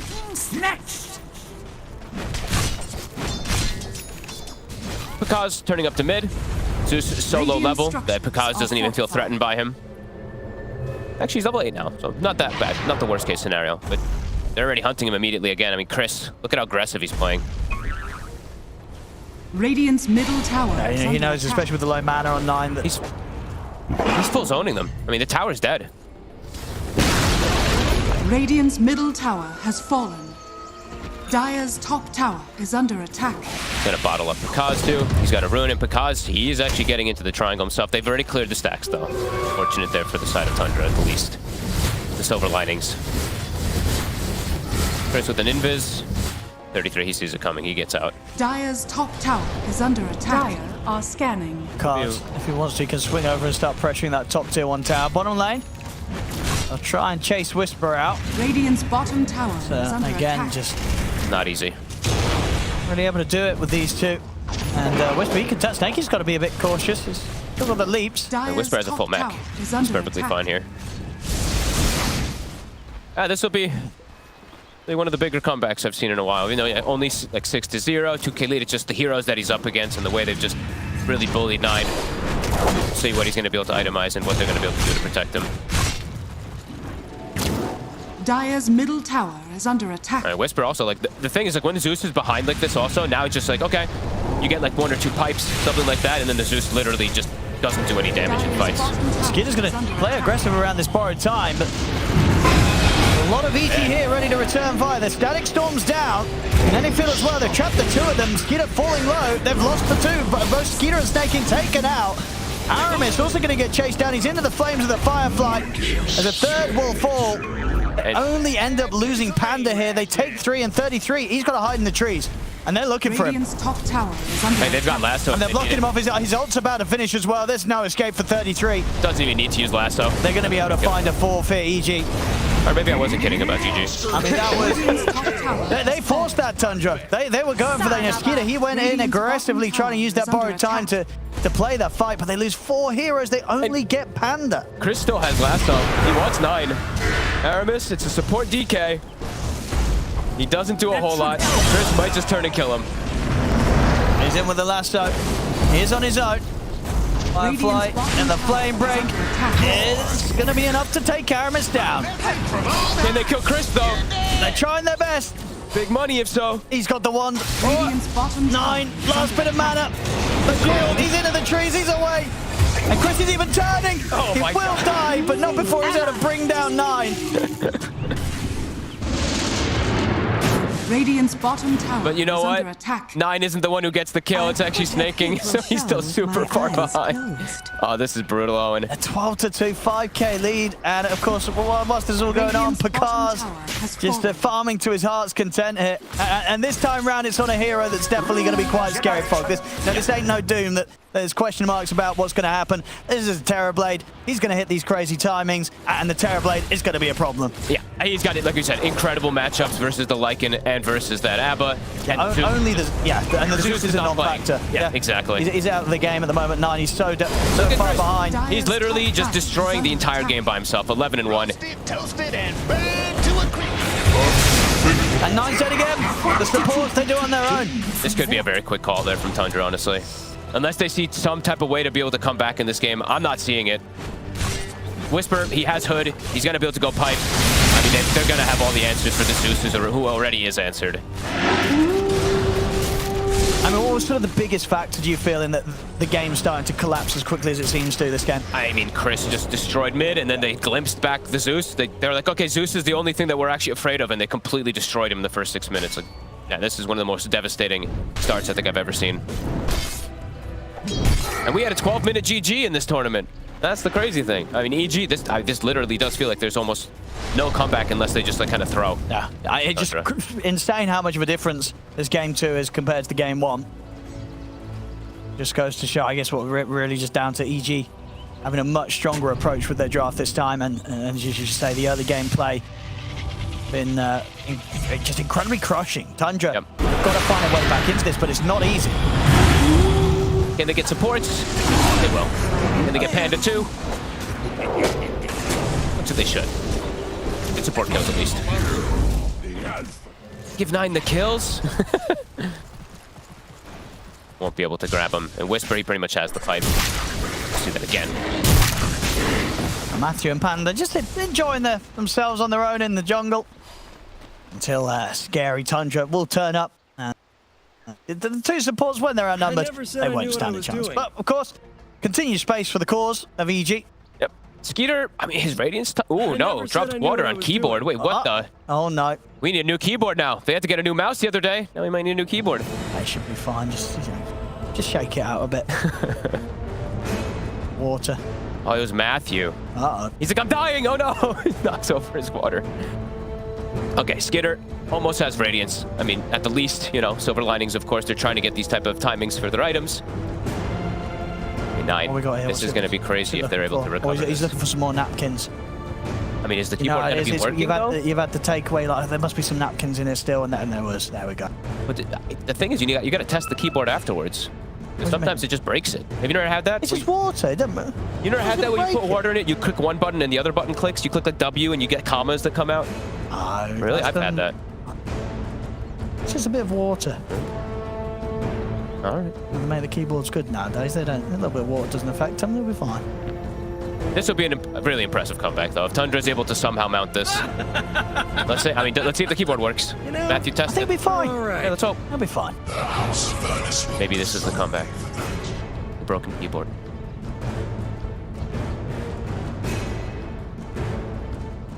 Let's have a look. Seems all good. Okay, the G works. Tundra.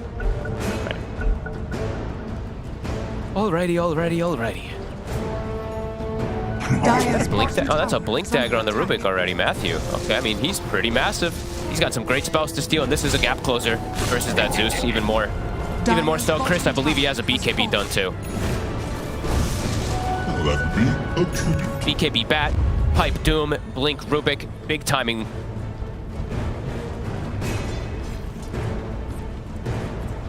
Good luck to whoever gets found there on Tundra. EG. Very strong right now. Skitter. Getting Moonlight Shadowed. Can they take him down around the borrowed time? They should be able to, because they have so much damage at this point. Let's have a look. I'll get him in the kinetic field. It's the borrowed time out. And they will indeed have the lasso afterwards. Whoops. They used the glimpse also. A little bit of a mess up there. Okay. That still gets the job done. Dire's middle tower. And we'll slow down the Radiance. He had his relic done, Skeeter, but still about 700, 800 gold off the talisman to get the full Radiance done. Haas has meta. See, look where they look to go for EG. Tundra have their first item timing. Helm of Overlord is finished for 33, but into Roche, EG's gonna go. Dire's middle tower is under attack. Radiant's top gonna die quick. Under attack. Snaking and the Helm of Overlord will at least take the mid tower for now. What's Picasso? He's going to BKB on the Scardy route now. I mean, he's got Radiance queued up. He's memeing. Wait, what? He's memeing. I mean, is he? Is there a chance? I mean, he's gonna get a Radiance for free every time he uses Reflection on the Abba if he doesn't use Shield on himself to burst. I mean, he has to be memeing. Doesn't need it. There's no way, right? He's memeing. I mean, if he buys Radiance and then they lose this game, that's gonna be a little bit awkward. I'm sure. We'll see what he does. I mean, he'll just go standard items. He's memeing. It's gonna be a BKB or a Scardy. They did not give him the Aegis though. See, he's getting poked a little bit. I mean, would you give your Terrorblade an Aegis if you see he's got a Radiance queued up? No, you'd give it to Chris. Exactly, you know, bro, you ain't touching the Aegis. Matthew, trying to close the gap. 33. Chris is looking for his target. So he's just gone straight in on the backlines. He's looking for 9. He doesn't care about anyone else. Just goes in, BKB, lasso onto the Zeus. Gets him out of the fight. Static Storm's going to be there to trap Marana, but the TP out was in time. They didn't have any further ways to stop that. So Matthew's dying to creeps. They have a mech though, and he'll be all right. And as game progresses, as levels come out more and more for Whisper, as we've seen multiple times, even though Lycan has Helm of Overlord, there's level 15 Doom talent, so he's just going to be able to eat that Ancient at some point soon anyway. More and more answers, of course, will be there for EG. Dire's top tower is under attack. Dire's top tower has fallen. Second timing.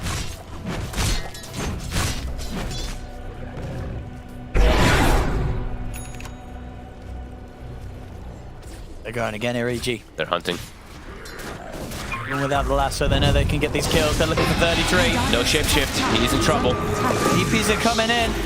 He tries to TP out, but the glimpse is there. Matthew dies. If they can get anything more from this Tundra. Skeeter. Try and chase down Chris. He's ready to help out, but indeed Chris is gone. Okay. Doom. Drop it down onto the Abaddon. Can they take out Chris? Chris, he's getting taken down incredibly quickly on this lap. He's gone again. Alrighty. Able to stick on him. Radiant's middle tower is under The attack. immediate, what, four-man TP that comes out from Tundra to get themselves a nice kill. Blink dagger for Aramis off the back of that fight, picking up the gold. Okay, I mean, baby steps. Doom on cooldown too for Whisper. Kaz has meta though. And yeah, he of course has queued up the real items. Should be some comeback here from Tundra. Yeah, these are still just tower is under all attack. moves and plays where there's no Terror Blade that they're able to touch. Radiant's bottom The tower Zeus, is you know, under if attack. 9 is able to free cast in fights, if they're able to protect the Zeus, Radiant there's still the small hopes. Does have Aetherlands, like his timings, I mean, they're pretty bad, of course, but like in comparison to how it was, there's a small recovery. He literally has Lens, Kaya, and he has the Shard, so his damage, it's still there if he's able to cast the spells.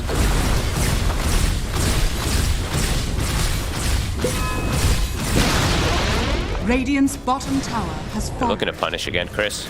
Does have BKB at the ready, he has Lasso. 9 shows himself a bit far forward. Chris, Oh, he's going to get jumped himself. Back to Arrow. Aramis in with the Dragon Tail. They're stun locked the back.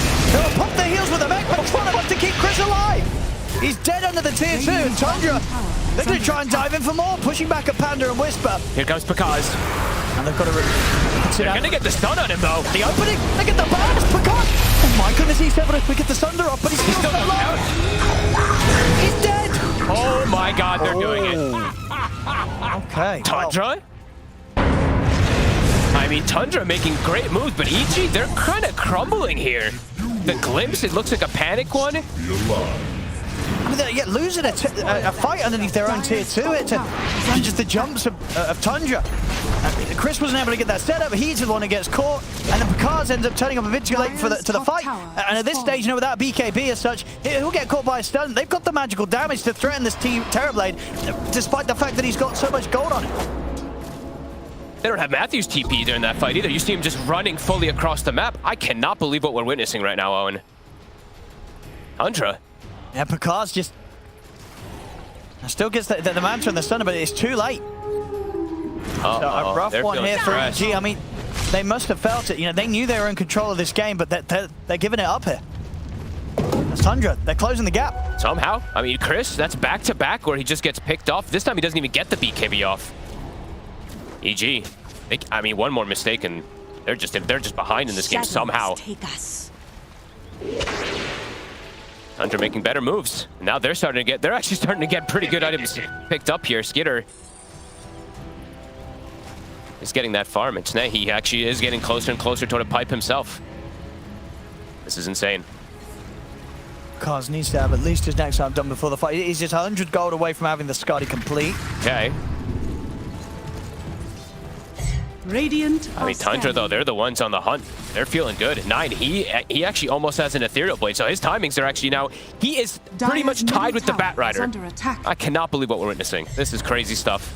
The chain stun. The blink on Aramis and Snaking getting the chain stun with him. Okay, AG. See what you find now. It's a blink on Whisper. Dire's middle tower has fallen. He's going to go for. He's going to go in. Here's the Doom drop down onto Aramis though, the DK support. Christie's trying to go towards Snaking, but the leaps are there. They'll take out Aramis. In turn, they lose Panda. It's the 1-for-1, and they were the team that had to use the Doom here. Chris, be careful. I mean, a 1-for-1 Doom used. I think Tundra's pretty happy with the runaway. Look how much money's on 33. Holy crap. I mean, do you think it will go for the Hex? That's the big pickup here for him? Hey, it looks pretty good. These stuns have been very effective, right? To shut down any of the aggression that EG's been able to do. I mean, Skitter he's fully recovered. Nine's fully recovered. Everyone is fully recovered. Because it feels like he needs BKB to be able to run into them now. Yeah, he's going to go for it next, of course, after the Skadi, but it'll take a bit of time to get there. Unbelievable stuff. Tundra. I mean, E-Blade's done. Yeah, 9. He literally has it done if he wants to commit for it. And he will. He's going to have it for the defensive potential and the aggressive potential. And Skitter pretty much has Manta, so he'll have Dispel versus that reflection that we were talking about from earlier. They're even setting up Pakaz. They're going to look to jump him. Aramis is in. All for the man to dodge. And we'll be able to steal the Dragon Tail, and this time around, Chris will find the target. Gets him with the lasso onto 9. 9. They'll try and jump out of this one. There's no escape. He'll get taken out. We'll see if they can turn towards Skeeter as well. Yeah, they should get him. They're completely ditching him. They'll try and block off his escape. Now after the borrowed time, no further way to survive here for Skeeter. Back to business. Pakaz, this time he's ready. Gets the Manta dodge. Has to back up. He's got eyes on Snake King. Momentarily though, Snake King. Get away with this Invis rune. And a big steal for Matthew now. He has the instant stun.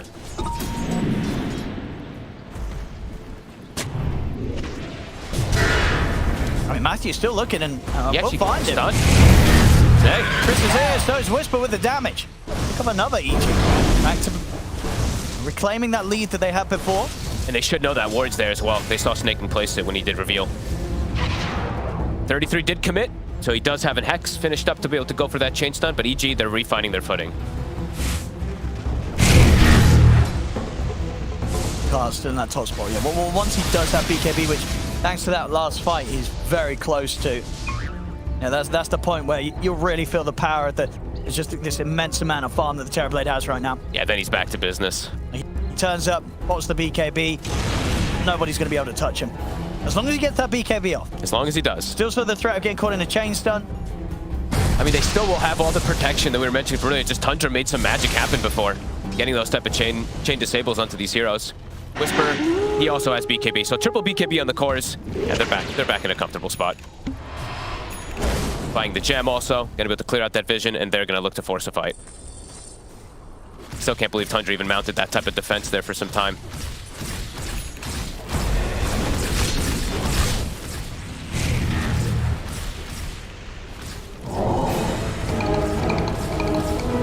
What Tundra want to do now? The items for Skeeter, you know, he's got some of those first two big cool ones in the build-up, but not really until he has the blink and then the basher that he can sort of start fights on his own. This is a good farming tool, though. You can send the Radiant solutions to the side lanes and get the lanes pushed. We'll cut the mid wave. He's gonna cut the bottom wave. Roche, 58 seconds. Radiant's middle tower is under attack. Tundra gonna look for a fight. If they can keep 9 alive, he still will delete heroes. Just it's a lot harder now versus the BKBs. Scouting out with the Thunder God's Wrath, and they'll go with a jump onto Matthew. Chain stun comes out. It's only on Matthew though. Difficult to find more. Chris has got a haste ring. Aramis is hunting though, but I think he's gonna fight back. Yeah, look at the Doom drop down onto Skeeter. Aramis is out of the fight. Picard with the Metamorphosis. They'll bring him down low. The Borrowed Battalion's popped. As soon as it comes to an end, Picard and Whisper, they'll be ready to finish him off. They might be able to get Chris out of all this though. Being chased, will be able to get away. Yes, he will. Panda gets snaking also. Drops the static stone on the kinetic field. Onto the Mirana. Matthew got in with a Fade Bolt. As they'll look to clear out the dragon here. Yeah, they're able to swallow it here. Whisper able to eat it. Lasso's back up. Radiant's middle tower is under Snake attack. His escape put to a stop. EG. They'll get the kills, and with that, they'll be able to move into the pit, finish this Roshan. Shield stolen as well. Probably the best spell that Matthew can steal this game. Able to throw it onto Panda, save him. And back fully to business. I mean, it was a little bit of a hiccup there, of course.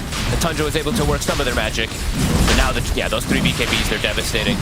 Radiant's top tower is under attack. And Doom hitting 15 just eats the Ancient, so it's not a threat either. I think they were trying to squat a little bit, though, after those consecutive plays from Tundra, but knowing their timings.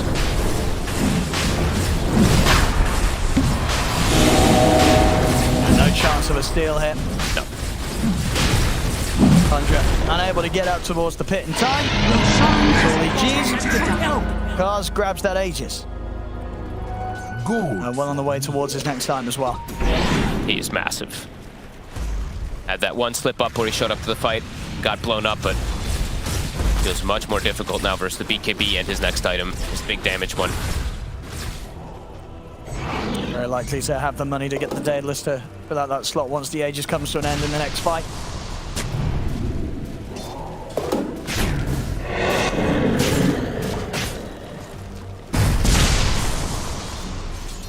What will Tundra's approach be now during this sort of Aegis on the Terrorblade? Just try to catch some strays in the back lines. A head-on fight just feels very difficult because the 3 BKBs, they just run right through them. And the fact that Doom can just eat the Lycan creep. Bottom tower is Got a under career attack. kill, but pretty insignificant. I feel like EG just don't play into Tundra's game. Play your own game, and you shouldn't feed up kills. The stun, it'll catch, but nice arrow. Tough to commit into. And they don't know what else lies behind Chris. And in fact, it's not what's behind him, it's what's behind them as EG. Smokes up and swinging around to catch Tundra on the retreat. Doom's at the ready for Whisper. Radiant's middle tower is under attack. He's able to get the jump in towards Aramis. Aramis turns with the Dragon Tail, but Matthew's got the grab on him. Skeeter's attempting to help out with a missed coil and a Aphotic Shield, but it won't save Aramis. I mean, Chris is on the prowl. He's gonna look for more. Try and get something more. 33's able to get the ult off, and he'll start to run. Chris jumps in. Look towards Naking. 33's out with the TP. No, he's not. They can stop it in time. They get in as Whisper slams down with the Infernal Blade. They get the glimpse back. He's still got the movement speed of his ult here to run away into the trees. The jump forward there from Matthew. Telekinesis up again. They take 33 down. And they have vision up top. They're immediately TPing over. They don't want Tundra to be moving around on the map at all. 9, he's found immediately. Doom. Oh, hiding around the trees. No, he doesn't have to Doom. That's true. He gets the kill without it. Aphotic Shield. Now he can throw down Skeeter. Static Storm's going to get dropped down. And now, indeed, the Doom laid down onto Skeeter. Snaking watching from the side, but Chris is on top of him. Snaking to fall. And once again, this is going to be Skeeter going down. Regardless of what the borrowed time offers him, he's still dead. Whisper taunting him. I mean, this would have been a pretty insane comeback from Tundra. But yeah, back to business. It's been a while now that Tundra's been able to find a single type of kill. I think it's been, yeah, about 8 minutes since they found anybody here. EG. I mean, definitely got a little bit scared for a moment there for them, but they did refine their footing, played around their timings, and because he's an absolute monster, onto the high ground. Radiant structures are fortified. I mean, some of the kills this game with Chris, it was 17, 3, and 5. Oh, on the bat, this game, Chris. Radiant's middle tower is under attack. Rack's likely to fall. Radiant's middle tower has fallen. See what they can do to slow this down, Tundra. If anything. Top tower is under attack. If they can poke that Aegis out of him, they can't. Picard gets the Thunder off onto Panda. They're going to try and come in here with the ultimate. They get the Dragon Tail, jump forward. Skeeter's in on top of it. That's one death. Can they take him out a second time? There's a lot of backup here. Oh, perfectly timed there by Snaking. It's enough to take him out a second time. All right. The defense comes in from Tundra, and they didn't lose the melee racks. Hex is there as well, onto the Doom. They chase up for a second kill. The dust is out. Whisper's gone. Holy crap. Tundra, what the heck? They push them back, and they keep their barracks alive. I mean, they have no, what, they have no Force Step, they have no Rubik Shard? Yeah, I guess so, Matthew. I mean, he's going for Aeon Disc rather than having the Shard to save his buddy. Yeah, they just full CC Pakaz. Okay. Definitely a bit of a concern. You know, if EG are still suffering in these sort of defenses from Tundra whilst they're this far ahead, whilst Pakaz is this farmed, something's going wrong that shouldn't be. I feel like EG's probably like, what is going on? How are they doing this to us? As you say, I guess they just didn't in that moment have the ways to bail Pakaz out of there. The prize is mine. Insane stuff. I mean, now Tundra have gotten themselves a gem now. I cannot believe what is going on. This is so crazy. Ag's now on 9. So his damage, it is there if he's able to get the spells off. That is the one thing too, right? It's like in the base, 9 is protected to be able to get all those spells off, but still it's ridiculous stuff that they're being able to do here versus EG. And they even get the top tower, so they actually have the exact equivalent exchange.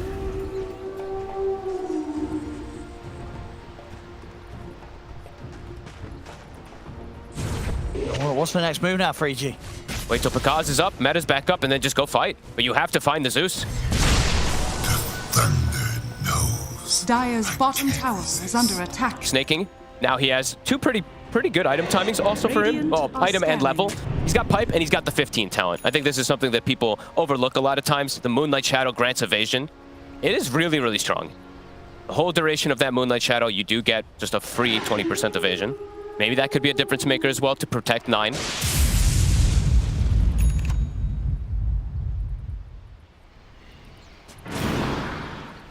And Matthew, yeah, he's got his Aeon Disc completed, and then he is queuing up the shard. I mean, he definitely needs some type of way to protect Pakaz if they're not going to play careful. Yeah, they've got to get him out of this sort of Dragon Tail into Arrow combo that has caught him a fair few times now. EG, out with the smoke. Gaimin as well, ready for Chris. That's a big one. 20 as well in a second. Shadows. Take But the push, I mean, look at the top push. No, 33, he is starting to send some wolves up there, sending his dragon. Chris, who's he gonna find? Go catch Snake. He'll find Snake. Would have stolen Moonlight Shadow. It's a big steal. 9 will get away. Dire's top barracks 33, he's been spotted. Chris, he's on him. He has got BKB. And Lasso is indeed there. He'll try and go for the Hex into the TP. But they'll catch him with a glimpse. The BKB comes out now. See if they've got enough damage to take him out through this BKB. He can just run. Will they have the chase and catch? BKB's wearing off. Another glimpse in 5. Should have him. Yeah, they keep control of him here with Whisper. Getting him with the stop and the blade. So the top rack's still taking damage. The range rack's nearly to full. I'll try and finish it with the dragon, but the backdoor protection kicks in. If anything, EG is just going to be able to clean up some extra gold here. Plus 250 for Chris. Tundra just somehow still making this competitive is super impressive. Keeping their farm going, but now they're getting caught a couple times. EG, 50 seconds till we see that Roche spawn. Pakaz still absolutely massive as well. What do we go? He finished off the Hurricane Pike. Yep. And he is indeed going to be looking for the Lincoln Sphere just to make sure he has something to protect him from these initial stuns. He had it queued earlier, and then he swapped because he's like, no, I do not. Why am I going defensive item in this type of game when we have this advantage? But now feeling like he might need it himself too. Whisper, or actually no, I was Chris, sorry. Chris actually has a Lincoln's also, so a secondary form of protection.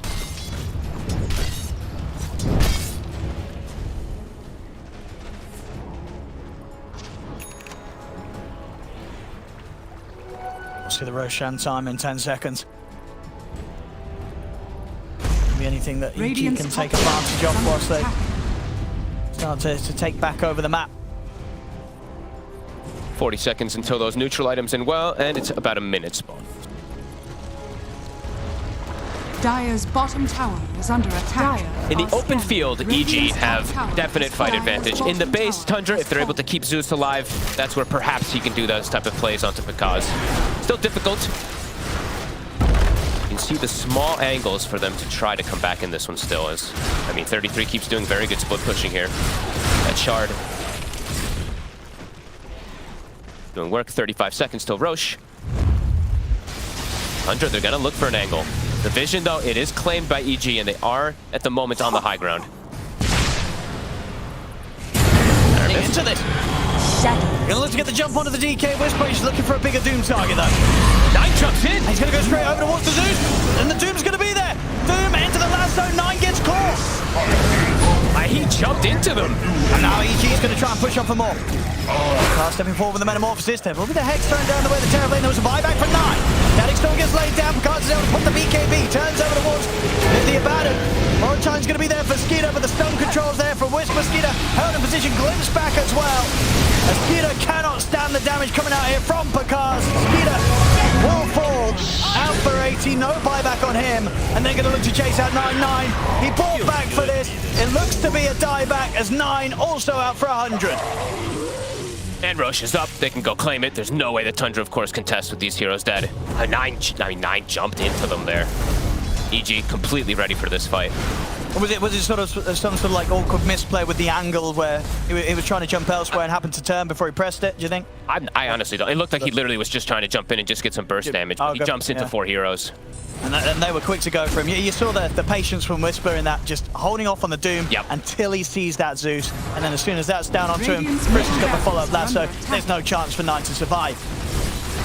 Off the back of this dieback, a lot of space for EG to push in and do some serious damage to the base. Maybe even more. Maybe even all three lanes here. Bottom barracks are under At least 2 and then potential just go back for Roche. Dire's bottom barracks has fallen. Whisper, he's going to be the one that goes back to answer the split push that's been going on. Dire's top barracks has fallen. 33 is actually maybe going to get a Rax himself, though. He gets the range Rax. Dire's top barracks are under attack.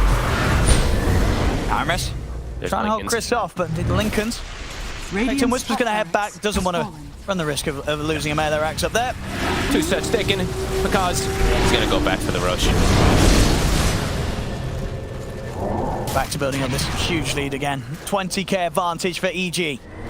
This game 2 very much turned on its head from what we had in game 1. I mean, they've had pretty firm control the whole time. Just Tundra's been making some unbelievable plays with some of their risky moves. And they're going to try and go for another one here, Tundra. They're coming out with the smoke. It's already dead. Iris gets the jump onto Matthew, but the Aegis will be there. Matthew tries to head away. The damage still done, though. Matthew will fall. They get the Aegis pick up onto Picard's. Cheese is going to go the way of Chris. Meta back up in 8 seconds. They get the glimpse. Understrike as well, but still snaking. Too speedy for Picard to chase down. Skeeter pops the Lincolns with the missed call. Skeeter's going to try and jump the backline. Steps down onto Panda. The Panda's got a Ghost Scepter. Turn over towards Whisper instead with the illusions, but sort of trapped and left behind here. Skeeter caught in the kinetic field. They found him. Takes down 9 again. Picard finishes off snaking. The Doom dropped down onto Skeeter. It's going to be another fight that's easily falling in the favor of EG. As Picard steps over to help take down Skeeter again. And 33, he attempts to try and get over to help his Abaddon, but he cannot close the gap.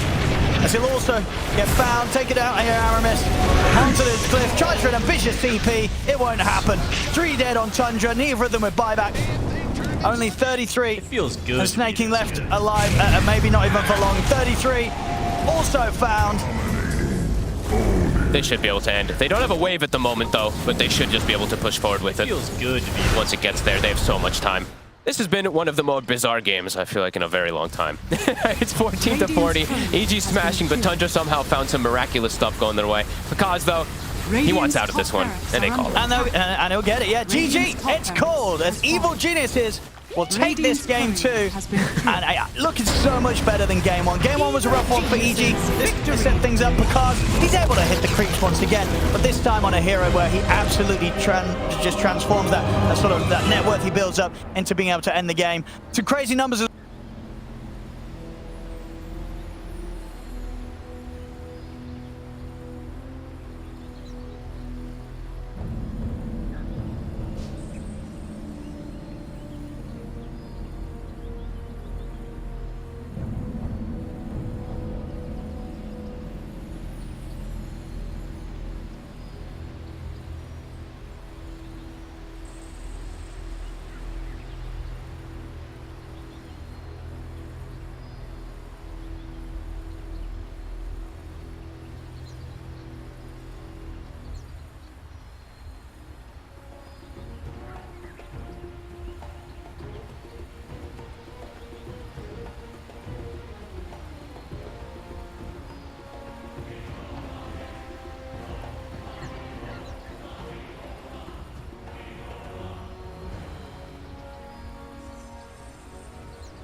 Cloud, if he's got these hawks coming through, you know, if there's no... we'll come back to this as they get the dive on, and everything I was saying is now inconsequential because Cloud has gone down, so Kami has to move away from these Mortimer Kisses. There is still that buyback for the Beastmaster though. Let's see. Let's get himself back into this. The dive onto the back lines into the Vortex as well. There's going to be a real nice dismember. The hooks come. Nice save. Though. He saves it. Cloud gets himself back into this now, and Kami is losing so much. Kami's going to go down. They do get the kill onto Leppington there as well. So Mira with that freezing field, Mira will go down. Coming down to the hooks. Yatsu still in that push roll. He's getting them back. They get the buyback out from the poaching Storm Spirit. Everybody from the side of Hydra. They don't want to be giving this one up now as well, but they take down Leppington once again. That's the dieback on the Disruptor, and Yatsu, what can he do? The hook, it's going to be blocked mid. Hook.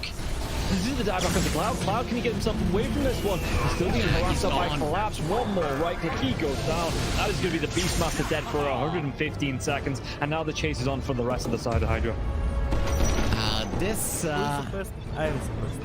Aghanims on the Morphling is just making him impossible to deal with. First of all, they use the little shredder on the Pudge to get rid of his armor. He has solid amounts of it, but it is just not enough. And then Yatoro just destroys him. And he knows that he can stand his ground because he cannot be stunned. He literally cannot be stunned. How do you stun Water? A lot of their damage, if not most of it, is on the Morphling. Oh, the glimpse comes back though. Inside the Static Storm Mirror, he has that Lotus going, and now if Zerker actually dives a little bit further, the Thunder comes out. The Podking, he's dove in, yeah. They're going to be able to get the kill onto the Storms for it. Can they take down the Pudge? They're going to be able to catch him, cancel off the TP.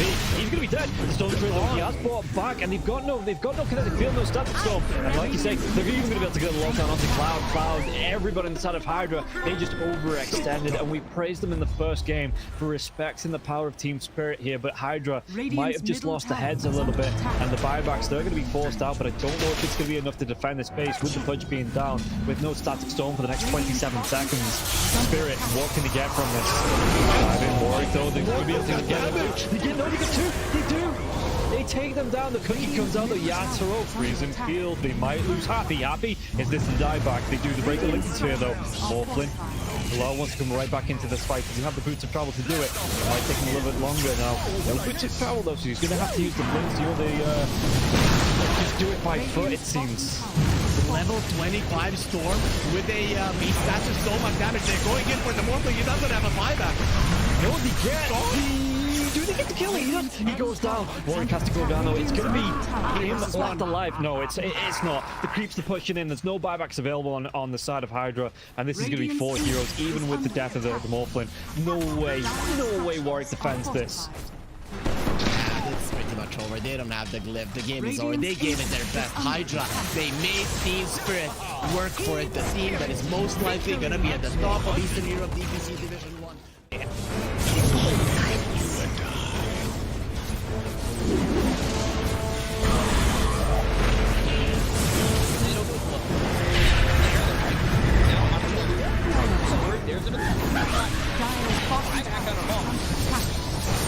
Radiant's middle barracks are under attack. Radiant's middle barracks has fallen. Gauntz, you want to commit. There's just not enough damage. Crimson Guard, Atrophy Aura, Rubik's Fate Bolt, all this damage reduction. Let's see the combo. Bit of Malice. Strong in by the Disruptor, and now we're going to be hitting the win. It's back up once more. Bit of Malice, and Sumail is in it. They'll lose him in mind control. Right back towards Amara Pup. Trying to run from everybody on the side of Gaimin Gladiators. Radiant's middle barracks are under Siphoning attack. and getting back into the base. Has fallen. Alive. Yeah, I think when it's time to call it, it is time to call it. They have no business left in this. And didn't get the tether off or something. I think it got broken. Either way, I like the Ghost up to purchase. That was pretty heads up, but we are back and there's a smoke action. There's the Divine right there. They're going in on Q. There's the hit. Okay, get that hit off. 123. Knocked. What damage? He's dead. Oh my god. Nothing. Less than 10% of his health. I mean, I'm assuming that's just the game. That, yeah, 100%. There's no point in talking about the rest AU of it. picks it up. I got it, boys. The dive. Let's go away, you. Oh my god. Victory.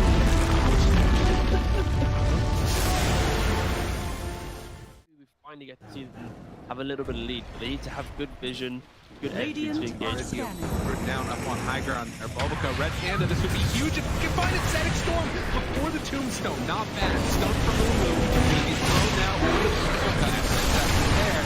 Starting to drop down. Love TK control for the moment. He does manage to get that one away. And the Supernova down. TK barely surviving. And it's just going to be one down at his White Album. To dodge. To hide away. The heal's coming in. They hoping for a save, but the BKB is out. And they're going to jump onto him. He has to back away. They have lost White Album again. And now Tango in trouble. Who is going to drop faster? These fight so well, and they couldn't take down that Undying before the 10. And remember, it's ages, so they didn't really care about giving away. Big 10 age profits. Stun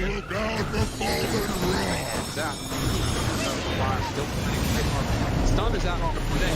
Didn't have a BKB available. Bulbaca dropping low and toss back in. They have a go off Bulbaca. Doesn't look like it because the black hole is there. That's on the edge. He doesn't have multi to come back. And after, they might take full advantage. Move. Radiant's bottom Rax has fallen. Up the bottom. Finally, asked full advantage. They're building.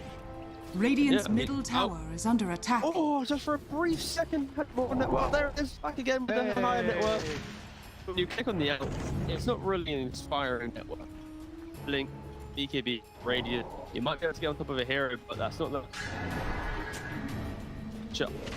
that's able to 100-0 here. Like even this Undying inside Static Storm, about able to then get over the Slash God and from away. They have that trying to keep him alive. Makes the move, and again, into this fight without Monet here. It's pretty good for them. Right album, but now Monet goes now. A lot of trouble for Baby Blood. He managed to kill him. Okay. Alright. Pops ulti. Now the turn. Punching. Getting away. Sort of survived that first salvo. Very strong. Supernova down, pops the BKB. Ooh, he's just caught here. They want to get the kill. That's really himself up. And now the chase. The avalanche, the toss. Thinks he's going to give up his life also. Then Monet is way too strong. This might just be the full set of racks going down bottom. Aster, way too strong for Ares. Like the GP. Oh, they're done. Okay. I was wondering. It looked like it was that type of game. Yeah, it kind of was. It's like a game where you're an out, not really ever been in the league. Victory. He hasn't really never protected himself.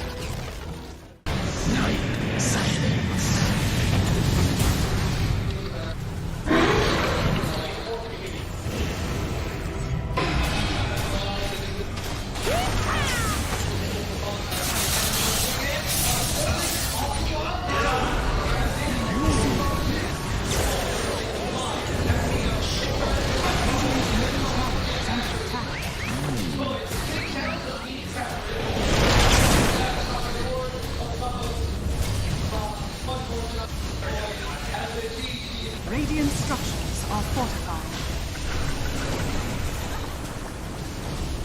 Radiant's middle tower is under attack. Radiant's middle tower has fallen.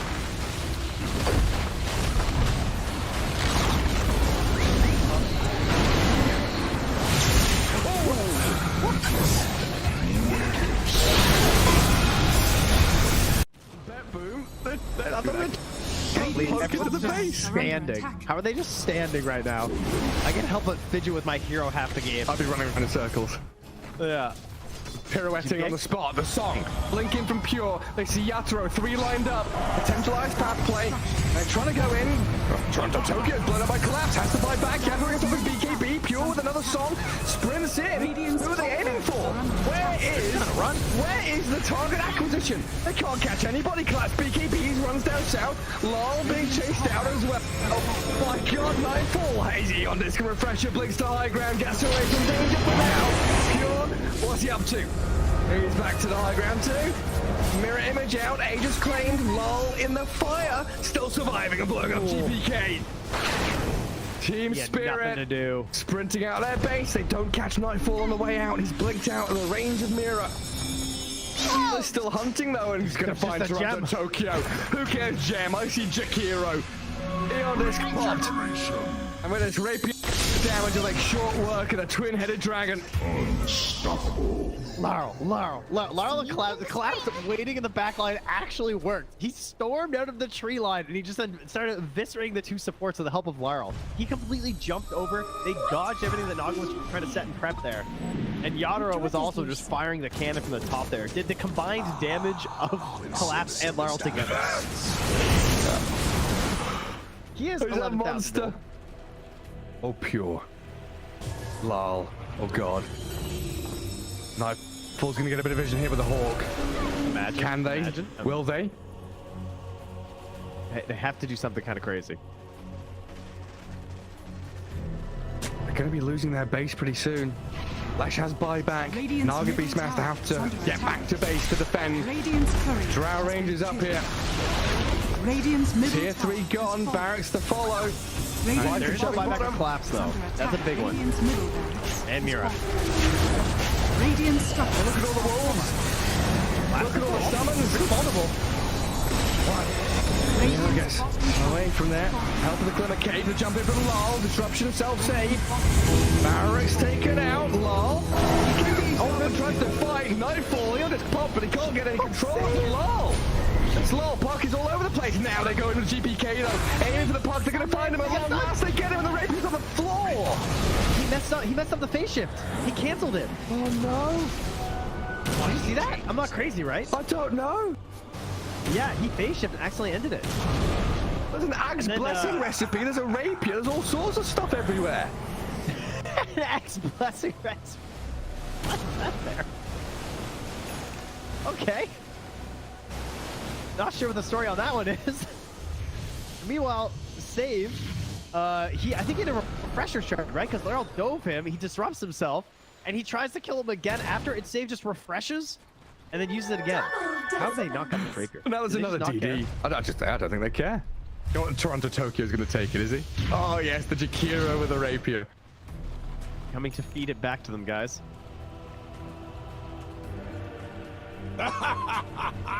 My goodness. There's Mega Creeps on one side. Top lane Barracks still standing on Team Spirits. We're waiting for next Roshan, Trent. I don't know. I don't know. I feel like BetBoom have such a good chance of winning these fights right now. A nice boost of energy from our perfect pandas here as we head into the third game. It is time for Evil Geniuses and Tundra. Where is... I'll find him for 5, but I'll catch him and kill him for 10. Oh, I watched this. When I was... Look out, Dad! Here it comes! Oh my God! Evil geniuses turn to pick. Oh. Now I can be the co-host again. Yeah. Esports turn to Survived. What is that gonna yay? He survived, everyone. Yay! I think Tidehunter is going to be the pickup here for Tundra, ladies and gentlemen. Oh, is it really? Yeah. There's a Bat ban and a Pango ban. I don't know why I thought that. Just Tusk Enchantress. You don't think that DK Mirana will have another showing here? What can I guess it didn't work out last time, so maybe not. 5 seconds. But they could go for it. We have a lot of heroes still in the pool that they could go for. We have no change in terms of who's first pick, who's second pick. We have Enchantress coming out. Oh, they went for the DK. So they did like DK. Maybe we'll just see it in a different role this time around. Maybe. I would wager that's the case. Me too, me too. Maybe a little. You never know. They might try and force it. Teams get stubborn sometimes, and they think, no, it was fine. It was just because of this one thing, and they do get stubborn. I've seen it before, and by God, I'm sure I'll see it again. I would wager. You would? Yes. How much? Probably 1,000. An arm and a leg. Okay. Cheapo, an arm and a leg. Arm and a leg. Yep. That's something I'm in the business for. Arms and legs? Yeah. That's very dangerous. I wish I wasn't sitting on a couch with you. It's moving of its own accord. It's coming for you. There's nobody pushing it. Oh my God, and there's a disembodied leg next to it as well. Oh my God.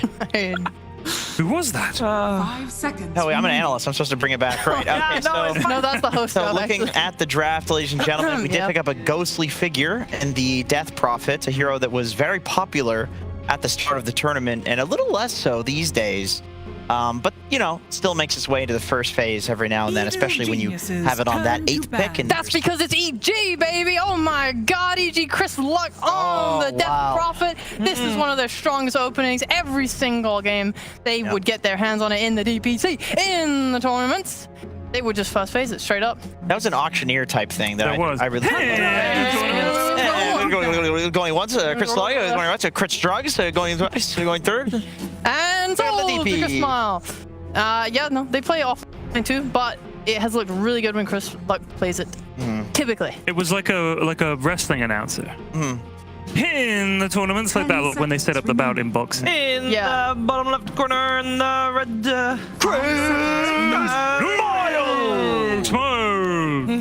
I like how we all said a different one. Yeah. Chris Luck. You never know what you're going to get. Christopher. And we got the best performance from him in the last game, and you know, I'm happy to see it. That's the TI level performance from him, and Death Prophet is a very comfortable hero for him, as Sheepo was mentioning. Death Prophet and Leshrac are probably the two heroes that he looks the best on. If you asked him, he'd probably say that he looks better on other heroes, but of course you can't trust these mid laners on what they're actually good at.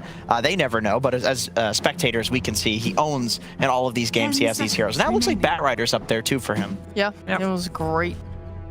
5 seconds. But again, he did have really good supports last game, helping him out. So I would like to see that again. It looks like Tundra are very well aware of that as well, trying to make him have a perhaps harder game, with Rubik Disruptor being just straight up removed. Who do we have left? We have like Undyings, we have Enchantresses. Enchantress is in the... We could go for some Snapfire. Oh, I know what we're going to see. Yeah, there's one still in the pool that have been banned a couple times against this team. Ricky. Say it at the same time. Okay. Ricky, I've already Say it at the same time. All right, 3, 2, 1. Shoot. Ricky. God damn it. We practiced this. Go ahead, Sheep. All right, go ahead, Sheep. Go ahead, Ted. I'm good. Okay, so this ban coming out, I believe this should be Ricky. Both of these teams very much value this hero, and it's not. So Tundra, Sheep, do they have the pick after this ban?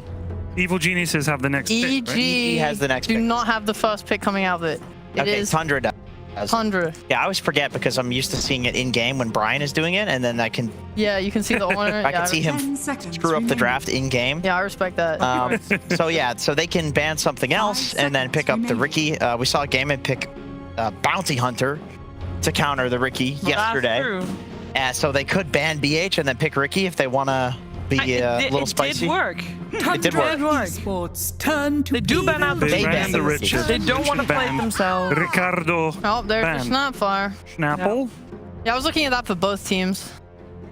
Just good damage support that's going to enable everyone to do anything. Like, DK loves to play with Snapfire. Doom also loves to play with Snapfire. Everyone loves Snapfire.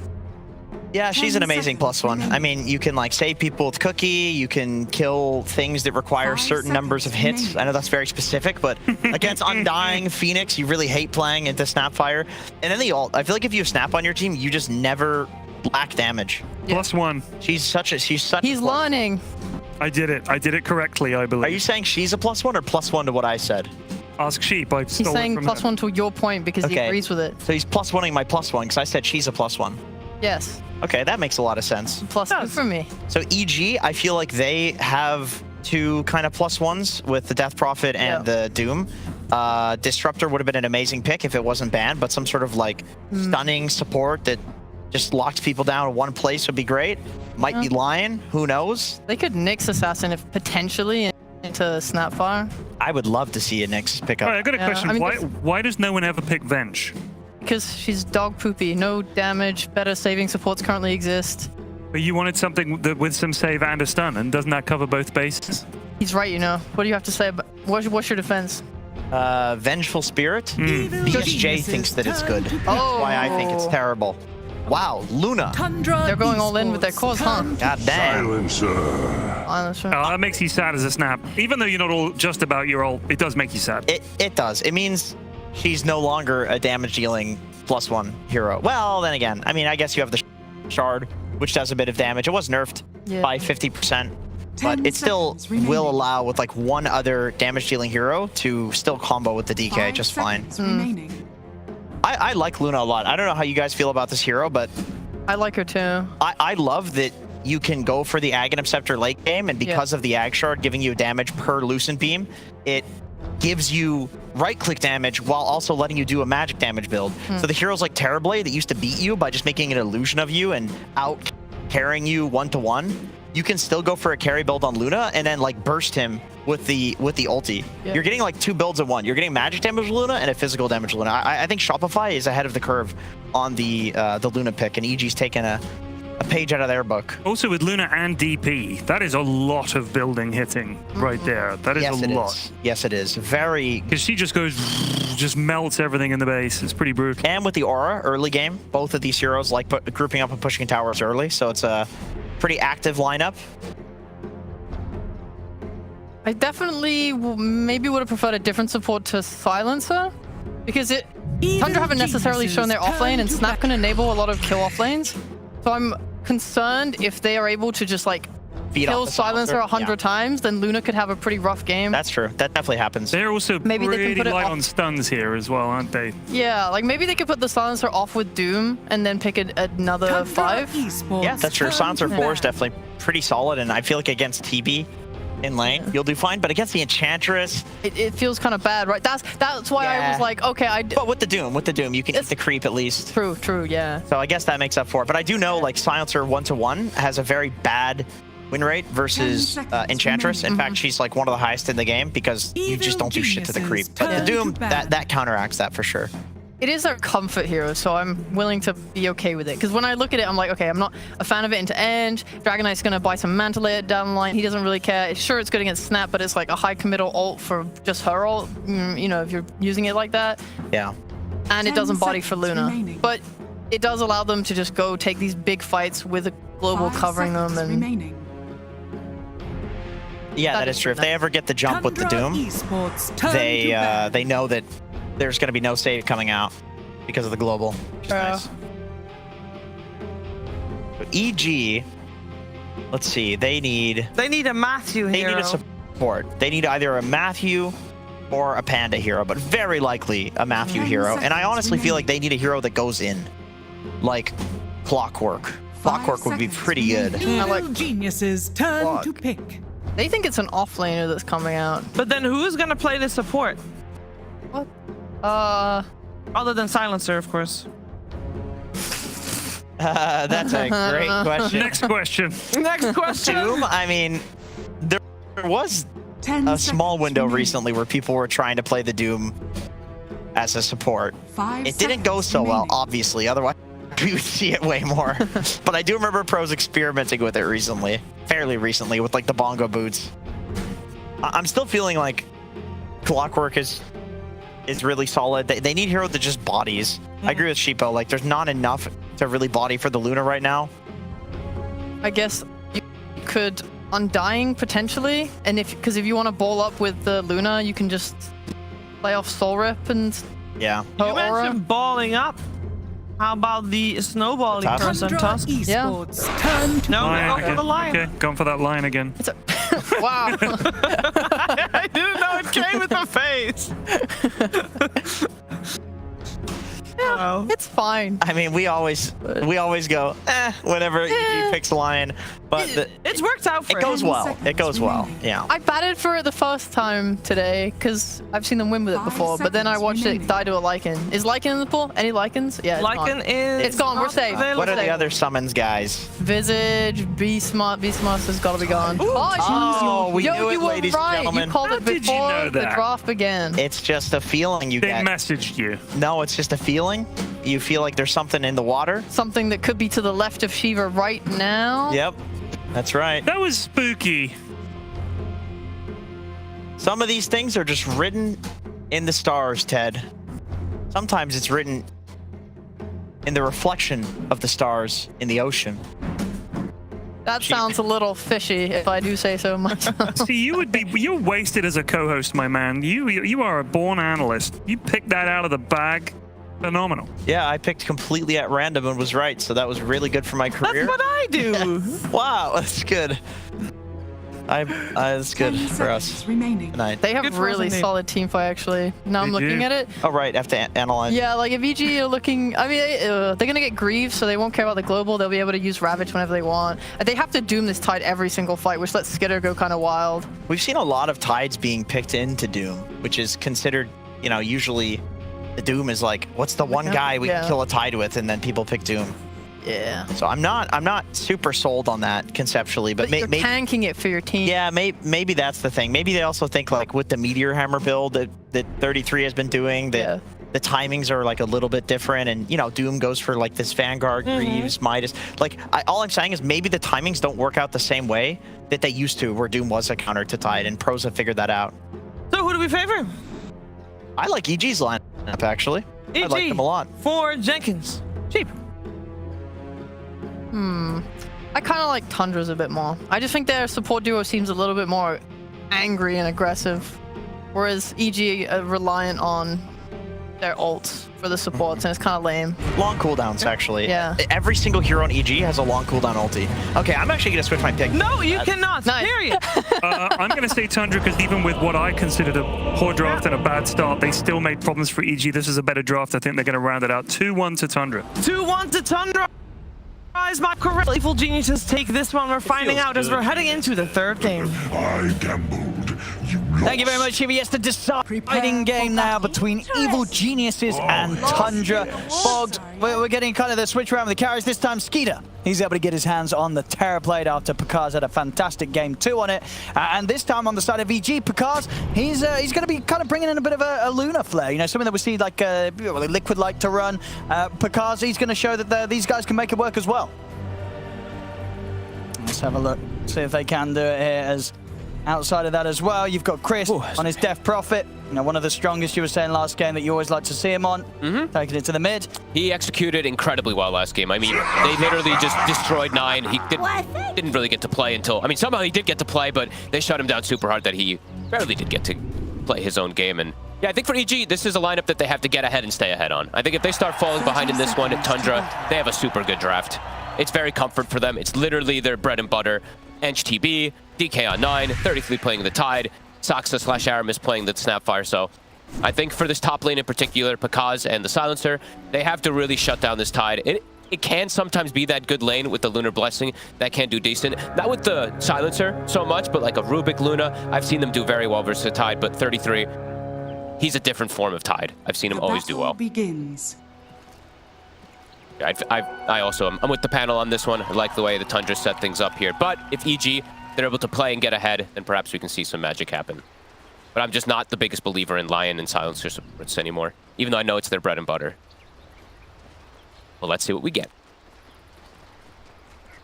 Last game, we had some crazy stuff happening pretty early on with EG getting that early lead with how rough things were for 9 in the mid lane. This time around on the DK, very unlikely that anything's going to cause any crazy struggles for the Dragon Knight early. Should be a pretty solid lane from both of them. Unlikely to see either dying. Yeah, Knight should just be able to farm. They did the level 1 creep thing down bottom with the Doom. They just stood on the wave. They killed the range creep immediately so that he gets a good start in the lane playing versus the HTV. Nice little prep there for EG to make sure the Whisper gets something. And because he takes a quick beating up top. So as we said, Tundra, I feel like they just have the best understanding of how to play with Tidehunter. Personally, even if they sometimes can pick it into a quote-unquote tougher lane, he always just knows what to do.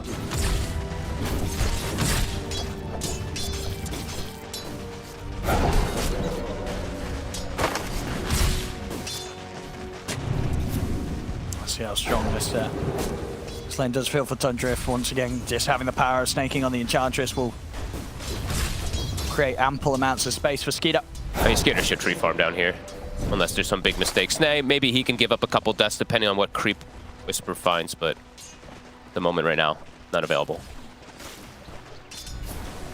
Yeah, I feel like 9 also. I think this is actually 9's best hero, as boring as it sounds overall. I think he's just so stable, so comfortable on it. I've seen him win matchups in super disadvantageous positions. I like DK versus Timber, and he gets the kills and stuff like that, so he should be just fine versus Chris. I mean, this is also probably Chris's best hero. That's why we see it banned so much, but tough to bully out of DK. Bottom lane! It's actually Matthew has found. Yeah, this is... Tough position to be in. In this bottom lane. Yeah, TB just felt like a perfect answer to pretty much everything that he saw. Like, great versus DP, great versus Doom, great versus Luna if he gets this free farm. So yeah, I think for EG, they have to get ahead and stay ahead somehow. Gonna try and fight back at snaking, but gotta be careful with the metamorphosis still going there for Skeeter. He's able to get a good couple of hits in onto Matthew again. He has to be very careful. Salve up here on the line. Radiant's courier has been killed. We'll find the courier. Always does tend to be able to do so, Matthew. These courier snipes, regardless of what hero he's playing. Of course, always versus the carries as well. It's not the support courier, as we always say, that goes down. It's carries. Never careful with it. Money changes hands. Top lane so far. Solid farm here for 33. Yeah, he's got Ring of Health now, too.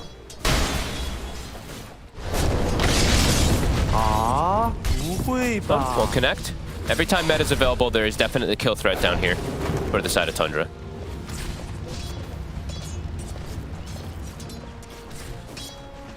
And A.K.A. is... I didn't expect him to be completely owning the matchup, though. Right now, he definitely is. 22-5 to the 14-0. You said this is his best hero. Tread's already finished up, and now he's got huge base damage advantage over Chris.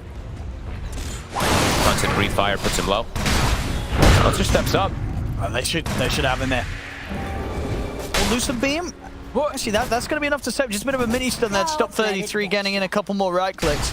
And it's going to be fine. Picard's able to help out. Picaz quickly gets anchor smashed. And looking at Picaz's game overall, he's playing into one of those counter matchups. He's playing versus the Terrorblade, and he's also playing into two different forms of damage reduction. Anchor smash plus the breathe fire. Definitely feels like it's going to be a difficult game for him because it's going to be like, when does he want to use Manta? Does he want to use Manta when he's Reflection? Does he want to use Manta if he gets hit by Anchor Smash? Does he want to use Manta when he gets hit by one of these other ones? It's not easy for him. Quite a few stuns to catch him out as well. Oh my, Matthew almost dies to the Warpine Raider. It's a rough lane for them down here. Yeah, he's having to burn through quite a bit of regen to stick around in this bottom lane, Matthew, to try and help out Whisper. And honestly, it's mostly just snaking is owning the two of them. This isn't even like meta being popped. It's just an illusion being thrown and just the creep that snaking's able to have to push him away. Chris trying to get aggressive here, using that glyph. Yeah, we'll keep 9 low, but quite enough damage at this stage for Chris really to burst for the kill. And he's still free farming. Dire's top tower. Top, can they find Aramis? Not quite. Bottom lane. Meta's available. And they're ready to kill again. Matthew goes down. Whisper will be fine, but still taking a heavy beating. Tundra looking real hot in these 3 lanes. How's the levels looking for 9? He's about to hit 6, and he can just pop the Dragon Form and hit Chris. Trade back and start to pressure in on the mid. That's the last Siphon also for 20 seconds, so he can just get this push going a little bit here. Chris will have the water rune at the least up top to be able to fill himself back up. But they're just going to start hitting tower and snaking. I mean, he probably got the memo from 9. Hey, make a rotation over with your creep. They can get some good tower damage here, potentially. Top lane. Matthew and Panda. They'll get Aramis. Matthew comes in with the rotation, looks to help out. He probably feels like he's not doing anything down bottom anyway. He's like, I'm not touching Terrorblade, and Doom is not really getting any farm anyway, so I think this is what he has to do. And then the supports, they'll swing over towards mid to see if they can help out here as well. So the pushback Tundra from heading on to the tier 1. Still a fair bit of damage done with this first round of Elder Dragon Form. Already half the HP of the tier 1 tower taken. It's down to a third. Super low already. Good rotation from Snay. I mean, he knows he wasn't needed down bottom anymore for this TB to just get absolute free farm. Now he's going to walk into the jungle as well. He's going to get the scout information of this triangle and take a creep for himself. Gets the D-ward as well. Before Matthew's able to put him to a stop with the stun. No funny bases from Tundra this time. They're not running no DK support. They're playing their literal bread and butter lineup.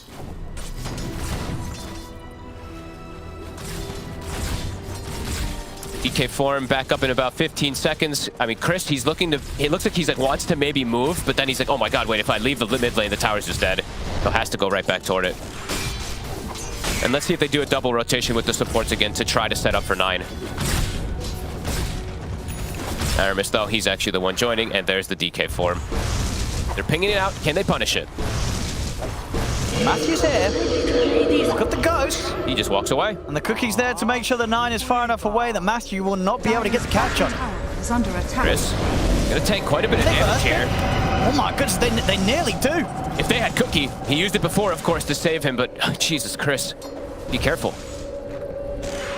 He'll have to deny his tower. It's an early time for this tier 1 to be taken off the map. In fact, 9. They're going back in. Matthew's here. He in from Aramis, but Siphon was off from Chris, so he's healing up. Should find Aramis here. Got verify Aramis. Nothing else. So, get one more scatter blast out, but he goes down. We'll see if they can find Chris in return. They can't. Chris heals up and he's backing away. Snag bounces. Oh, they're turning towards Panda instead. See if they can get the 2 supports. 9. Face down Panda. Dragon Tail's back up. I'll get the kill out of this. Rune spawns bottom. Unfortunate there for Chris. Tundra, they're kind of cruising forward here in this one. Easy tower. Threatening and forcing rotations constantly. We have both carries getting pretty much free farm, but Skitty just getting that little bit more so far. And he's got that better core-to-core matchup too. Whisper. This little tornado pull. Chris is going to swing over towards the bottom lane. It's a Snake King. He's able to get the heals off. Chris. Gotta be careful, they've got the scatter blast on to Chris. 9. He's in as well with the Dragon Tail, gets the angle for the breathe fire out onto the 2 of them. As both go down, Chris and Matthew taken out, and the space is now here for Tundra to take this tier 1 or at least put the pressure on. This is devastating for a Death Prophet. It's a DP versus a DK matchup. Loses his tower, tries to make a rotation, dies. He's only level 6. They're gonna lose a secondary tower also. Tundra off to a phenomenal start. Dire's bottom tower has fallen. And 33 is just alone. Free farming as well.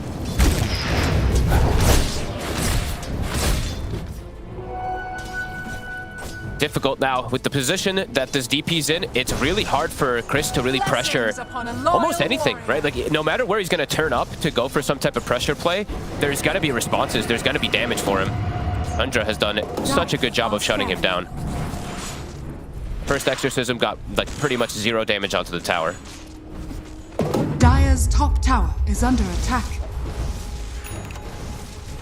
I'm waiting to see if 9 does go for the blink. We've seen him a bunch of times have this and just goes for the minus. The rotation for A.K.A is coming in. They can't go for him. Too tanky. And he finds a regen. Generation. Everything going Tundra's way this game. Farm the stack together. Give Aramis some XP to get that 6. Dire's top tower is under attack. Radiant's bottom tower is I believe he's got the tome, so he will have 6. So yeah, Chris has to be very careful. A stun into some kisses. DP's in trouble. See how quickly they can get out with the smoke move here, 9 and Aramis. I mean, they've got one on them. They've got the blink. Okay, it's not on him yet. It's coming out of the courier. Yeah. Doesn't feel the need to be greedy with the way that everything's going on 9. Dire's top tower has fallen. Got the 2 supports behind. Not quite 6 on either, so no global to counter the kisses. Yeah, there's the blink delivery. See they can jump. They can get the wrap around. This mid lane, get behind Chris.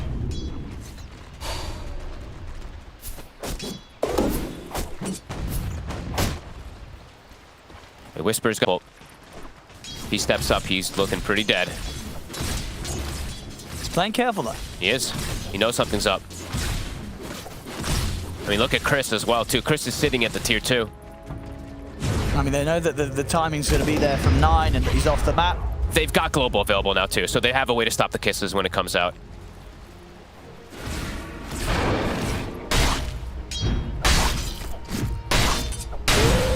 Tons of pressure being mounted, though, from Tundra.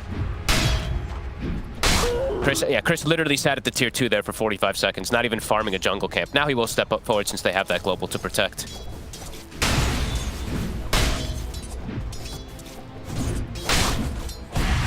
Cars.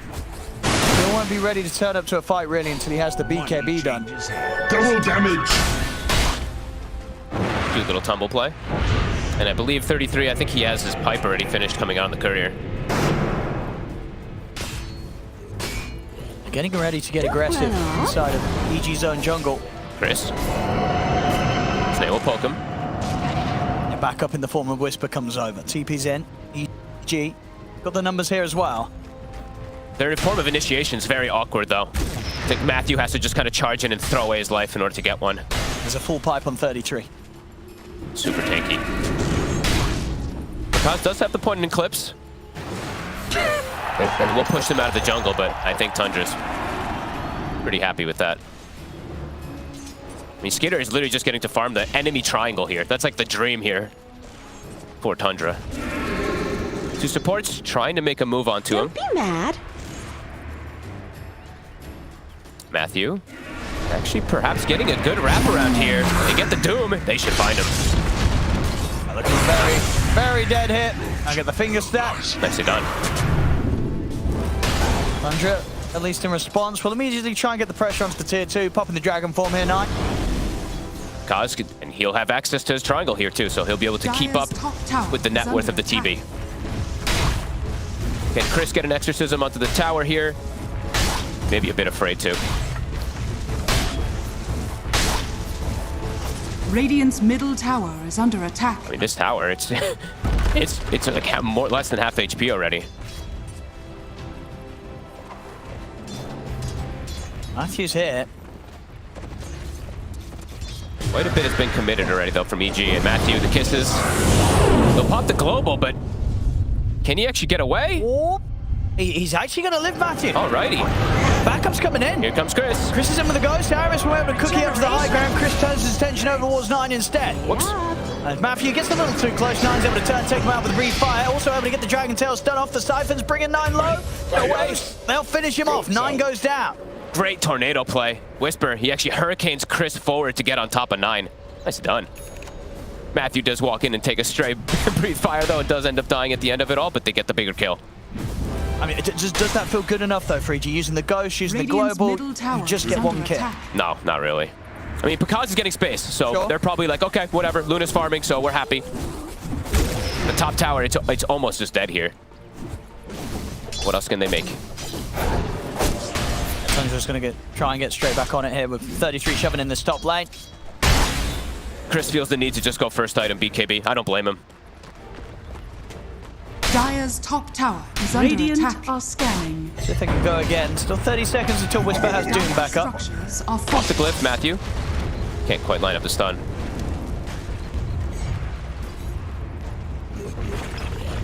Matthew's got to be a bit careful. They might just be able to go for him.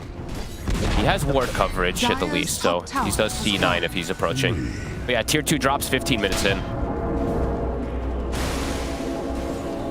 Just a bit of a race for Pakaz to get that BKB before he's forced to fight, and he's close. Phew. They will definitely have a pretty good timing of the triple BKBs hitting together to perhaps deal with that big, overwhelming team fight that Tundra has.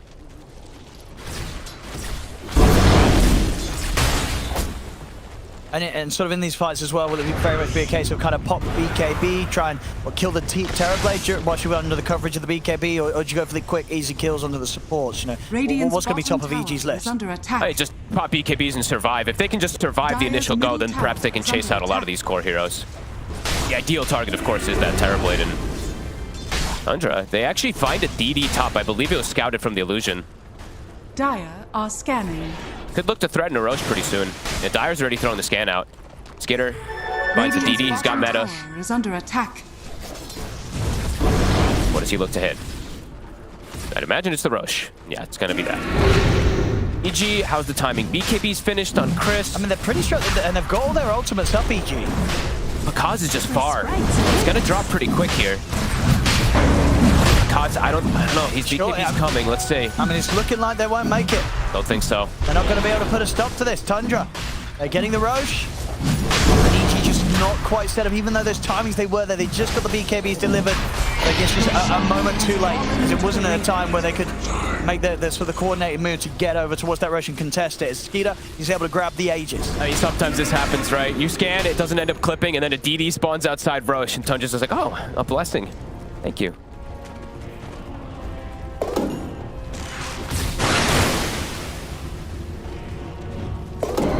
Tundra. They're going to try to poke and perhaps force BKBs. That's kind of the next thing that they want to try to do before they take a straight head-on fight. A.K.A is very ready to battle. Ropo is online for the Luna.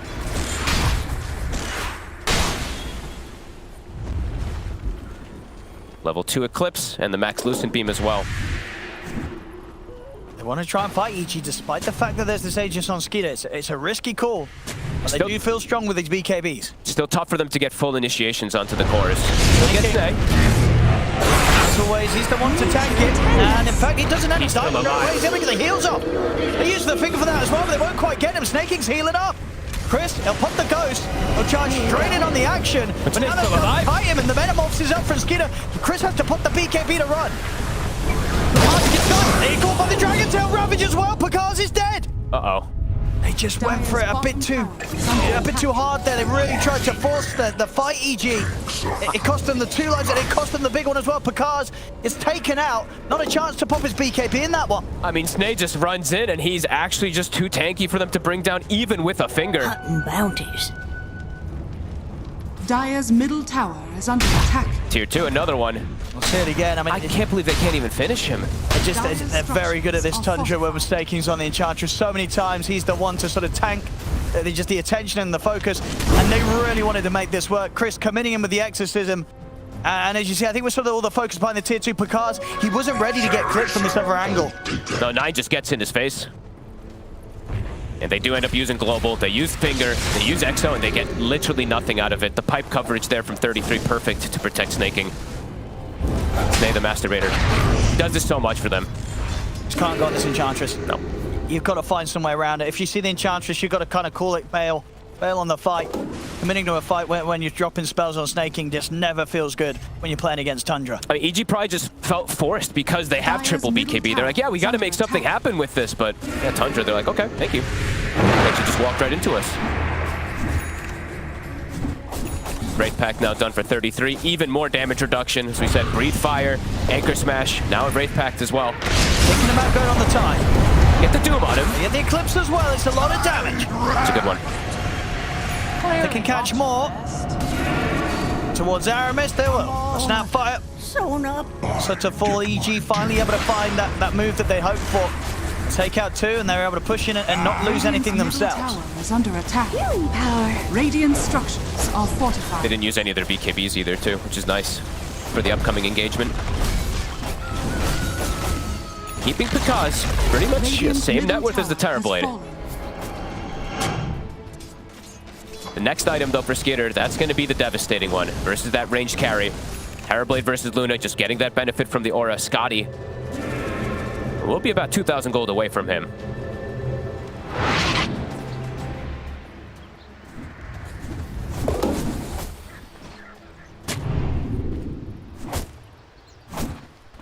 Tundra, they've got everything back up. They've got the Ravage. Probably going to look to hit. There's a Global and an Exorcism available. I don't think Tundra minds. They're going to just try to go through this. Matthew. Be careful with his positioning here. Dire's middle tower is under attack. Only so much the supports can do to try and slow this Panda. Ooh, nice try. He's going to get out. Aramis not able to find the angle for the cookie. Tier 2 towers taken down. Tundra, they'll keep the push going. They've still got the Ravage available on 33. I mean, they're just going to keep going. He's going to put the meta. No glyph available. That's why they're pushing so hard. They get each other. That's Panda out for 30 seconds. Pakaz. He's trying to back away, but he gets caught by the slow. The damage is coming in. He has to put the BKB to run. I mean, there's no glyph. They used it for the tier 2. There will be one for the Rax. The Tundra, they're just pushing right through. They're like, no Doom? We don't care. Good luck fighting into our tide. Structures are fortified. Radiant's top tower. What do EG do it? Might just have to let this big Rax go. Eclipse will be up in a couple of seconds from Pakaz. I mean, Tundra still has Ravage. They're looking to keep going. They're punishing that cooldown of the Doom. It's 10 seconds till it's back up. 9. Oh, that was 10. Matthew. Nice play. Takes himself there with the shard and turns with the stun. Tundra, they're going to back away. They're going to try and chase it. Chris. Got the Exorcism ready to attempt to run 33 down. Now with the Scatterblast, now the BKB comes out from Chris. He faked the Ravage, though. He's going to have it up. Can they get 9? Whisper's going to get the jump into the tree lines. They'll find the Dragon Knight. Doom gets locked down onto 9. They'll be able to cook him to safety. And they're saving him. 9's going to be able to walk away from this. That's an exorcism of Doom. Multiple BKBs used by EG here, but they don't find anything with them. EG finds literally nothing, and now the Scotty's finished because he just bails. He's like, get me out of here. Tundra, I mean, they still have Ravage. That's a lot of cooldowns used by EG. They're just playing. They're playing that so clean there on Tundra. They're like, oh, 9 gets doomed. Okay, whatever. Cooking him out. They've got 4 staffs as well. Snaking's got max heal. Just sits on top of him.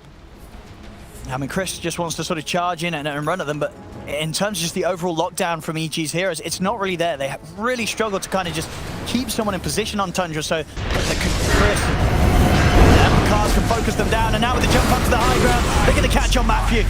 This is the problem with having like this Lion and just complete lack of initiation with your draft. The lack of catch. Because gotta be careful. Whisper. In the war snaking, but there's just so much sustain and healing from Tundra. He's able to get the jump on Picard. They had to come in with a global to keep Picard safe. But it's a global into an instant disengage from Tundra. Now they're going back in. They're absolutely ready to go once more. Illusion rune. And so just the illusion that the Terrorblade gets cookied in on top of Chris. As Chris, he's out without buyback. 40 seconds, no death profit. Tundra, they'll keep this push going. That's another axe for sure. There's just nothing EG can do.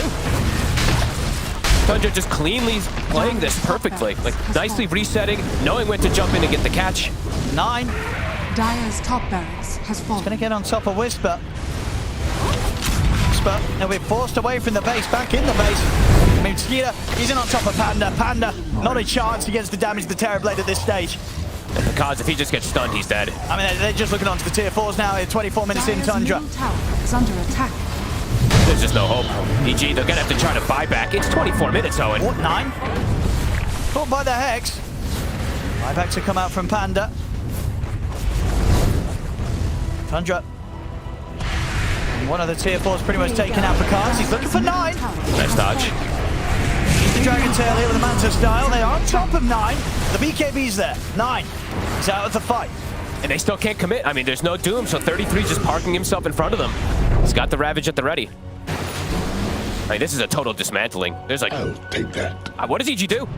They're just getting outscaled, outplayed, everything across the board. It's a lot of farm on Picards, but just a difficult game to sort of play as the Luna, especially when you're behind the Terrorblade in farm. Yes, you have to be. That's what I was saying. Like, when you have to kind of just be ahead with this draft. And honestly, like Chris, he's super far behind as this Death Prophet. He's level 12. I'm looking at the levels from the side of like Tundra. The Enchantress is level 12. That's how farmed they are at the moment. They're just in the base. The catch isn't there. There just is no catch. No, they're all ready to go. They're ready to fight, but there's nobody to just hold any of Tundra in position. Tundra, they can just back out at their own will. They're toying with them. It really is that. I mean, until Matthew has like a blink, there's just no way for them to get these type of blink stuns, blink initiations, nothing like that. Even if they do find it now, it could get tripped up. I mean, the Lotus Orb's complete on 33. And there's a Rosh up. And I believe Skidder, he has BKB now after the Scotty already finished up with Gropo. So he's just going to disintegrate this Luna from a distance that she can't get to. Very clean Dota from Tundra this game.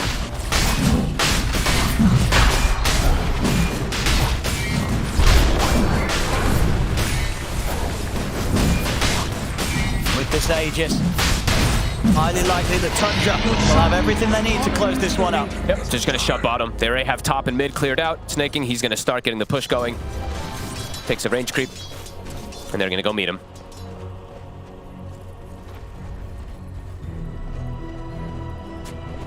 And still nowhere near the Blink Dagger onto Matthew.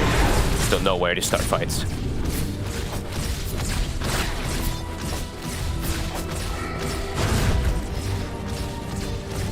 Tundra they're just finishing up these last, like, they're just picking up some small items here. Even a Vitality booster now for 33. It's all these little things just because they know this is time to end. Dire's bottom tower is under attack. Ooh, and it looks like they're drawing a bit of a clever line if they do want to go for this. A wrap through the mid lane to the bottom.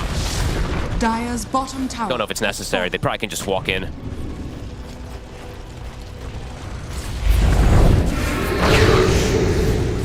it's popped. Stun. Whisper right away. They get the jump on the Doom. The global silence will come out as Whisper He's going to try and keep himself safe. I believe it's a big glimmer. They don't have detection. So Whisper will actually get away from Tundra. Tower's dropping though. Are fortified. 9 waiting in the wings for the jump. That was the global. Now a lot harder. Come on, sprites. Put a stop to this push. Dyer's I mean, the tier 3's gone. They've got to do something, EG.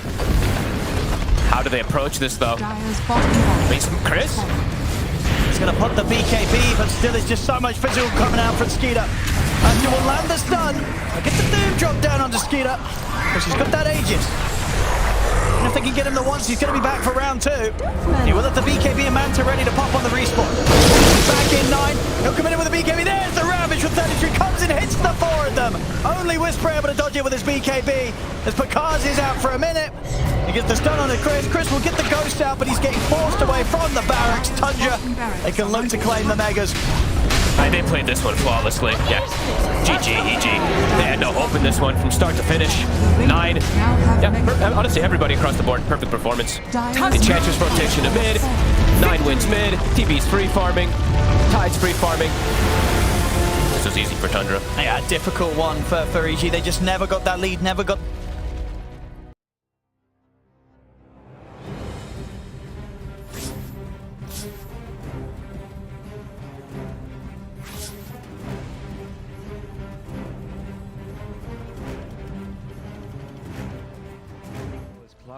If he's got these hawks coming through, you know, if there's no... We'll come back to this as they get the dive on, and everything I was saying is now inconsequential because Cloud has gone down, so Kami has to move away from these multiple kisses. There is still that buyback to the Beastmaster though. Let's see. He wants to get himself back into this. The dive onto the back lines into the vortex as well. It could be a real nice dismember. The host comes. Nice save. Though he saves it. Cloud gets himself back into this now, and Kami is losing so much time. Kami's going to go down. You do get the kill onto Leffington there as well. So Mira with that freezing field, Mira will go down. Going down to the hooks. Yatsuro's still in that push roll. He's getting them back. They get the buyback out from the poaching Storm Spirit. Everybody from the side of Hydra, they don't want to be giving this one up now as well, but they take down Leffington once again. That's the dieback on the Disruptor, and Yatsuro, what can he do? The hook, it's going to be blocked mid. Hook. This is the dieback on the Cloud. Cloud, can he get himself away from this one? He's still being harassed up by Collapse. One more right click, he goes down. That is going to be the Beastmaster dead for 115 seconds, and now the chase is on for the rest of the side of Hydra. This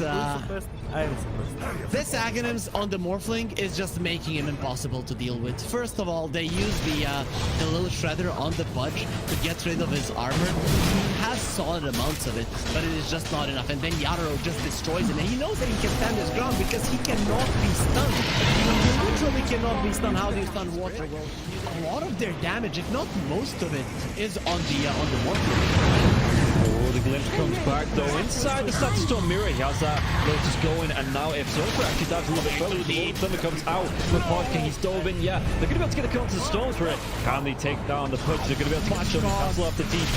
He's going to be dead. The Storm Spirit though, he has brought back, and they've got no kinetic field, no Static Storm. And like you say, they're even going to be able to get a lockdown onto Cloud. Everybody inside of Hydra, they just overextended, and we praised them in the first game for respecting the power of team spirit here, but Hydra might have just lost the heads a little bit, and the buybacks, they're going to be forced out, but I don't know if it's going to be enough to defend the space with the Pudge being down, with no Static Storm for the next 27 seconds. Spirit, what can they get from this?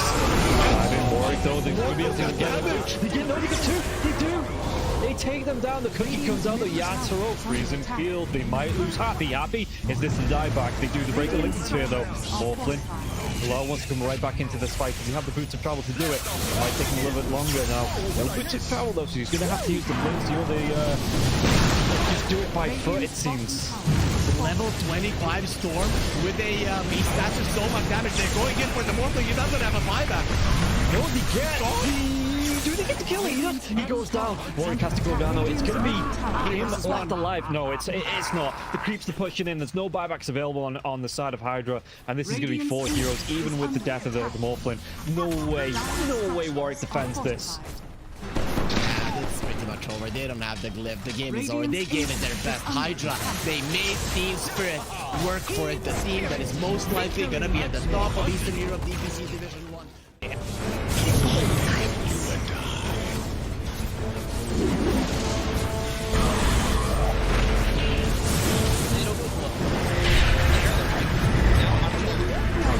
There's a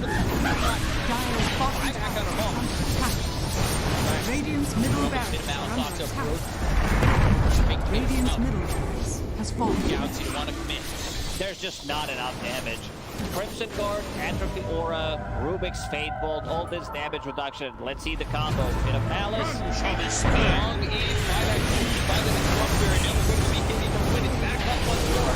Bit of Malice, and Sumail is in it. They'll lose him in mind control. Right it back towards tomorrow. Trying to run from everybody on the side of Gaimin Gladiators. Radiant's middle barracks are under Siphoning attack. and getting back into the base. Has fallen. Alive. Yeah, I think when it's time to call it, it is time to call it. They have no business left in this. And didn't get the tether off or something. I think it got broken. Either way, I like the ghost up to purchase. That was pretty heads up, but we are back and there's a smoke action. There's the 23 divide looking right to end. here. They're going in on Q. There's the hit. Okay, get that hit off. 123. Knocked. What damage? He's dead. Oh my god. Nothing. Less than 10% of his health. I mean, I'm assuming that's just the game. That, yeah, 100%. There's no point in talking about the rest AU of it. picks it up. I got it twice. It's denied yet. Go away, you. Oh my god. Victory.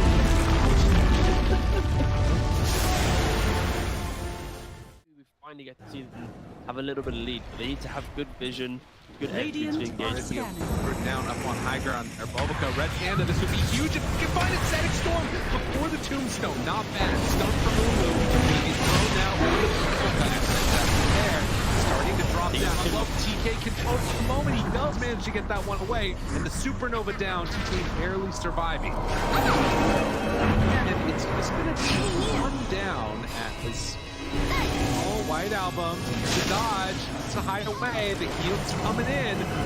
They hoping for a save, but the PKB is out, and they're going to jump onto him. He has to back away. We have lost White Album again, and now Tango in trouble. Q is going to drop. Aster, these fight so well, and they couldn't take down that Undying before the Tundra. And remember, it's ages, so they didn't really care about giving away. That's the ball. Big finish for it.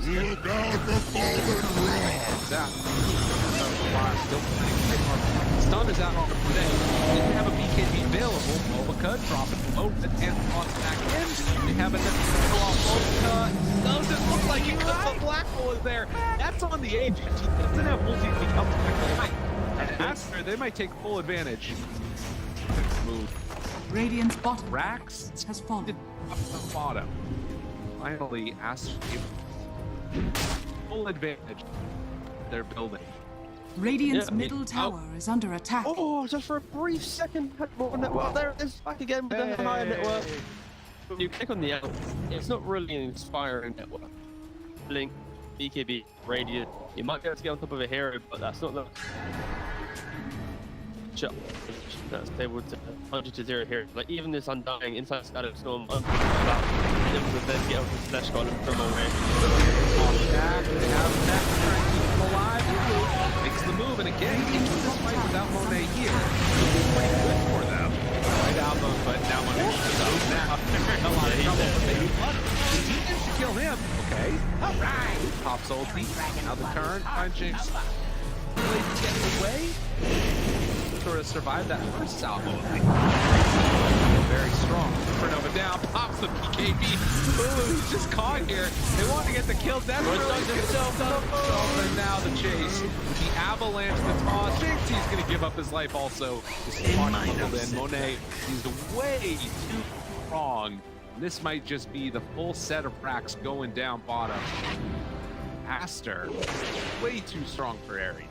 Like Aaron did JP. Oh, they're done. Okay. I was wondering. It looked like it was that type of game. Yeah, it kind of was. It's like a game where you're an out, not really ever been in the league, victory. Hasn't really never protected himself.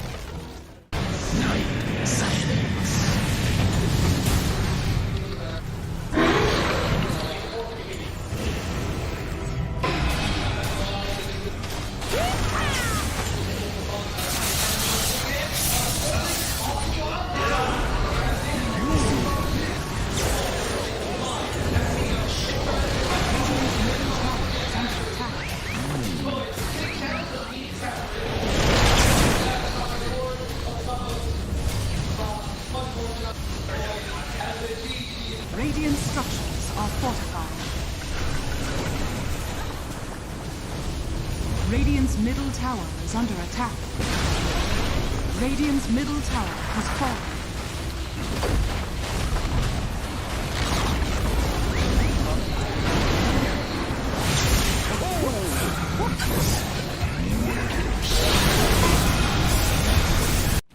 Boom. Everyone's the just base. standing. How are they just standing right now? I can't help but fidget with my hero half the game. I'll be running around in circles. Yeah. Pirouetting on the spot, the song. Blinking from Pure. They see Yatoro, 3 lined up. Potentialized path play. They're trying to go in. Toronto Tokyo blown up by Collapse. Has to buy back. Yatoro gets up with BKB. Pure with another song. Sprints in. Who are they aiming for? Where is the target acquisition? They can't catch anybody. Collapse BKB runs down south. Lol being chased out as well. Oh my god, Nightfall. Hazy on this refresher. Blinks to high ground. Gets away from danger for now. Pure, what's he up to? He's back to the high ground too. Mirror image out. Aegis claimed. Lull in the fire. Still surviving and blowing up GPK. Team Spirit nothing to do. Sprinting out their base. They don't catch Nightfall on the way out. He's blinked out of the range of Mirror. They're still hunting though, and he's going to find Toronto Tokyo. Who cares, Gem? I see Jakiro. Eon disc popped. And with his rapier damage will make short work of a twin-headed dragon. Unstoppable. Laurel, the collapse waiting in the back line actually worked. He stormed out of the tree line and he just then started eviscerating the 2 supports with the help of Laurel. He completely jumped over. They dodged everything that Naga was trying to set and prep there. And Yatoro was also just firing the cannon from the top there. Did the combined damage of Collapse and Laurel together. He is a monster. Oh, Pure. Lol. Oh, God. Nightfall's going to get a bit of vision here with the Hawk. Imagine. Can they? Imagine. Will they? They have to do something kind of crazy. They're going to be losing their base pretty soon. Lash has buyback. Naga Beastmaster have to get back to base to defend. Drow Rangers up here. Tier 3 gone. Barracks to follow. There is no buyback of Collapse though. That's a big one. And Mira. Radiant structure. Look at all the wolves. Look at all the summons. Multiple. Mira gets away from there. Help of the Glimmer Cave to jump in for the Lol. Disruption self-save. Barracks taken out. Lol. Oh, tries to fight. Nightfall. He'll just pop, but he can't get any control of the Lol. It's Lol. Puck is all over the place. Now they're going with GPK though. Aiming for the Puck. They're going to find him at long last. They get him and the Rapier's on the floor. He messed up the phase shift. He canceled it. Oh no. Oh, you see that? I'm not crazy, right? I don't know. Yeah, he phase shift and accidentally ended it. There's an Axe Blessing recipe. There's a Rapier. There's all sorts of stuff everywhere. An Axe Blessing recipe. What's that there? Okay. Not sure what the story on that one is. Meanwhile, Save, I think he had a refresher shard, right? Because Laurel dove him, he disrupts himself, and he tries to kill him again after it Save just refreshes, and then uses it again. How have they not got the Rapier? Now there's another DD. I don't think they care. You know what, Toronto Tokyo is going to take it, is he? Oh yes, the Jakiro with the Rapier. Coming to feed it back to them, guys.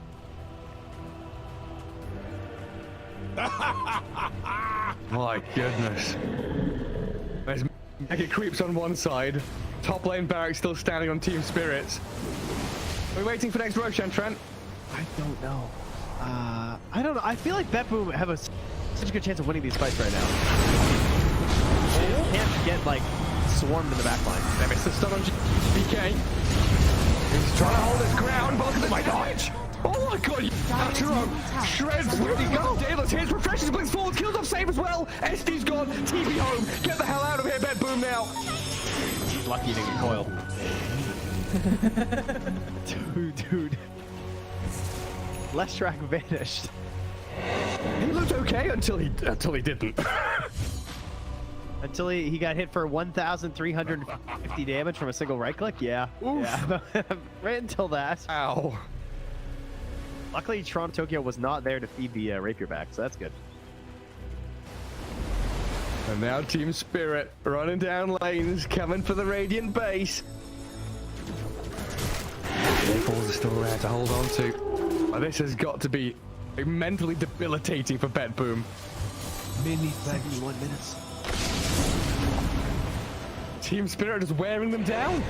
The admins have been on, you know, they told them, nope, these guys. The longer this game goes, the harder things are.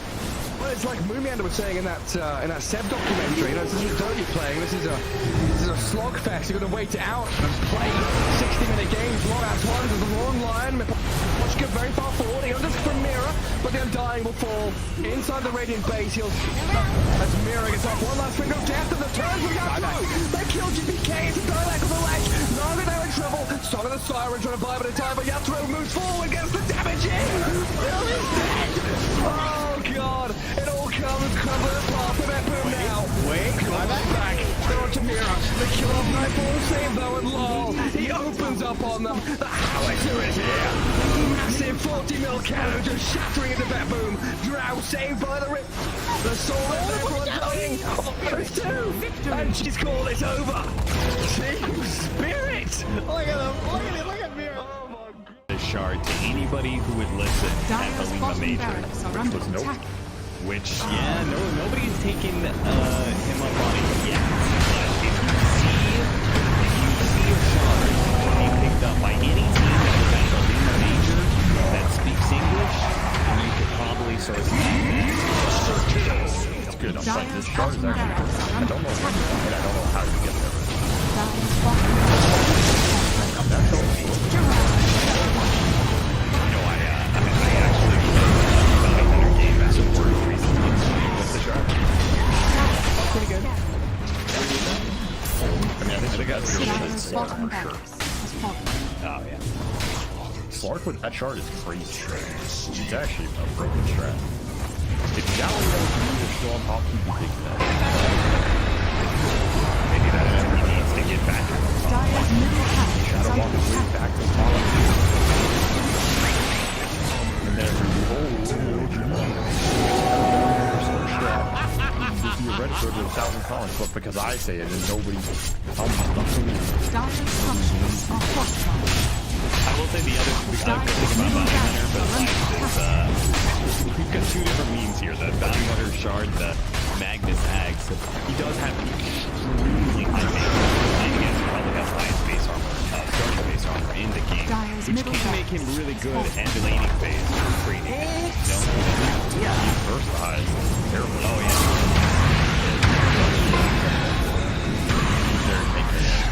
And frontline a little bit of this year. But again, Dire's middle tower is under Radiant's top tower is under attack. TSM FTX victory. Midas was being, so they have an inkling that this is going on, but they jump forward, find the Star Spectre. The Doom is there, Force Staff, keeping him alive and on the other side of the fissure, but there's way too much damage, and the rundown is going to be there. MC is gone, GH is gone, and looking for more. 9 jumps back in, finds Kuro too, tries to get out of there, does not have a way to escape. Mar is completely under control, he too is gonna die. Buybacks are coming in. Amar realizes he can't do that cancel TP, but eyes on the prize. Tundra trying to close this one out, close this series out with a quick 2-0 as they set their sights now onto the tier 4 towers. There is a buyback still on Spectre, and no Doom available. The BKB is out though, and now the turn, the break, the finish. Amar dies a second time. MC on top of Snake managed to find that kill. Sumail still controlled, does manage to get the blink back and away. MC, they're gonna go back in for more. They can't, but Sumail, just barely. Sumail got be controlled. They got him there with the Gleipnir, and it's only MC left alive as Tundra start hitting these tier 4 towers. With this Unleash, with the damage coming through from the sidekick now as well. Watch Buckle though, it's actually going to be the Molten stealing that Pango form. And he's doing anything about this because it's going to be hexed out. Could he have the damage to kill him off? It looks like this one's going to get low. He's got back now as well, but he's not going to be able to get the kill. In fact, he just drag him closer to him, be able to clean up the side of one move. They have no cause now. Aincrad, the only one left alive in terms of cause. 3 heroes dead for the next at least 70 seconds. And this is going to be it. Yeah, Bet Boom just come in. They're going to start to go up the base. Not even needing to go for Baggers here. As you can see, they just want to end it here and now. In fact, even diving into the bounce now as well, where the hook comes out, and Morblin is going to be a good, he's got a Satanic, he's going to force that away to tell him to save from now from Dave. He's then really cocky on this Morblin, but it's paying off, and yeah, they're just going to be able to dive into the fountain once again. And the fountain farm, these heroes, cleaning it up. GG is going to be called after 45 minutes here. One move, they look great in game number 1. They look pretty good in game number 3 here as well, but boom, they just had enough out of them in game number 2.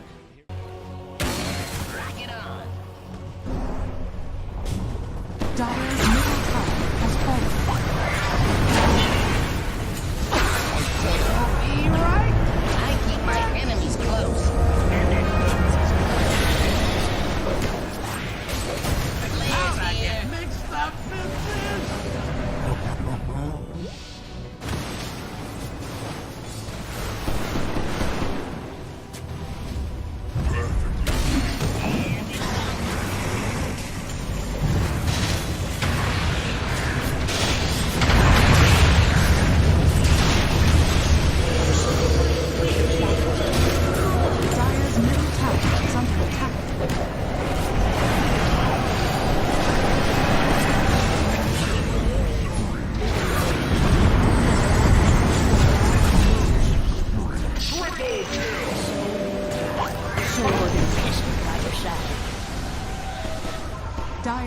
Mixed up Dire's bottom tower has fallen. Radiant away from enemy, it's like your not guys really just dying getting them because anything the next one's generally cool with the Bible speech. Also good with the strategy, which is why the replay was That's first blood.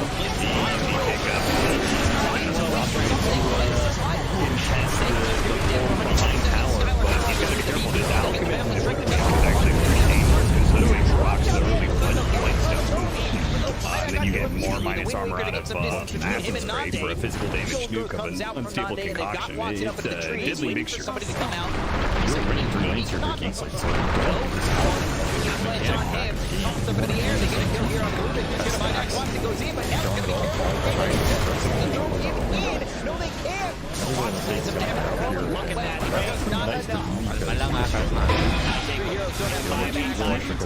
They have to play to defend the power.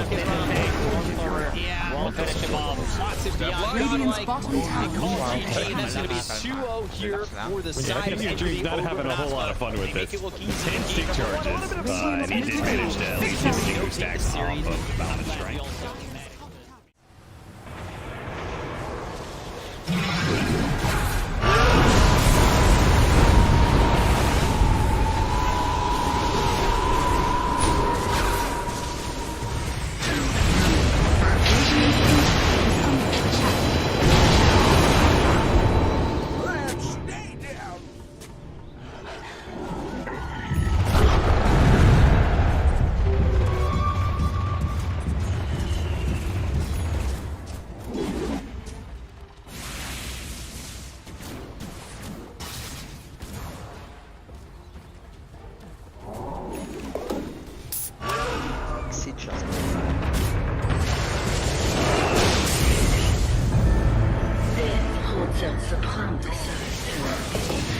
Then refuses to commit.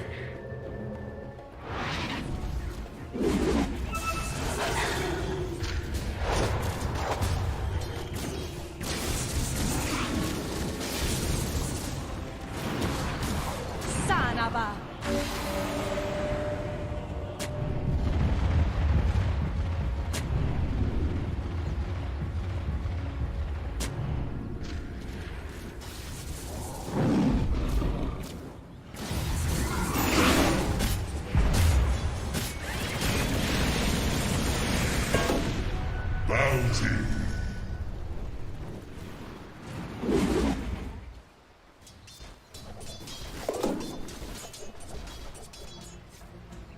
Vanish.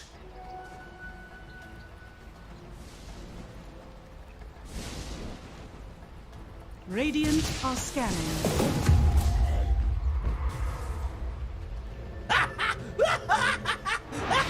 Dire are scanning.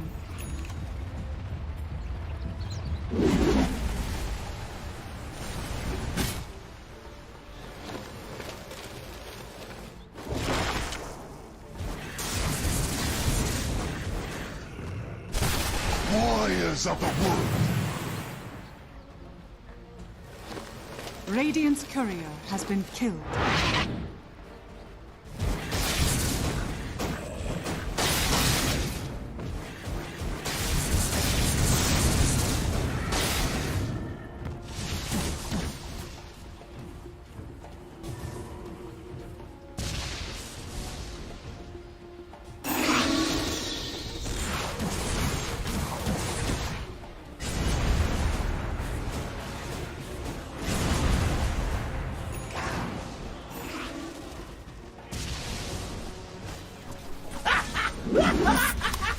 Сейчас поиграем. Сейчас поиграем.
Radiant's Ancient is under attack.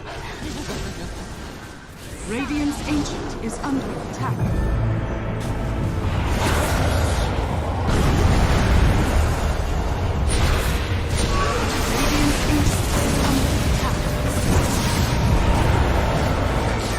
My way! Seconds remaining. TSM FTX's turn to ban.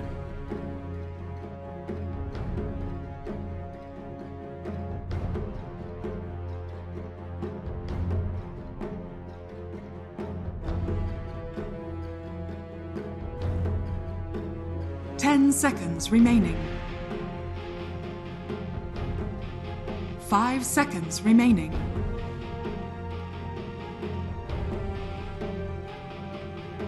Team Liquid's turn to ban. TSM FTX's turn to ban.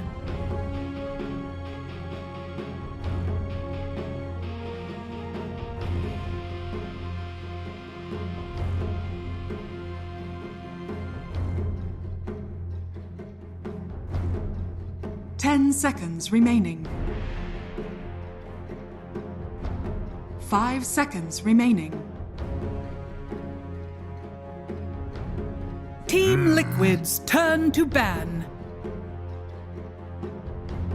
TSM FTX's turn to pick. Team Liquid's turn to pick.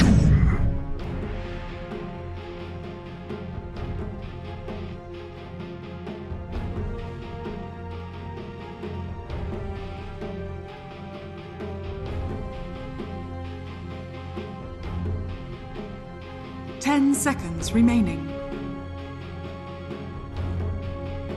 5 seconds remaining. Team Liquid's turn to pick. Beastmaster.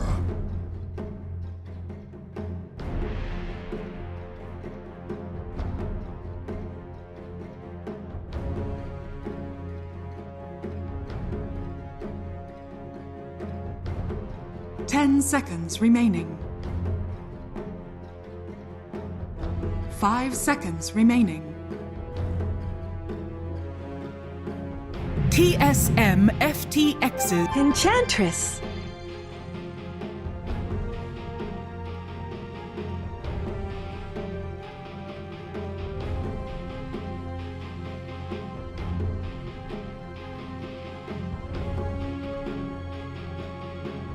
Seconds remaining. 5 seconds remaining.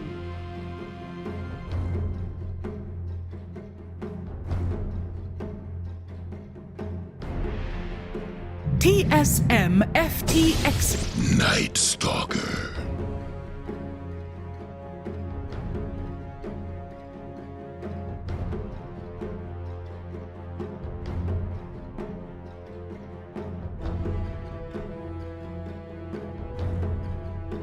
Seconds remaining. 5 seconds remaining.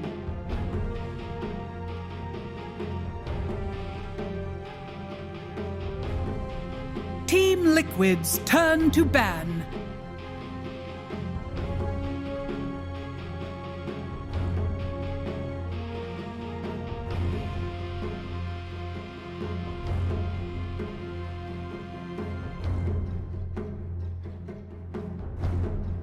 Seconds remaining. 5 seconds remaining. TSM FTX's turn to ban.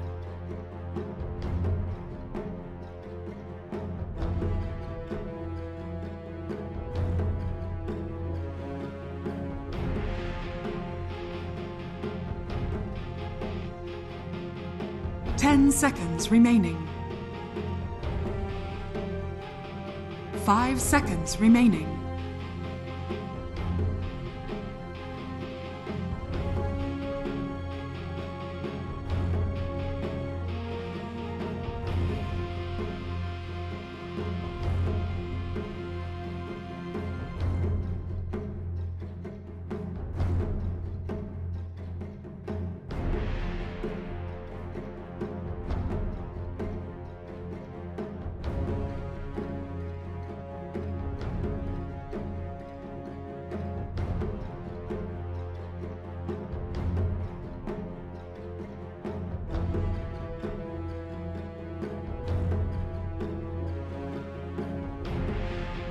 Team Liquid's turn to ban. TSM FTX's turn to ban.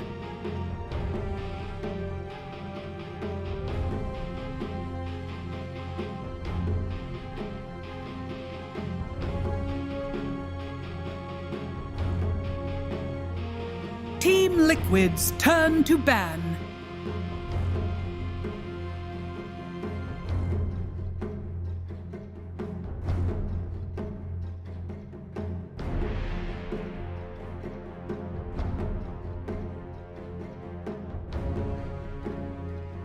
Seconds remaining. 5 seconds remaining.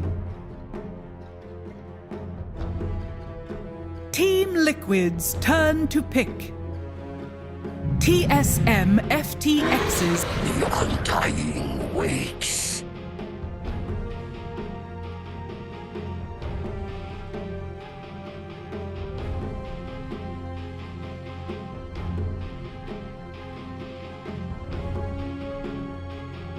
10 seconds remaining.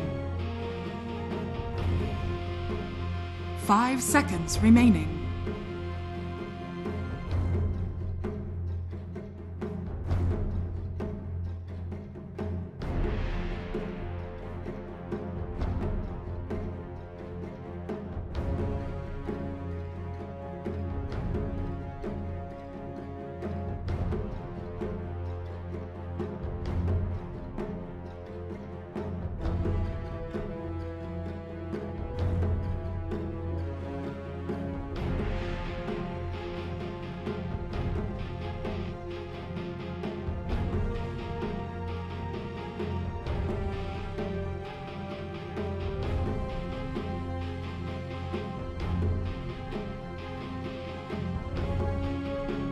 TSM FTX. Tundra. Storm Spirit.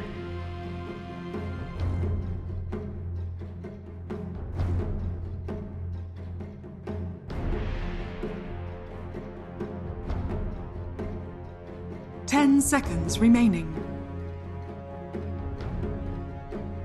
5 seconds remaining. TSM FTX. Shadow Fiend.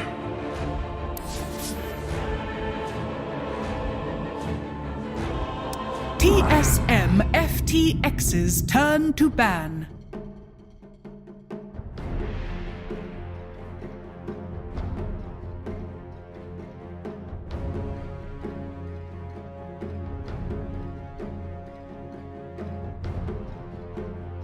Ten seconds remaining. 5 seconds remaining.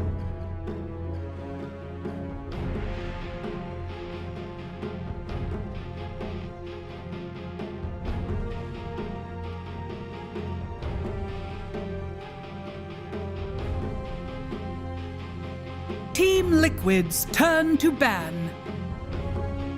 TSM FTX's turn to ban.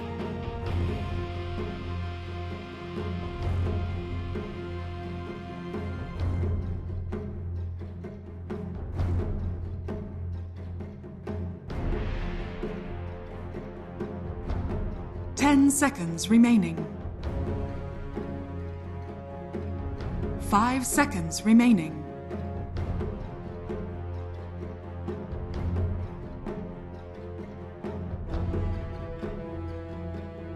Team Liquid's turn to ban. TSM FTX's turn to pick.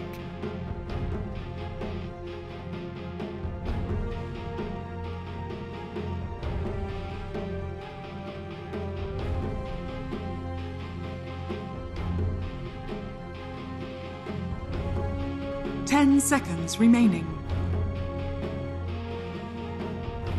5 seconds remaining. Team Liquid's turn to pick. Tackies.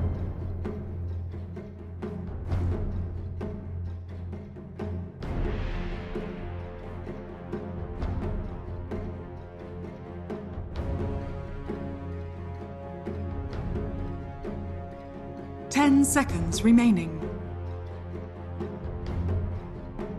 5 seconds remaining.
Ember Spirit. You may now select your heroes.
Missing bottom.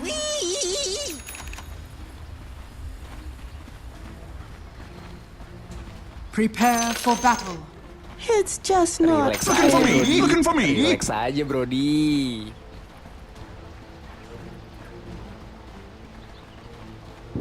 Huzzah!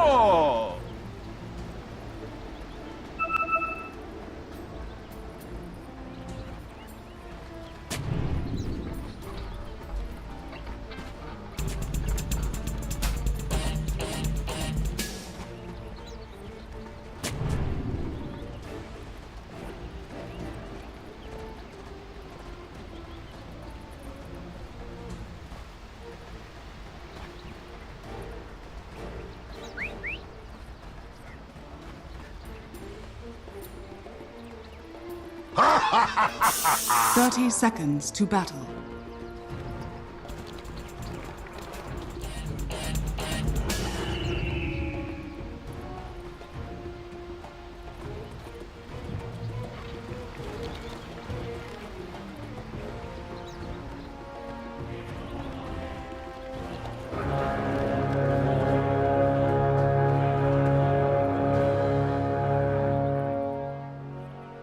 The battle begins.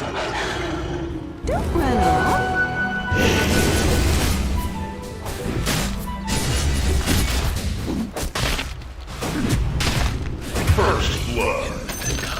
First soul. Swimming in first blood sauce.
Dire's courier has been killed.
Dire's middle tower is under attack.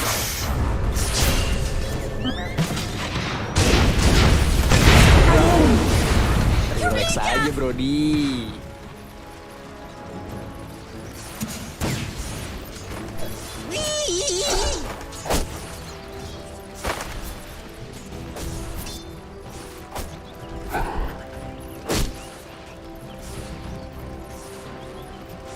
Relax aja, Brody.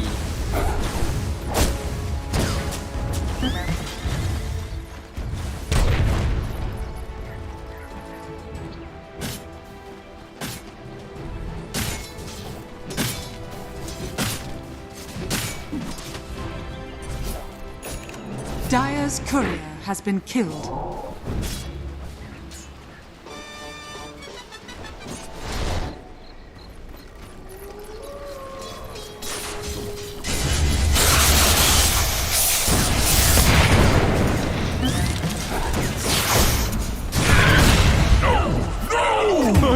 Wait up! To the last breath. I left my hoof prints in your backside.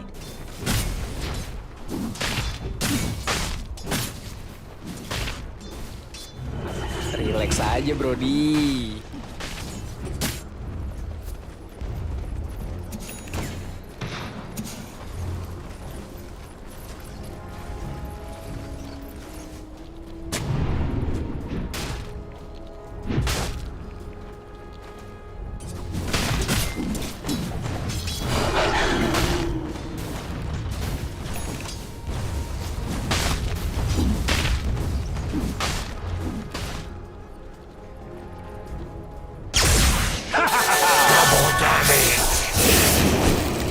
Huzzah! Radiant are scanning. Radiant's bottom tower is under attack.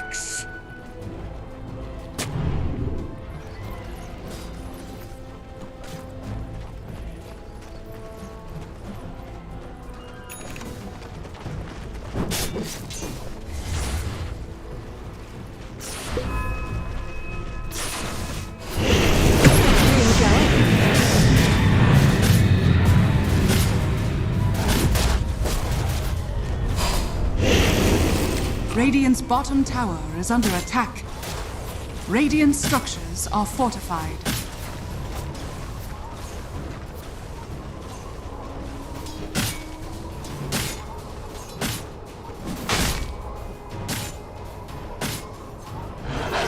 Radiant's bottom tower is under attack.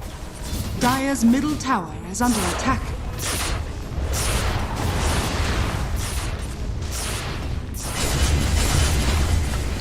It's up!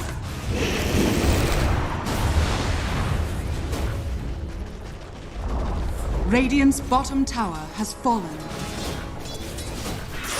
Denied.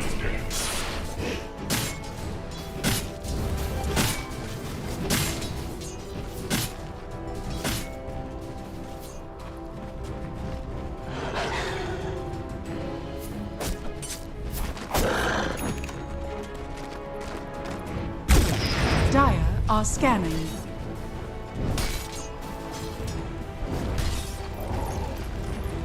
Dire's top tower is under attack.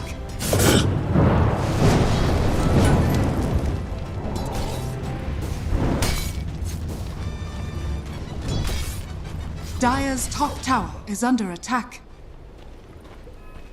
Let the fun begin!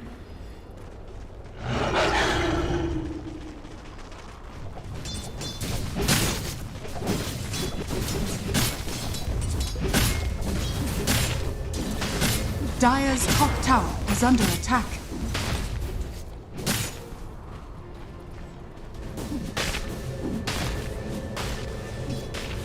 Dire's top tower is under attack.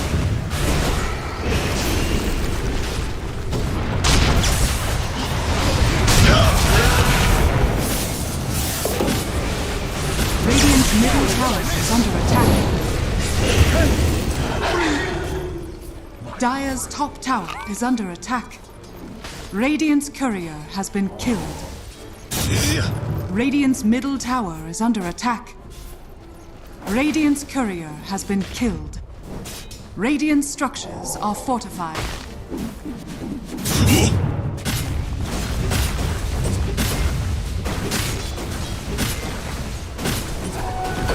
Radiant's middle tower is under attack. Dire's top tower is under attack. Radiant's middle tower has fallen. Be ensnared in fire.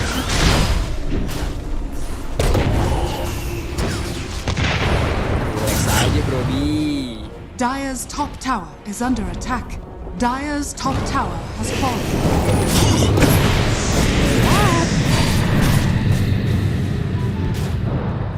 Let the sun bleach my bone. What did you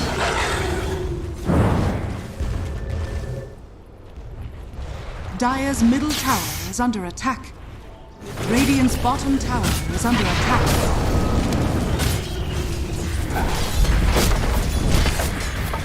Dire's top tower is under attack.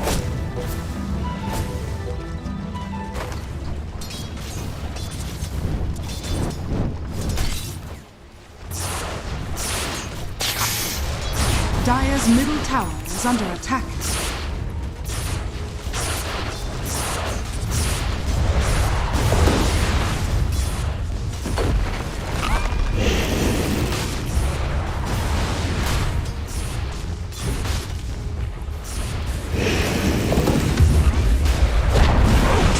Dire's middle tower has been denied.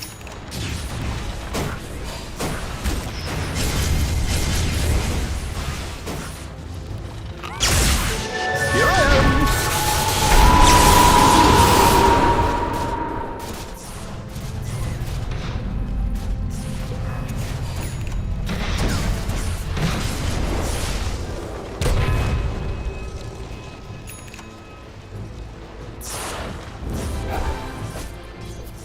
I'll take that.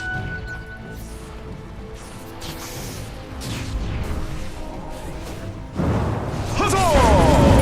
The place is here. Reaches. Behold my searing gaze.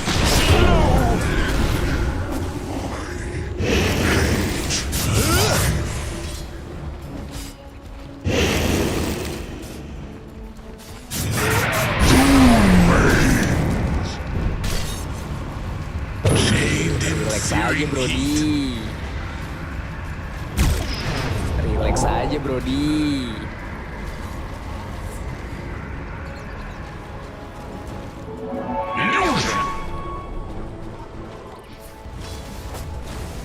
Radiant's top tower is under attack.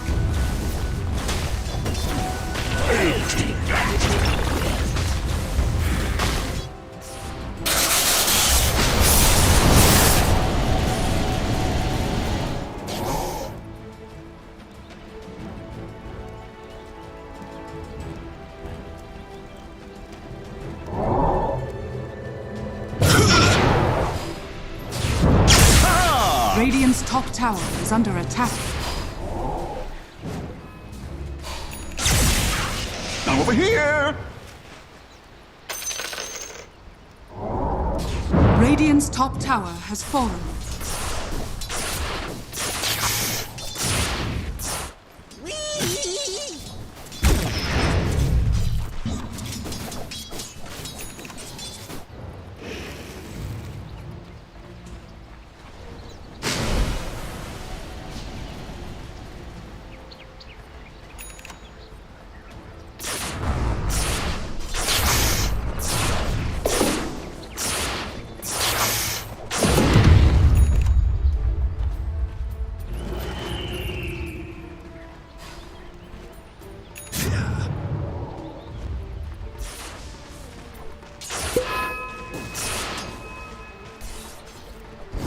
Radiant are scanning.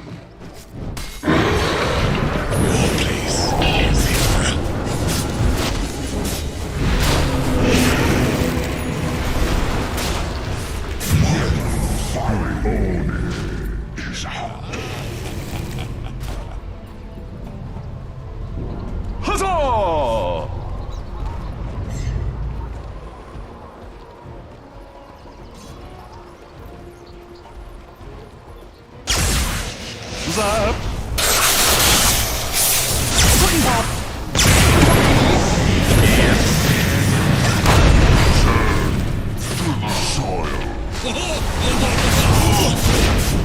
Fear quiets magic.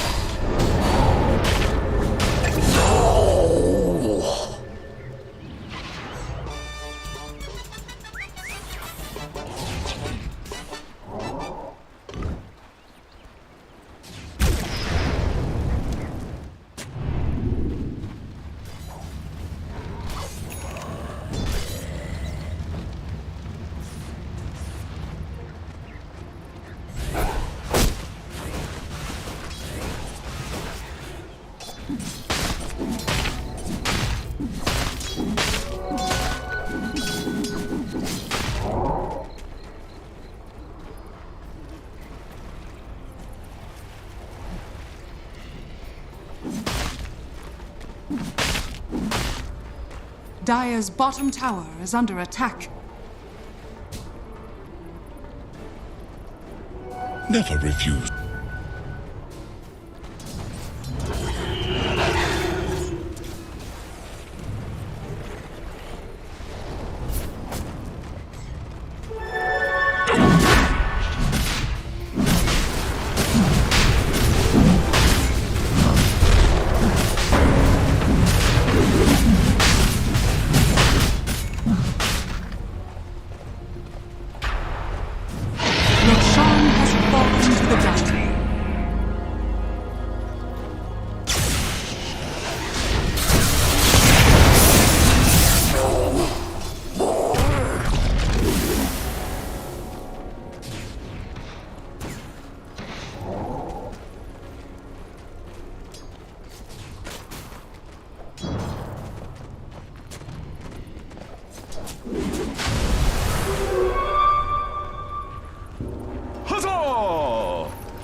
Radiant's top tower is under attack.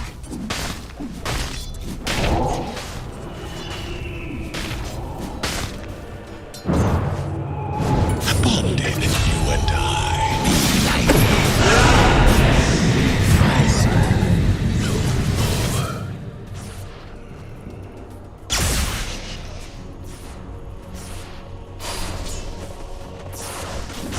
Dire's middle tower is under attack.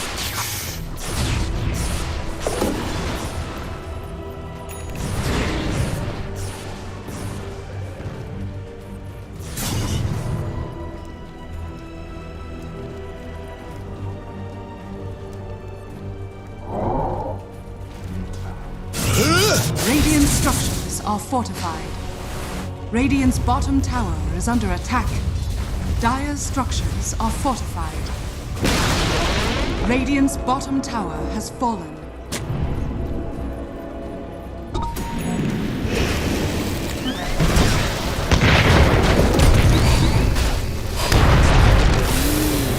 Relax aja, Brody.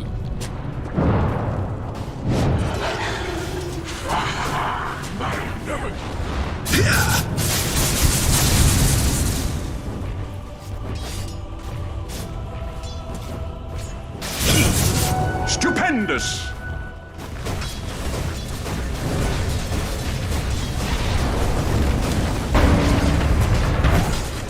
Where are you going?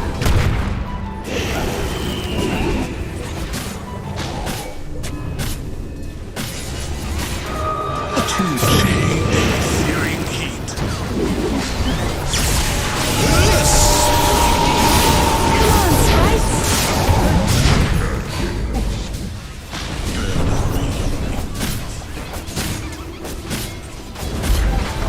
Radiant's middle tower is under attack. Radiant's middle tower has fallen.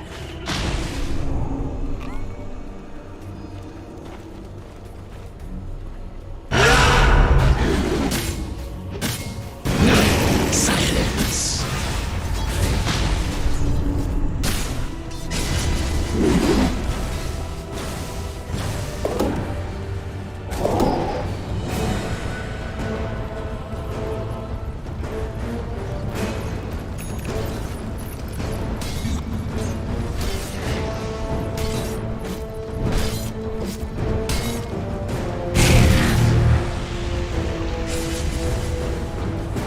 Radiant are scanning.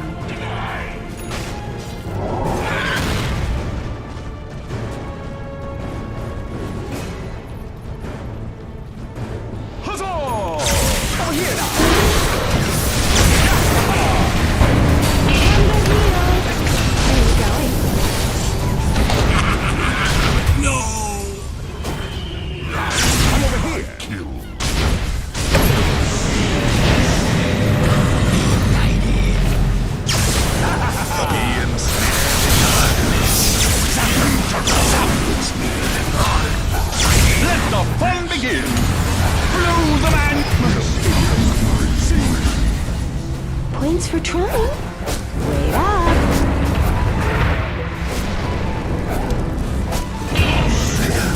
Triple kill.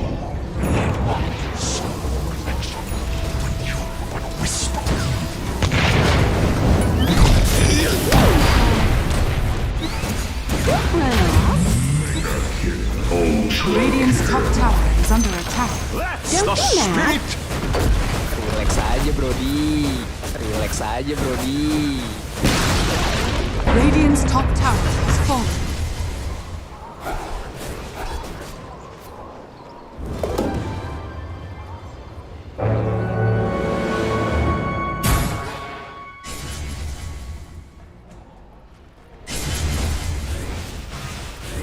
Death tax.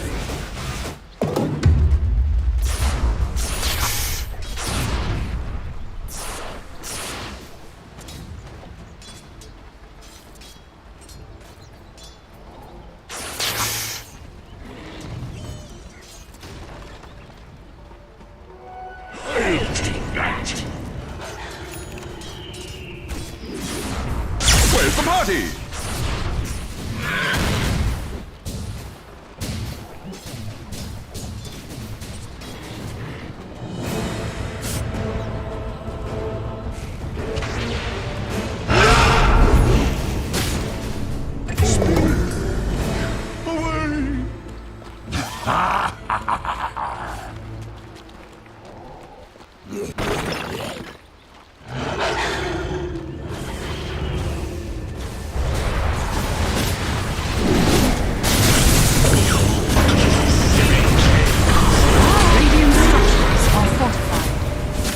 Radiant's middle tower is under attack.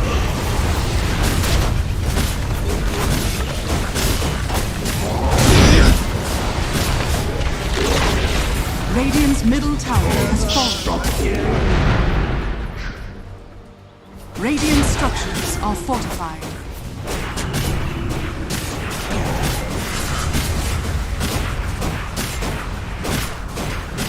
Radiant's middle barracks are under attack. Radiant's middle barracks has fallen. Radiant's middle barracks has fallen. Dire's bottom tower is under attack.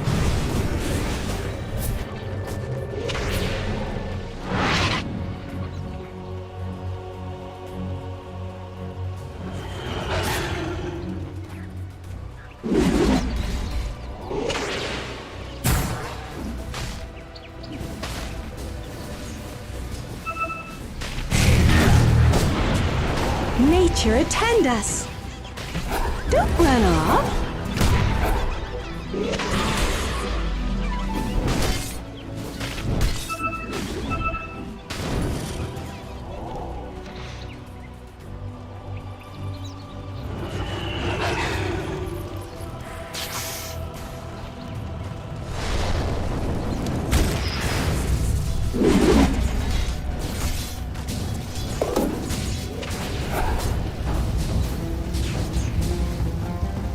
Radiant's bottom tower is under attack.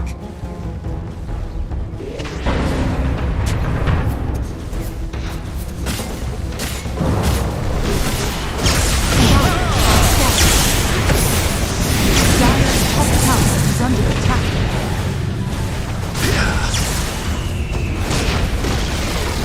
Radiant's bottom tower has fallen.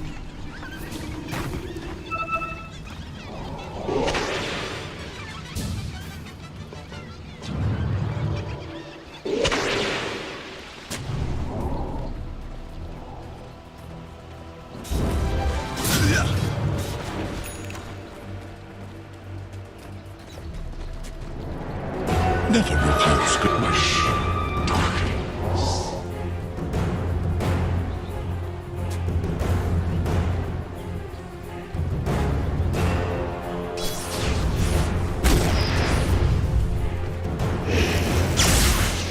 Here I am!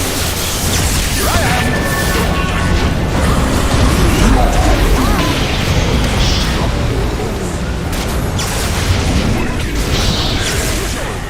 Over here now!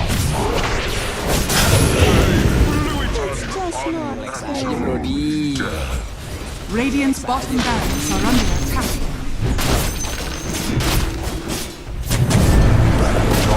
Team Liquid, victory! Radiant's bottom barracks are under attack.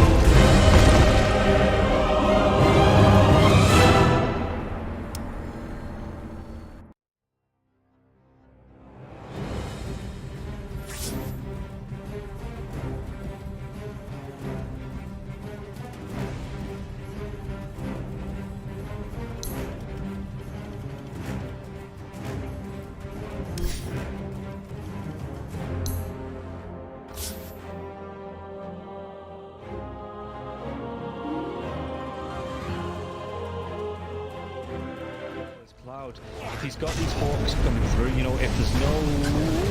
We'll come back to this as they get the dive on, and everything I was saying is now inconsequential because Cloud has gone down, so Kami has to move away from these multiple kisses. There is still that buyback to the Beastmaster though. Let's see. Wants to get himself back into this. The dive onto the back lines into the vortex as well. It could be a real nice dismember. The hooks come. Nice save though. He saves it. Cloud gets himself back into this now, and Kami is losing so much time. Kami's gonna go down. Did you get the kill onto Leppington there as well? So Mira with that freezing field, Mira will go down.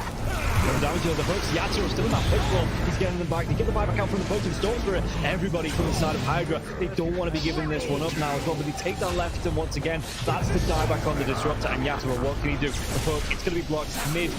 Hook.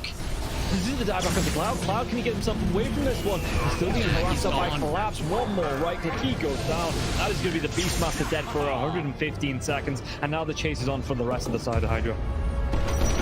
This Aghanims on the Morphling is just making him impossible to deal with. First of all, they use the little shredder on the Pudge to get rid of his armor. He has solid amounts of it, but it is just not enough. And then Yatoro just destroys it. And he knows that he can stand his ground because he cannot be stunned. When you literally cannot be stunned, how do you stun water? Well, a lot of their damage, if not most of it, is on the Morphling. Oh, the glimpse comes back though. Inside the Static Storm Mirror, he has that Lotus going, and now if Zofra actually dives a little bit further, the Thunder comes out. The Pod King, he's dove in, yeah. They're going to be able to get the counter to the Storm Spirit. Can they take down the Pudge? They're going to be able to catch up and cancel off the TP. He's going to be dead. The Storm Spirit though, he has brought back, and they've got no kinetic field, no Static Storm. And like you say, they're even going to be able to get a lockdown onto Cloud. Everybody inside of Hydra, they just overextended, and we praised them in the first game for respecting the power of Team Spirit here, but Hydra might have just lost the heads a little bit, and the buybacks, they're going to be forced out, but I don't know if it's going to be enough to defend the space with the Pudge being down, with no Static Storm for the next 27 seconds. Spirit, what can they get from this? I've been worried though, they're going to be able to get damage. They get two, they do! They take them down, the cookie comes out, the Yatoro, freezing field, they might lose Happy. Is this the dieback? They do the break the Lincoln Sphere though. Morphlin. Bilal wants to come right back into this fight because you have the boots of travel to do it. It might take him a little bit longer now. No boots of travel though, so he's going to have to use the blinks, you know, just do it by foot, it seems. Level 25 Storm with a beast that's just so much damage. They're going in for the Morphling. He doesn't have a buyback. No, they get do they get the kill? He does. He goes down. Warwick has to go down though. It's going to be him left alive. No, it's not. The creeps are pushing in. There's no buybacks available on the side of Hydra, and this is going to be 4 heroes, even with the death of the Morphling. No way Warwick defends this. It's pretty much over. They don't have the glyph. The game is over. They gave it their best. Hydra, they made Team Spirit work for it. The team that is most likely going to be at the top of Eastern Europe DPC Division 1.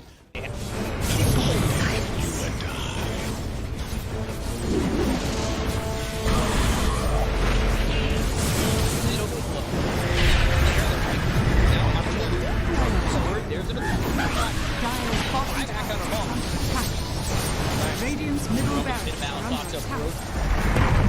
Radiant's middle barracks has fallen. Yeah, you want to commit. There's just not enough damage. Crimson Guard, Atrophy Aura, Rubik's Fate Bolt, all this damage reduction. Let's see the combo. In a Palace, shall be strong in by that huge by the disruptor, and now we're going to be getting the win. It's back up once more. In a Palace, and Sumail is in it. They'll lose him in mind control. Right back towards tomorrow. Trying to run from everybody on the side of Gaimin Gladiators. Radiant's middle barracks are under Siphoning attack. and getting back into the base. Has fallen. Alive. Yeah, I think when it's time to call it, it is time to call it. They have no business left to this. And didn't get the tether off or something. I think it got broken. Either way, I like the ghost up to purchase. That was pretty heads up, but we are back and there's a smoke action. There's a divide right there. They're going in on Q. There's the hit. Okay, he gets hit nothing. 23. Not great damage. He's dead. Oh my god. Nothing.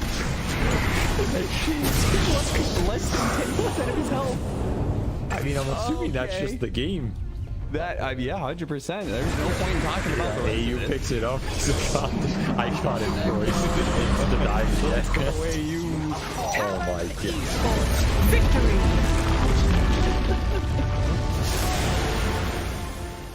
We finally get to see them have a little bit of lead. They need to have good vision, good execution to engage. We're down up on high ground. Or Bulbica, Red Panda. This would be huge if we can find a Static Storm before the Tombstone. Not bad. Stone from Lulu. He's thrown now over the there. Starting to drop down. I love TK control for the moment. He does manage to get that one away. And the Supernova down. TK barely surviving. And it's just going to run down at his White Album. The dodge. To hide away. The heal's coming in. They hoping for a save, but the PKB is out. And they're going to jump onto him. He has to back away. We have lost White Album again. And now Mango in trouble. Who is going to drop? Aster, these fight so well, and they couldn't take down that Undying before the Tundra. And remember, it's ages, so they didn't really care about giving away. That's the ball. Make the finish profits. You got the Stun is out on the today. Didn't have a BKB available. Bulbica dropping low. The 10th on back in. They have another kill off Bulbica. Doesn't look like it because the Black Hole is there. That's on the edge. He doesn't have multi to come back. And Aster, they might take full advantage. Move. Radiant's bottom Rax has fallen. Up the bottom. Finally, Aster full advantage. They're building. Radiant's middle tower is under attack. Oh, just for a brief second, had more network. There it is, back again with the higher network. When you click on the out, it's not really an inspiring network. Blink, BKB, Radiant. You might be able to get on top of a hero, but that's not the shot. That's able to 100-0 here. Like even this Undying inside Static Storm, able to then get over the Slash God and from away. Back, they have that trying to keep him alive. Makes the move, and again, taking this fight without Monet here. It's pretty good for them. Right album, but now when it's now, they're in a lot of trouble. But they managed to kill him. Okay. Alright. Pops ulti. Now the turn. Punching. Really getting away. Sort of survived that first salvo. Very strong. Supernova down. Pops the PKB. Ooh, he's just caught here. They want to get the kill. That's really himself up. And now the chase. With the avalanche, the toss. Thinks he's going to give up his life also. This is then Monet. He's way too strong. This might just be the full set of racks going down bottom. Aster, way too strong for Ares. Like Aaron did JP. Oh, they're done. Okay. I was wondering. It looked like it was that type of game. Yeah, it kind of was. It's like a game where you're an out, not really ever been in the league. Victory. He hasn't really never protected himself.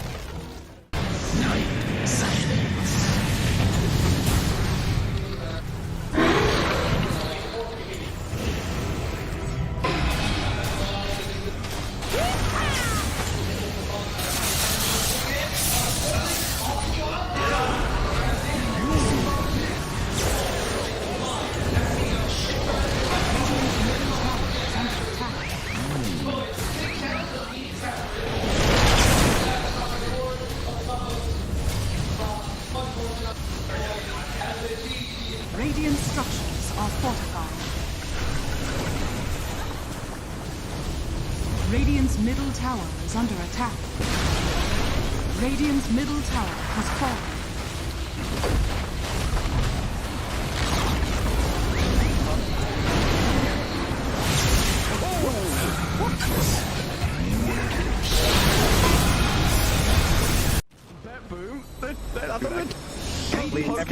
Standing. How are they just standing right now? I can't help but fidget with my hero half the game. I'll be running around in circles. Yeah. Pirouetting on the spot, the song, blinking from Pure. They see Yatoro, 3 lined up. Potentialized path play. They're trying to go in. Toronto Tokyo, blown up by Collapse, has to fight back. Yatoro gets off with BKB. Pure with another song, sprints in. Who are they aiming for? Where is the target acquisition? They can't catch anybody. Collapse, BKB runs down south. Lol being chased out as well. Oh my god, Nightfall. Hazy on disc refresher, blinks to high ground, gets away from danger for now. Pure, what's he up to? He's back to the high ground too. Mirror image out, Aegis claimed, lol in the fire, still surviving and blowing up GPK. Team Spirit nothing to do. Sprinting out their base. They don't catch Nightfall on the way out. He's blinked out of the range of Mirror. They're still hunting though, and he's going to find Toronto Tokyo. Who cares, Gem? I see Jakiro. Eon disc popped. And with his rapier damage will make short work of a twin-headed dragon. Unstoppable. Laurel, the collapse waiting in the back line actually worked. He stormed out of the tree line and he just then started eviscerating the 2 supports with the help of Laurel. He completely jumped over. They dodged everything that Naga was trying to set and prep there. And Yatoro was also just firing the cannon from the top there. Did the combined damage of Collapse and Laurel together. He is a monster. Oh, Pure. Lol. Oh, God. Nightfall's going to get a bit of vision here with the Hawk. Imagine. Can they? Imagine. Will they? They have to do something kind of crazy. They're going to be losing their base pretty soon. Lash has buyback. Naga Beastmaster have to get back to base to defend. Drow Rangers up here. Tier 3 gone. Barracks to follow. There's no buyback or collapse though. That's a big one. And Mira. Radiant structure. Look at all the wolves. Look at all the summons. It's vulnerable. Mira gets away from there. Help of the Glimmer Cave to jump in from Lol. Disruption of self-save. Barracks taken out. Lol. Oh, tries to fight. Nightfall. He'll just pop, but he can't get any control of Lol. It's Lol. Puck is all over the place. Now they go into GPK though. Aiming for the puck. They're going to find him at long last. They get him and the rapier's on the floor. He messed up the phase shift. He canceled it. Oh no. Did you see that? I'm not crazy, right? I don't know. Yeah, he phase shift and accidentally ended it. There's an Axe Blessing recipe. There's a rapier. There's all sorts of stuff everywhere. An Axe Blessing recipe. What's that there? Okay. Not sure what the story on that one is. Meanwhile, Save, I think he had a refresher charge, right? Because Laurel dove him, he disrupts himself, and he tries to kill him again after it. Save just refreshes, and then uses it again. How did they not got the breaker? Now there's another DD. I don't think they care. You know what, Toronto Tokyo's going to take it, is he? Oh yes, the Jakiro with a rapier. Coming to feed it back to them, guys.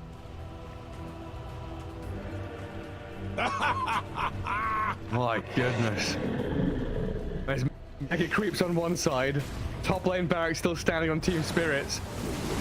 Are we waiting for next Roshan, Trent? I don't know. I don't know. I feel like BetBoom have such a good chance of winning these fights right now. They just can't get, like, swarmed in the back line. They missed the stun on BK. He's trying to hold his ground, but look at the dodge. Oh my god, Yatoro shreds. Where'd he go? Daedalus hits, refreshes, blinks forward, kills off Save as well. SD's gone, TP home. Get the hell out of here, BetBoom now. He's lucky he didn't get coiled. Dude. Leshrac vanished. He looked okay until he didn't. Until he got hit for 1,350 damage from a single right click? Yeah. Oof. Yeah. Right until that. Ow. Luckily, Toronto Tokyo was not there to feed the rapier back, so that's good. And now Team Spirit running down lanes, coming for the Radiant base. Balls are still there to hold on to. Oh, this has got to be mentally debilitating for Bet Boom. Mini 71 minutes. Team Spirit is wearing them down. The admins have been on, you know, they told them, nope, these guys. The longer this game goes, the harder things are. Well, it's like Moomiander was saying in that Seb documentary. You know, this isn't Dota you're playing. This is a slogfest. You're gonna wait it out and play 60-minute games. Long ass ones. There's a long line. Watch get very far forward. He unders from Mira, but the Undying will fall inside the Radiant base. He'll as Mira gets off one last finger of death and the turns will go through. They kill GPK. It's a direct on the ledge. Naga now in trouble. Song of the Siren trying to buy a bit of time, but Yatro moves forward, gets the damage in. Will is dead. Oh god. It all comes crumbling apart for that boom now. Wait, back. They're on to Mira. The kill off Nightfall will save though, and lol. He opens up on them. The howitzer is here. Massive 40 mil cannon just shattering into that boom. Drow saved by the rip. The soul is everyone dying. There's two. And she's called it over. Team Spirit. Look at them. Look at Mira. Shard to anybody who would listen at the Lima Major, which was nope. Which, yeah, nobody's taking him up on it yet. But if you see a Shard being picked up by any team that was at the Lima Major that speaks English, you could probably source it. It's good. This Shard is actually good. I don't know how you get there. That's all.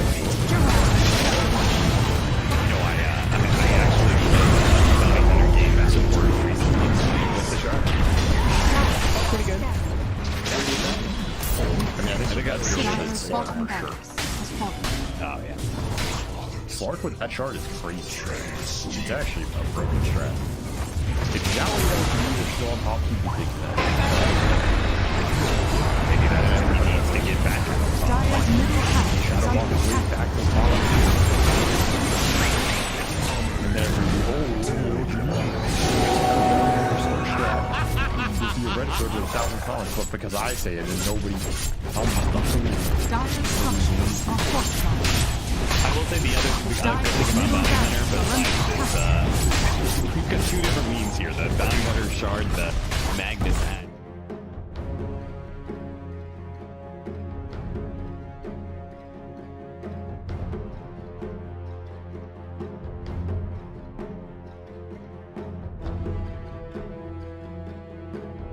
Ten seconds remaining. 5 seconds remaining.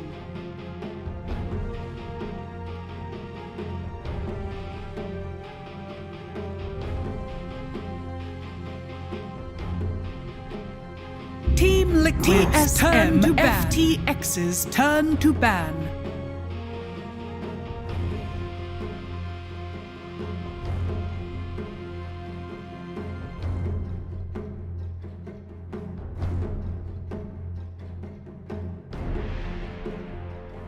Ten seconds remaining. 5 seconds remaining.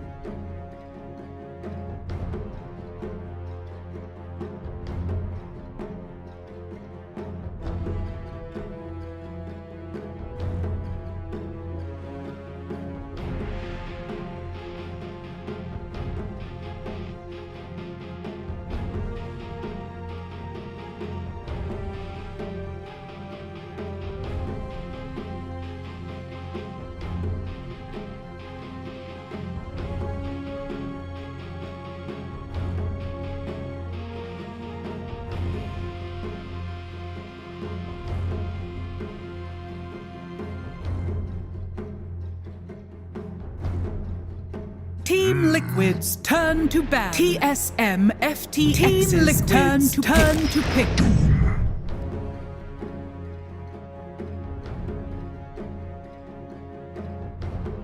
Team Liquid's TSM Beastmaster. Enchantress.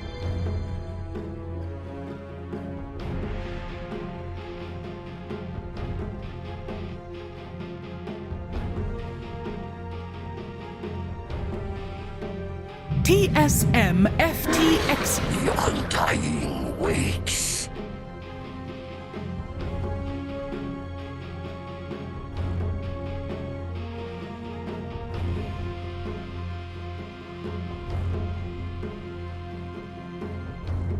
Team Liquid's turn to ban.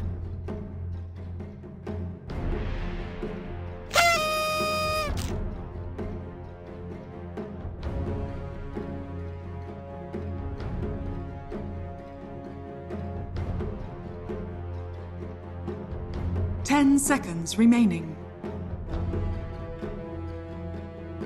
5 seconds remaining. TSM FTX's turn to ban.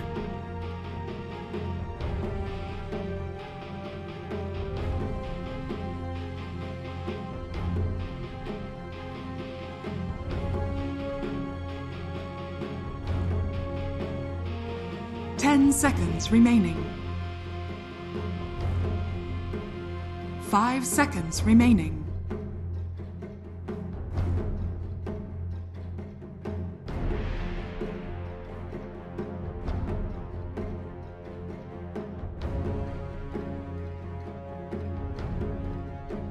Team Liquid's turn to ban.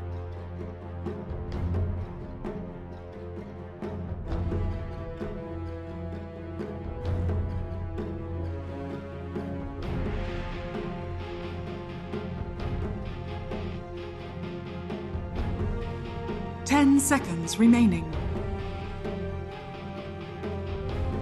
5 seconds remaining.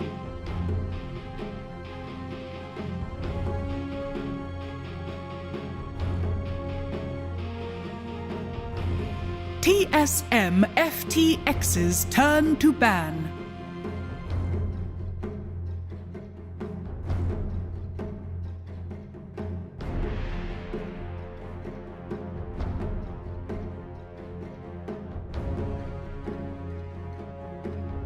Ten seconds remaining. 5 seconds remaining.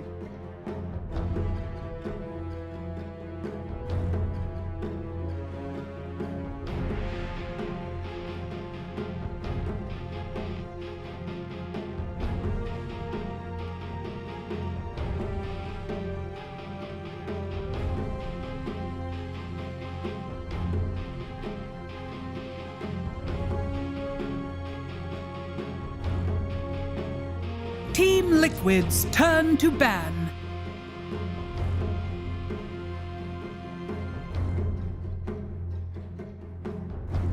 Team Liquid's turn to TSM FTX's Mirana. TSM FTX's Imba Spirit.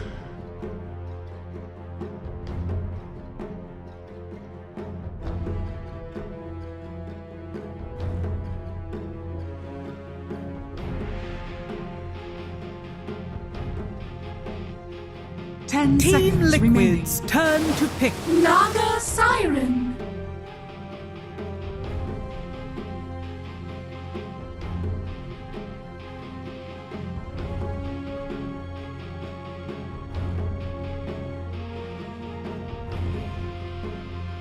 Ten seconds remaining.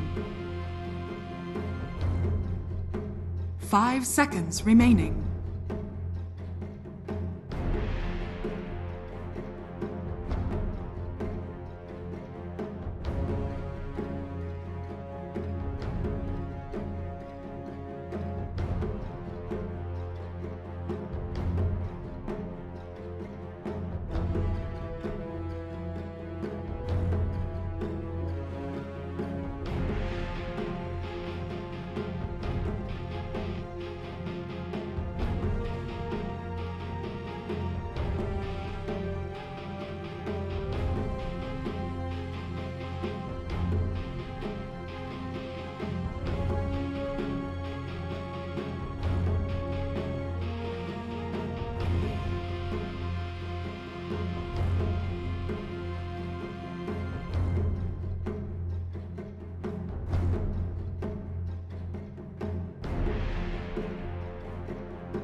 TSM FTX Monkey King.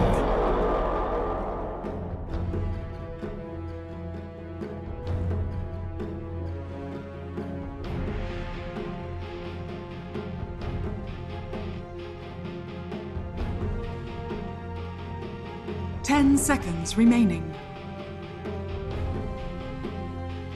5 seconds remaining.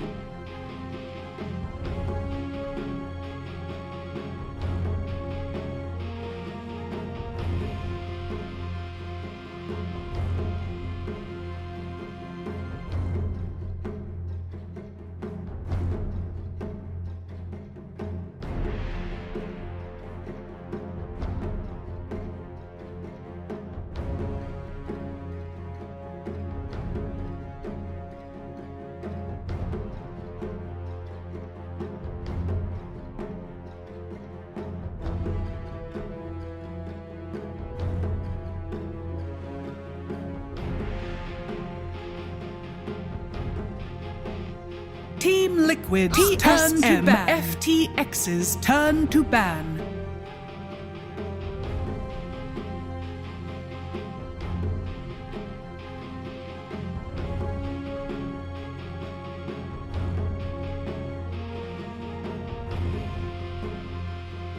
Ten seconds remaining. 5 seconds remaining. Team Liquid's turn to ban.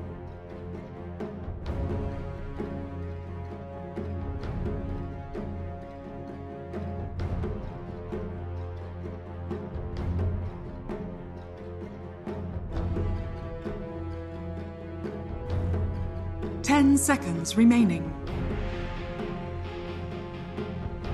5 seconds remaining. TSM FTX's turn to pick.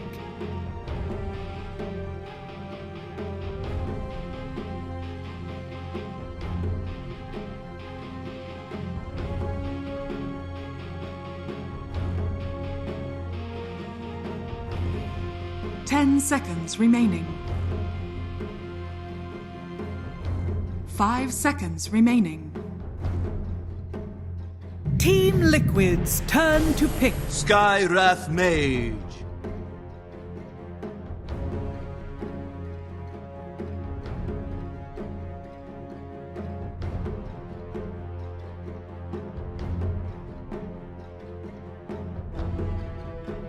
Ten seconds remaining.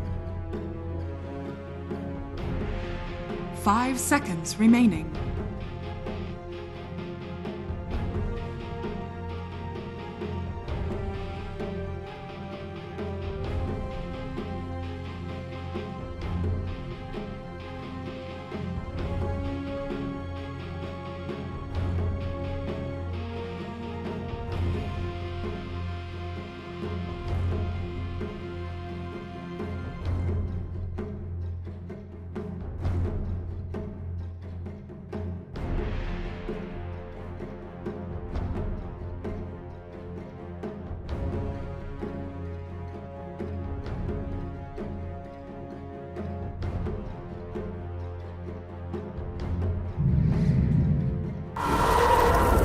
Choose your hero.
Relax aja, Brody. Relax aja, Brody. Prepare for battle.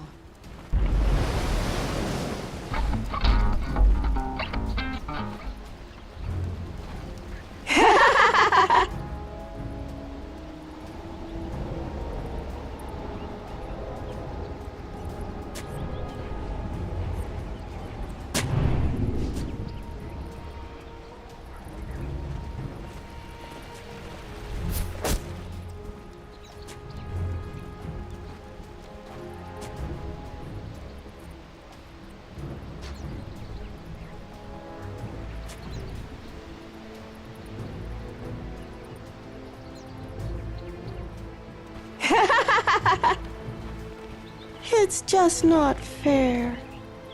30 seconds to battle.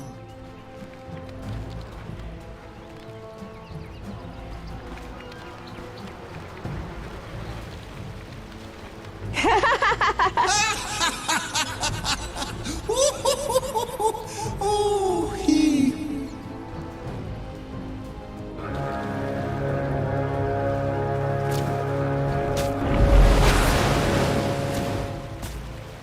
The battle begins.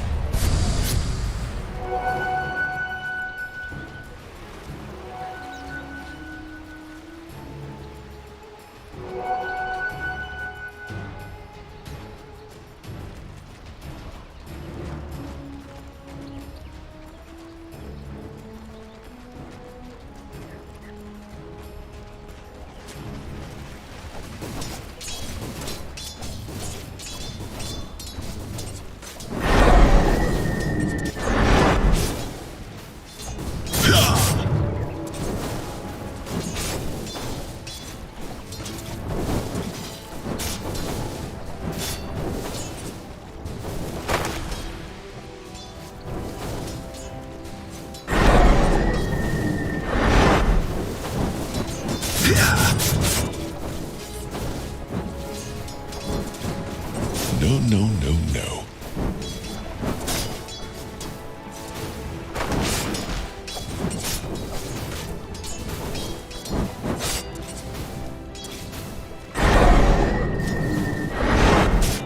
Radiant's courier has been killed. Relax aja, Brody. You're not getting what you came for.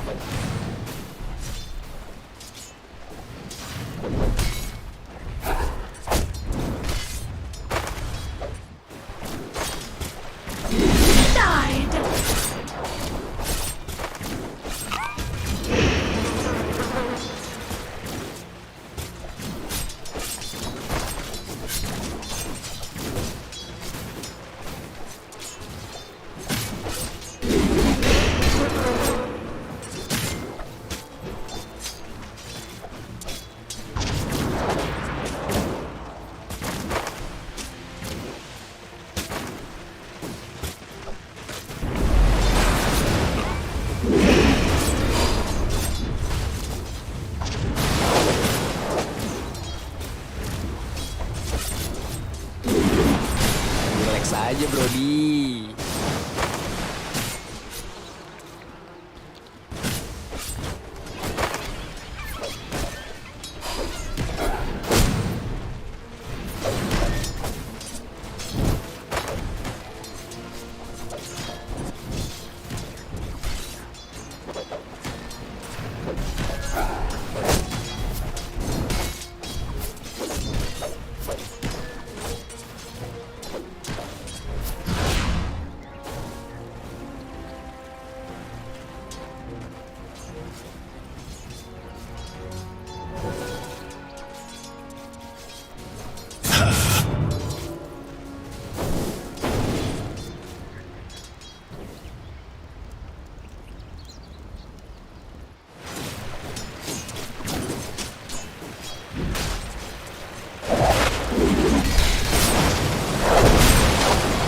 Radiant's courier has been killed.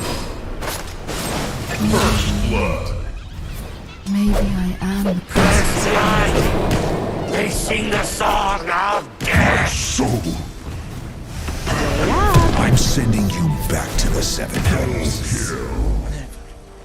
Understood. From the greatest heights fall the biggest cowards.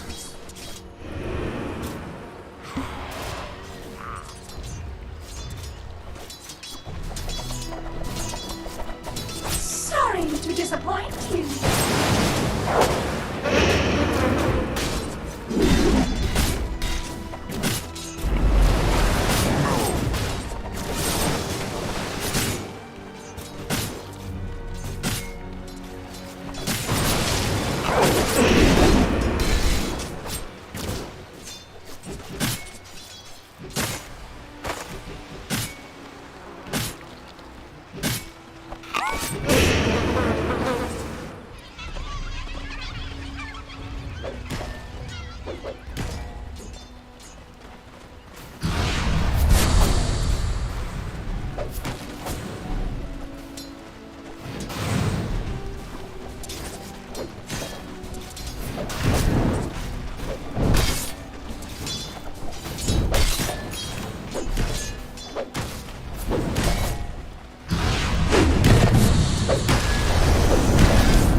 Oh, I've killed better.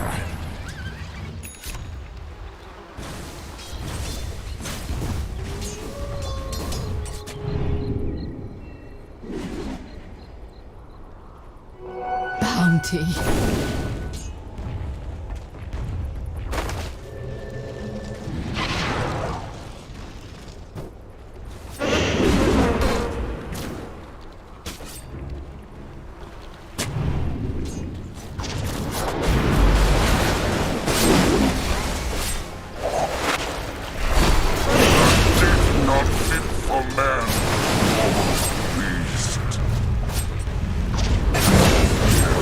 Dire's bottom tower is under attack.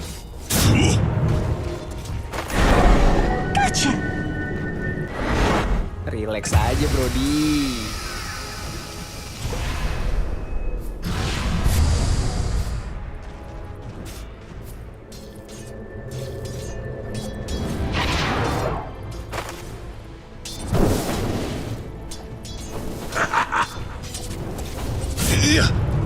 You are too slow.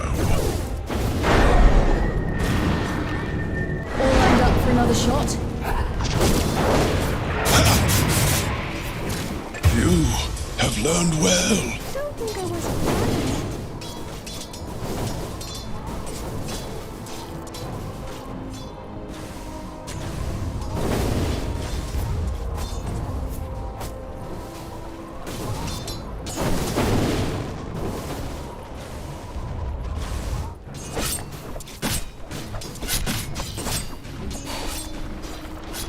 Bounty.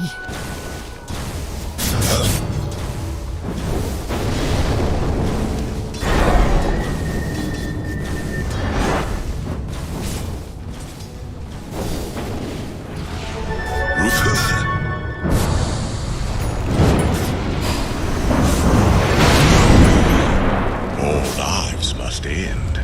Dire's middle tower is under attack.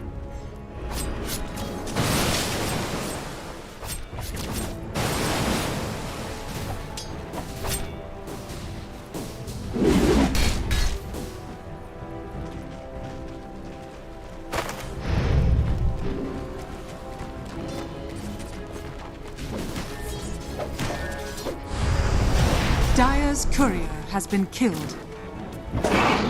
What were you expecting?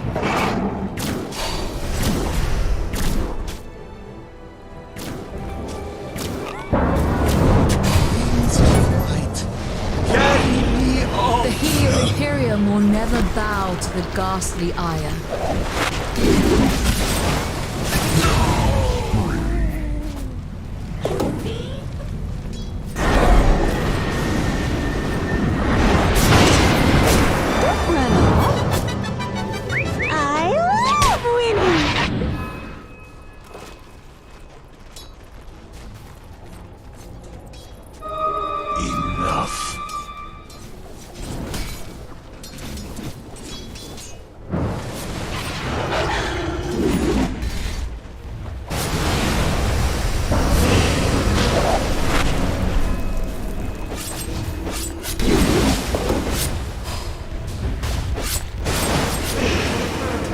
bottom tower is under attack.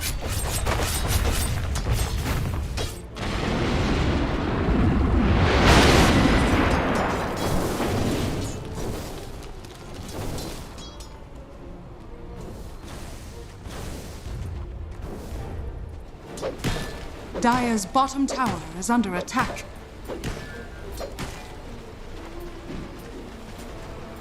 Radiant's middle tower is under attack. Dire's bottom tower is under attack.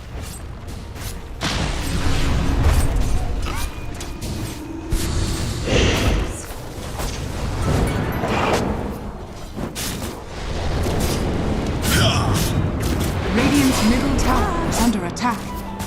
Dire's bottom tower is under attack. It's over. I'll snuff out. Dire's bottom tower has fallen. Radiant's middle tower is under attack.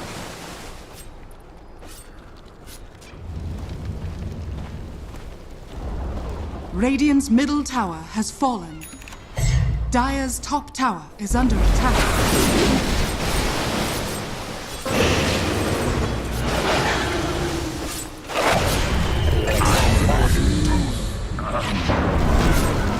Let's see him catch Sagan now.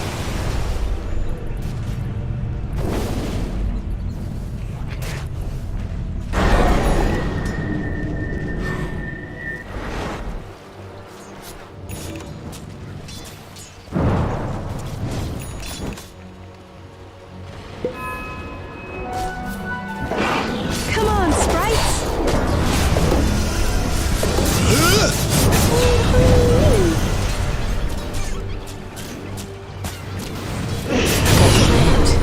The sacrifice. Prepare for a lesson. Just not fair.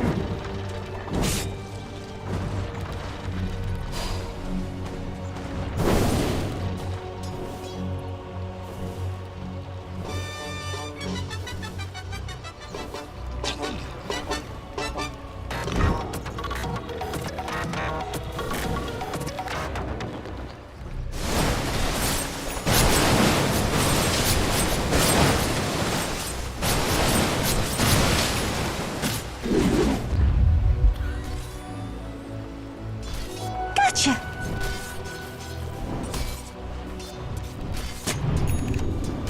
Vanish!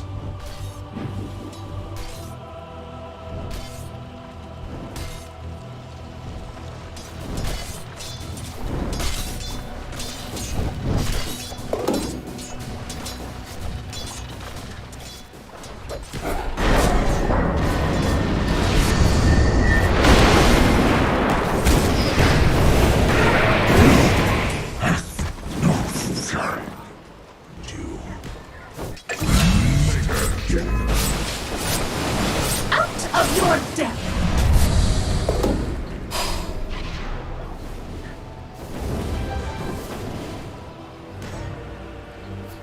Dire's bottom tower is under attack.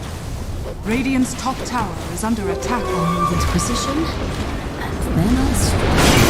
Shamed in searing heat. Come on, sprites! All I do Radiant's top tower is under attack. Radiant's top tower has fallen.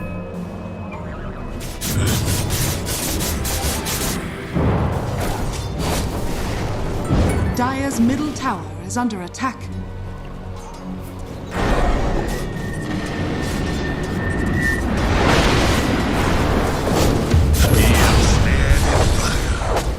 Loaded to the gills!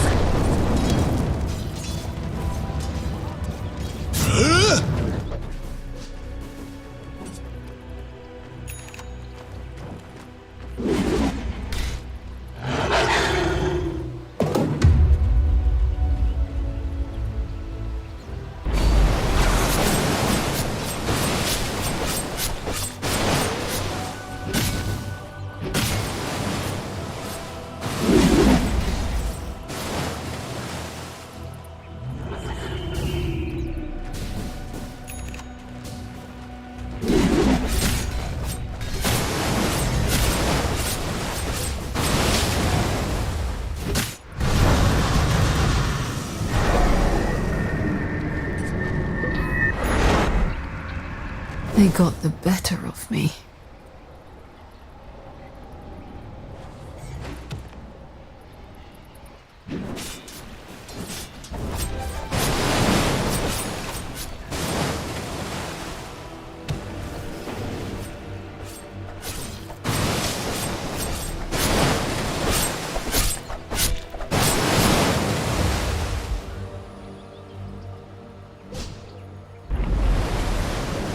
Dire's top tower is under attack.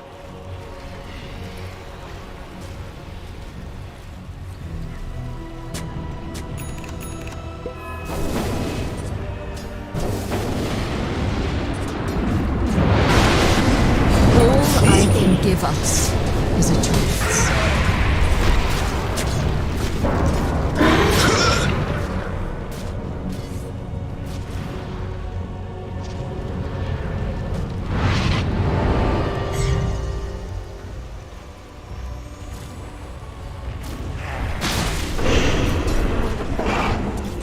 Dire's top tower is under attack.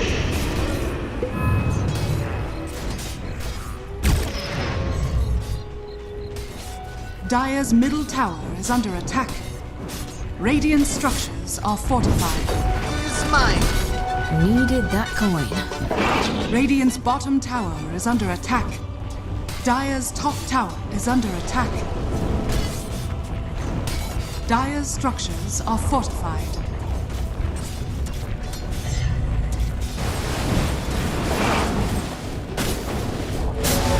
Dire's top tower has fallen.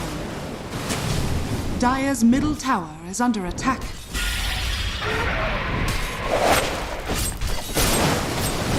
Radiant's courier has been killed. Dire's middle tower is under attack.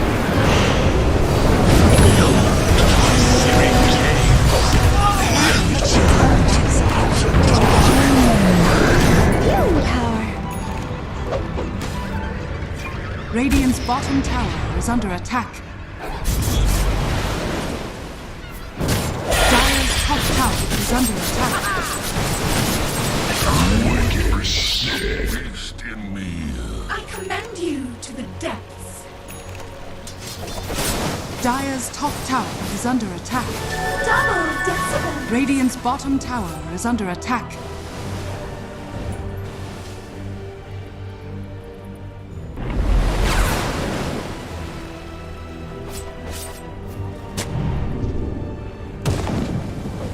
Nature attend us. Don't run off. Sorry about that.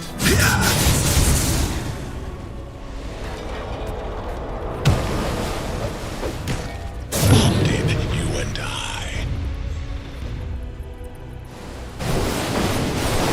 We bathe in mystic light.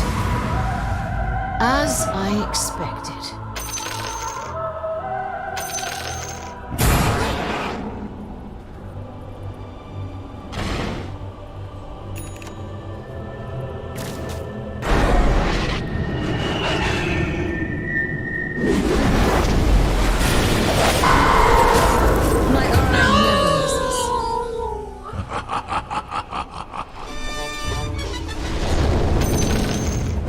Dire's middle tower is under attack.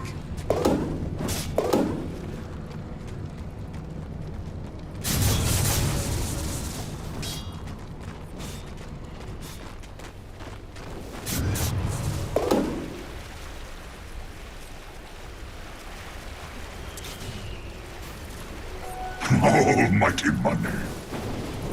Dire's bottom tower is under attack. This'll come in handy. Never refuse gold given.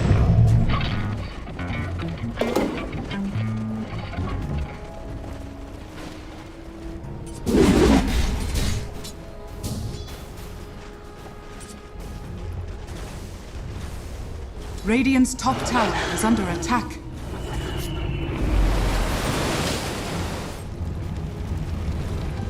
Dire's middle tower is under attack.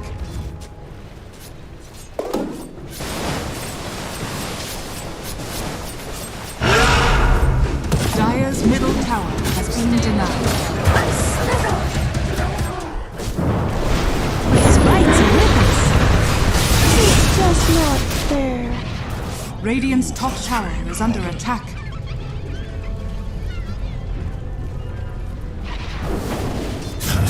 Radiant are scanning.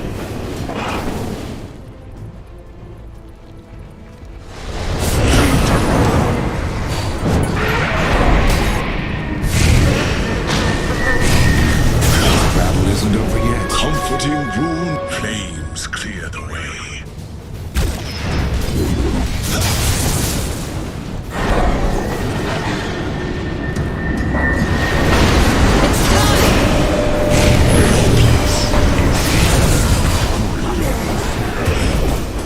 Well done. No more. Thanks for trying.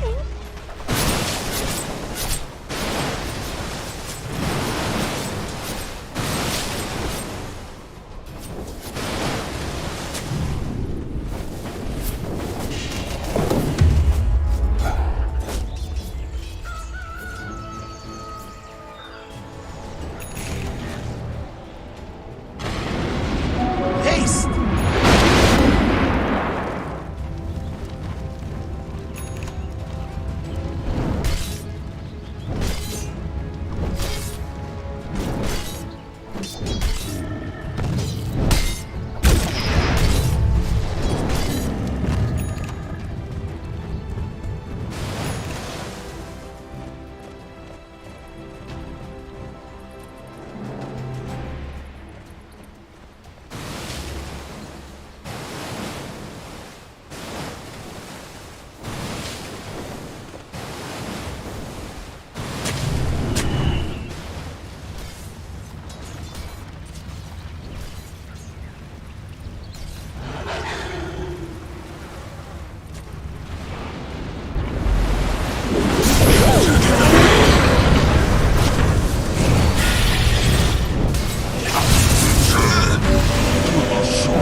Dire's top tower is under attack.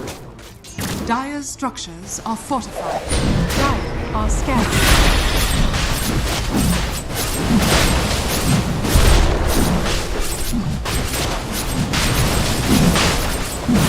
I was meant to have this.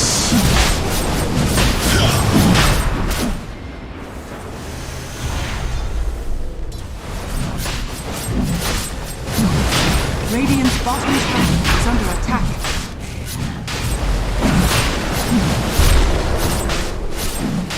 Stay silent and move quickly. Roshan has fallen to the Radiant.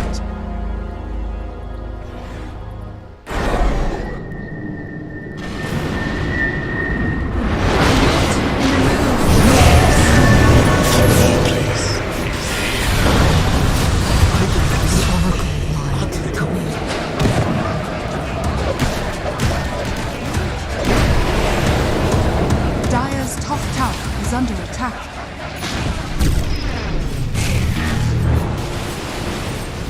Radiant's bottom tower is under attack. Dire's top tower is under attack.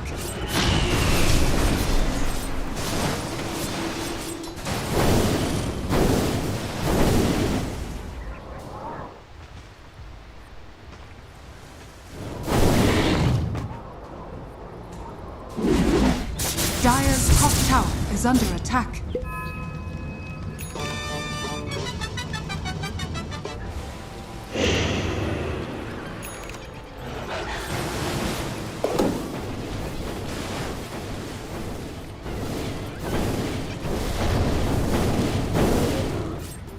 Dire's top tower is under attack. Where are you going?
Dire's middle tower is under attack. Dire's middle tower has fallen.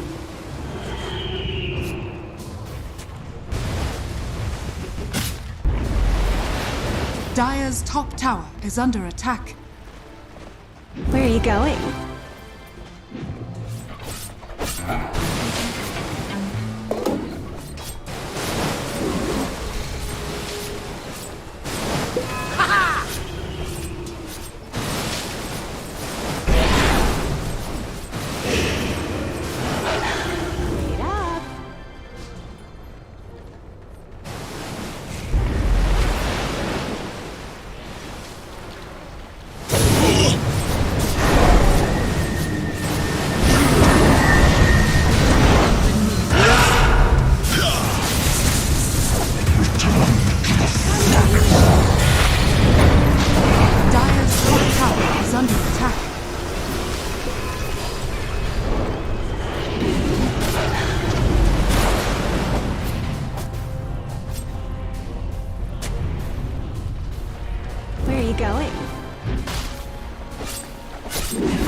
Excellent.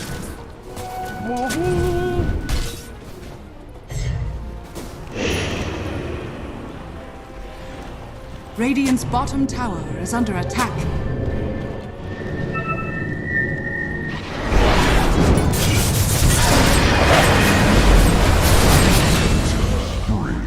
I shall not report.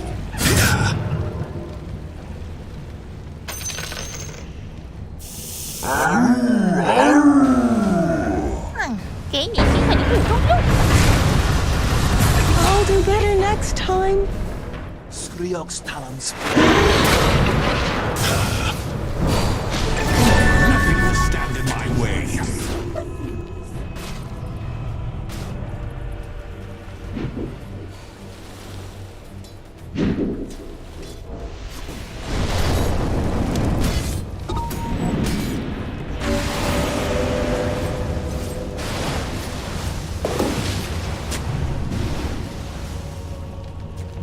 Radiant's top tower is under attack.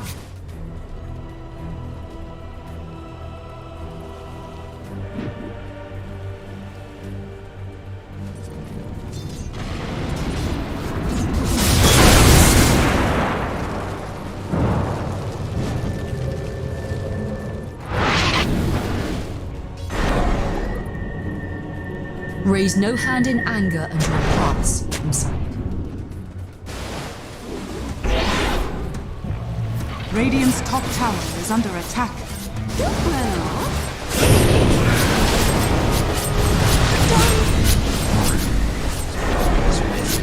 Take that!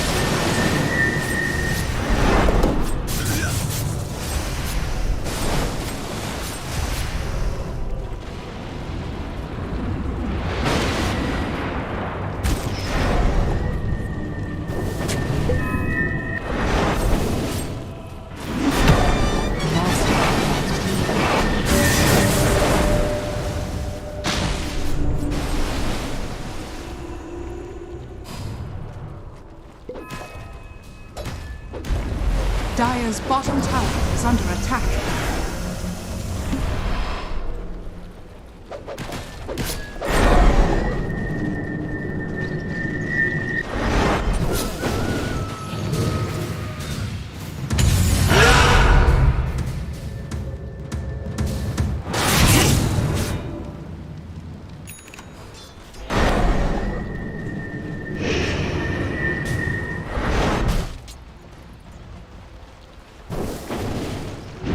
Loaded to the gills.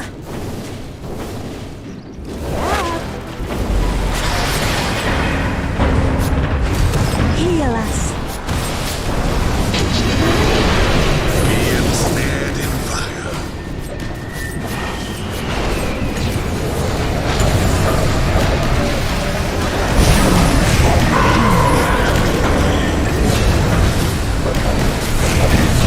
This isn't the end.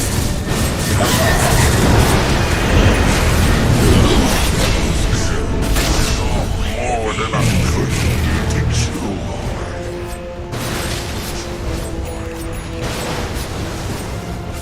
Come get healed.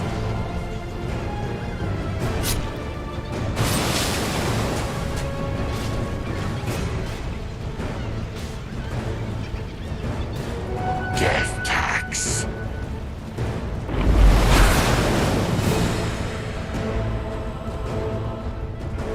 Dire's top tower is under attack.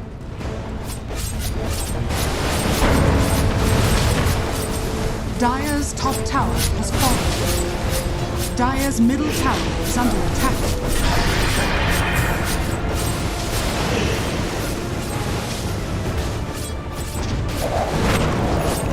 What?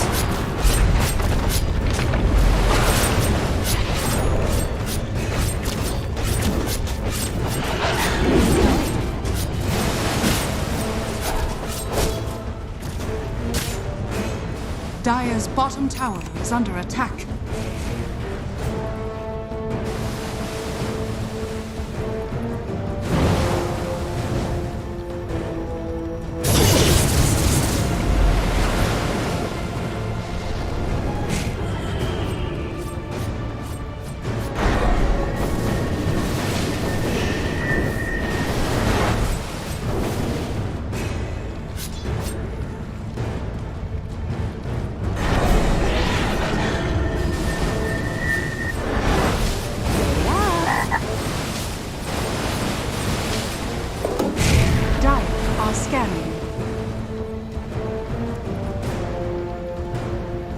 We slip into shadow. Dire's top tower is under attack.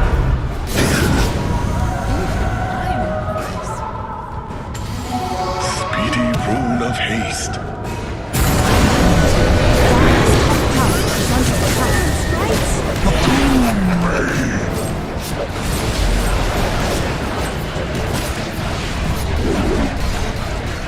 Captured in the flame.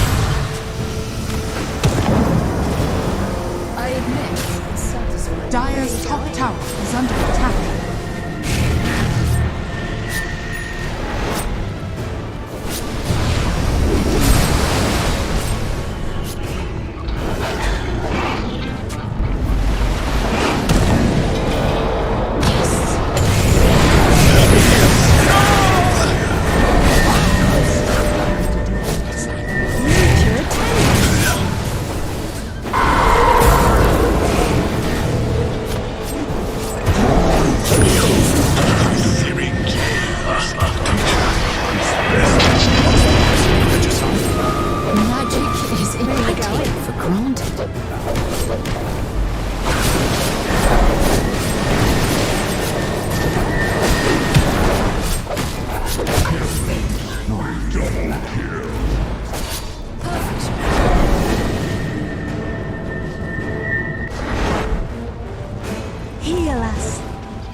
Sure, this'll work.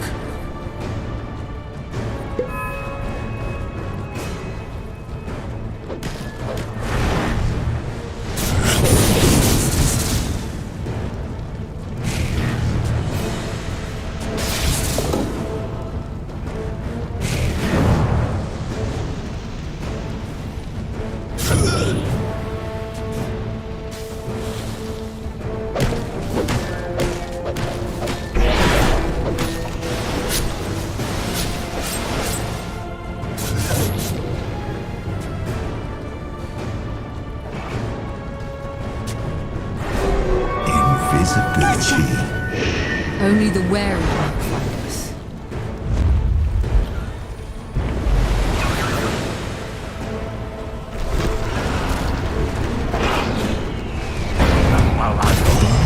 Out of fuel. It's neither fair nor foul.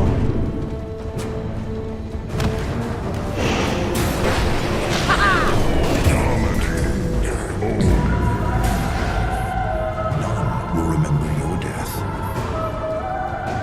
Dire's bottom tower is under attack.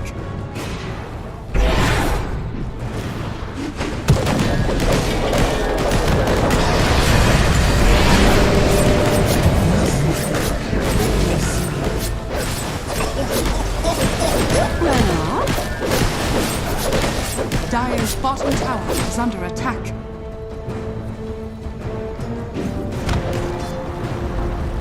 Dire's bottom tower has fallen.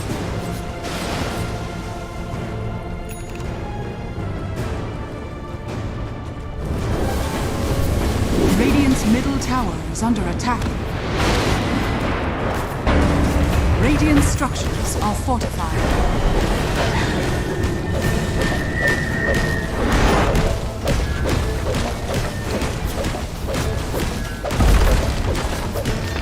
Radiant's middle tower is under attack. Radiant's middle tower has fallen.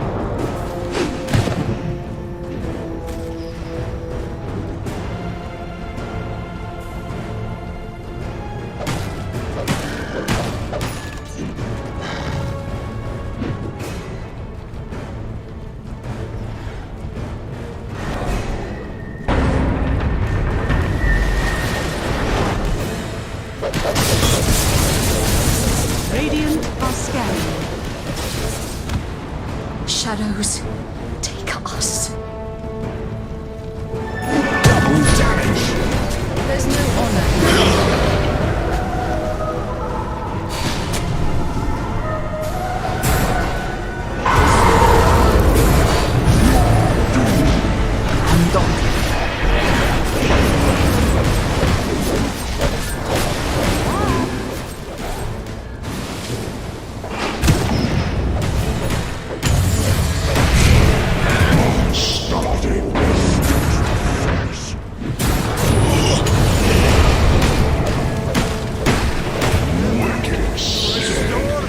Radiant's middle tower is under attack.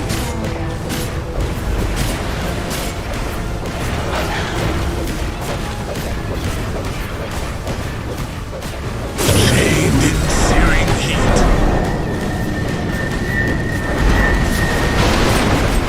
Radiant structures are fortified.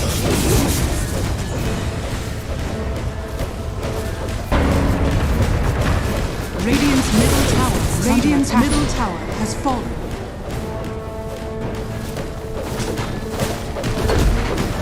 Radiant's middle barracks has fallen. Radiant's middle barracks has fallen.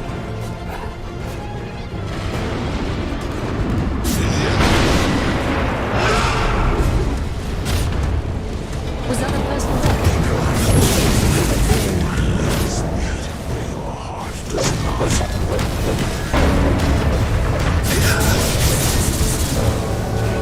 Radiant's middle tower is under attack. I'm winning. Dire's top tower is under attack.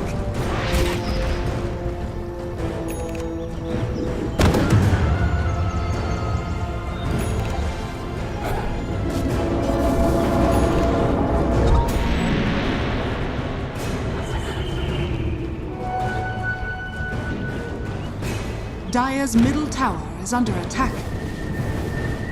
Radiant's bottom tower is under attack.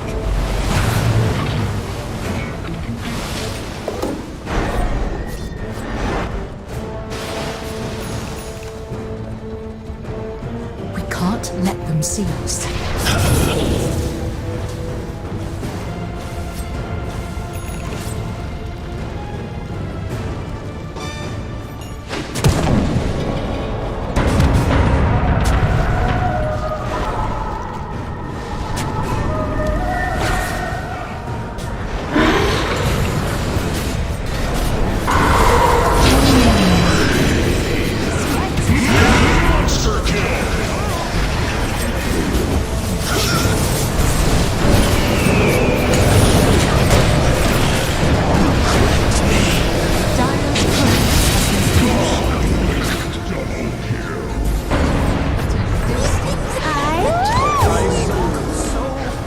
Radiant's bottom tower is under attack.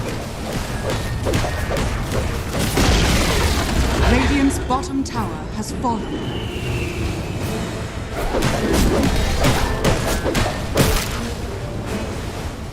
Radiant's bottom tower is under attack.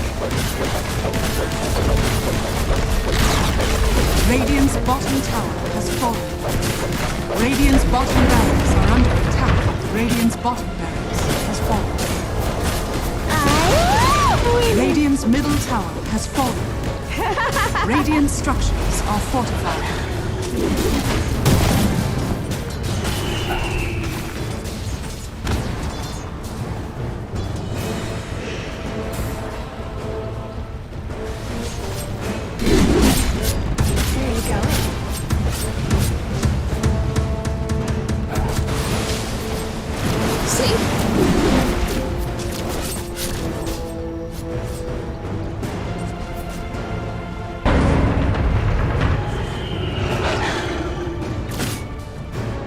Radiant are scanning.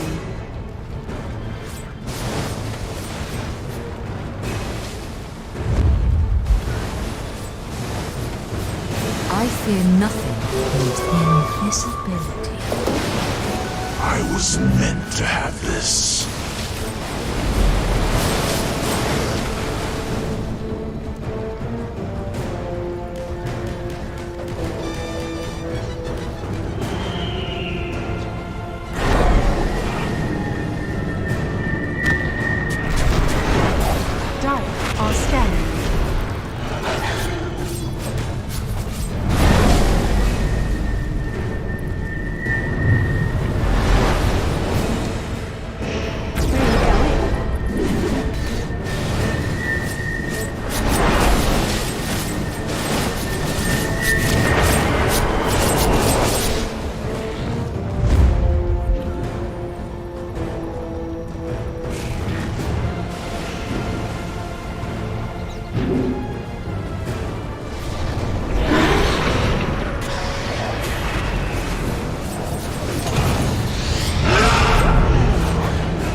Radiant's courier has been killed.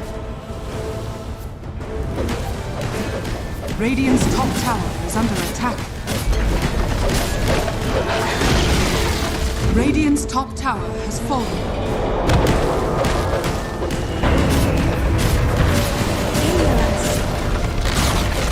Radiant's top tower has fallen. Radiant's top barracks are under attack. Radiant's top barracks has fallen. The Dire now have victory. Radiant's middle tower has fallen. Radiant's ancient is under attack. Radiant's courier has been killed.